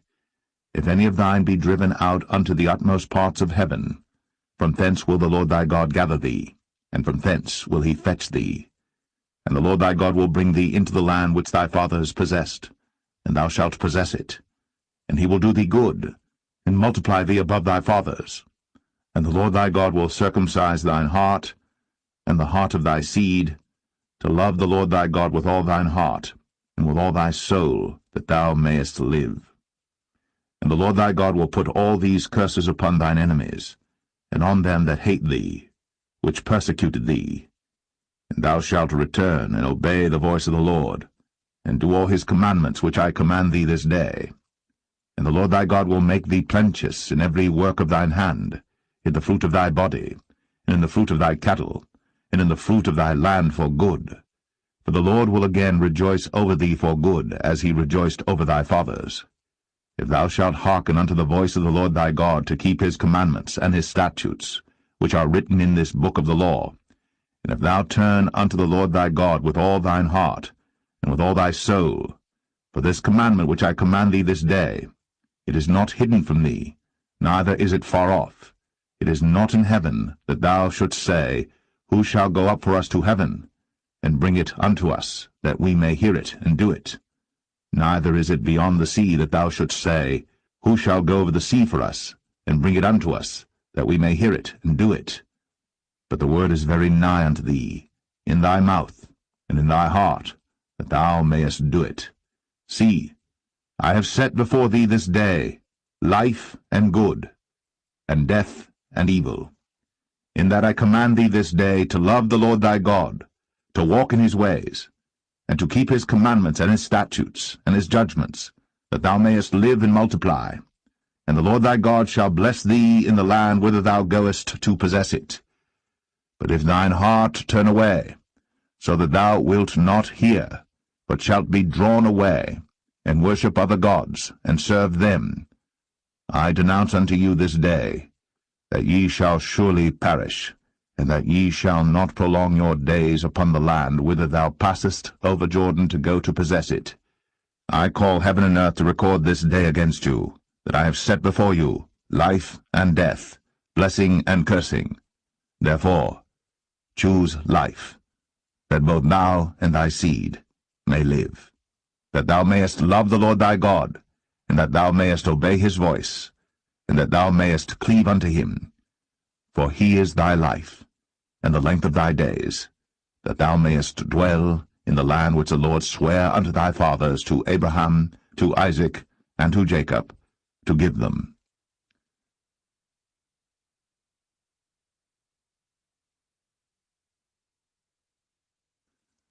Deuteronomy 31. And Moses went and spake these words unto all Israel. And he said unto them, I am 120 years old this day. I can no more go out and come in. Also the Lord hath said unto me, Thou shalt not go over this Jordan. The Lord thy God, he will go over before thee, and he will destroy these nations from before thee, and thou shalt possess them. And Joshua, he shall go over before thee, as the Lord hath said. And the Lord shall do unto them as he did to Sihon and to Og, kings of the Amorites, and unto the land of them whom he destroyed. And the Lord shall give them up before your face, that ye may do unto them according to all the commandments which I have commanded you. Be strong, and of a good courage, fear not, nor be afraid of them. For the Lord thy God, he it is that doth go with thee. He will not fail thee, nor forsake thee. And Moses called unto Joshua, and said unto him in the sight of all Israel, Be strong, and of a good courage, for thou must go with this people unto the land which the Lord hath sworn unto their fathers to give them. And thou shalt cause them to inherit it. And the Lord, he it is that doth go before thee. He will be with thee. He will not fail thee, neither forsake thee. Fear not, neither be dismayed. And Moses wrote this law, and delivered it unto the priests, the sons of Levi, which bear the ark of the covenant of the Lord, and unto all the elders of Israel. And Moses commanded them, saying, At the end of every 7 years in the solemnity of the year of release, in the Feast of Tabernacles, when all Israel is come to appear before the Lord thy God in the place which he shall choose, thou shalt read this law before all Israel in their hearing.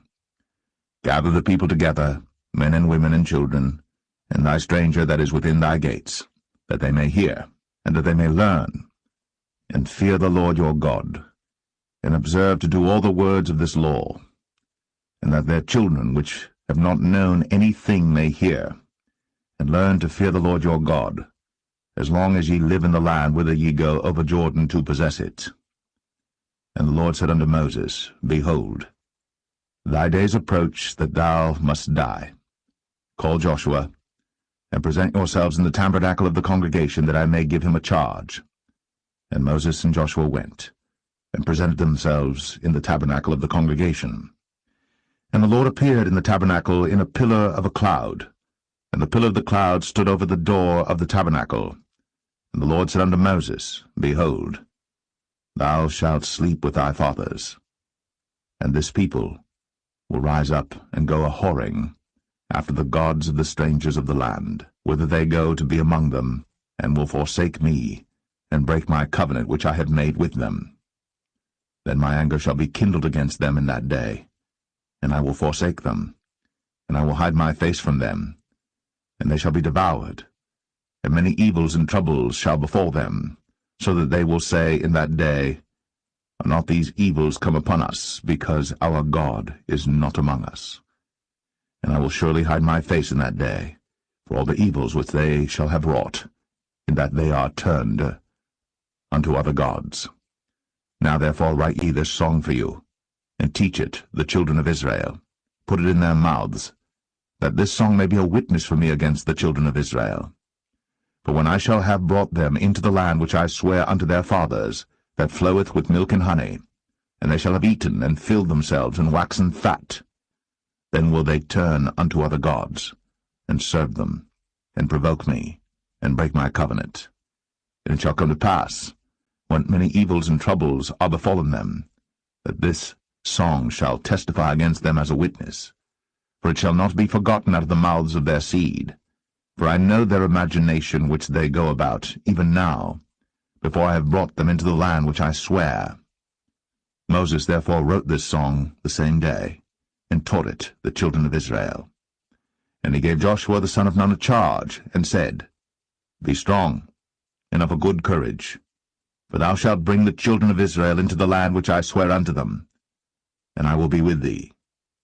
And it came to pass, when Moses had made an end of writing the words of this law in a book, until they were finished, that Moses commanded the Levites which bear the ark of the covenant of the Lord, saying, Take this book of the law, and put it in the side of the ark of the covenant of the Lord your God, that it may be there for a witness against thee. For I know thy rebellion, and thy stiff neck. Behold, while I am yet alive with you this day, ye have been rebellious against the Lord, and how much more after my death? Gather unto me all the elders of your tribes, and your officers, that I may speak these words in their ears, and call heaven and earth to record against them. For I know that after my death ye will utterly corrupt yourselves, and turn aside from the way which I have commanded you. And evil will befall you in the latter days, because ye will do evil in the sight of the Lord, to provoke him to anger through the work of your hands. And Moses spake in the ears of all the congregation of Israel the words of this song, until they were ended.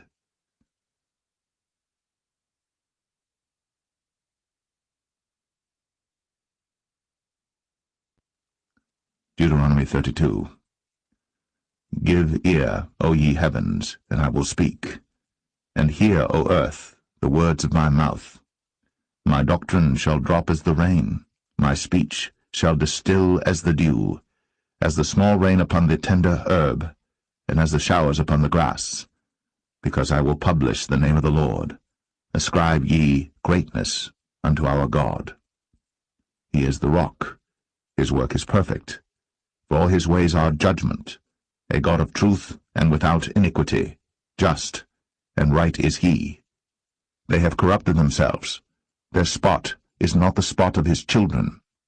They are a perverse and crooked generation. Do ye thus requite the Lord, O foolish people and unwise? Is not he thy father that hath bought thee? Hath he not made thee, and established thee? Remember the days of old. Consider the years of many generations. Ask thy father, and he will show thee, thy elders, and they will tell thee. When the Most High divided to the nations their inheritance, when he separated the sons of Adam, he set the bounds of the people according to the number of the children of Israel. For the Lord's portion is his people. Jacob is the lot of his inheritance.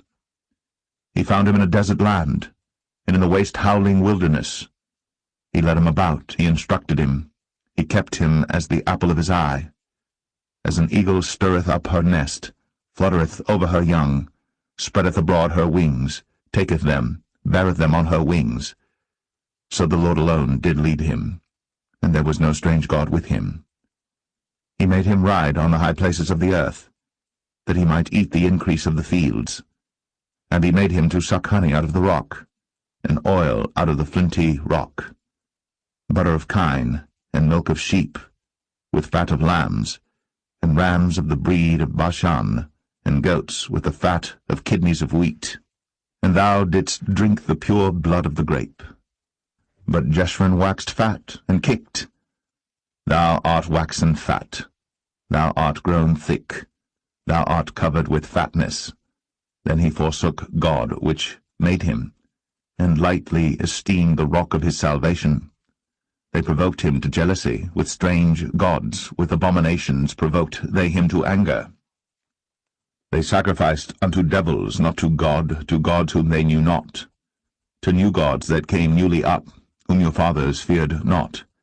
Of the rock that begat thee thou art unmindful, and hast forgotten God that formed thee. And when the Lord saw it, he abhorred them, because of the provoking of his sons and of his daughters. And he said, I will hide my face from them. I will see what their end shall be. For they are a very froward generation, children in whom is no faith. They have moved me to jealousy with that which is not God. They have provoked me to anger with their vanities. And I will move them to jealousy with those which are not a people. I will provoke them to anger with a foolish nation. For a fire is kindled in mine anger, and shall burn unto the lowest hell, and shall consume the earth with her increase, and set on fire the foundations of the mountains. I will heap mischiefs upon them. I will spend mine arrows upon them. They shall be burnt with hunger, and devoured with burning heat, and with bitter destruction. I will also send the teeth of beasts upon them, with the poison of serpents of the dust. The sword without, and terror within, shall destroy both the young man and the virgin, the suckling also with the man of grey hairs. I said, I would scatter them into corners. I would make the remembrance of them to cease from among men. Were it not that I feared the wrath of the enemy, lest their adversaries should behave themselves strangely, and lest they should say, Our hand is high, and the Lord hath not done all this.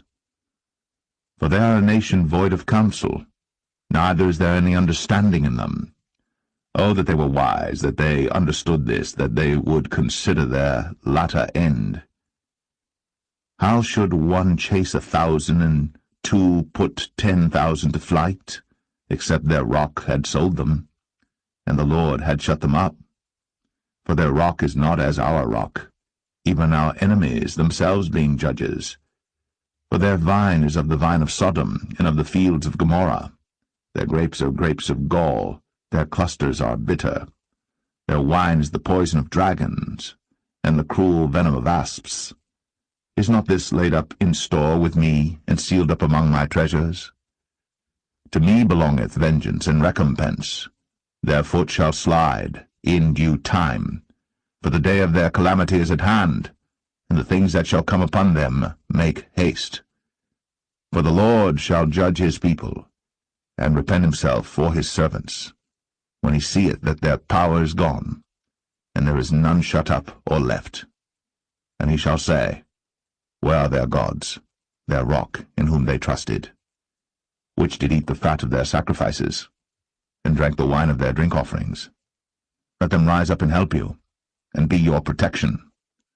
See now that I, even I, am he, and there is no God with me. I kill, and I make alive. I wound, and I heal. Neither is there any that can deliver out of my hand. For I lift up my hand to heaven and say, I live forever. If I whet my glittering sword, and mine hand take hold on judgment, I will render vengeance to mine enemies, and will reward them that hate me. I will make mine arrows drunk with blood, and my sword shall devour flesh, and that with the blood of the slain and of the captives, from the beginning of revengers upon the enemy. Rejoice, O ye nations, with his people, for he will avenge the blood of his servants, and will render vengeance to his adversaries, and will be merciful unto his land and to his people. And Moses came and spake all the words of this song in the ears of the people, he and Hoshea the son of Nun. And Moses made an end of speaking all these words to all Israel. And he said unto them, Set your hearts unto all the words which I testify among you this day, which ye shall command your children to observe to do, all the words of this law. For it is not a vain thing for you, because it is your life, and through this thing ye shall prolong your days in the land, whither ye go over Jordan to possess it. And the Lord spake unto Moses that selfsame day, saying, Get thee up into this mountain Abarim, unto Mount Nebo, which is in the land of Moab, that is over against Jericho. And behold the land of Canaan, which I give unto the children of Israel for a possession.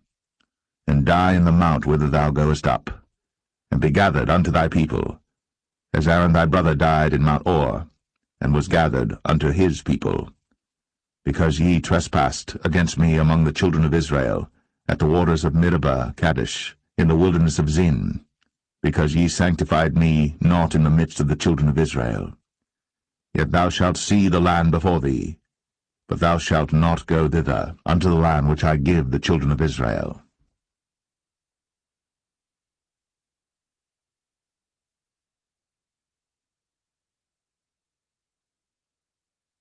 Deuteronomy 33.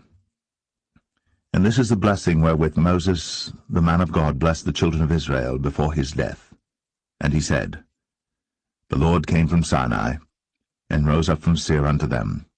He shined forth from Mount Paran, and he came with 10,000s of saints. From his right hand went a fiery law for them. Yea, he loved the people. All his saints are in thy hand, and they sat down at thy feet. Every one shall receive of thy words. Moses commanded us a law, even the inheritance of the congregation of Jacob. And he was king in Jeshurun, when the heads of the people and the tribes of Israel were gathered together. Let Reuben live and not die, and let not his men be few. And this is the blessing of Judah. And he said, Hear, Lord, the voice of Judah, and bring him unto his people. Let his hands be sufficient for him, and be thou an help to him from his enemies. And of Levi he said, Let thy Thummim and thy Urim be with thy Holy One, whom thou didst prove at Massah, and with whom thou didst strive at the waters of Meribah, who said unto his father and to his mother, I have not seen him, neither did he acknowledge his brethren, nor knew his own children. For they have observed thy word, and kept thy covenant. They shall teach Jacob thy judgments, and Israel thy law.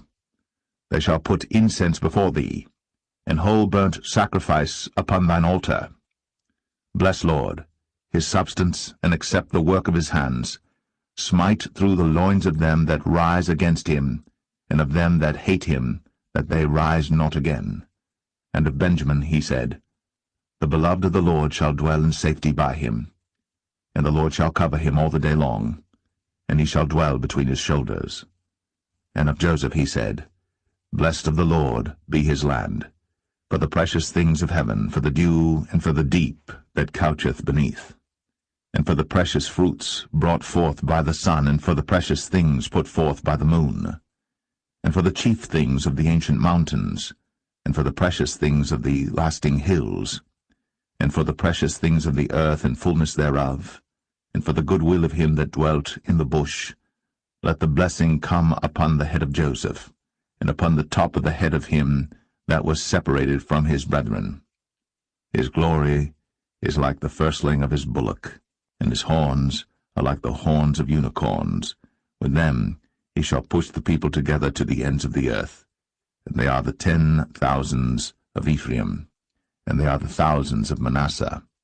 And of Zebulun he said, Rejoice, Zebulun, in thy going out, and Issachar in thy tents. They shall call the people unto the mountain.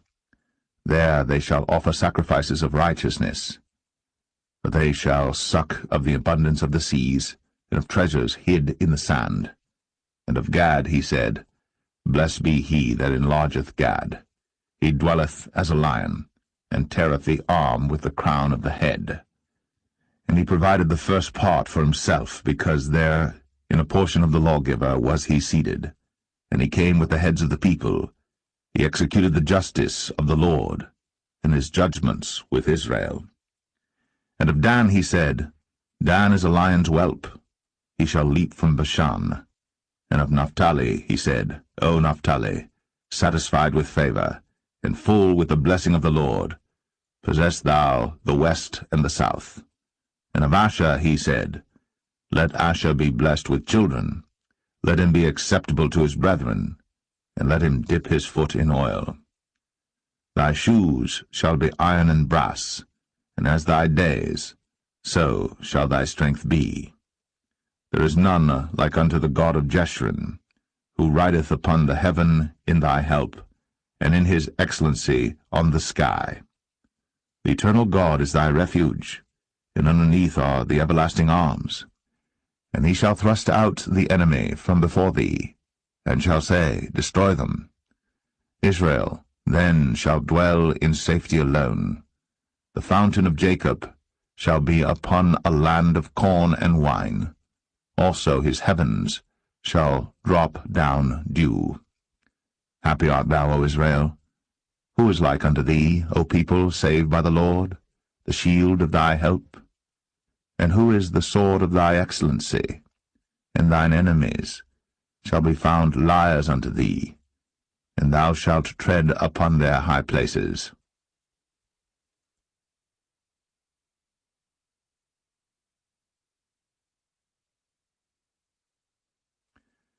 Deuteronomy 34.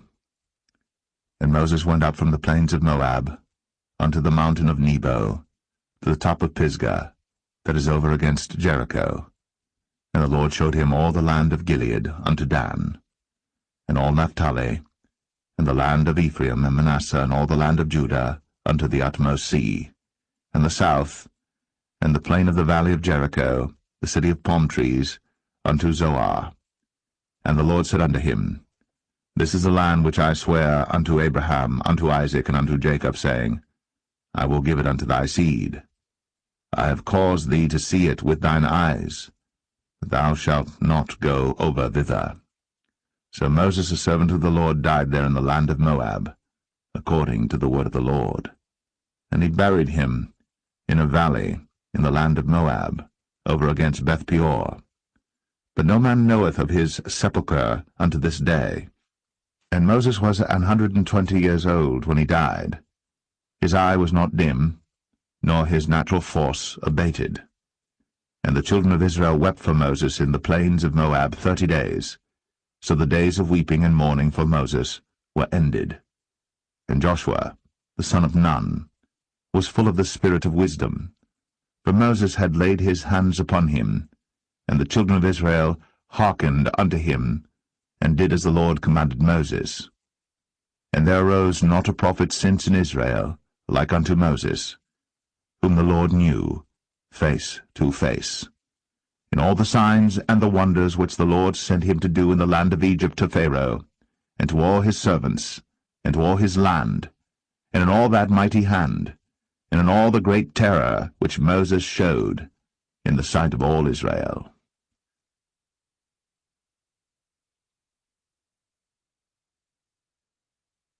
The book of Joshua, chapter 1. Now after the death of Moses, the servant of the Lord, it came to pass that The Lord spake unto Joshua the son of Nun, Moses' minister, saying, Moses my servant is dead. Now therefore arise, go over this Jordan, thou and all this people, unto the land which I do give to them, even to the children of Israel. Every place that the sole of your foot shall tread upon, that have I given unto you, as I said unto Moses, from the wilderness and this Lebanon even unto the great river, the river Euphrates, all the land of the Hittites, and unto the great sea toward the going down of the sun, shall be your coast. There shall not any man be able to stand before thee all the days of thy life. As I was with Moses, so I will be with thee. I will not fail thee nor forsake thee. Be strong, and of a good courage. For unto this people shalt thou divide for an inheritance the land which I swear unto their fathers to give them. Only be thou strong and very courageous, that thou mayest observe to do, according to all the law, which Moses my servant commanded thee. Turn not from it to the right hand or to the left, that thou mayest prosper whithersoever thou goest. This book of the law shall not depart out of thy mouth, but thou shalt meditate therein day and night, that thou mayest observe to do according to all that is written therein. For then thou shalt make thy way prosperous, and then thou shalt have good success. Have not I commanded thee? Be strong, and of a good courage. Be not afraid, neither be thou dismayed. For the Lord thy God is with thee whithersoever thou goest. Then Joshua commanded the officers of the people, saying, Pass through the host, and command the people, saying, Prepare you victuals, for within 3 days ye shall pass over this Jordan to go in to possess the land, which the Lord your God giveth you to possess it. And to the Reubenites, and to the Gadites, and to half the tribe of Manasseh spake Joshua, saying, Remember the word which Moses the servant of the Lord commanded you, saying, The Lord your God hath given you rest, and hath given you this land. Your wives, your little ones, and your cattle shall remain in the land which Moses gave you on this side Jordan. But ye shall pass before your brethren armed, all the mighty men of valor, and help them, until the Lord have given your brethren rest, as he hath given you.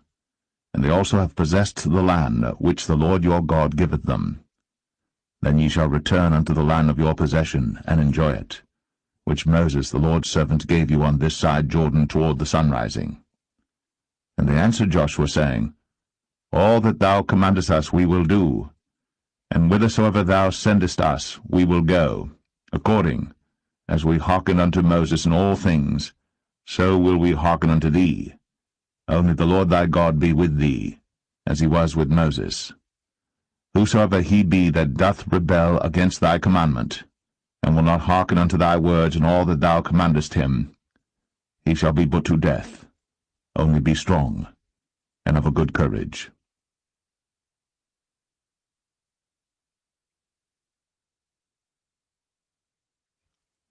Joshua 2. And Joshua the son of Nun sent out of Shittim 2 men to spy secretly, saying, Go view the land, even Jericho. And they went, and came into an harlot's house, named Rahab, and lodged there. And it was told the king of Jericho, saying, Behold, there came men in hither tonight, of the children of Israel, to search out the country. And the king of Jericho sent unto Rahab, saying, Bring forth the men that are come to thee, which are entered into thine house, for they be come to search out all the country.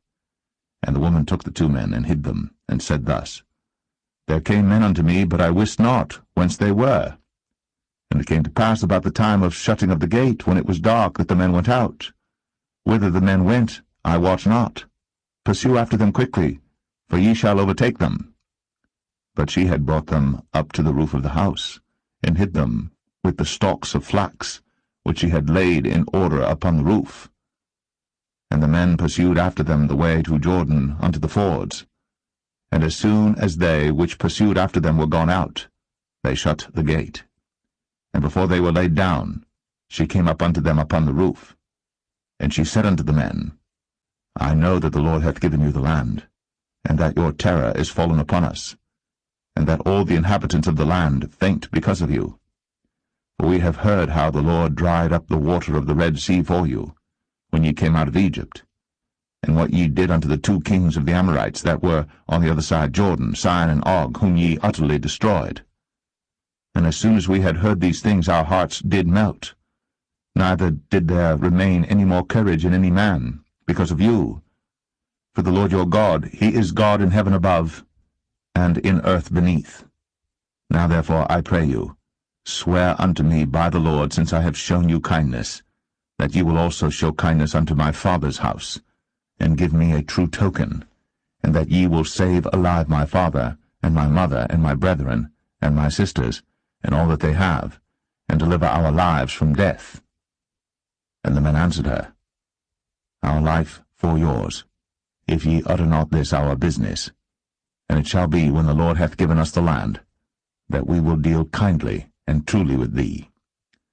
Then she let them down by a cord through the window, for her house was upon the town wall, and she dwelt upon the wall.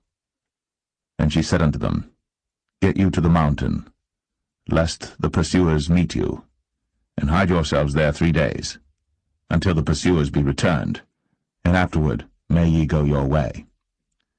And the men said unto her, We will be blameless of this thine oath, which thou hast made us swear. Behold, when we come into the land, thou shalt bind this line of scarlet thread in the window which thou didst let us down by, and thou shalt bring thy father, and thy mother, and thy brethren, and all thy father's household home unto thee. And it shall be, that whosoever shall go out of the doors of thy house into the street, his blood shall be upon his head, and we will be guiltless. And whosoever shall be with thee in the house, his blood shall be on our head, if any hand be upon him. And if thou utter this our business, then we will be quit of thine oath, which thou hast made us to swear. And she said, According unto your words, so be it. And she sent them away, and they departed. And she bound the scarlet line in the window. And they went, and came unto the mountain, and abode there 3 days, until the pursuers were returned. And the pursuers sought them throughout all the way, but found them not. So the 2 men returned, and descended from the mountain, and passed over, and came to Joshua the son of Nun, and told him all things that befell them. And they said unto Joshua, Truly, the Lord hath delivered into our hands all the land, for even all the inhabitants of the country do faint because of us.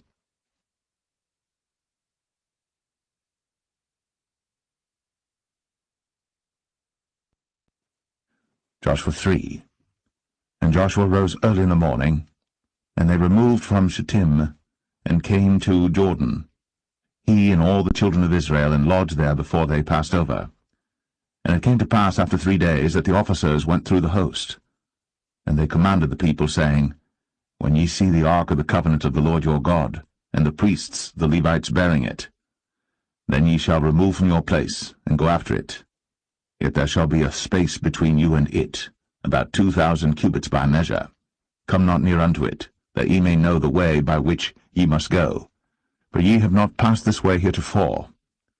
And Joshua said unto the people, Sanctify yourselves, for tomorrow the Lord will do wonders among you. And Joshua spake unto the priests, saying, Take up the ark of the covenant, and pass over before the people. And they took up the ark of the covenant, and went before the people. And the Lord said unto Joshua, This day will I begin to magnify thee in the sight of all Israel, that they may know that, as I was with Moses, so I will be with thee. And thou shalt command the priests that bear the ark of the covenant, saying, When ye are come to the brink of the water of Jordan, ye shall stand still in Jordan. And Joshua said unto the children of Israel, Come hither, and hear the words of the Lord your God. And Joshua said, Hereby ye shall know that the living God is among you, and that he will without fail drive out from before you the Canaanites, and the Hittites, and the Hivites, and the Perizzites, and the Girgashites, and the Amorites, and the Jebusites. Behold, the ark of the covenant of the Lord of all the earth passeth over before you into Jordan. Now therefore take you 12 men out of the tribes of Israel, out of every tribe a man. And it shall come to pass, as soon as the soles of the feet of the priests that bear the ark of the Lord of all the earth, shall rest in the waters of Jordan, that the waters of the Jordan shall be cut off from the waters that come down from above, and they shall stand upon an heap.